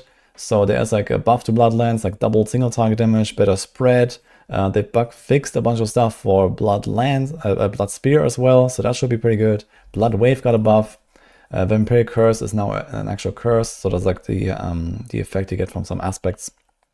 So yeah, maybe that will help a little bit. But Necros actually overall gets a bunch of pretty good stuff in those patch notes. Also the Paragon notes, for example. Flesh Eater can now be refreshed. So that's the one where you consume corpses and then get a buff.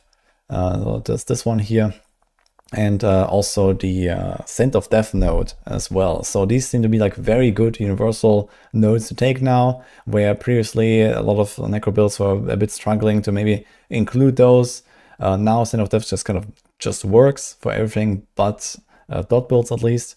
Or at the very least you can still get a damage reduction there. You just get permanent damage reduction and then 30% extra crit damage. So that's kind of neat here. And yeah, I think Necro is going to be mostly like kind of like a blood season here. Then for the rogues, well, rogues are not looking too spicy, to be honest. So Shadow Clone still has problems with some bugs, especially for like poison TB and so on. So some stuff has not been fixed. That is very, very important for this. So I don't really expect much hope here. TB itself, it might still be an okay build, but the real best build really is going to be Death Trap, I think, by far. And it's also like the only build that will kind of not feel awful when it comes to like high-end bossing. The thing with rogues is that they basically nerfed a lot of the crowd control applications. And for example, Fist of Fate no longer has like all these crowd control effects that it previously had. So this was kind of like a big deal for rogues leading up to, you know, all the way to this PDR basically. We always use Fist of Fate in order to apply all the CCs and stagger bosses quickly. And this is now not possible anymore. So you can still stagger, but way, way, way less. And this means rogues will suffer a lot. And the only build that still has some kind of boss damage when enemies are not staggered is Death Trap, basically. On top of Death Trap just being overall really strong, really fast, big AoE kind of build, I expect this to be the absolute like top performer here.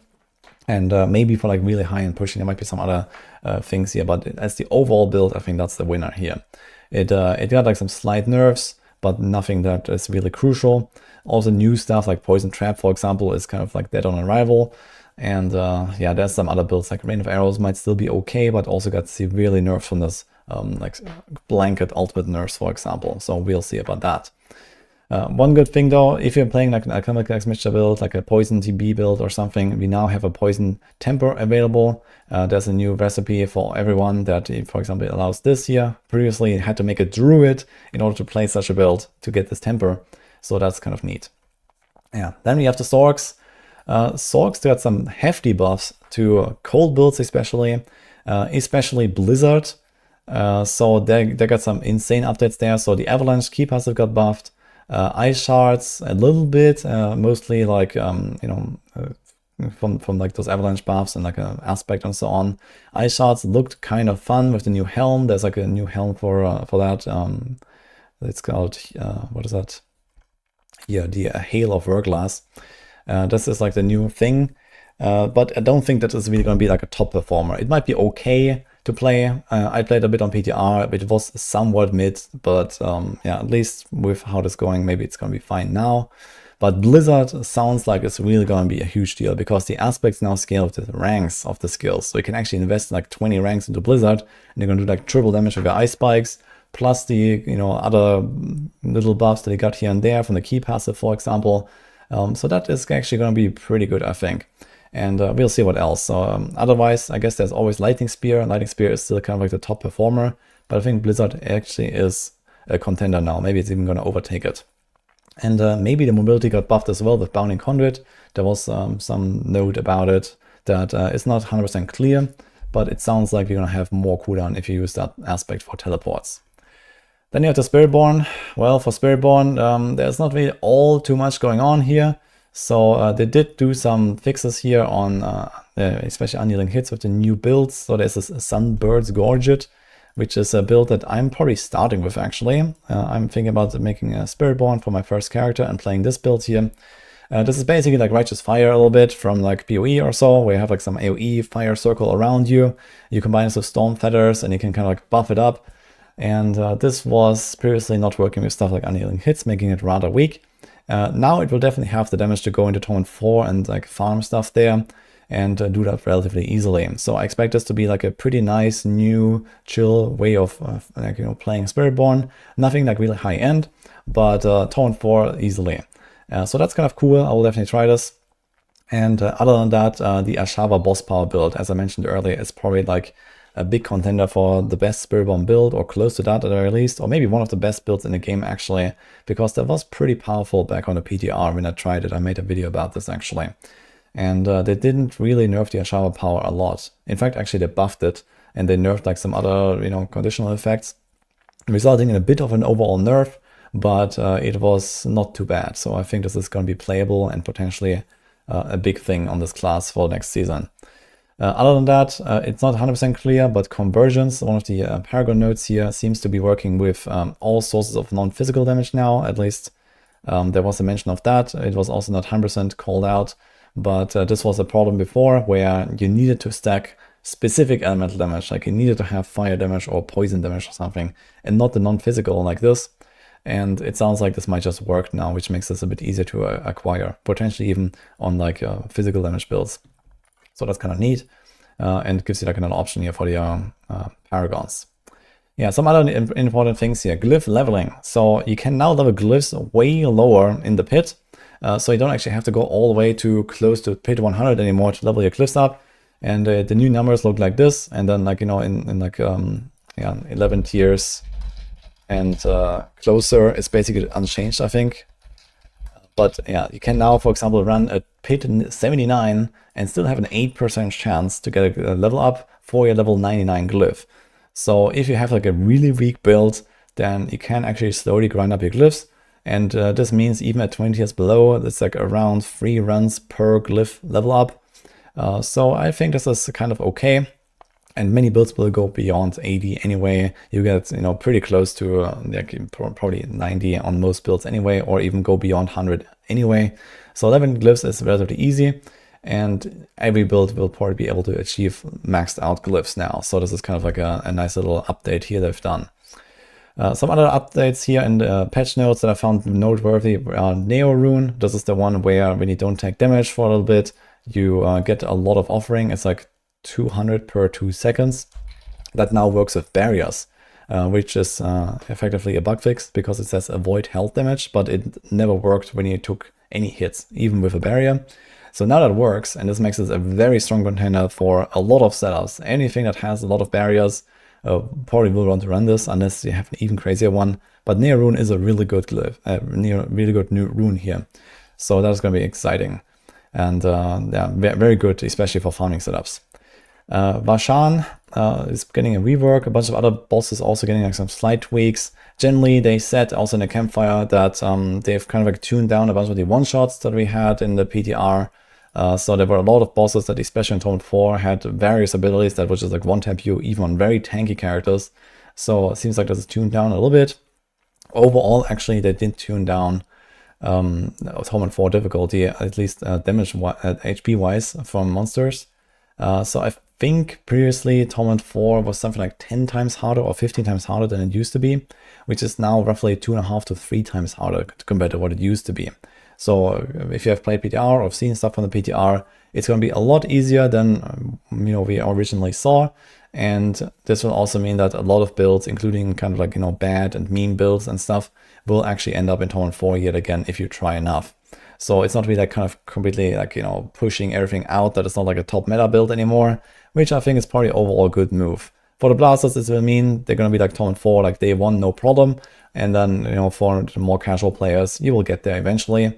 And even on, not the top build, even you can do Torment 4 just fine, I think, in the future again. But it will be felt. It will be a kind of longer progression to get there. You'll probably have to, tempo your stuff better, masterwork your stuff better, get some of the uniques. Maybe you stay in Torment 3 for a little while, and then eventually move to Torment 4 farming. Yeah. Other than that, they also did show off some more stuff in the Campfire chat. So I just walked through all the classes here, but some other little things. Cornet Shrine is getting removed. Some Quality of Life updates are coming. Season Journey is getting a big update as well. I think I might actually have some screenshot here. Let me see that. So let me see this. Yeah. So these are the new bosses, first of all. If in case you have not seen them yet, there's like new bosses coming, including Belial and Mephisto's doggy form. And this is a little Belial. This is the new materials here, but mostly what I want to get at is the Season Journey stuff. So we have that here somewhere. It seems like I didn't make a screenshot. But either way, so there is like now Ashes on the Season Journey instead of the Battle Pass, because the Battle Pass is getting a rework. It is now going to become the so-called Reliquary. What it means for the Ashes is you're going to acquire them a lot later. So some of them are actually on like the last step of the Season Journey, it looks like. So you can't get all the bonuses unlocked that easily as you just level up. You have to work a little bit for them, but it overall seems like a bit more of an interesting system, because they also added like some more steps and some more challenges in the Season Journey here with some extra rewards as well. So kind of nice. And now about the Reliquary, there was already a post about it like a few days ago, but I didn't cover it yet. And they just reiterated everything again. Basically, battle passes are now a thing of the past. Now we have the Reliquary, and the way this works is that you can like choose to buy different editions, and then you can unlock these transmogs. And there is like this kind of like a system where you like have gates, and you open them with platinum, and then this allows you to unlock the individual rewards behind the gate, basically. So you have like for example 4 of these different little collections. And then each of them has, a bunch of items. And if you collect them all, you get like a bonus transmog. Like here is like a glove of the set. And then you have the entire set when you open all of them, for example. So there's like an entire post that goes into all of the details of how all that stuff works. If you care about it, I'll make sure to link that as well. But there is like, a replacement basically. And yeah, there's also like this new Berserk collab, which is like a manga that's pretty popular apparently. So there's like some transmog that go with that. And you can also earn some of them from like this new Reliquary that's coming. And then like, for example, a week into the season, this collab starts, and you can get, for example, this back trophy and some new armor sets here. So there's some stuff that is coming afterwards. And also like, Twitch drops are coming. There's like the sword here, for example, and a support a streamer program. So gift a sub or subscribe to a streamer that's playing Diablo 4, which is also starting 1 week into the season. You can get this mount trophy here as well. So this is some stuff that's coming here. Yeah.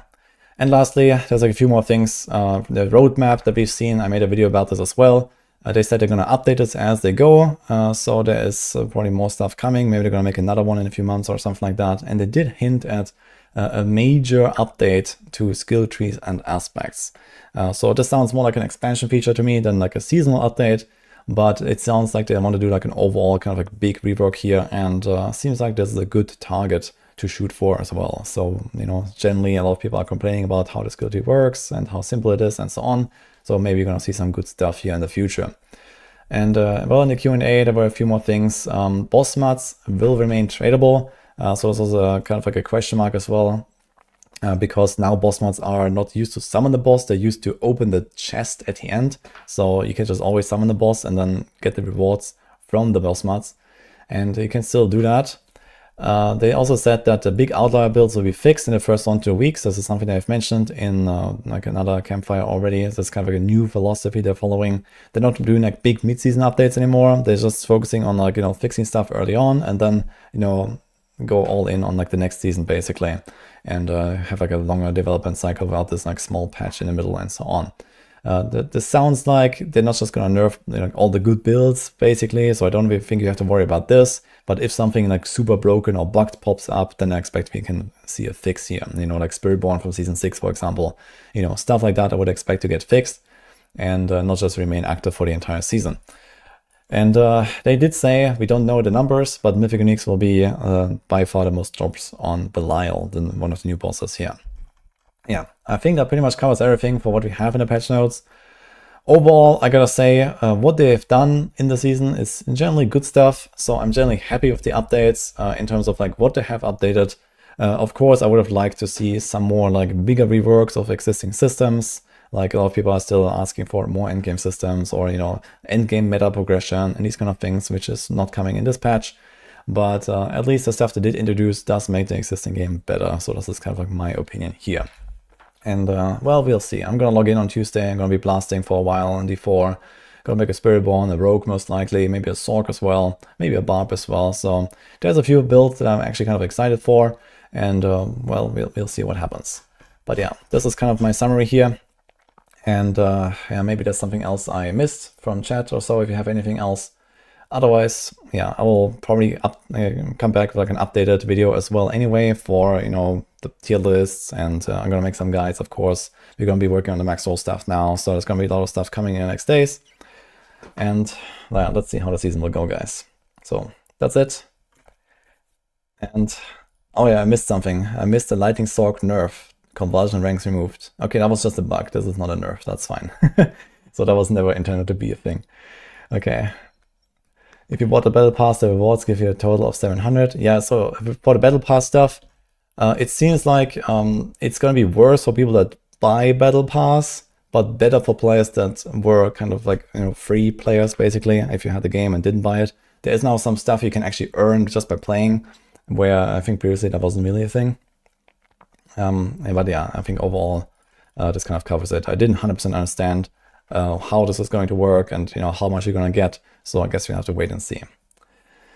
But yeah, that's it. So hope you enjoyed the summary and see you guys next time.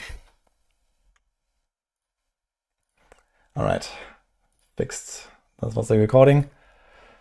Okay. D4 saved now. I mean, saved is a big word, but it's gonna be okay, I think. So, as I said, if you already enjoyed the previous season, you're definitely gonna enjoy this and more than before, I imagine. If you're like a big hater, you're probably not gonna log in. So this is most likely how it's gonna go, I think. Where are guides? Patches are out for 30 minutes, man. Where are my guides? Boiler. Ventilus. Oh god. People have to pay more than before to get everything from the pass. I think so, but honestly I've not really bought the battle pass. So I don't really know how much it costs, how much you got for it, and how much it is now. It's just what I heard, and yeah.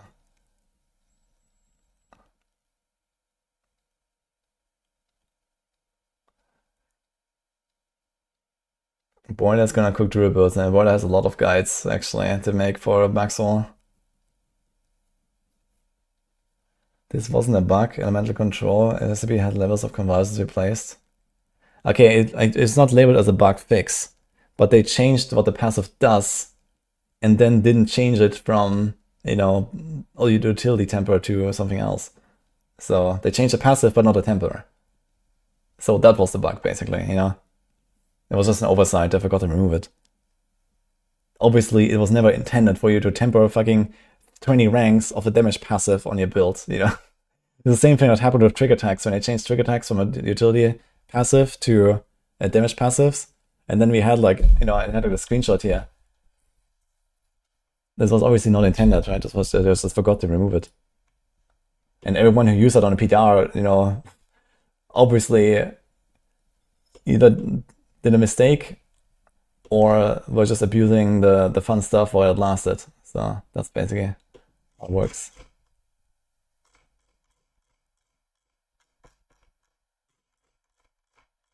Where's that thing actually? Let me find it.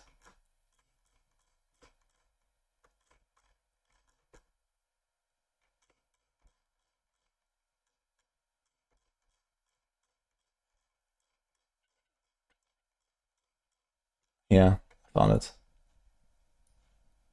Yeah, this was the same thing. This is like season 4, I think. You know, so they add like a temper or something, and then they changed trigger attacks, and you could get like 39 ranks of trigger attacks. This was a temper, which was previously like some, you know, you have like a chance to stun enemies or some shit.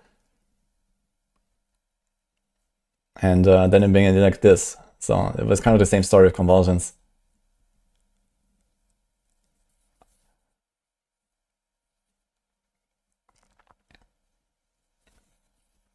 Didn't realize it was temperable everywhere. I thought they removed conversion ranks on neck. No, it was a temper on the PTR. And people just like tempered it on like 5 slots or something, and then had something like this basically. So Sun looks real good on Shred now. Yeah, they increased the duration, so this might actually allow some of those builds where I have like multi hits or something to actually work. Lightning Spear is gonna be strong. Yeah, Lightning Spear has always been strong since they introduced it, right? And it's gonna remain strong. But it might get like a contender now with Blizzard.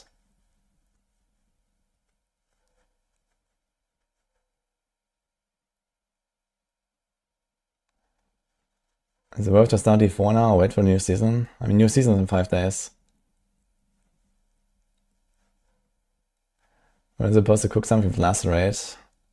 Yeah, wait, didn't it do like in season 7 where they added like a bunch of werewolf stuff and so on? I think it was season 7 now.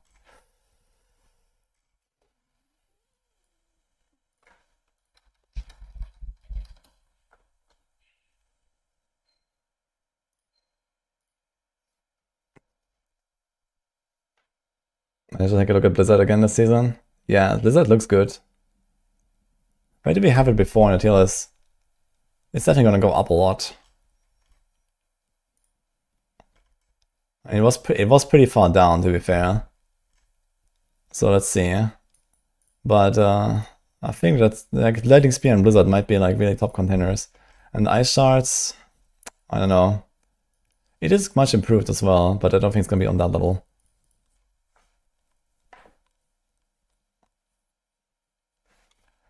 Patch notes are here. What about Fireball?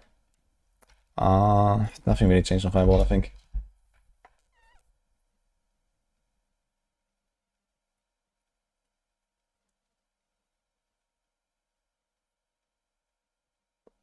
Rake, Spirit Bone, and Crushing Hand gonna be good. Yeah, Rake is hopeless. Crushing Hand is okay.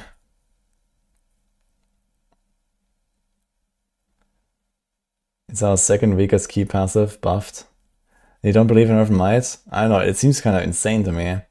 With the 50% extra damage, guaranteed crit. I mean, okay, guaranteed crit is not a huge deal, I guess, in a season where you get 50% crit from the secondary power. But I don't know. Permanent resource resets. It does sound kind of nice.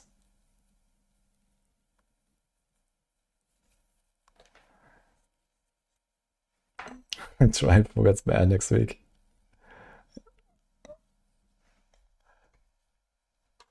My honest opinion of boss powers. Well, they kind of like did some oopsie there, I think, you know. It seems like they did a lot of effort in like making those powers with like, you know, all these crazy effects and, you know, how they look and whatever, right? And now they're all just gonna be like cosmetic, basically, which is kind of weird. You know, like they're like flashy and all that, but don't really contribute anything. And the way that the entire game is set up, you know, they cannot do that, right? Because you have way too many very specialized damage bonuses and stuff like that. You know, we have way too many like, you know, ways to buff a skill and not the rest of your skills or the rest of your setup. So all these like boss powers will just be, they will end up just kind of being worthless. So they're basically just like some, you know, power creep in the form of, you know, more stats. So that's kind of like what it's gonna be. So it's just kind of like the previous season themes basically, which is okay, but relatively boring at this point. The spider pit in season 3. I mean, there were some setters on the spider pit that were actually like kind of like doing something. But yeah, I mean, they just can't, like, you know, the way that the game is set up right now, like trying to balance this out is like almost impossible, right? Because like the balance is all over the place, and you know, the contribution to certain just like, you know, certain effects or certain skills that they do is so large in some builds that nothing else will actually get close to like doing anything at all, right? Like look at Last Epoch, for example. We've played Last Epoch now, and in Last Epoch, like if you just change your skill to something else and it has a kind of the same scaling tags, then it will feel somewhat powerful, you know, in the same way, right? Or you can even have like a build where you have, you know, one skill and another skill, as long as it scales the same stuff, they will both do damage, right? Like look at my Heartseeker rogue right now. You know, I have the Heartseeker, I have the Icicles, I have the Punctures, I have the Shadow Daggers from the Punctures, and I have the Orbs, and all of these things actually do something. You know, like something like this is impossible in Diablo 4 because you scale way too specialized, right? You have skill ranks, and then you have an aspect for the skill, you have another aspect for the skill, you have a unique for the skill. You know, all this stuff like buffs it to the moon, and everything else is just like doing nothing. So as long as you don't fix that fundamental issue, which sounds like they want to, with you know, where was that? The skill tree and the aspect rework. I talked about the roadmap here. So this is probably what they're aiming for, you know. At least long term, you know, in the next expansion or something, I would expect. Maybe they're gonna do some actual revamp of all this stuff. Way fewer like specialized things. Way more like kind of like, you know, combinations you can do between skills that actually do something. So this is what I would expect, at least hope for. Because in the current game, you can't really balance the stuff. Like this boss power theme needed to happen after this rework, maybe. And then you could have the boss power do something, and then your skills do something, and maybe your second and your third skill also do something, right?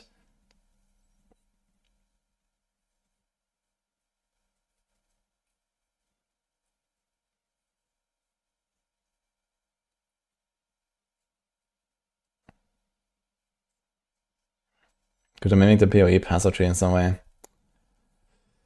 I mean, that's basically what Paragons is. Like the PoE passive tree and Paragons are actually very similar systems, I think. And it's just like that, you know, in D4 it's like kind of like broken down in like multiple small pieces.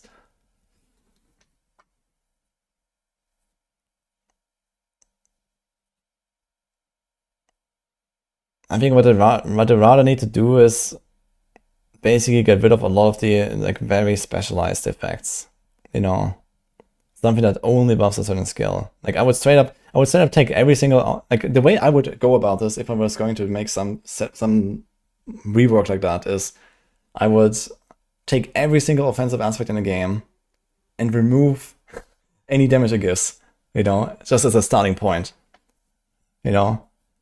No aspect that gives you only damage. So this is where I would start. And then we'll see from there, basically, right?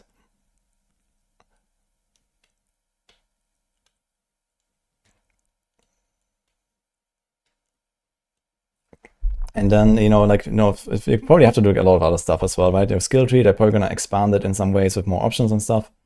But basically, you know, if they maybe make some kind of like mini Last Epoch skill trees per skill kind of deal, right? Where this is kind of like you get more options, they can, like, you know, maybe like, you know, combine multiple things and stuff like that. You know, maybe, you know, completely change how a certain skill works. Like in Last Epoch also you have that, you know, you convert it to cold damage, you convert it to fire damage, and that also has like some other like, you know, follow-up effects, right? And you know, sometimes you add a cooldown to a skill, but it does something else. and whatever, right? So we need a lot of stuff like that as well. And yeah, if they actually do these kind of things, plus, you know, some kind of like, you know, revamp of how you scale your power, you might actually get to the point where you could do something like, you know, multiple skills in one build, right? Like, it's actually fun. Like, you know, the most fun I had on Barb in the last like year or so is when I level like 1 to 50 or so, where I just walk around, I throw my mighty throw, I do the ground stomp, you know, I explode a pack with my cooldown, and then I use the other cooldown, and then I do like my Hoda a little bit. You know, that shit is just fun. Yeah? And then you get into endgame, and then you just scale like, I don't know, twisters or earthquakes and nothing else, right? Nothing matters. So we need to get away from that and back to what it is in the early game. This is what I should do. Like, I want to play a good old Kratos Barb again, man, where I had literally 6 damage skills on my bar, and all of them did damage. You know, that's what I want.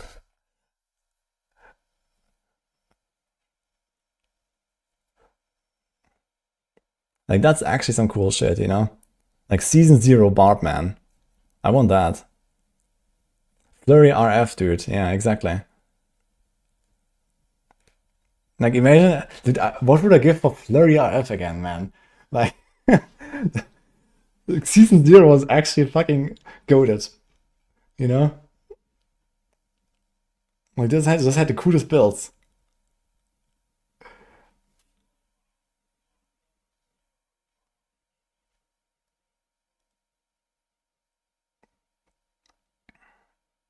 In the end, you always evolve to one-button builds. Yeah, I don't mind that one-button builds exist, but we've gotten to the point where we only have one-button builds. Like, we don't even have any hybrid build at all right now, right? Like, what is there even? Where, like, not even something like Fireball plus Meteor or something, right? Which was kind of a thing when, like, the Meteor Helm came around, where it was like, okay, you have like the Meteor every few seconds, and besides that, you spam Fireballs. But even then, it was already like, you can just scale full Meteor and be better off, or you can scale full Fireball and be better off or so, right?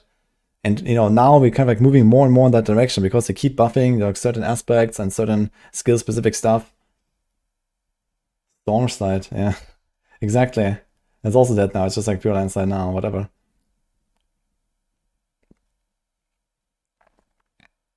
Season 0 ice shots, man. Holy. Yeah, I played in Season 1 actually, I think. But yeah, it was almost the same thing. Default can induce parry in the game and buff your skills once you parry a move.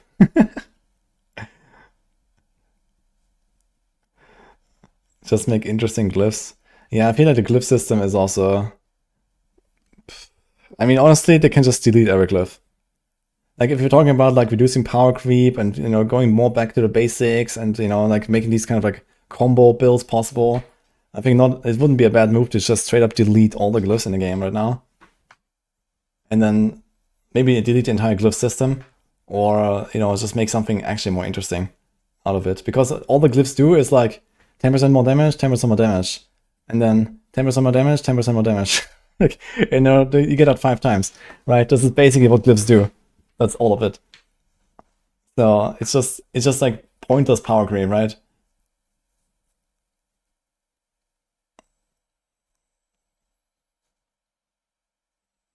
Level 25 beta weekends, what a time. Yeah, it was actually a really good time, man, right? And all we did is like run circles and fractured peaks and try to kill Ashava every 6 hours. And it was fucking fun, actually.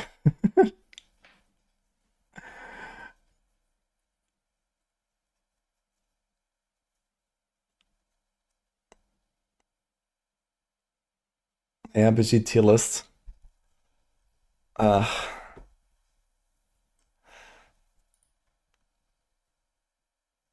Season 4, Season 0 classic. Yeah, dude, Season 4, Diablo 4 remastered, let's go. You can make a busy button bar, web mastery, and boring skills are engaging. Yeah, but I mean, it's gonna be like some kind of like off-meta meme, right? That's the thing. Like, need to at least get out of the meme territory.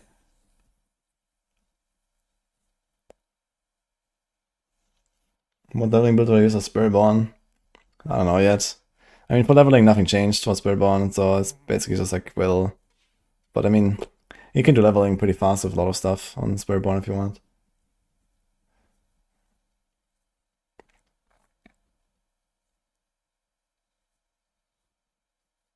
Can they make the game as still accessible to a massive college audience they have, while at the same time adding complex and interesting system that create great depth, like crafting, mapping, etc.?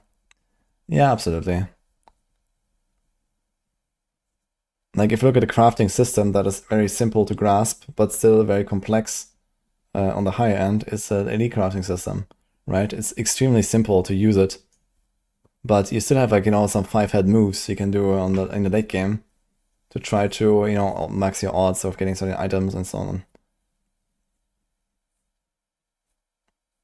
What about Endgame Spellborn? I'll probably start with the Sunbird Scourge build and then play the Ashara build. So we're gonna try basically 2 new things there. I expect that to be pretty good actually. Yeah, I probably have to write a guide for this Ashara build and for the Sunbirds build. Maybe I'm gonna do both actually. I don't think about it. You definitely need, we probably need at least a Sunburst build on max roll. The Ashara build, I'm not 100% sure. But it should be good, I think. Yeah, neither of them will run Quivolley, I think. When Havoc Rune to juggle GAs. Oh boy. I mean, honestly, this would be like not a terrible introduction. You know, if there's like some kind of like, you know, currency where you can go to like, you know, the occultist and then do something like a GA swap.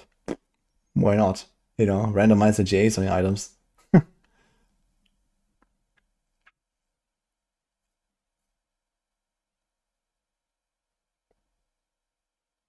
Yeah, see you. Scroll of Havoc. Yeah, they can do it with scroll, they can do it with I don't mind if it's like in the NPCs, honestly, you know. Yeah, I feel like, you know, a lot of like kind of fundamental problems were not really changed here, right? Like the stuff we just talked about with like the balancing and you know, multiple skills and, you know, like it's like way too specialized and stuff. But also like, you know, masterworking is not touched. You know, like enchanting, you know, is still kind of an awful system. We also have like more like little annoyances, like all the fucking mercenaries have some knockback ability for no reason that does nothing but piss you off, right? Why were those not removed at least? I don't know, you know? It's like some little things as well sometimes.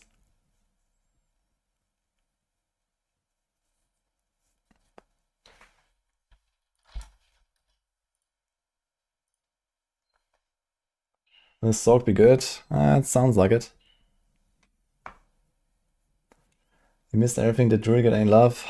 Druid's human form stuff got buffed quite a bit. But I'm not sure if that's gonna be meta. I guess Boiler can maybe say something about it. And then we have like a buff to the Wild Hot Hunger boots. Yeah, otherwise not too much change there.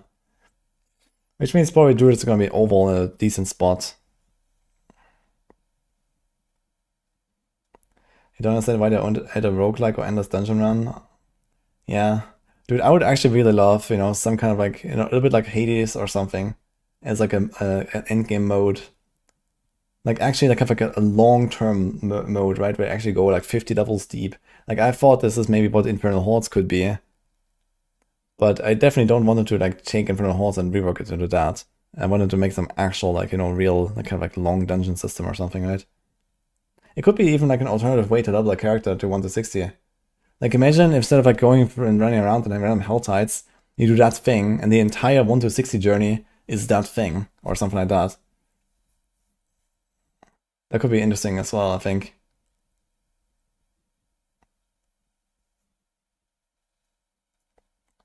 The rampaging werebeast change. Wait, what happened there again? Rampaging. That is old, right? Yeah, that didn't actually change anything again. Okay, so I guess you're gonna have Grisly Rage builds again. Yeah. So no human form and no Wild Hot Hunger actually. Interesting.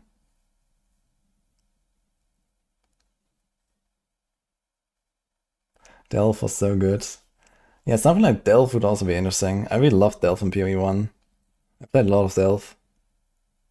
Like, just the immersion was so good, I think, in Delph. Like, this is the best part about it, you know? Like, it actually felt like you were going deeper every time, right? That was really cool.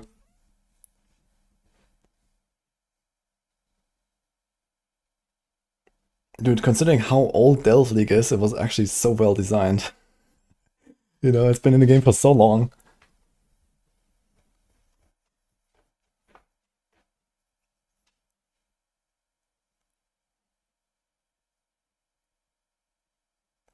Forward Storm doesn't work on nature's free earth skills. Human build would basically be relegated to Atlas and Tornado.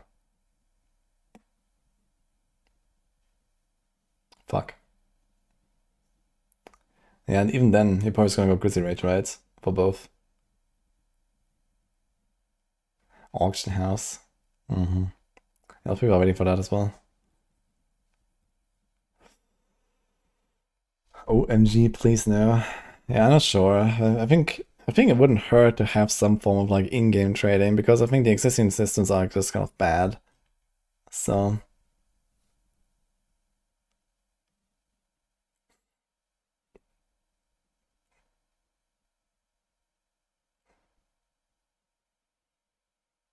I think the new unique soul for Necro would see any use for minions? Not a chance, I think. Seems terrible. What's it called? Sanguibar or something?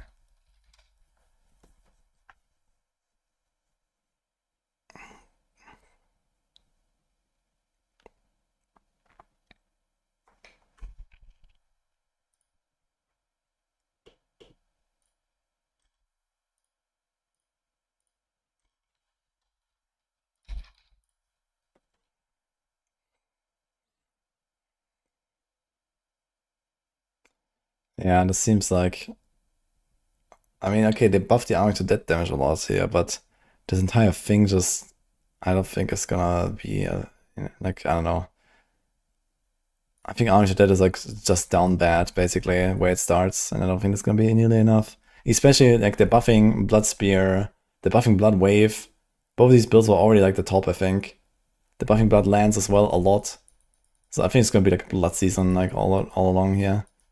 This stuff seems kind of like whatever. I don't expect much, yeah.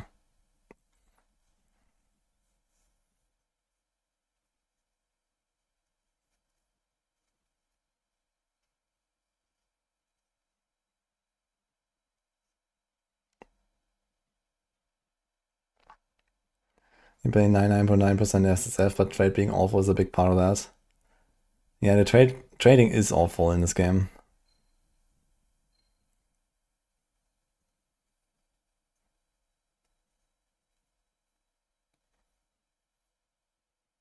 Yeah, I didn't try this like army to death stuff, but I also have no intention of trying it. Like it just seems bad. And even if it's good, it seems bad to play. Like it just seems not fun.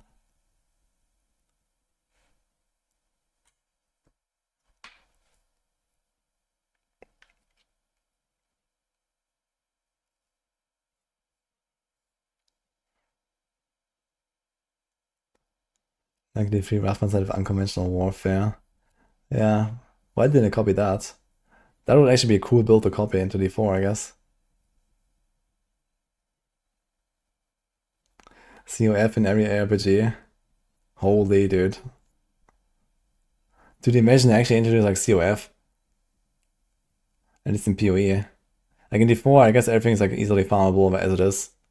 You know, you don't really struggle to get your stuff. But in PoE, COF, holy.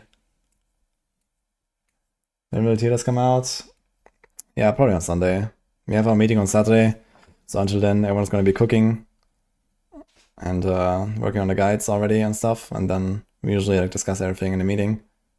And then we post our stuff on Sunday, Monday.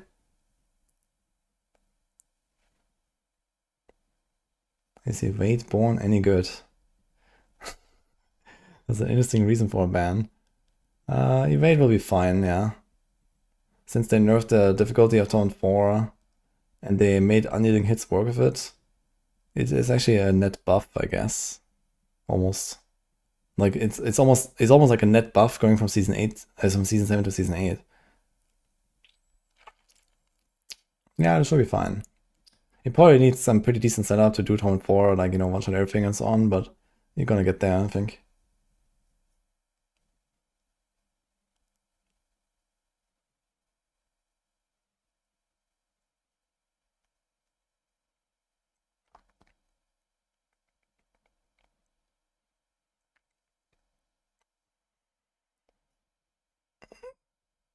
YouTube video has the wrong title. What YouTube video?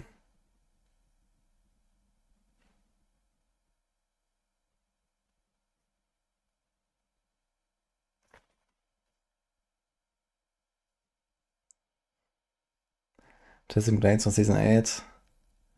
It's gonna be relatively good in the rogue space, but not really great overall, I think.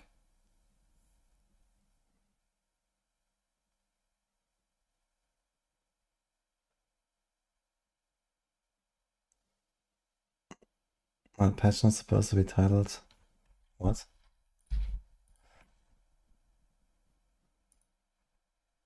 Oh, I saw that some. Okay.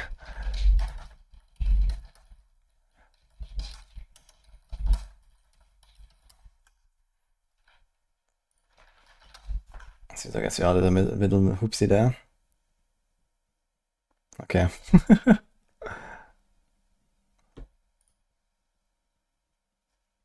I fixed it.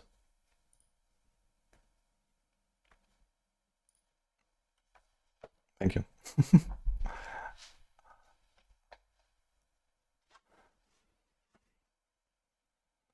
New season, new Spiritborn bug. I don't really expect much there, to be honest. Like, they didn't really change much on Spiritborn, both in season 7 and in season 8. They were all like very light changes.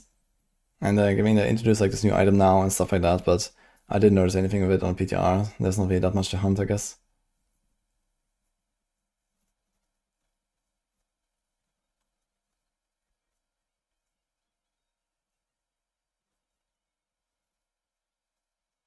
The new endgame stuff they're making is going to be near to PoE or LD maps. Yeah, I think that the season after this, they're going to do like this dungeon update, Nightmare Dungeon update, new Nightmare Dungeon activities, and so on. So that could be something, maybe. But not sure what to expect. So upgrade buffs are good. I think it's going to be pretty good, yeah.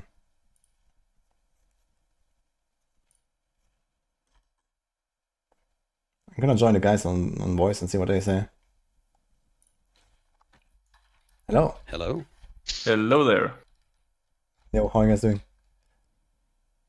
Is this So far so good. What stream about you, Woody, Woody? or is this? I'm on not stream, stream yeah. Woody? Is that okay or not?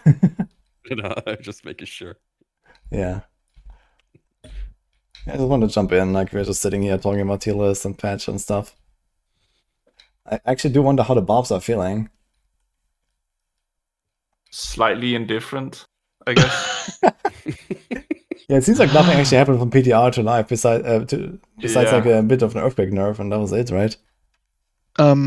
There's been like a lot of fixes, to be honest. So like I'm giving credit to the devs for that. Like some of those bugs they fixed have been there since like season 0 or season 1. So there are a lot of interesting things. Mighty Throw is basically buffed by like 30% damage in the Warrior Mighty Throw, so like the one-shot variant. So this one is still gonna be, I guess, like a popular build next season. But I'm looking at other builds much more now. Yeah. I mean, I'm excited for double swing. I definitely gonna like it on double swing. It's Okay, probably not well, the okay, best, so but if you said double swing, well, obviously double swing is like the clear winner of the patch. We can just say that now. yeah, but it's not gonna be the changed. best build though, right? I guess Earthquake is probably still the strongest. I mean, gotta run the Sims, right? But double swing is It's probably not going to be the best thing out there. It's an enjoyer build, I guess. Yeah, I'm gonna enjoy it for sure. I mean, yeah, you could like people gotta realize that with all the changes to double these are swings beat dropper, and everything, icy, with like the new and unique Ava gloves, you can hit like 12 from max roll. times per double swing cast on a single target. Yep. So you can actually get a lot of lucky damage. hits now as well, right? If you want to do any kind of lucky hit stuff. Shh. We don't talk about lucky hits. If you start talking about lucky hit, the math goblin in me is gonna emerge and be angry. We don't talk about lucky hit for now. So here's icy Okay, Gotta, if gotta things- test some stuff. beat. If things didn't have, a global cooldown and whatnot, then stuff might have actually been pretty hype. Hello, hello, I'm back. Yeah. Oh, hello. Hey, Miku. I'll be on stream, by the way, Miko, just so you know. Oh, I have to be on my best behavior. I guess. Another Barb enjoyer has joined the chat, actually. Everyone is Barb here, besides Ava. Just missing Condis at this point then. Yeah. That's I mean, you actually have a lot of bars, man. Self-respect. I have enough self-respect not to play Barb. I mean, it's more like you have already 2 Barb minions to That's order true. around, so you don't need to. Do you guys remember how much harder was Torment 4 on the PTR compared to live? I think it was like 10 to 15 times or something, right?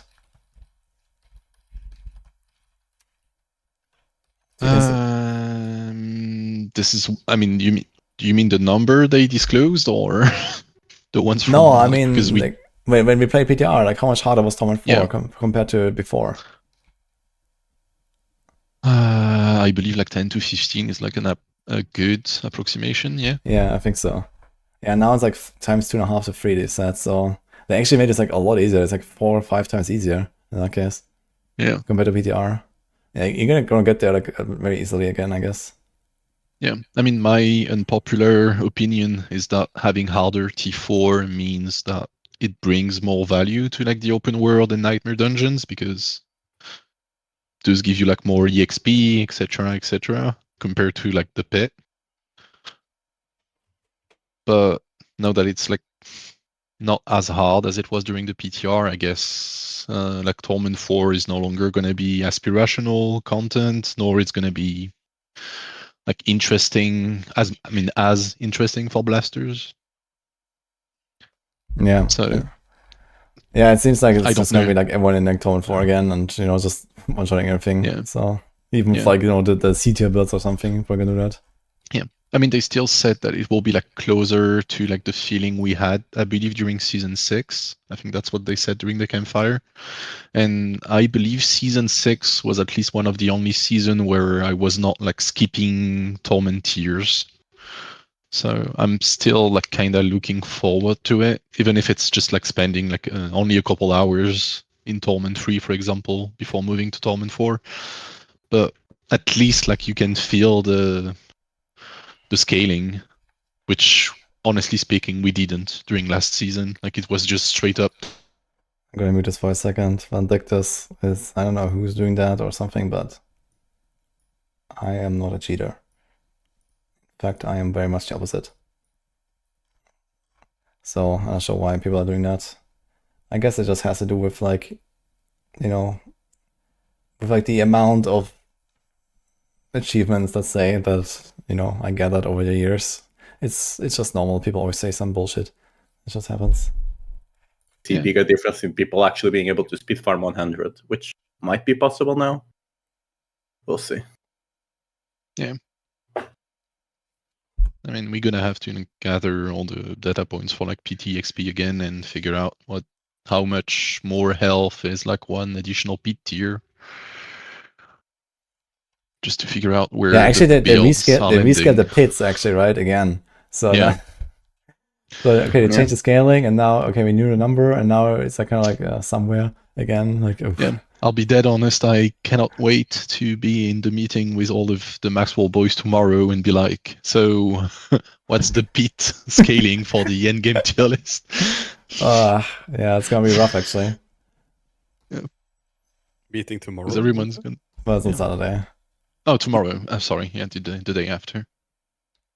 Hang on, is it midnight? No, okay, it's not midnight. I No. can't get away with it.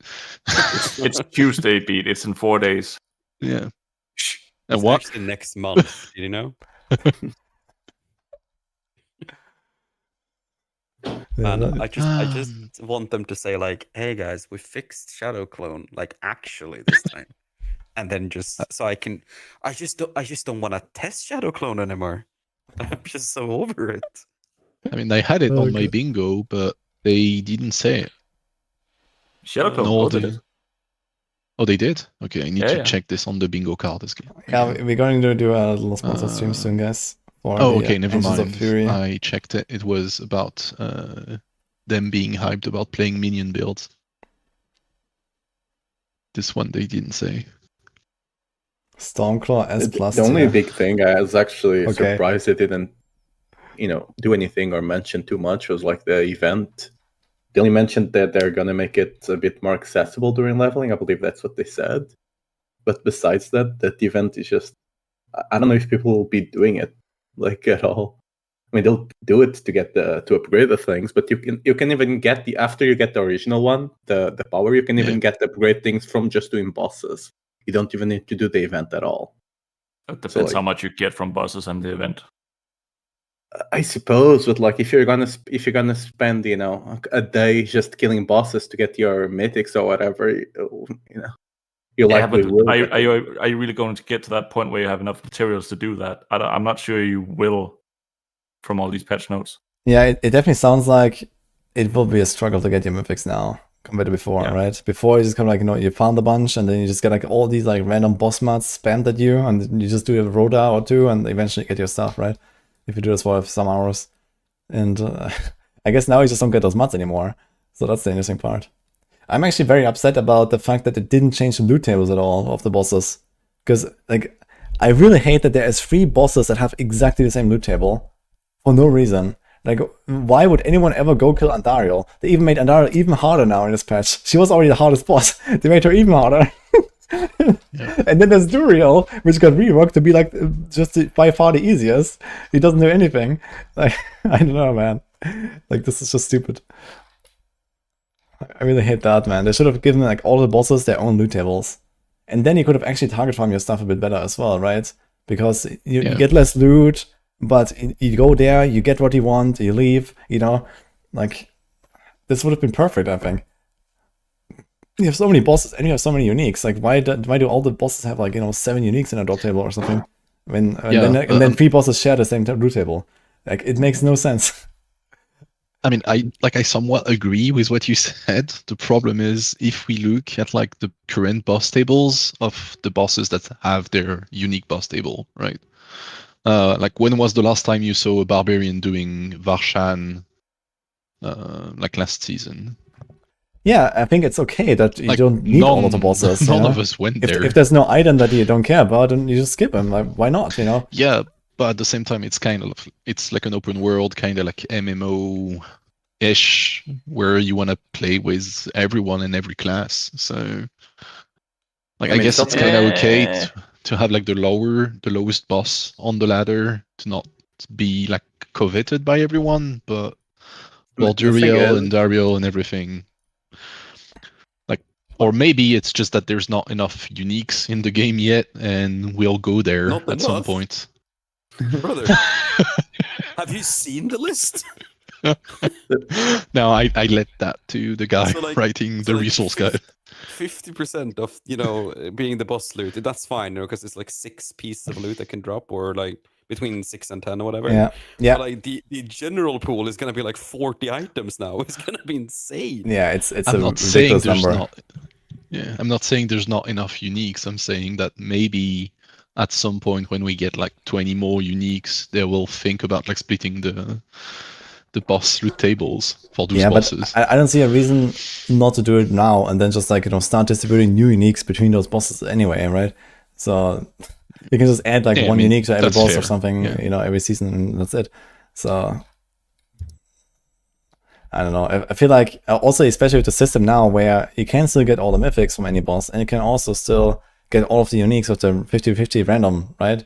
So there is still a reason to go into Varshan. It's not like wasted. Yeah, I think. So I think this system actually now, makes it more viable to do exactly that, right? Distribute the loot so that every boss has a certain targeted item or like multiple targeted items. There's no overlap at all. And then you have 50-50 of the loot that is random, so you still get like kind of everything.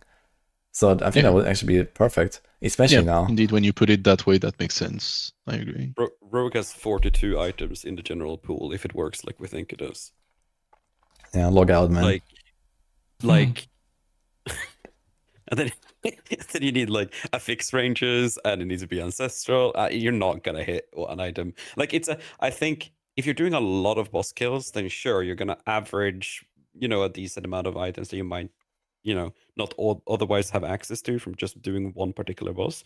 But I also don't like doing, 15 times more boss kills just to get like that overall same chance kind of thing. Like it just, I don't know. Yeah, they did really I mean, nerf the ancestral rate for uniques, right? They I said don't they know. increased it. I believe they said that. Like, Really? which boss was it? Was it just Duriel that get like 1 additional GA guaranteed? Really? No, it's Belial that gets one. Oh yeah, okay. Belial, sorry. Okay, but I guess you 1 guaranteed ancestral. Yeah, but I mean, like previously, you get like an ancestral on average or something per kill, no? Like just like a chain, It's kind of a 1 in 10, so 1 in 10. in Okay. 2 kills you get 1, I guess. It's Yeah, not 1 like in 10 uniques. It's fine. Just get the 3 or higher GA. The 1 in 10 and 1 in 10 and 1 in 10. It's fine. Ease peace. No problem. Yeah. Now I think if they mean that the boss loot tables are the same, and we have, how many was it? Like up to 4-ish guaranteed, more or less 4. I think it was like 4.5 guaranteed. Boss table kind of loot specific things on average, then that's okay. It's basically 1 less item than we have right now, and we get the potential, oh my god, XD, I got this from another boss loot table thing. But it kind of, I don't know, I agree with you, Woody. I would have preferred if the new bosses just had their own unique loot table and then just leave it at that. Like even the Infernal Horde items, like even if they would like put that on one of those bosses, like that would have also been fine. I think the Infernal Horde items being where they are is okay. But yeah, this is one of the questions I had actually. Like, do you know if those Infernal Horde specific items got added to the global unique? Yep. Yeah. Okay. Yep. I've had evidence of it during the PTR at least.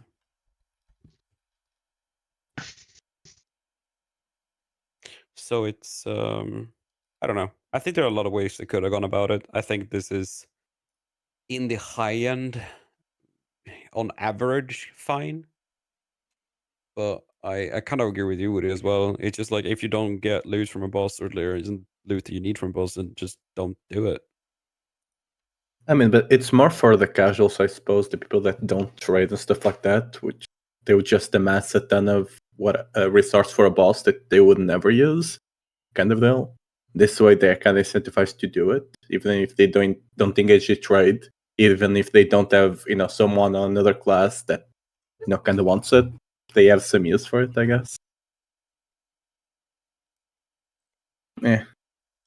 Personally, I would prefer the thing we had before, right? It could target a bit more, but I think this is the reason they did it.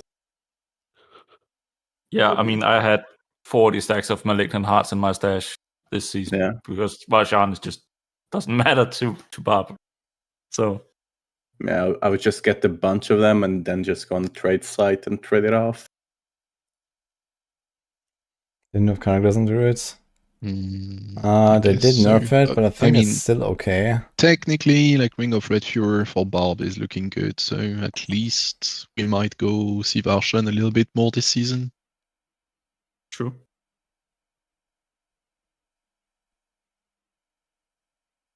I mean, we probably won't be touching Grig that much, though. Woody, the note you have on screen right now, the glyph leveling thing, wasn't it 1% per 10 tiers?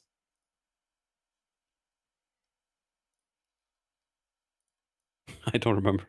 Yeah, you can now, like, I actually made like the list here. So 50 tiers lower is 1%, 40 tiers is 2%, 30 tiers is 4%, 20 tiers is 8% yeah, doubles chance. for every 10 extra. Yeah, that's right. Yeah, so 20 tiers below, we can get a glyph level up every 3 runs, roughly. So that's actually not terrible. Yeah. So I mean, yeah.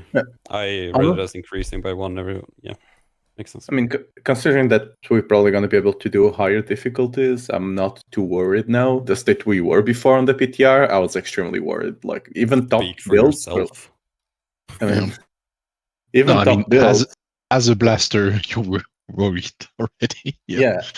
Like as a blaster, like you could do like 100, but that was already with like lifts maxed out and really good Yeah. gear already. So like.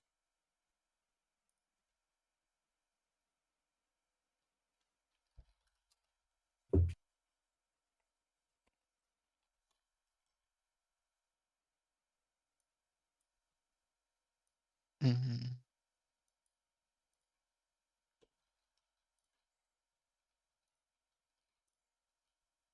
Poor Boiler. I'll be hard stuck tier 3 now. Oh, bless. It's fine, Boiler. We'll be there together. Right. Me with I mean- TBPI. I'm coming for that tier 3 chase. I mean, if people follow a build guide of like one of the top builds, they'll probably be able to get to T4 quite easily still. You know, they will spend a couple of days on T3, but they'll get to T4. Can we just put like the entire rogue class in like C tier? Yeah, that's what Sure. we're gonna do.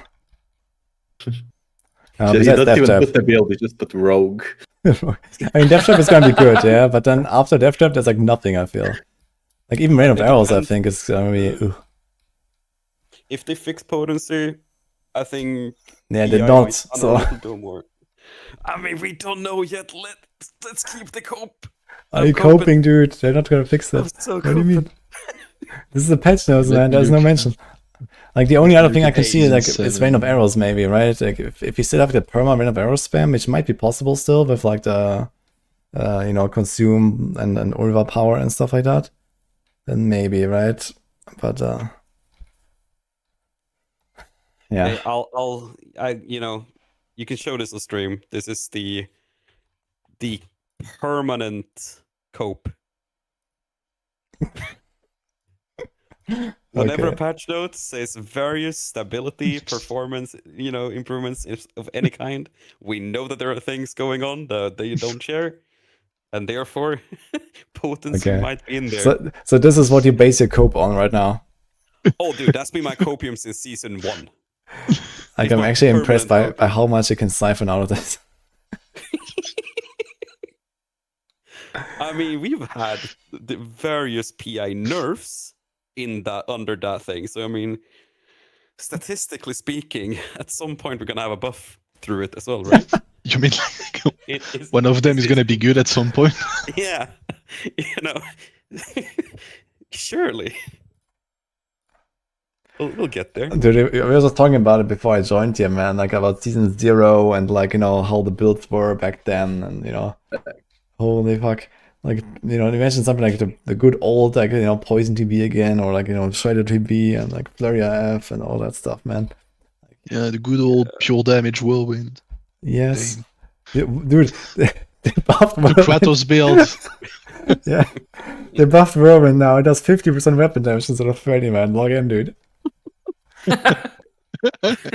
Log in just to bury it and log out. Oh god. I mean, actually, I was like super hyped about like bringing back the Kratos build last season, and now because of the fucking necros ruining our fun with their ultimate, we got to never see Iron Maelstrom see the light of day anytime again soon. I'm so sad. You're complaining about the ultimate, but like like you're never gonna get on Shadow Clone angst levels. It's just not gonna happen. I don't think I've ever experienced a skill giving me so much grief as Shadow Clone. It is insane, man. Oh, I love the skill and I hate it at the same time. Yeah. I don't know. Like, why is it so hard for them to make like a, you know, something that is just like a true damage copy of what you're doing, you know? Why can't we just have that? You know, you press Shadow Clone, you get a guy that does like half your damage for a little while, and then it disappears. And that's it, you know? Why can't it just work that way, right? Like, just give it a true damage echo. Like, when Yes. you deal damage randomly, like 0.2 seconds after, so it looks like your Shadow Clone is hitting. I'll take that any day of the week. just make it do what it should, please. But then again, once they've fixed Shadow Clone, I am definitely like, we need to get Moira a should join second us. Shadow Why not Clone joining? unique kind of thing. So we have 2 Shadow Clones permanently. Now then we're cooking. Once it's fixed, you know? Surely they can't break the code randomly. It's gonna remain fixed after that, right? Oh, I think Boiler's arriving, guys. Get ready. Oh. And also, Saramos just said something in chat. Problem is they can't buff the base damage on skills too much as it affects the early game and leveling. They have to adjust all the aspects and uniques they get later to not fuck up the early parts. Yeah, it doesn't seem like they care about that. Look at the fucking Druid buffs, man. Like, Druid just gets a buff every single season for the leveling. Like, you know how much that is one-shotting everything now, basically? Like, it's insane. Yeah. I kind of disagree with Zaramos 666 there, because like at least during the early game, like most of the time, sorry, you don't go above like hard, so you still got like a couple of like difficulty layers on top if you wanted to. I don't know, man. Like I agree with Zaramos. Like last season, actually, I did that. I started Rogue. I logged into Dance of Knives. And then I think as soon as I got my key passive or something, I just went to Penitent, and it was just one-shotting everything all the way to level 60. Yeah. Yeah, but that's like level 35. It's not like giga early. No, it's level 23, no? When you get the key passive? So it was pretty early. It was like, Am I drunk? 30 minutes in or something. Or I don't know, 40 minutes? Yeah. Before that, I was playing hard and it was fine. And yeah, I didn't have anything crazy. I had like one aspect or something. And then, okay, I got some other stuff on the way that kind of like kept it going, right? But yeah, it was insane. And I think it's pretty much the same for other classes. Like Necros probably have an even easier time, right? They just walk in and start at Penitent. Like, you just press Blood Surge. So that's it. I mean, all personally, I stay on I hard. still wouldn't rank Druid leveling high. And at least they're addressing the right concerns, right? First, it was a little bit low base damage. They did that.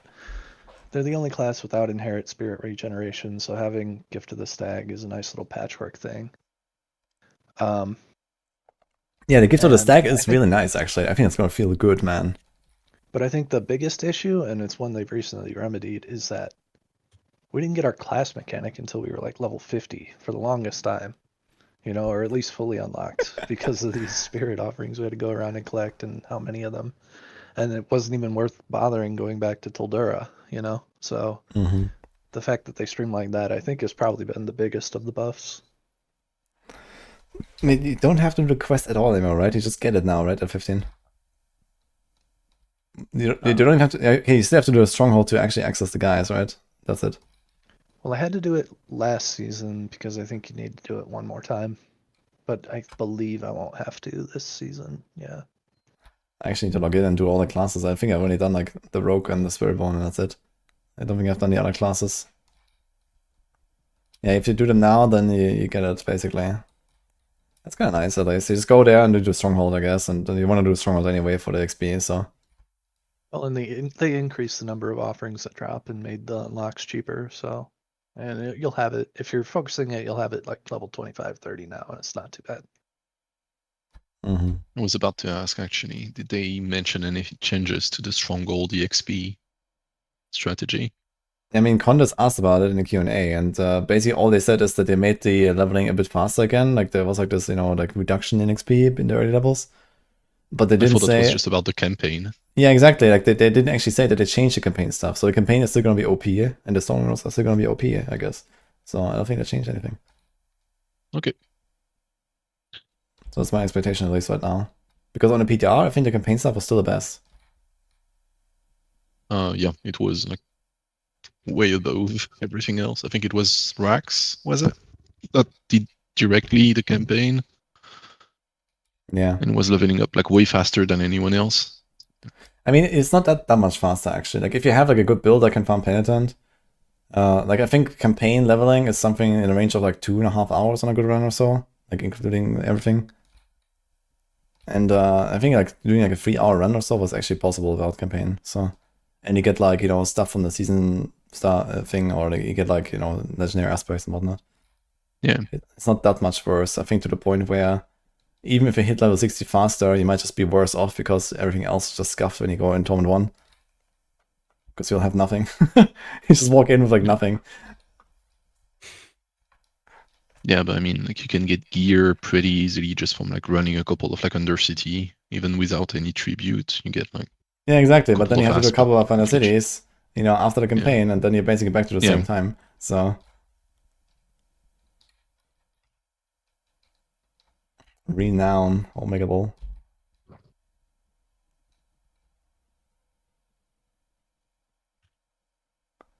Okay, so almost says test the campaign 5 times, and the fastest time was 90 minutes, and ended up level 45. Yeah, but if you end up level 45, then you have to do like 15 strongholds from there, and you have to do this fucking quest line as well. That the quest line takes at least half an hour. Like like where you do one round tour for everywhere, right? In the Kuros quest line, I'm not sure what it's called. Oh, you mean Deeds of a Champion. Yes, exactly. Yeah, if you don't do this, you don't get the Whispers unlocked.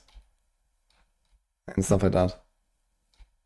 So they are big XP turn-ins, so yeah, it's very slow. Yeah, they give you a lot per quest, but it's very slow because there's like some really long quests. Yeah, you have to do them though. I also don't get the Whispers. At least I think you're missing the all of the Hantu Whispers. I think they just don't spawn. You need to do a quest line. Yeah. And the because at Undercity least like on the PTR, even if you did like start on the season, the tributes were locked behind the level 15 quest, and you also had to do the quest to unlock the Infernal Hordes. I'm not sure how it's gonna be. Do I have the other 4 to be installed right honest. now? Infernal Actually, Hordes, I'm fairly certain it's just a bug from porting in characters, I believe. Just didn't get the completion because you were missing the achievement. In live, you will have the achievement, so you should have it unlocked. I mean, you have never Probably had do. to do it after season 4 or 5, right? So I'm assuming it should stay the same. It was just a PTR thing. The tribute, I think you always have to do. Yeah, I think you can do the stuff, but I don't think you get the drops or something. Because There's like something. I'm pretty sure I remember myself having to do the tribute quest line and the Infernal Hold quest line during season 7 as well. Yeah, I think so. I also don't get it. If you do the campaign skip, then you have it unlocked. But I think if you don't do the campaign skip, then you have to do these things. Oh, yeah. And this is part of the Deeds of a if you don't do Champion, the basically, skip. and some other stuff. Yeah. Yeah, but the tribute thing you still have to do even with campaign skip, right? If I'm not mistaken. I believe so. I don't know. Yeah, I don't think I'm gonna go campaign leveling, to be honest. Like, even if it's like slightly faster, like I'm rather just gonna do like the season stuff, get some powers and start blasting. I think it's just gonna feel fun much more than the campaign. Yeah. I mean, especially now there's like more value to doing the seasonal like activity map. Because like, I mean, let's face it, it was pretty much like a waste of time during the PTR. Like you will just go there to like grab 2 or 3 powers and that's about it. Then just go straight up into Eltides. I mean, on hardcore, you'll always go for the thing though. On hardcore, getting that shield one that gives you a shield depending on your 45 thing, that's gonna be insane. I mean, for barbs, I guess. I mean, for any class that can scale it, I guess. That can get 45 at all. Yeah, okay, but if you get like 45 very slowly or something, then it's not great. So you need some actual big 45 generation. Do you know if it works with like, if you're fortified already and you generate more, does it work with the barrier?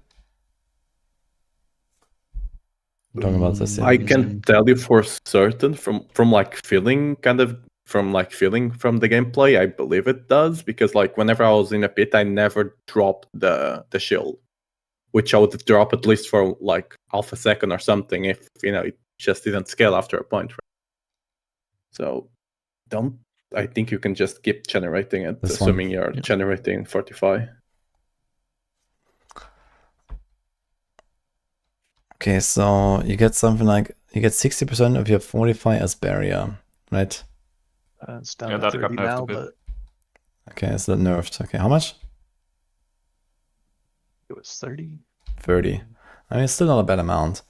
I mean, some builds can fortify really fast, like barbs, you do like a cry and like you have a Warbringer or if something. you just play with Rallying Cry.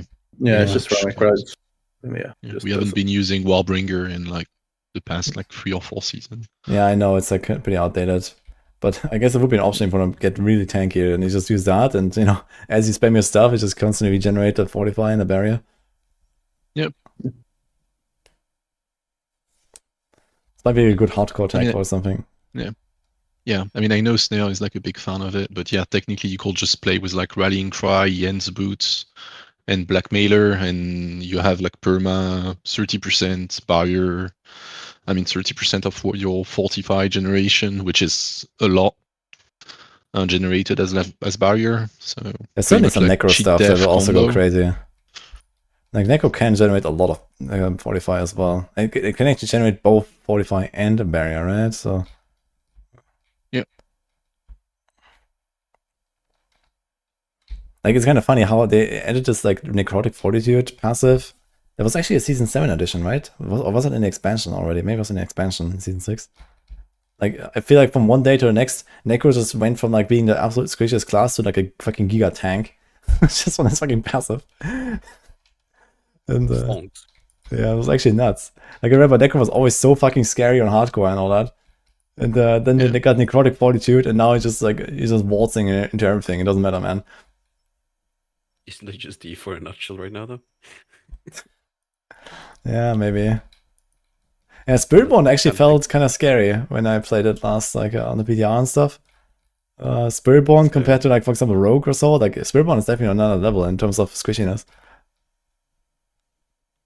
Oh, is it squishier? You mean? Yeah, it's Spiritborn is pretty squishy. Yeah, it was really tanky back in season 6 because everyone stacked fucking 30,000 life, you know, to get abuse the shit out of Viscous Shield, right? But you don't stack 30,000 life anymore. You run around with like 8k, maybe 10k if you're lucky. Yeah, and that's it, maximum. And yeah, then you just get blasted sometimes, man. It's insane, actually. The mobs do damage. Hmm? The mobs do damage? They actually do damage, yeah. Oh. Baller be like, I'm just killing things off screen, you know? Can't even see them. I mean, truth be told, even for Barb, like season 7 was pretty rough in a way, because like it was one of the only season where we did not play overpower for the past 4 seasons. So just like running around with only, and I put quote there, like 20k or 25k HP, trying to like snapshot your witch power buff with like 80 mobs around you. This is season 7 tier list, yeah, it's not season 8. Yep. Yeah, I shots will probably go up a bit. It was a bit tough, but this is old tier list. I've never experienced overpower. I don't know what that is. I guess we're back to overpower next season anyway.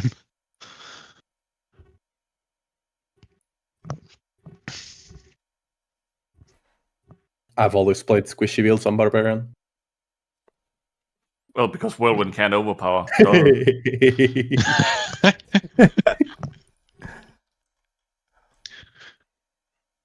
Can you somehow get some overpowers in the grasp? What is the glove called for Whirlwind?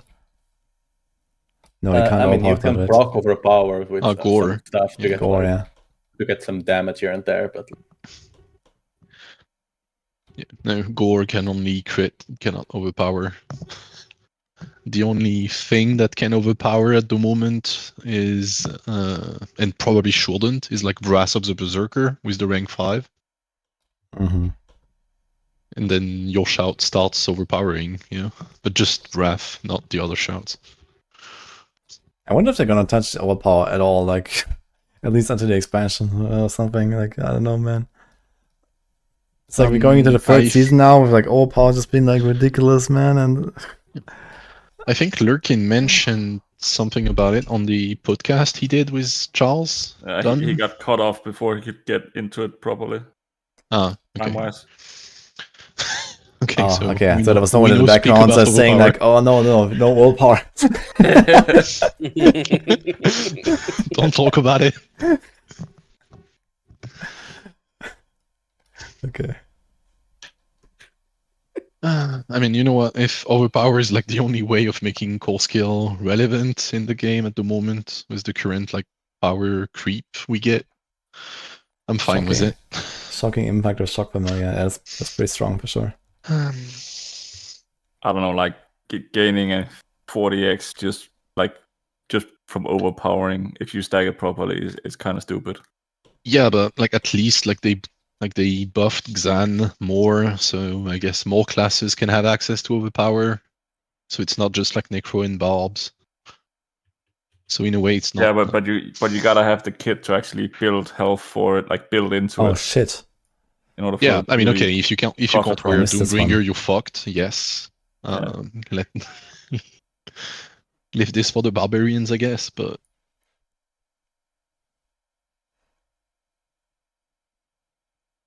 Oh shit, I just noticed. I actually completely missed this. There's a 1 second cooldown on the Urival power now.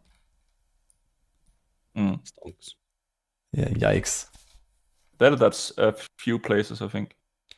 yeah, I mean, I'm still expecting like the 15% cooldown to be baseline. So Yeah, I guess a lot of builds would probably just take that and just forget about everything else on the boss bars, right? Yeah. So, like what I expect. But I was thinking that, you know, something like Rain of Arrows spam build and so on would probably still work if you combine Olivar with, you know, like the consume. And then you can like a preparation build of it and stuff. But yeah, I think this is not possible anymore. 1 second cooldown is kind of yikes.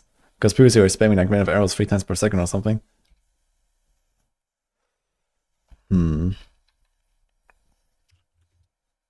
I'm just sad that they put the limit on the amount of ancients you can get out with Call of the Ancients. You can only get 12 now.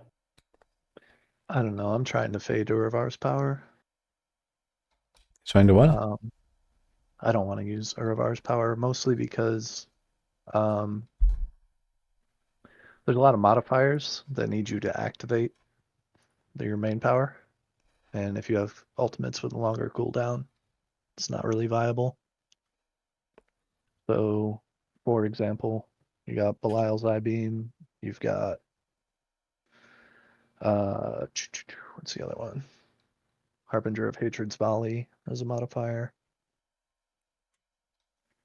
Those both kind of dictate that you need a power you can trigger often. Mm-hmm. Yeah, I see that. Did you update your sheet with like the new effects? No.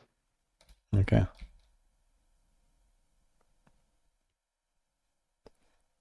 Well, I mean, the functionalities of all of them are still the same. They don't have the right numbers anymore.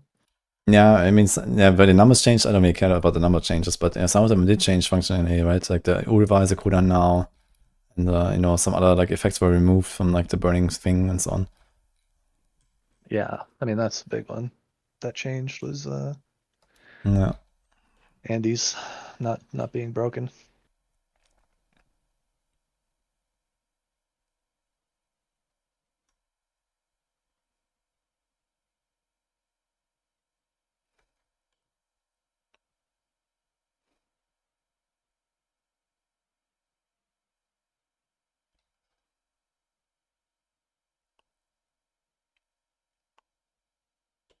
Vision of Hatred, 1 second cooldown.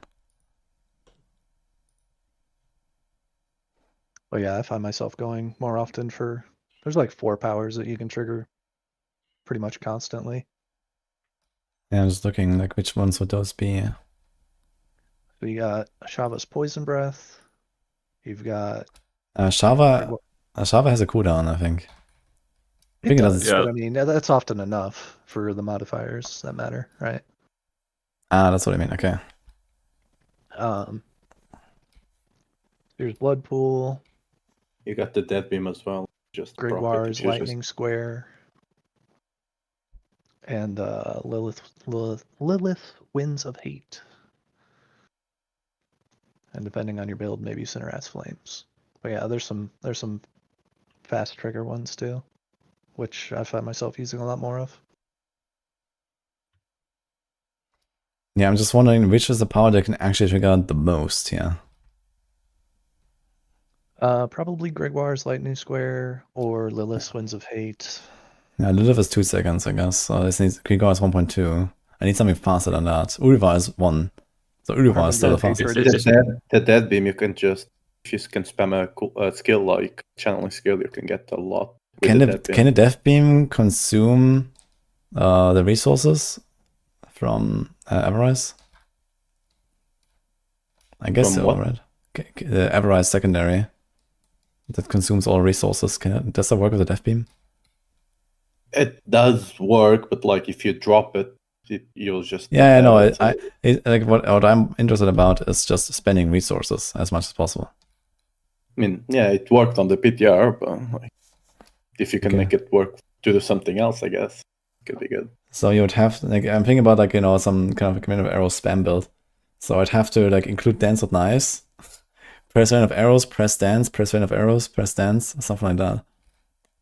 And then activate the beam every time and consume all the resources with arrows. Which is actually some kind of viable combo. It's just gonna be kind of clunky, I feel. If you get hit a lot, you could go Skirk's Toxins. That's every time you get hit now. Yeah. When an enemy applies a damage over time on you, apply That poison is damage. now. That one is now if you take any damage, and it's down to 600%. And so what I'm really curious about is can summons trigger that? Because that could be interesting. Mm-hmm. Yeah, we just had a bunch of walls and just keep triggering your stuff. That could be interesting. Yeah, it's not really viable though in all situations. That's the problem. Like a lot of bosses just kind of AFK 5 seconds in a row. Yeah, you could check out Harbinger of Hatred's Volley also. That one's pretty quick. So 0.3. Yeah, all of that is too slow.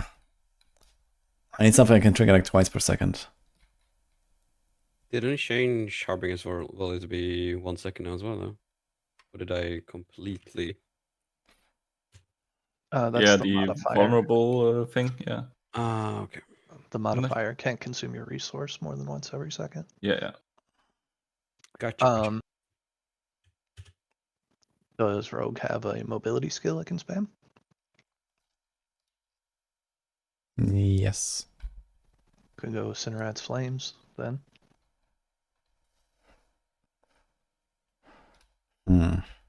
That has no cooldown. I used it on Shred. It's pretty fun. Yeah, I know. I also use this on. I did like some funny Spiritborn run. Cinerat's Flames, because all the fucking basic attacks on Spiritborn have mobility tag. So you just walk around at level 1. I used the level 1 Spiritborn with level 1 gear only. I didn't equip anything until like level 25 on Penitent difficulty, just using Cinerat's Flames. Just one-shotting everything. It was kind of funny. Wait, did it nerf that?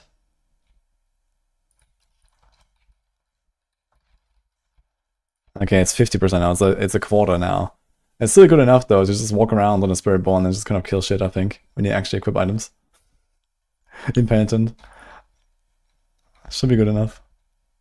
Barshan's lifesteal should now be every second. Yeah, this was also changed, right? Leeching beams now always work on a surrounding enemy. Damage over 1 second instead of 3. Yeah, okay, but it's kind of like a weird condition, right? Every time you lose 25% of your maximum life. Wonderful.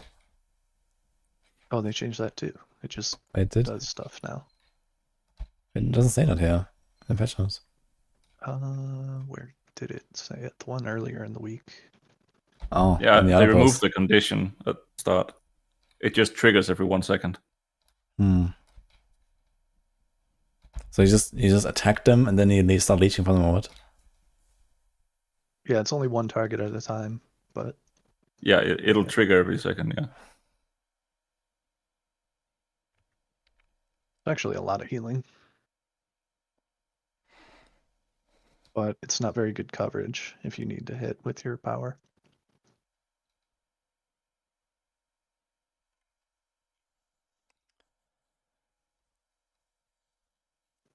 Say if you were using the execute.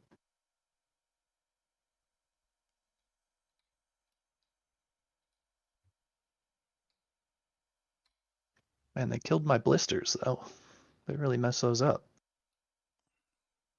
I mean, I'm glad you still get. Are you talking about the ones from Lilith? Yeah, they're kind of trash now. I mean, I'll still use them since you still get 2 per boss power. I'm like later on, I was just using them for additional targets for my shout to reduce the cooldown anyway. So, I mean, you can't kill them if you're actually pit pushing. They just too much HP and they just despawn. Yeah, I mean, they felt niche anyway because yeah, they were useful till they weren't, basically. And then a bit push, you weren't killing blisters in 15 seconds anyway. So I'm a little disappointed on how hard they went on those. I'm actually surprised they didn't like just make it so whatever damage you do to the thing, it just does a percentage back to the boss. Even if it's only like half of what it would do, right? Still something. They're only useful if you need extra targets for one reason or another.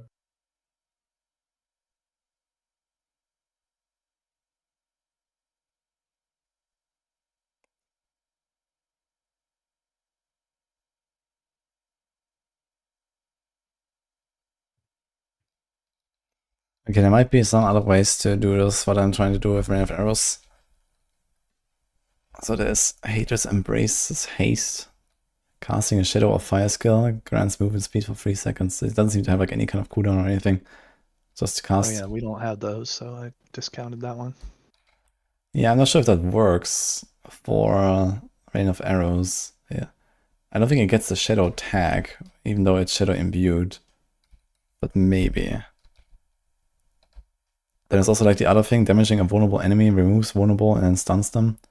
I mean, you can make everything just kind of vulnerable all the time and then proc this all the time, I suppose. And then there's Outlaw Sharpshooter's Eye. Dealing damage to a distant enemy slows them and surrounding enemies by 40% for 5 seconds. So this should technically also activate, right? As long as you keep hitting distant enemies, this should count as being activated, I guess. Yeah, it does. I messed with it.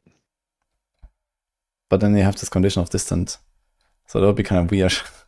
Especially on boss fight, I guess. I was using it on Cataclysm, so there was usually enough strays to work, but yeah, it is iffy. Okay. Yeah, maybe this is possible. That should actually work though, would it, right? Because like I think so. Doesn't what's it called? What's the verbiage on what's the Paragon legendary node with imbuements? See. My brain is not working right now. Too much PoE. Too much LE. Where's your brain right now? My brain is in resource post. Eldritch Bounty. When you attack with an imbued skill, you gain. Oh no, that's just when you attack. I thought it was when you cast. Yeah, I think it's actually the same in this case. No, I think you can just attack it to nowhere and you get it. And I think it also works on procs now with like Puncture and stuff. I don't know, actually. I'm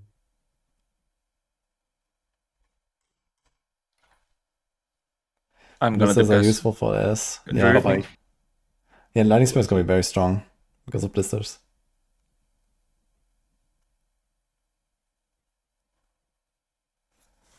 Yeah, Blizzard should be very good, Panda, right? There's a boss part of boss companions, so they've got buffed as well. Yeah. Yeah, there was like one really strong one, right, for pets. Yeah, this one.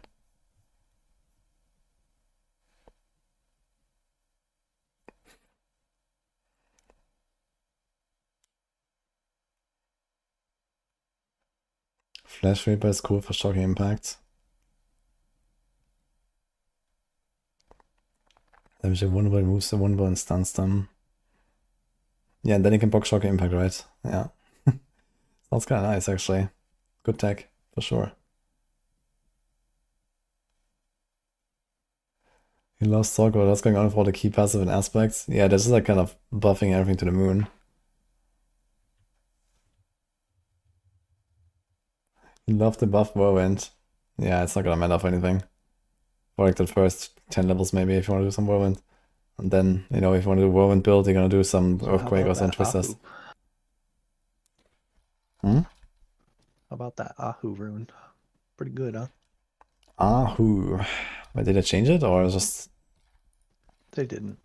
It's just good. Lucky hit? Yeah, true. 100% lucky hit when hitting a non-health enemy. Yeah, that's insane, Ahu. It's actually insane. I was already using Ahu on some setups. Yeah, I feel like there's so many insane runes now for some builds. Like Neo Rune, like anything that has a barrier, Neo Rune is just fucking OP, I think. It's just like chill 100 offering per second, and you can even overflow a bit on some stuff.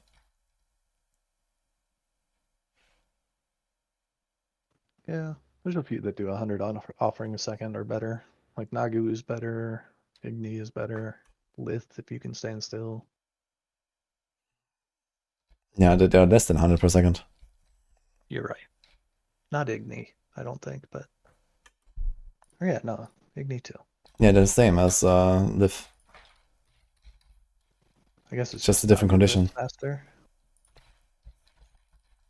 Yeah, like I use Neo Rune a lot for speedrunning. Like I did like Neo plus Jar very often for like T4 farming. Like on Spiritborn even or something. Like if you just one-shot everything, especially with range builds, like it doesn't matter. You get like a teleport every 2.5 seconds or something. It's actually sick.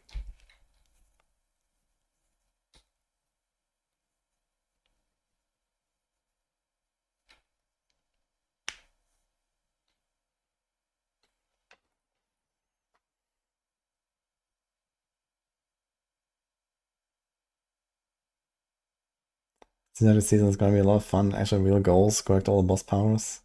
It's gonna be fun to kind of just like catch them all, I guess. Do all the bosses once and so on. I guess other people will probably enjoy that. Welcome. Welp indeed. How are y'all feeling about the season? Well, gonna log in and blast some Spiritborn, and then we'll see. Nice. You are on stream, just so you know, Sarah. Oh, okay. Yeah, I figured. Yeah. Yeah, I'm about to leave, so you guys can hang out and stuff. I'm gonna do a little stream still, a little sponsored stream. Just looking out for our boys. So okay. Don't do anything stupid. Did you just join, Sarah? Sorry? Hey, John. You just joined? Yeah, I just joined. Okay. Yeah, I just joined. I mean, we're talking about all kinds of like little balance updates and stuff, and now the reworked boss power. So I was looking for something to abuse for like a Reign of Arrows build, but it seems like a struggle. I just saw everyone is grab their pitchfork after Bloodwave is being buffed. They that's what I was seeing in the community. Rightful so. It's actually gonna be weaker than PTR though. There's a little bit misconception. The buff is only 11%, and the Bloodwave lost the Urivar cooldown. So like it actually lost a significant DPS in the boss.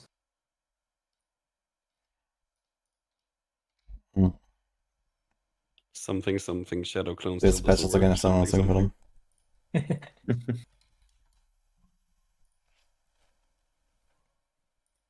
We'll see what happens.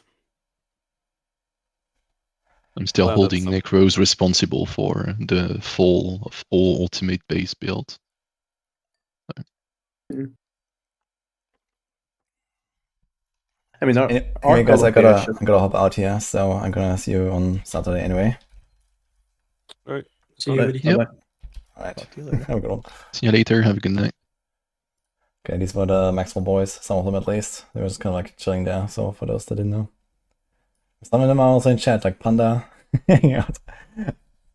But yeah, anyway. Okay, so for everyone who's wondering, like we have a meeting on Saturday and then we're gonna discuss especially tier lists and stuff. You can expect like updates on Maxwell on Sunday, Monday to come through basically. What will be S tier? Yeah, I'm not really sure. So, you know, it's hard for me to like analyze every single class and all the builds and stuff like that. There's like some stuff that I expect to be pretty good. I think Earthquake will remain pretty good. I think this Shower Boss Power Spiritborn build could be pretty good, but it's really hard to put a number on this. Blizzard, Lightning Spear, Death Trap. Yeah, Death Trap is definitely one of the weaker top builds, but it's probably getting best on Rogue, I guess. Necro is gonna be generally strong with all the blood builds, I think. Druid is probably like somewhere like mid to good with most builds. I'm not sure if they have like really anything standing out. So that's kind of what I guess, yeah. Please, no more quality builds. I mean, both the builds that I'm planning to play on Spirit Bond will not feature Quill Volley. So we'll see. But Quill Volley will still remain overall a very strong Spirit Bond build, maybe like at least the second best. Depends on like if this is the best, then Spirit Quill Volley will be the second best.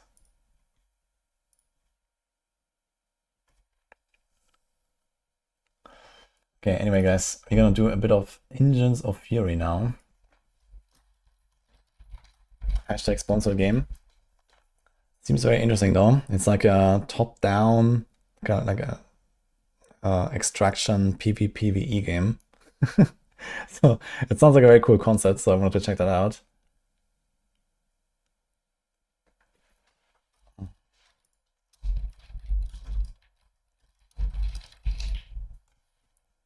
So let me just set this up real quick.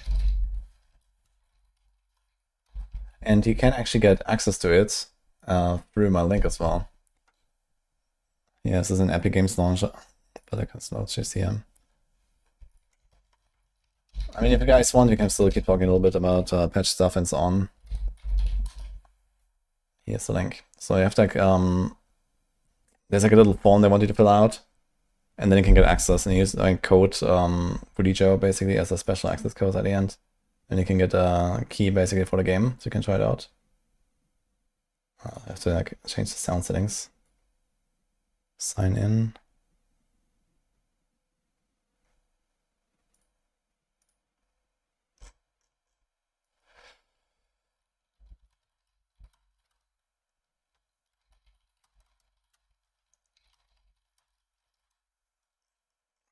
Change my title and stuff.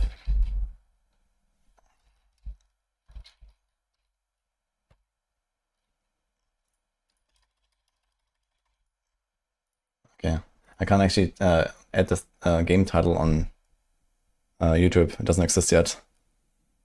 Okay.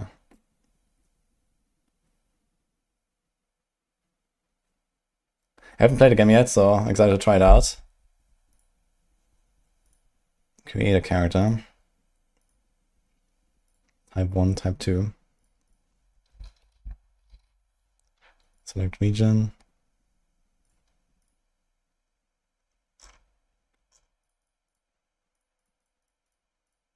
I'm not gonna like do too much with the character creator, I guess. It's fine. I rather want to log in and blast. Okay, I can actually change a bunch of stuff though here. Oh. Okay. Confirm. Shit, you don't hear it, right?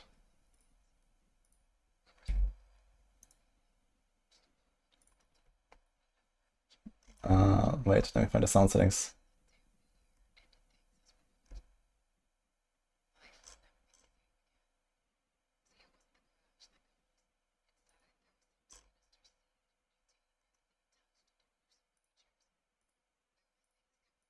Wouldn't believe. They were stronger than anything we've seen before. Whole cities were reduced to rubble. We lost contact with the outside world. As life turned to chaos, the old mine became our refuge, our new home down below. But something from that initial impact had been dug up. An ancient weapon, the engine. Now armed with the relics of a forgotten past, we stand at the edge of our destiny. In these tunnels, we rekindled our spirit. We trained. We prepared. It's just I need to fix my camera. Our determination, our only light in this never-ending dark. Today we emerge not as victims of our fate, but as builders of our future. This is our only hope.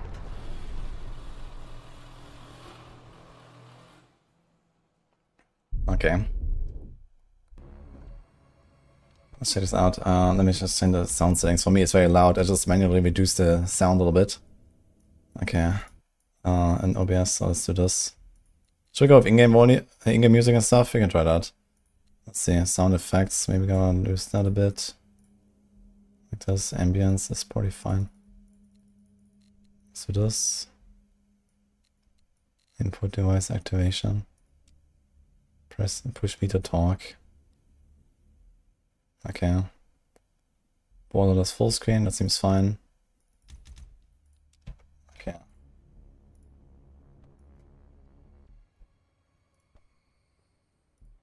It's just the first time I launched the game, so I just want to make sure that the settings are alright. But it should be better now. So let's try this out. Enter tutorial. This is Cyberpunk Diablo. Well, they said it's basically Diablo meets Escape from Tarkov. So that sounds like a very fun idea.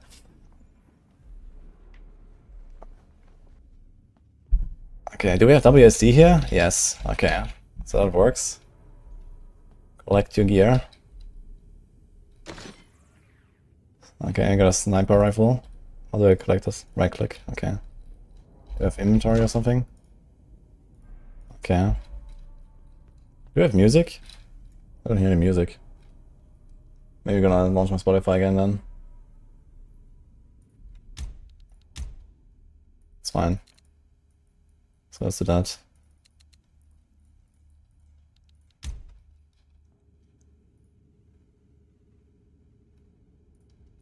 Okay, reload.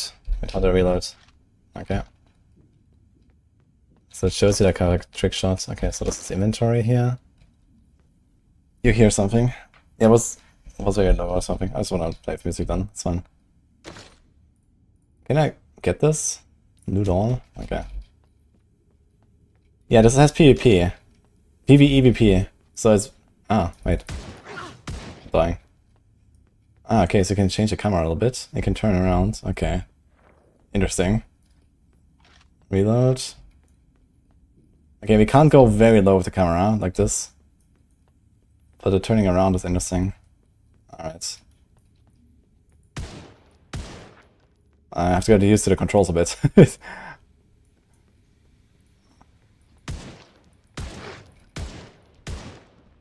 Can I loot these guys? No. Okay. Let's see. It's just a tutorial right now, so I guess there's no other players here or something. But later. And controls so far seem pretty good.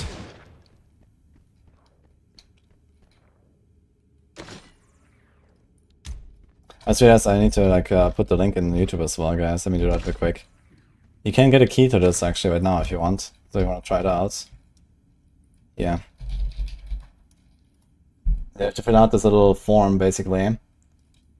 It just takes a minute. And then at the end you type wudijo as the special access code, so then you can get a access key. What's that? Current power usage. Power generator. Conditioning unusually efficient fuel. Global fuel. Aha. Okay, no idea what the generator does. Wait, did I loot it? Oops. Oh, I can do this, okay.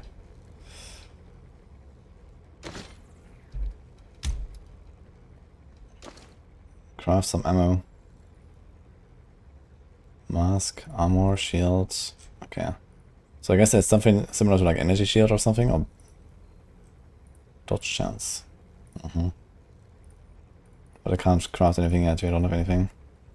So I guess you're supposed to like, you know, these extraction missions and then like, you know, either get gear or get like materials and get some stuff. Okay, so what do we do here?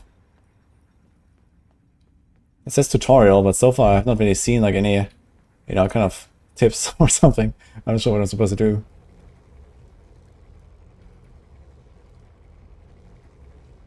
Borderlands mask. I'm actually shooting monsters with guns.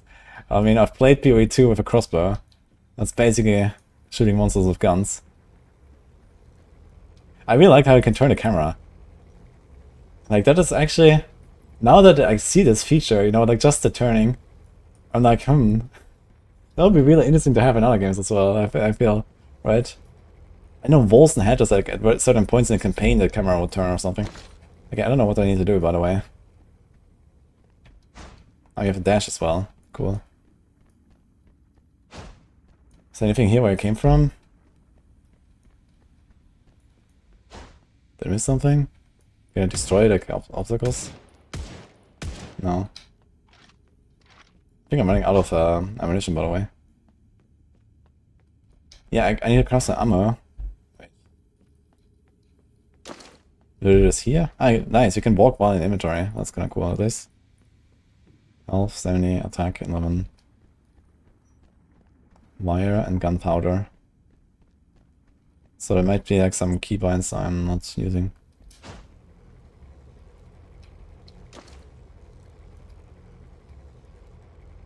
Upgrade. No, it's not here, right? I don't know what to do. This thing's just running, but I'm not sure. Ah, here, crafts ammo. Did I miss this? It says 0 out of 1. But I have here. Ah, okay, so okay, this is what I missed. Need to craft it here. Claim. Okay. Now we continue, guys. Let's go. Yeah, this is on Epic Game Store, this game. Backdrop looks kinda cool. Reminds a bit of like Matrix. You know Matrix 2? Zion.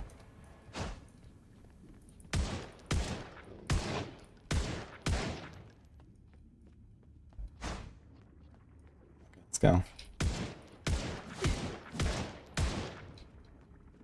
I feel like the camera sensitivity, can I just change this a little bit? It's like very sensitive.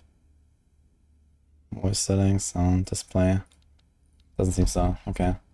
Like it turns very fast for me. I guess technically I don't have to. I'm actually dying to these monsters.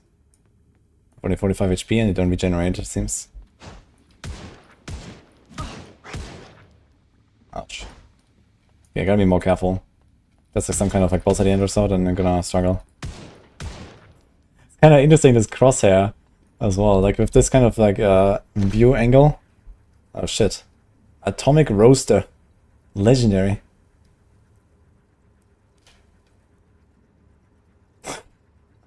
Magazine, fire rate. Okay, so it's like an entire setup here. Okay, it's like a second weapon. I'm not sure how I swapped to it though.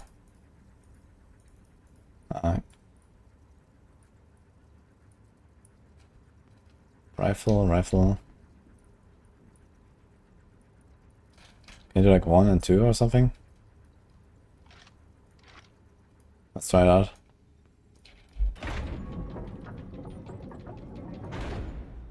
Activate Stormtrooper. Hopefully I'm gonna hit a bit more. Oh shit. Okay. Okay. Okay, sounds like a boss fight. It's about to happen. Yeah.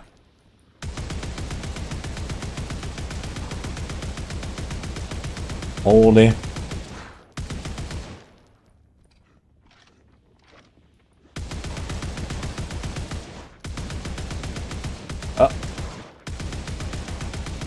Okay, the shield helps a lot actually. We have shield and it's regenerating slowly. This guy's tanky.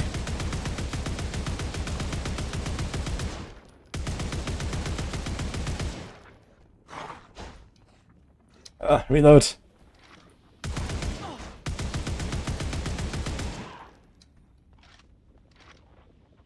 a bit loud, huh? I mean, like, lower this a bit. Okay. Yeah, this is, you can see it on the right actually. Engines of Fury, Alpha build, 0.36. But you can try it out right now. So they're basically just getting started here. Controls so far feel pretty decent.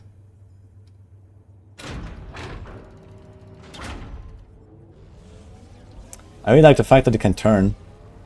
That's cool. Extracting, okay. To hide out. Are like enemies coming or something? I'm not sure how I switch weapons besides like putting them in a different slot here. I need to check my controls. Does it keep going? Yes, okay. Where's the keybuttons? Maybe the menu. This looks like Alien Shooter 2. Backpedaling. Yeah, it seems like you walk forwards and backwards the same speed. So you can, just kind of keep shooting while running away.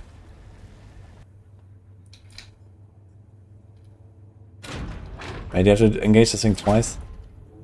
Let me in. Wait, what?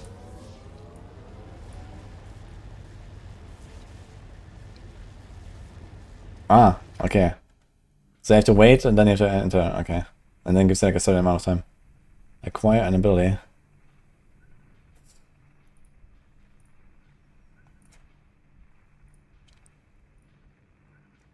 I mean, Doozle Cell. Go spend it to unlock a new ability. Okay.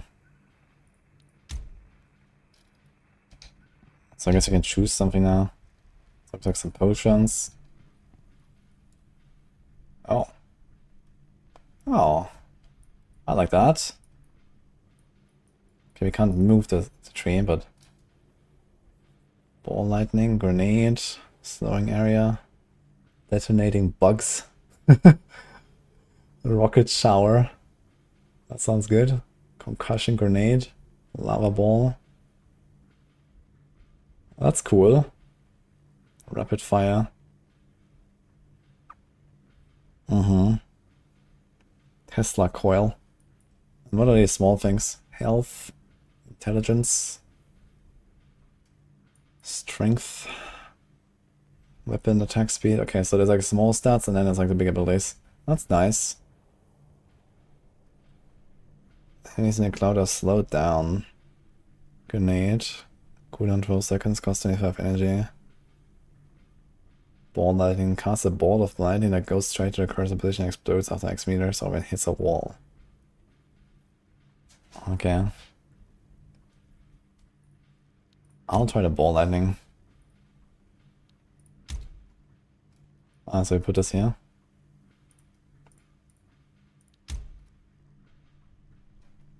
Actually, can I do this? Okay. Q. What do you want me to do now? Okay, it seems like there's a bunch of other stuff that we have not unlocked yet. Humble beginnings. Hard to deny the beauty of the mountain range, but these trees hold hidden dangers. 'Twas the military managed to keep things moving along after the impact. Army, Corps, engineers. They kept the trains running. Hulking piles of rust from the before time. They carried hope, survival, between our scattered settlements. They were our lifeline. Problem was, they were moving very risky cargo. They done fucked up. We don't know exactly what they found, but we know it could help us figure all this shit out. Folks try to get through here, brave ones, desperate, all the same. They're after what's on that that's train. actually cool. Thinking maybe, just maybe, is the key to making sense of all this chaos.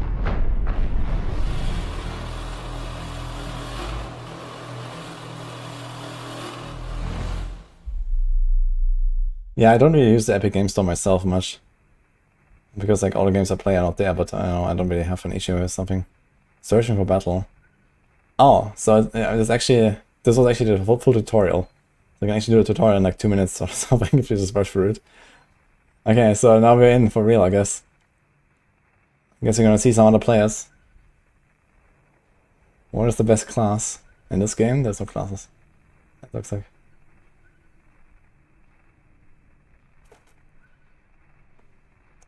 Clapped him. Nice, Wonkas. On to the big one. This is PoE 3. Yeah, this is what the crossbows will look like a few thousand years later. Cliffside. Okay, seems like we're in. What was that? Whoops. Hey, where's my game? Oh! I think it crashed. Also, let me close a lot of stuff. Or maybe I closed it accidentally because I was pressing buttons. I think I might have accidentally closed it. Because I was pressing... Okay, let's try again.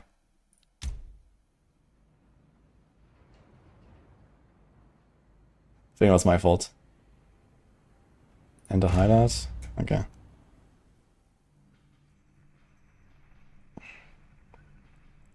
Wait, is my camera hiding some UI elements? Actually, I need to check. Accept quest. Oh shit, I have to do this again. Oh no, okay.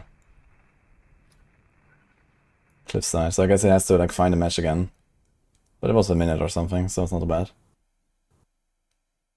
Here it is. Okay, so it says... Okay, it wasn't me. It actually just crashed. But I'm not sure. Did anyone see what was the pop-up there? What does it say?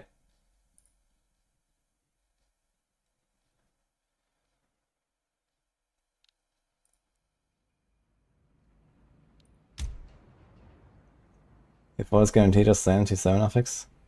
Yeah, you can choose whichever. It doesn't even have to be the T7. You can choose any of them. You already have a character. Okay. Is there like... No, there's no input settings. Okay.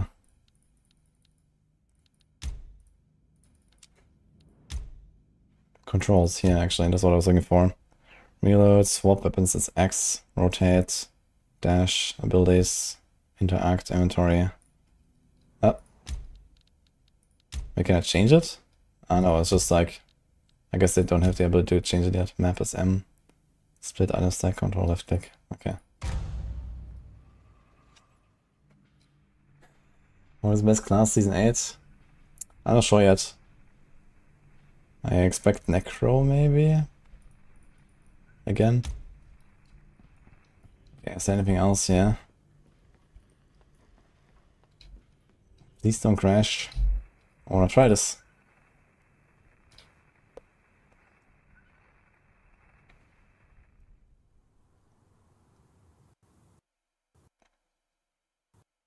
Okay, something's going on. I wanna see what it says. What the hell does it say?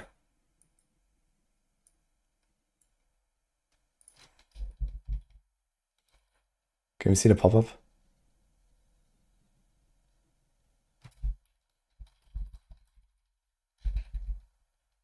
Okay, it actually doesn't say anything, it's just like some loading thing. I feel like I'm kind of stuck, unfortunately, guys. I can try again, but I don't know.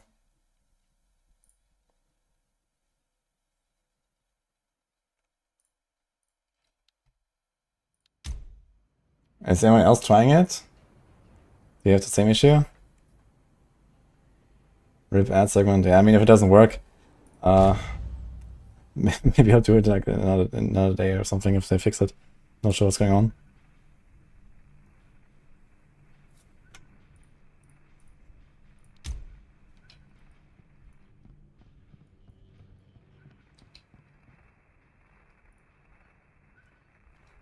I mean, I can't do anything else. I have to do this thing because like it's still part of the introduction basically.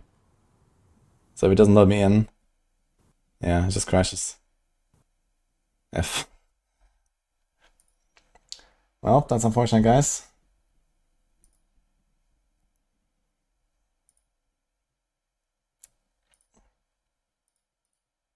Try full screen mode. Okay, that's maybe a fair point. Let me try. I don't think I can change much else in the settings. The settings are very, you know, bare right now. There's not really much I can do.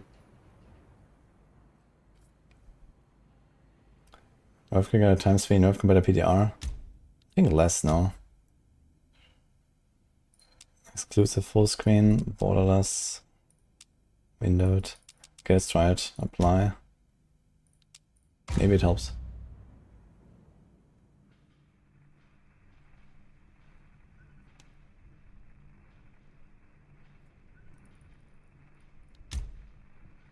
Let me in.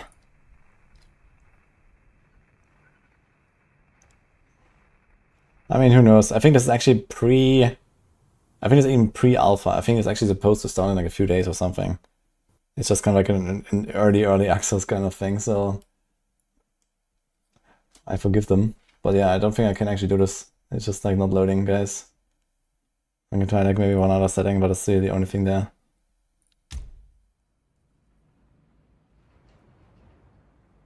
So maybe we're gonna do this another time then. So this doesn't help us. I don't know. Gonna just... Maybe it might be the FPS. Maybe it's like doing some weird stuff and then crashing. Let's see.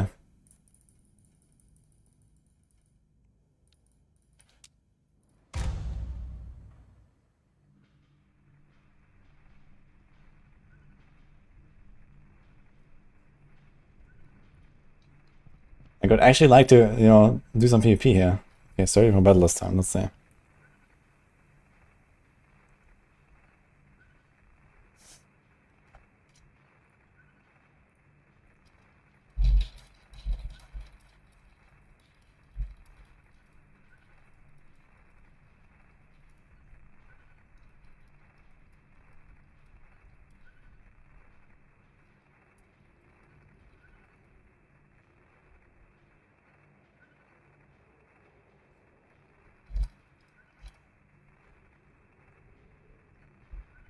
I mean...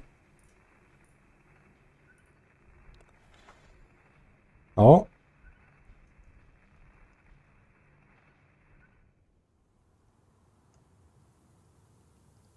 Hello, Nero. Oh, it works. Okay. Okay, it might have been the FPS actually. I knew it, man. It's always the FPS. Okay, we got in. Wait, is this PvP now? I think so, right? Loot. Equip. What do you have here? Phantom Zapper. Pellets. Rifle. Let's see this. Reload. Okay, it shoots like a barrage. And this. Okay, every new weapon you have to reload first. Okay. I think this is PvP now, right? So I think there's other people in now. Let's see. Since it had like a loading time. Oh, this has like a spread. Okay. So this is more for like close range, I guess.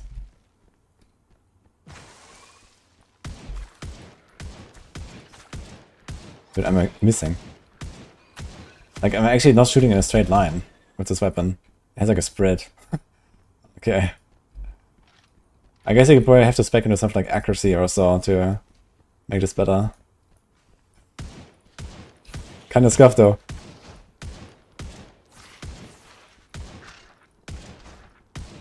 Okay, the dash actually goes in the direction I'm running, which is good. Do they have loot? No. Do I get levels? Okay guys, if anyone has issues that they're crashing, try to cap the FPS. It probably goes to like, you know, infinite FPS and then crashes or something. That happens very often in these early access games. Are they shooting at each other? No, wait, they're healing each other. What? Okay.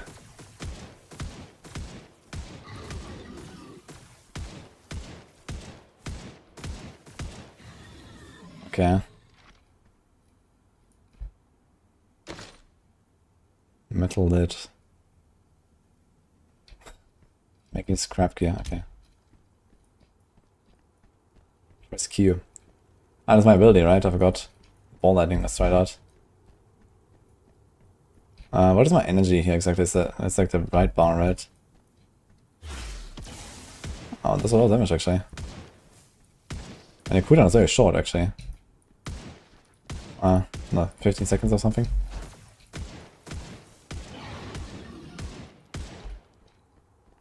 Okay. So far so good. Mutant meat. Okay. The ball lightning is actually doing something. I would have maybe also liked to try the grenade. Press M. Scanning. Radar range. It seems like this is like some kind of canyon or so. Okay.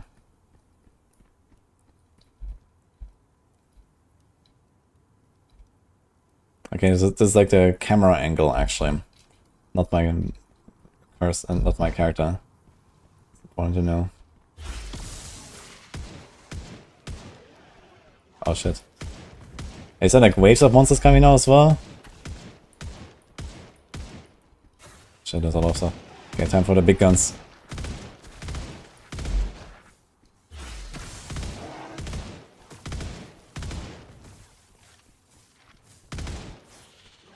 I don't understand quite when I can loot them, when I can't. I think it's these big corpse piles, these are loot.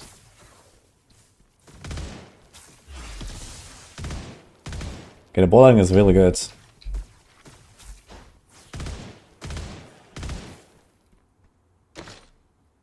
More stuff.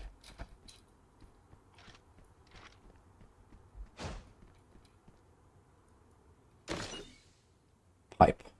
Bottle. Okay. Good stuff.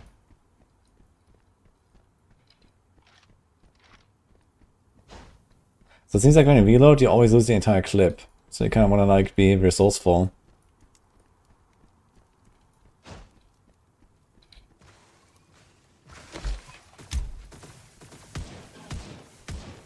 I like a better weapon. I mean, the ball lightning is doing a lot of work. My weapon is not. 4 damage per shot.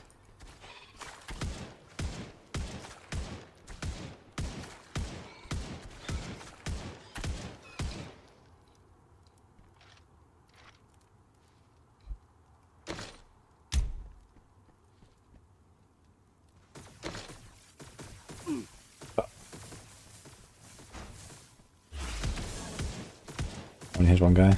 It's getting healed, man. These guys always heal each other.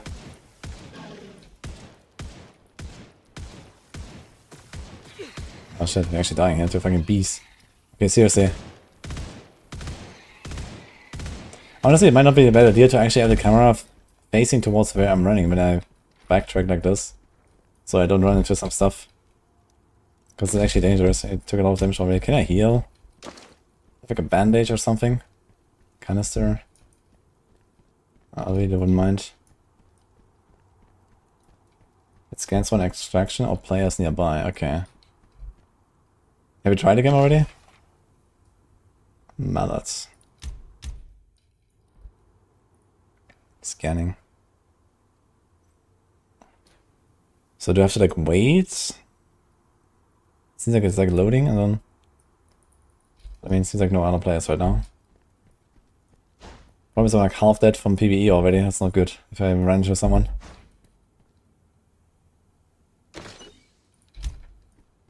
I'm not sure how many players are on one server.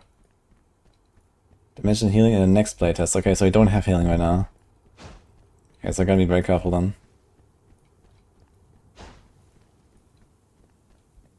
With 42 HP, which is not very much. A ball lighting does 22 damage, so if someone else has an ability and hits me, it's like half my life. But maybe doable. Oh my god. Yeah, this weapon is very inaccurate at range. We got a lot of stuff. How do we get out of here? I have 30 HP.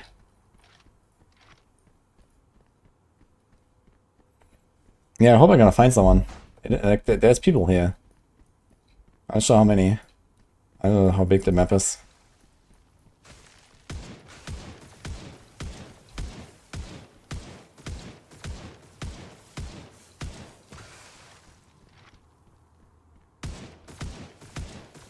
Yeah, the idea is definitely cool though.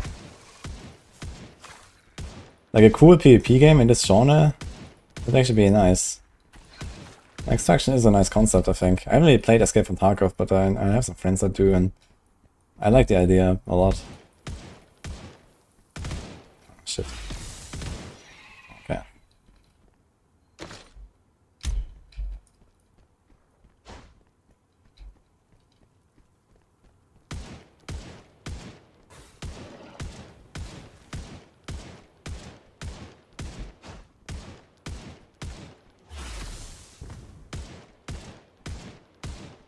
Guy is fucking beefy.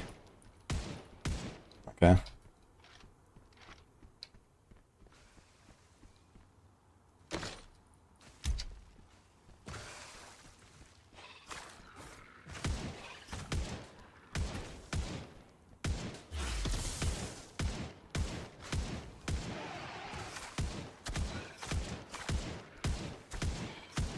Dude, just like dealing with the PvE part of the game is already tough, man.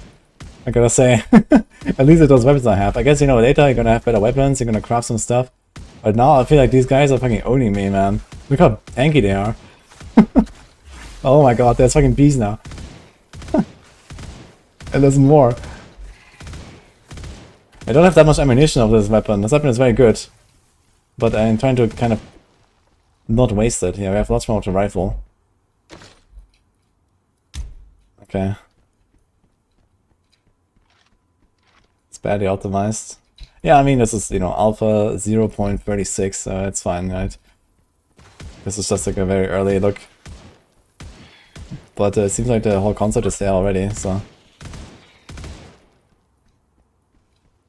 So it's a bit like isometric Borderlands.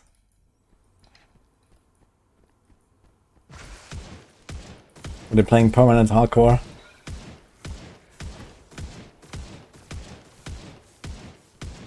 You gotta be very careful, man. 20 HP. Almost dead. If I run into another player, then I'm screwed, I think. Unless they also play though. I mean, there's a good chance that they also just like half dead, so... Maybe we just got blasted out.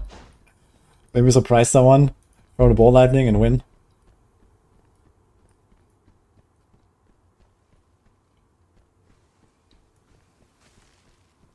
Not bad for first drop. Did you find a red ring or something, Mongus?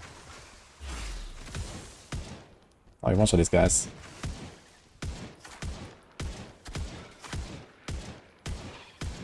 Like, I really love when I click on them, but my shots just miss. Because my bullet just goes to the side for no reason. Holy man. Okay. That's good. So if you're actually bad at aiming, you have an advantage here, guys. You need to like not aim at them.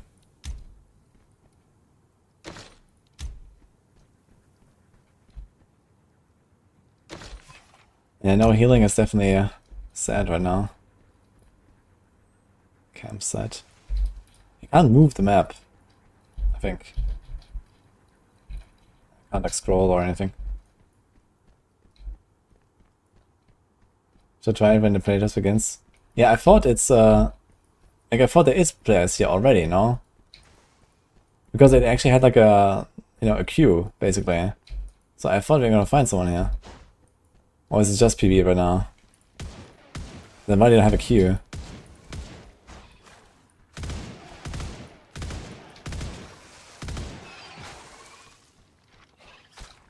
Yo. We have 18 HP, guys. Wonka. Any healers? Oh shit. Nice, dude.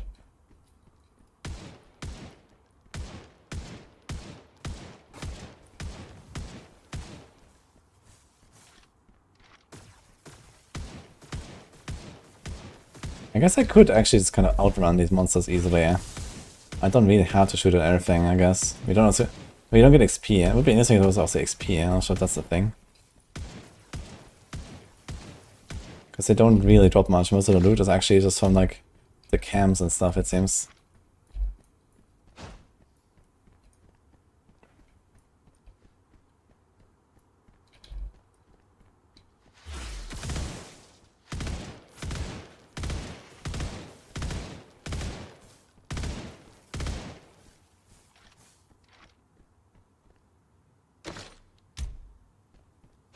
Inventory's getting full.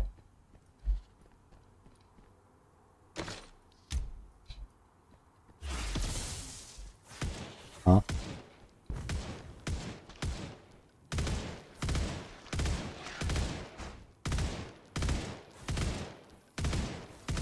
There's so many guys, man. I have to reload.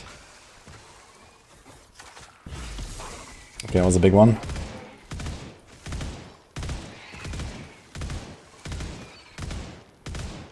You eat him down. Oh my god, dude. The bugs. Playing Starship Trooper now.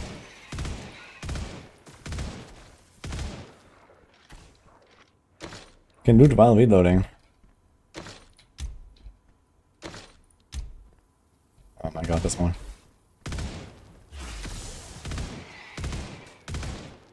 Where's so many guys here?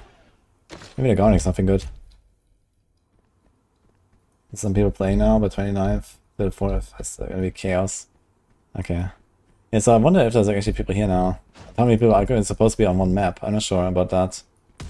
But imagine like you log it in here and there's like, you know, I don't know, 50 people on the map or something. It's gonna be like a massacre. It might actually be fun to try.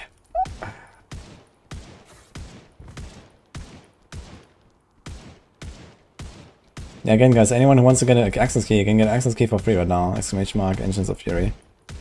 There's a little form, you fill it out, you get a key. You just had to, you have to add my name at the end, and like the access, a special access key or something. You have to add my name, wudijo. Pliers. Well, this doesn't even fit. How about I put this in there? How do I get out of here? Cliffside Town. So there's like a road this way. I think there's no extraction here or something, so I'm not sure how far I need to go.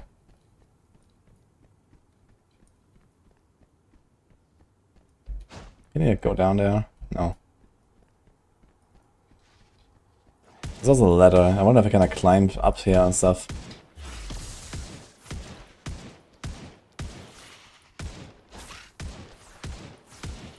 Does this guy also heal the other dudes? Or are they just hitting each other, right?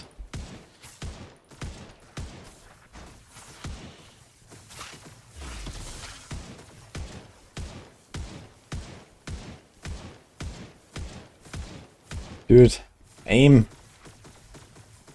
I'm actually slowly running out of ammo as well, so I can't do this forever here. Only have like 2 more clips of the other gun.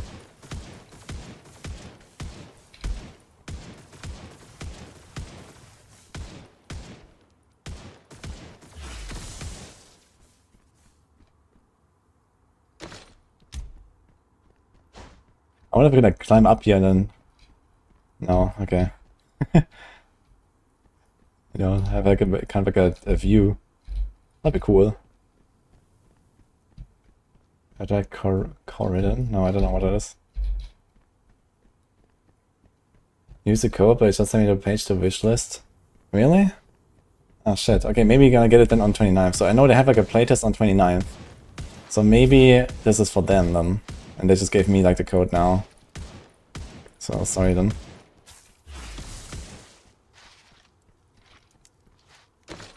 Anyway, then you can sign up and get it 40 in 5 days. Ah, Angels of Fury is here. Hello. Those are guys. Station transfer appears. Yeah, I'm looking around. I'm struggling right now. So I guess I'm gonna try to go here to the other side and see what happens. I wanna like not engage in too much right now. Because I'm half dead. Maybe we can try craft something when you're back in base. Can we zoom? No.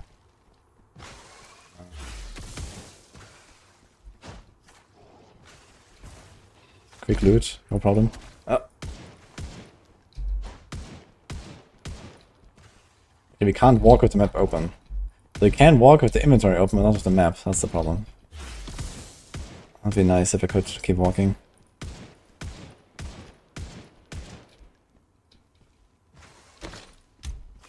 You can even walk while looting.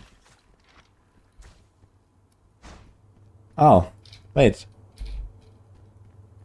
Okay. Get out of here. So do you have to wait for the scan for it to show? Because it didn't show. But I guess I just had it open for too short, right? Yeah, it's blue. Okay, so that's the extractor. And there's a guy. Okay, so since you're here now, are we on the PvP server or not right now? Or am I just kind of like loaded into like a solo game basically? Because it's not the official start yet. I'd actually like to like, you know, see someone. Oh my god. The fucking bug is gonna kill me now. No way, dude.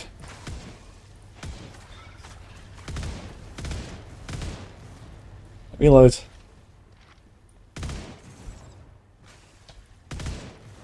Now I get spooters.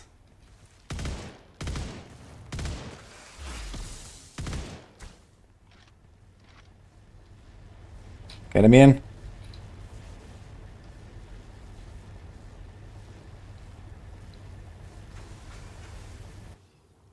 Okay.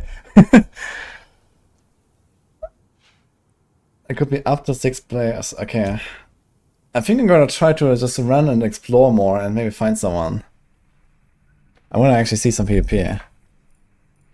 Like, I think I was just like shooting at bugs all the time. It's just like fine, I guess, for the first round. Could I get some? You got 1 spent, none available. Remove the skill. Does it cost anything?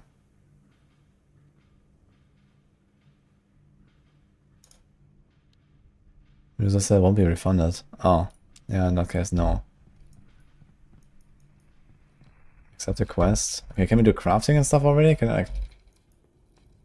I guess it's not in yet, huh? I can't. It seems like I can't do anything here. It's like under construction, okay. Now, can I at least make ammunition or something? Like I have the pellets.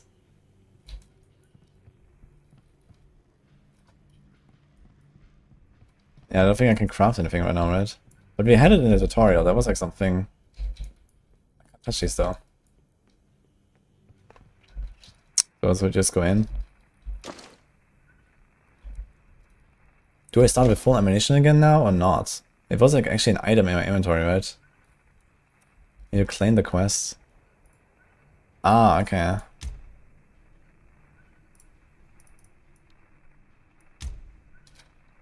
So it's the same map again, right? And now? Aha, okay. Here we go. Here's my stash. Okay, here we go. Trading station. Fiber, wood. So these are like, I don't know, credits. Gold, mercury, sell. Okay, okay. So these things are not in, but these are actually working. Show what the power generator. So we can like just stash a bunch of stuff right now. Shotgun shells, we're gonna keep those. The BP pellets are important. Let's put this here. Wire. Don't think we're gonna need those. Duct tape. Bottle. It all goes into the stash. Okay. Alien goo. This thing I can't touch. Type expansion profile to come. Yeah, we did that earlier, right? You had the power generator and I put something in there. But I can't touch this right now. Okay, I don't know. Let's just go. So I'm searching. So I'm gonna try to like roam a bit more and see if I can find someone. After you complete the quest, you start building stations. So I guess you have like more. You need to kill a skinny dog. So I guess you have like multiple quests that we do now as we go. And then we unlock more stuff in the base.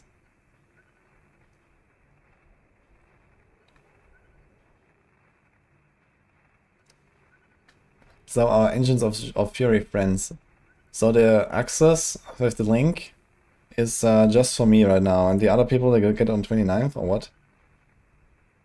Because someone said they filled out the form, but they didn't get the key. And it will be like for later or something. I'm just gonna copy paste this again here, by the way, this link. If anyone wants to sign up for it. Okay, reload. I actually do not have animation. Loot all.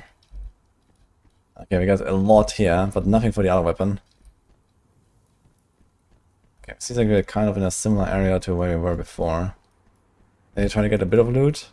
Because the other weapon is much stronger. I wonder if I can find ammunition.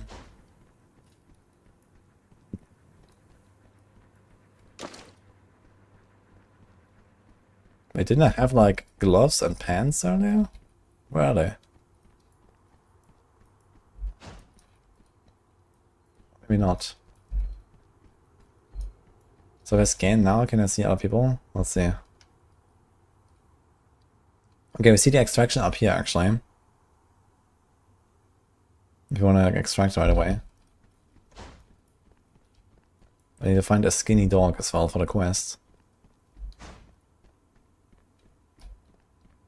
This is a shotgun, yeah.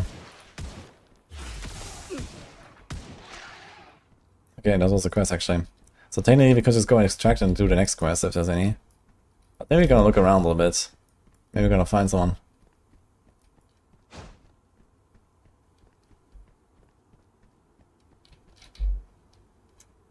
So apparently it scans for players as well.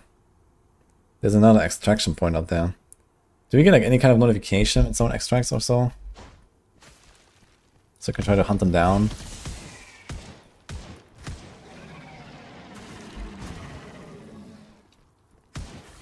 It's a big bug. Oh. Okay, I'm actually getting shredded by this guy, holy. Wait a minute.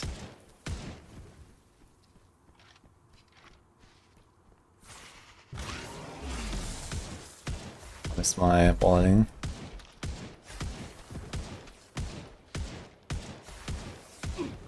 Stunned. Okay, I have 30 HP left. So maybe we're gonna finish this quest and go next. It's already a terrible start here. This guy is wrecking me.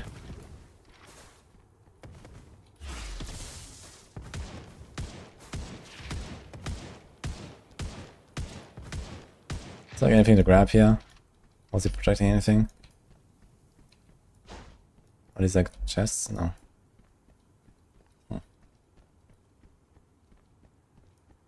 They said this month.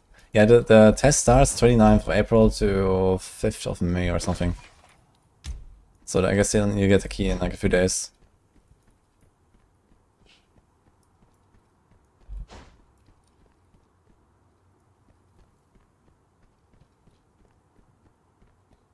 I can't like add ammo or something, right? We have like...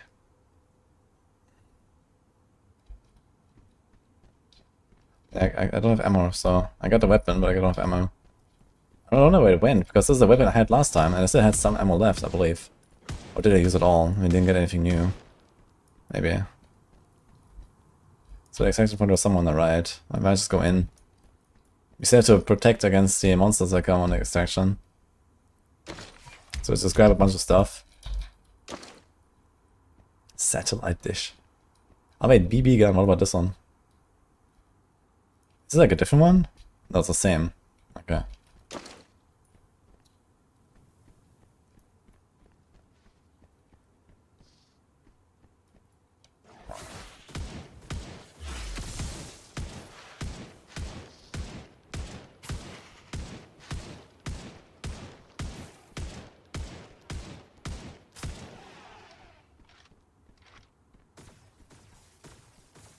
These guys again with the heals.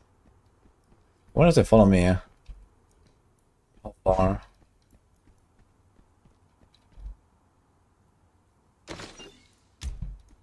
I see that they just aggro to me, man. They don't stop.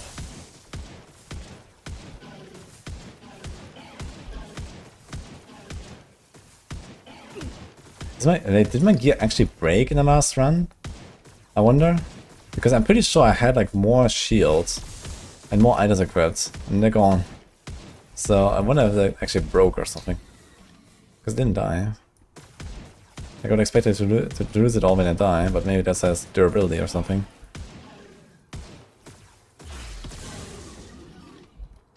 I think the extraction was somewhere here. Should probably just go in.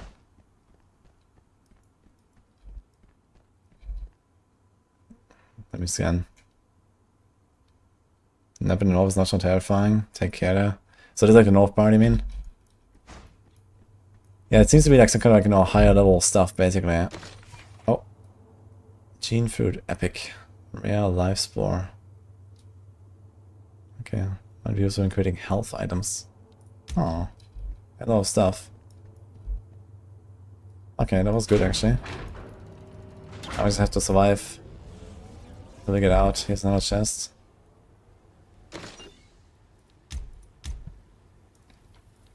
Uh-oh. Okay, that was a big AoE though. That's more. Oh my god, man. And the worm. Can I go through this? Oh my god, I'm fucking dead. Okay. I'm not sure if I could walk through there on the right, so I went tried to dash through them. Okay guys, that was... Fuck. I now have nothing, man. My bare fists.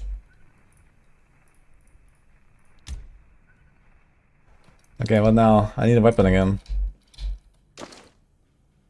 Short-term battery. Can I cut this or something? What is this?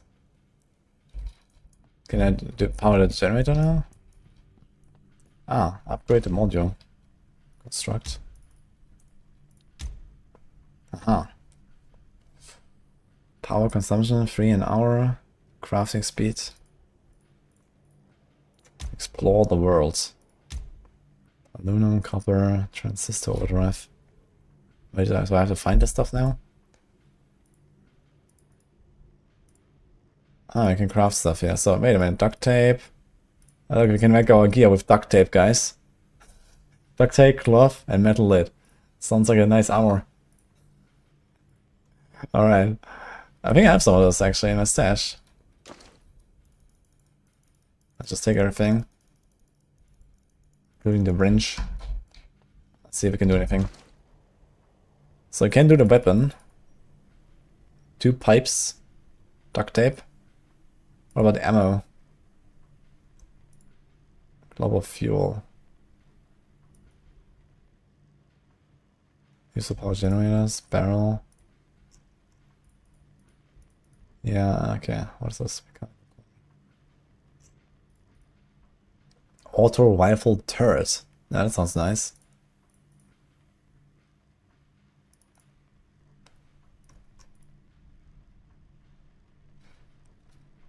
Can I like auto put this there? I click this here and this here.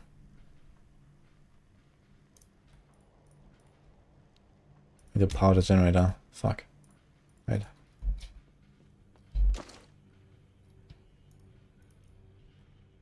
Okay, we have power.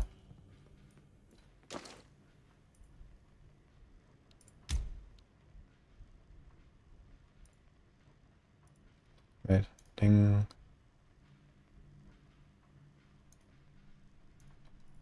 Is there like a way to like autofill or something? It takes 2 minutes to craft. Okay.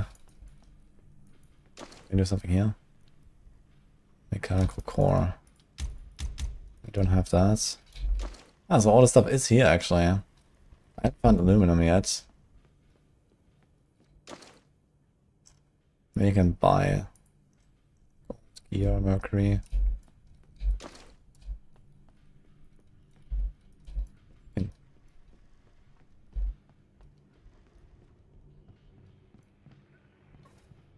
So close and yet so far. What are you looking there?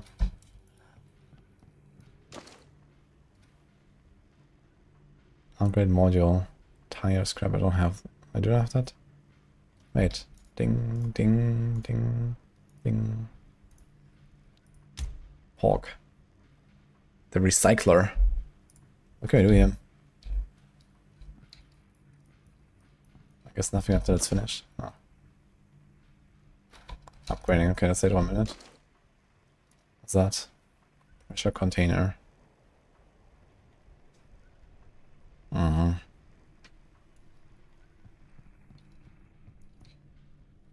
is our skill tree. Did we get any skills? No. I'm not sure how I get these Medusa cells. You probably have to craft them as well. And you can have 18.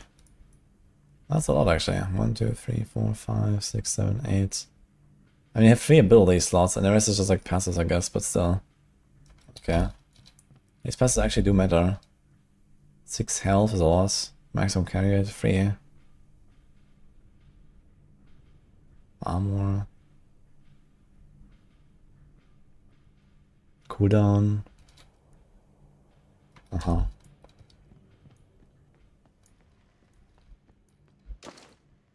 Claim. Okay, I got our mask back. Wait. Did I have it already? Where is that coming from? Apparently I have 2 masks. Fuck. Anything else? Mold burst. That's 4 minutes though. I guess we can do another run while we're doing this. So let it craft. Do we log in? Also, I think I upgraded here. The recycler.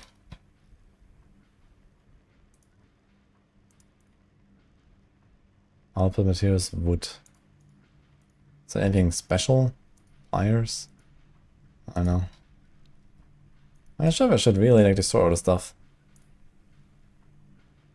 Butane.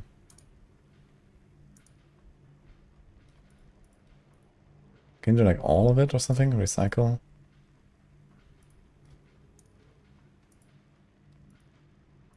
Is it like queuing it or something? I hear steel, rubber. Cute. Okay. Well, I'm just gonna put the rest in the stash and check and see later.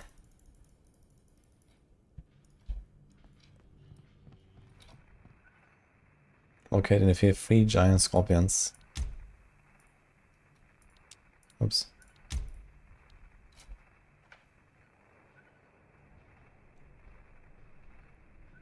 Last time I looted a gun right away at the start. I think you always get a gun. Well, at the start, there's like a chest next to you. I just don't have a good gun. I just have the rifle. The rifle kind of sucks. But at least I can kill stuff.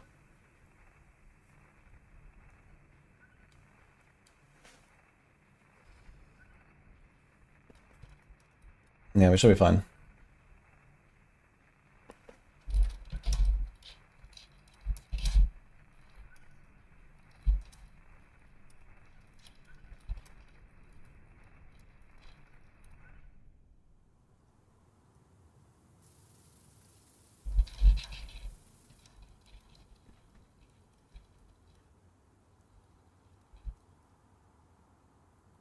Alright. Yeah, here we go. BB gun. Some ammo. We have 29 clips, so where are we this time? I had to do 3 dogs or something for a quest. I'm not sure which ones they are referring to.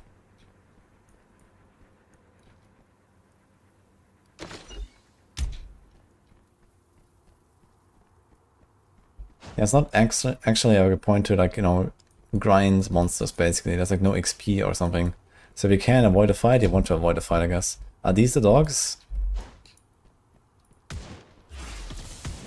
These are not the dogs.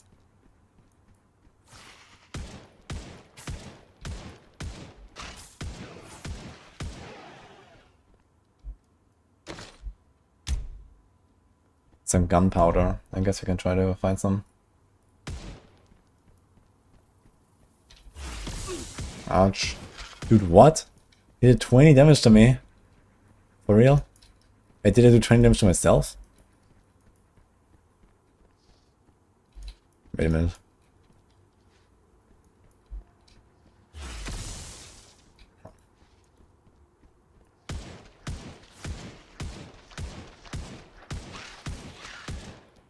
Ah, objective complete. So these were the ones. Giant scorpions.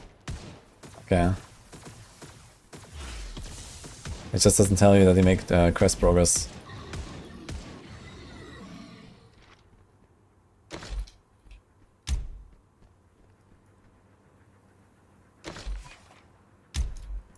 Okay.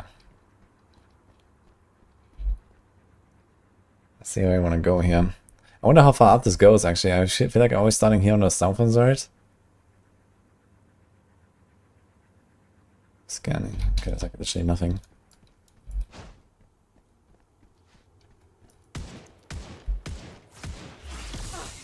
Dude, what? I think this guy's explosion, I killed him or something. I think I actually have on-death explosion. I'm almost dead. It didn't look like he hit me. Quantum beacon. Okay.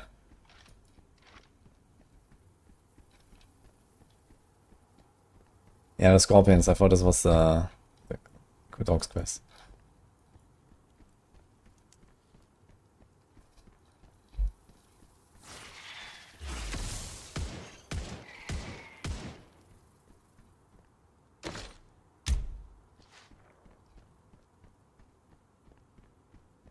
So what do you guys think, by the way? Want to do some PvP?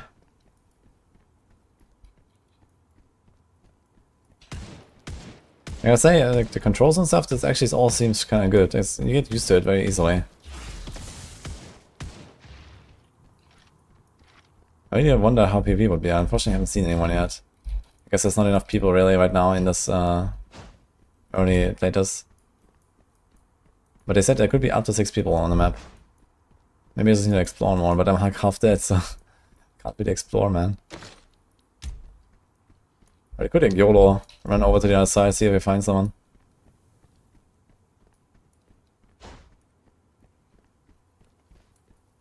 But last time I died doing the extraction. The monsters. Seems to be like some pretty strong monsters coming at you when you try to extract. So at least you have to fight then.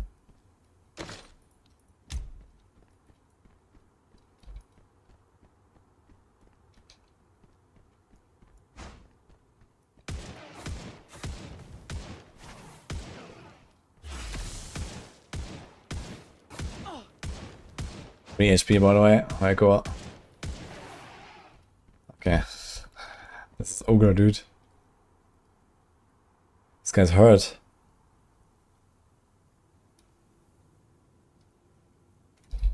No extraction anywhere close.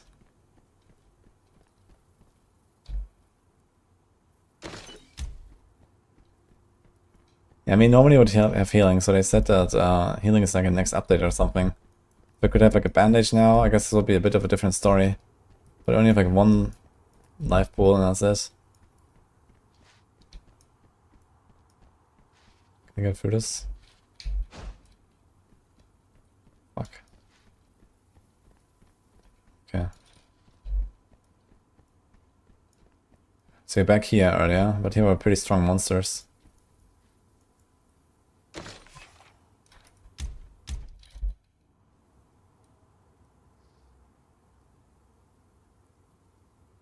Okay, here on the right.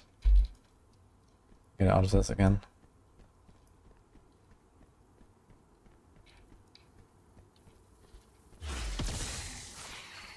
Fuck. That's a lot of stuff.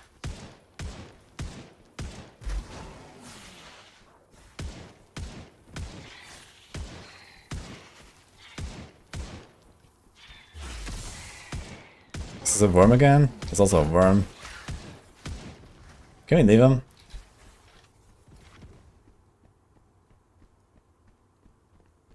Not dead yet, guys. We just have to extract somehow with 3 HP. That's the hard part, because there's like a bunch of monsters coming. I'm not sure if the worm is still following me.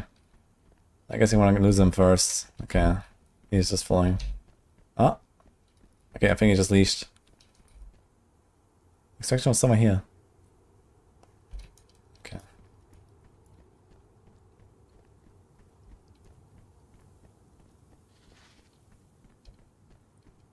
Let's get this stuff. There it is.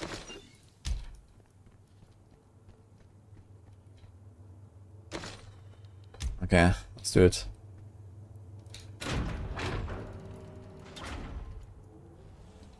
Got like Giga Chat dodge everything. I think it takes like 40 seconds or something. And then you have to channel to get in.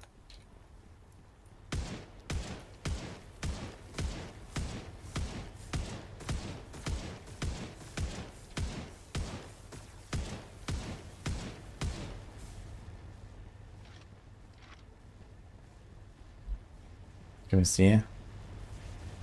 Okay.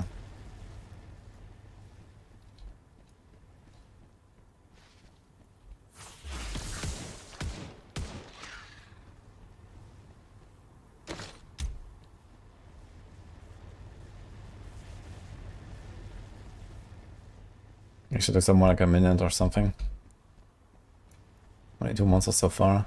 I'm not sure if it like spawns monsters nearby that rush at you, or it's just like nearby monsters just like get aggroed or something.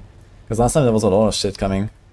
But maybe I was just lucky here and there was like not much around. Okay. So we got that. We got a lot of stuff. Yeah, right now there's no healing. But I guess the next update or something. Okay. Quests. What? I don't have enough. Okay, first of all, claim the weapon that we crafted.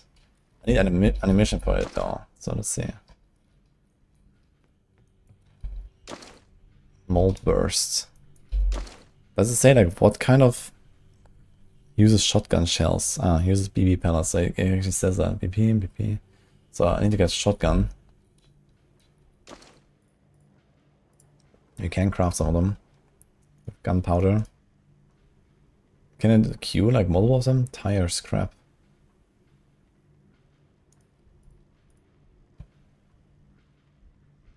Can I queue them or something? Not sure. This was like 1. I know it's actually 5. Okay, so that's nice. Yeah, let's get a few. That's a lot of duct tape. We're gonna fix everything with that. Don't worry. Okay, let's do one more. Maybe the shotgun is good. I want to use it a lot. The monsters, they drop corpses, and you loot the corpses. But not all of them. Okay. Anything else you want to craft here? Arm wraps. I mean, we don't have any gear. Like, we barely find gear. We mostly find, like, materials. So I guess I should do something like this here. Let's do that. And a duct tape. 2 minutes, though, for this. Did we get a cell? I'm not sure how I get them. Claim. Okay, we can, like... chuck. Canister, we have so many of those. Oil, aluminum, quartz. See, I can get a lot of like materials here. Okay, cute. Okay, so you have to start one and then put the others in to queue them. Looks like. Construct, we don't have this. And rewards. What? What kind of reward is this? How big is it? Better?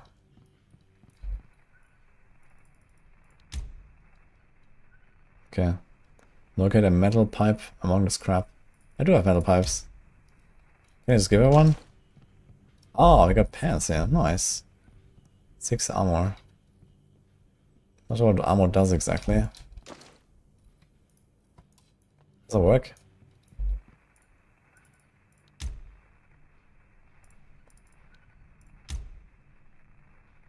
Nice.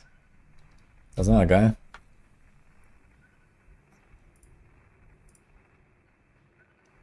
A quantum beacon. I remember finding that, but I think that was in run where I died. This was the phone. Yeah, I think I don't have it now. Spore starter. Uses shotgun shells. Okay, damage 4, rate of fire 0.9. Accuracy 16, burst fire 6. So this shoots like 6 at once.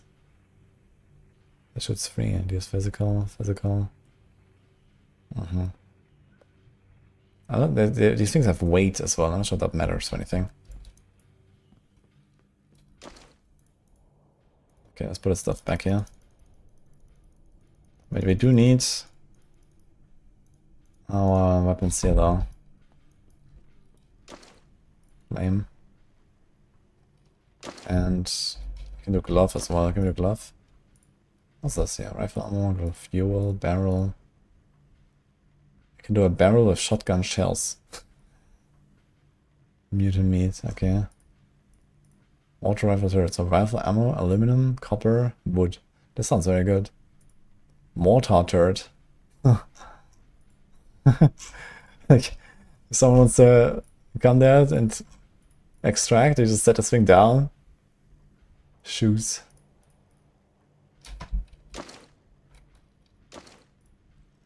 Okay, seems like we don't have anything now. Because I put it in the stash. 2 and 3. Can I do this? Duct tape. We gotta make gloves with duct tape, guys. This is something I need, right? Yeah. No, wait, we have this. We are missing chest and boots. Can we do that? 3 metal lids, 2 duct tape. We can do that.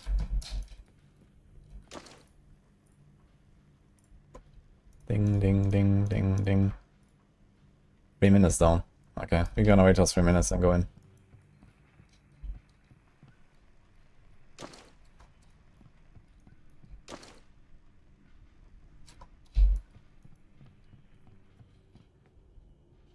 I don't think I am Epoch.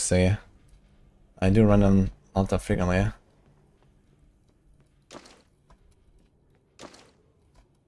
I just do kind of like longer breaks basically.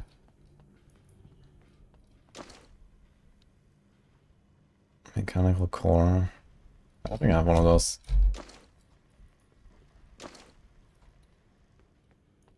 I'll make it in the stash. Oh, yeah, I put it in the stash actually. So this was actually a successful run. Deposit. Cool. So we got this. I wonder if I can unlock another map here actually. Bring back 2 access key. Okay, I don't think I have that. Hello. You never get up. I mean, it's late. I'm gonna do like one more run or something here anyway. Oh, we got a cell. Wait, how does it work? Okay, ability. Can I just get the... I can get a second ability now, right? Slowing area? Grenade. Let's do the grenade. Okay, that's huge.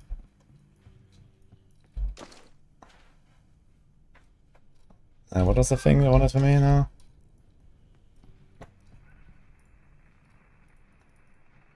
To access key. I don't think I have that. Okay. Yeah, let's wait for this thing to finish. That should be like half a minute. This is ARPG. It's like they say it's Diablo meets Escape from Tarkov.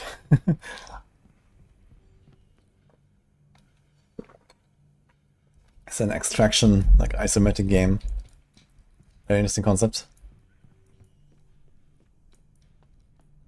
There's that thing here. Buy and sell, glass, fiber, wood, gear, okay.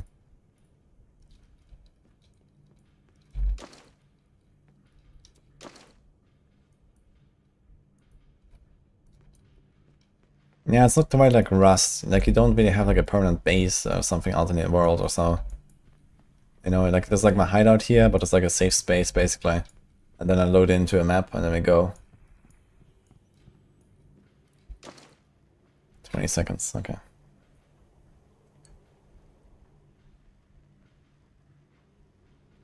Yeah, I have my base here, but I mean no one can come and raid my base, right? Like in Rust, for example. Like in Rust, you just like you actually fight for your life basically all the time. Okay, let's do it. Boom. Okay, we are armored up. That should help. Okay guys, we're doing one more run. Get the 2 access keys from the bridge checkpoint. So I guess it's probably where we were earlier. In the middle.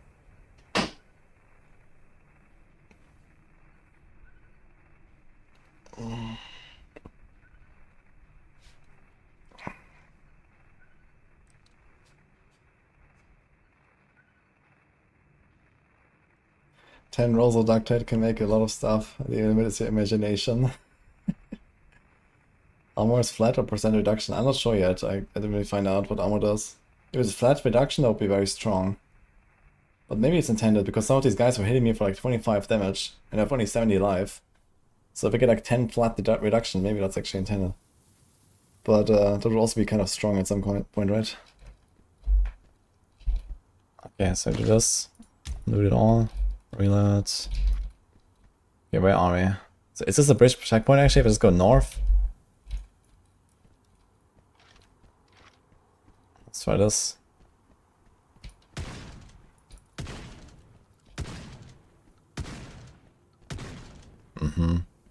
Wait, did I just shoot like the first shot? Was that all in one? Ah, I see that's while moving. It has a bigger spread. Oh. So this is actually the spread of the weapon. So if I... Okay, so I actually kind of want to start stuff like this, I just realized.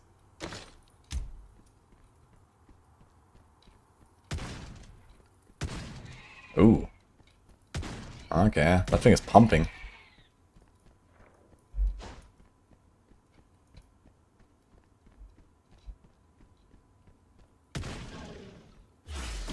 It's not a grenade. We have a grenade as well. Oh, I missed. Okay, it has a bit of delay when they're rushing at you.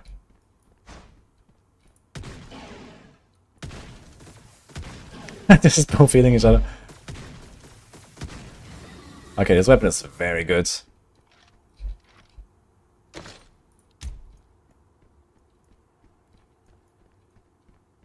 It's kind of like a nice feeling, you know?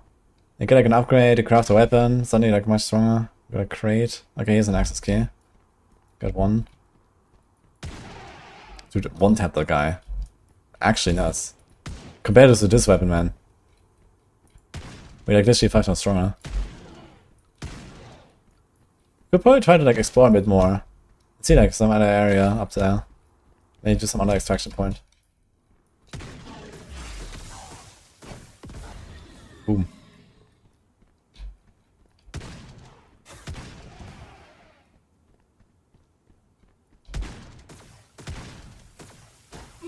What? How did that hit me? I was dashing in between. Okay, I only did 4 damage because he had 3 barrier. Like, so that's a tiny bit of barrier already helps a lot, actually. No move accuracy. Yeah, I mean, makes sense, right? That the accuracy is worse when you're running. But it's kind of funny that like the spread increases, right? Because it's like just coming from the gun. I guess you have to go to the other side. Let's see.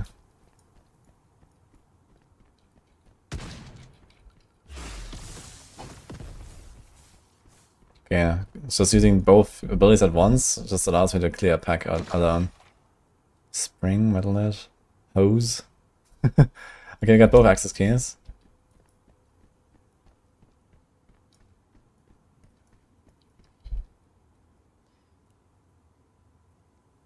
There's an extraction up there on the left. But I kind of want to keep going a little bit and explore a bit before I go out. So I got a bunch of stuff now. Let's try to play it safe, but I want to see if I, you know, find someone.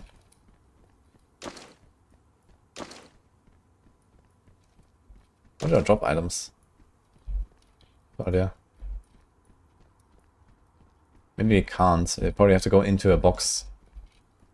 Yeah, I think they have to be like inside a container of some sort.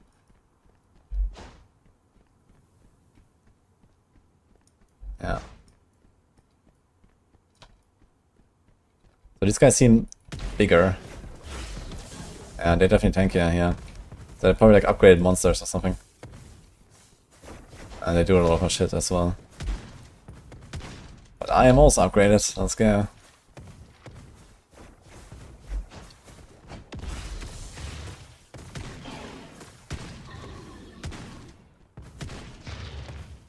Okay, not too bad. Jitterbone. So I get new stuff here too. Okay.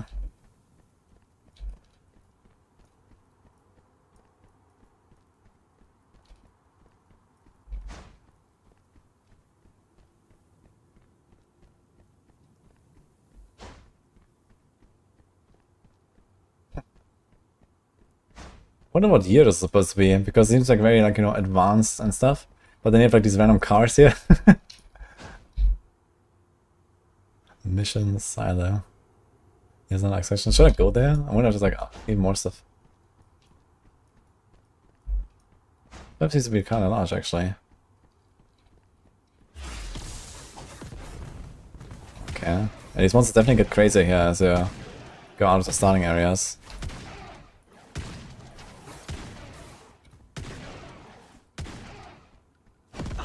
Oh! Okay, so the grenade actually does self-damage. Fuck.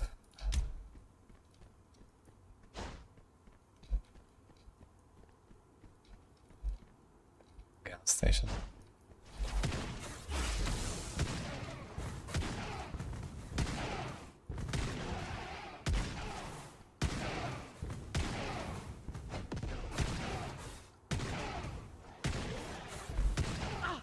Oh really, man, 35 damage. Oh my god.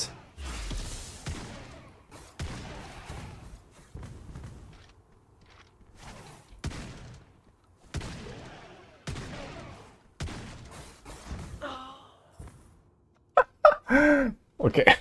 These guys actually hurt like crazy. I mean, I had good damage here with that gun, but holy dude. Okay. I guess my quest is also not completed now because I didn't bring back the keys, right? Yeah, I mean, I was kind of like pushing it there. You don't have all the required items, okay, so you can't actually finish this. Well, we're back to square. Actually, I did keep my armor for some reason. But all the other stuff is gone. And the weapon is here still as well. Okay, so I'm not really sure why I kept it now. Because I thought you would lose everything. But good to know. Anyway, guys, that was it for the night.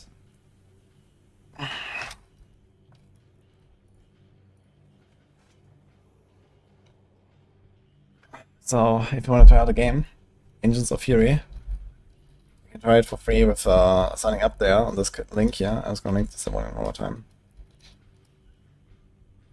There you go.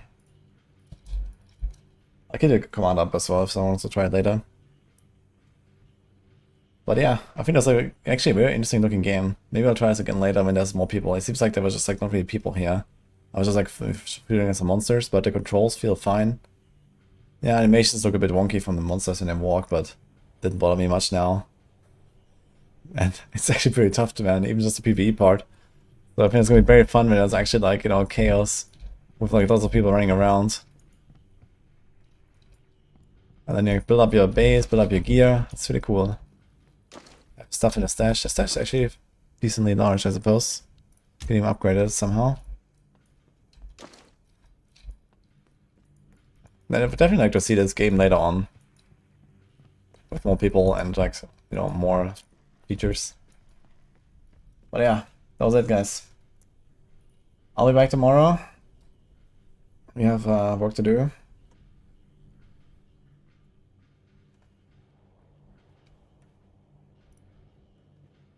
Who do we rate today?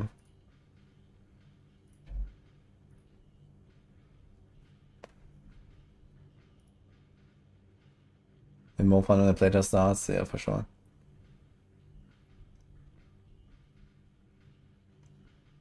Alright, Karn, let's go.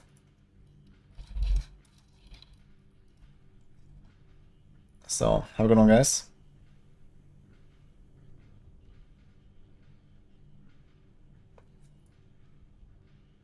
And I'll see you tomorrow.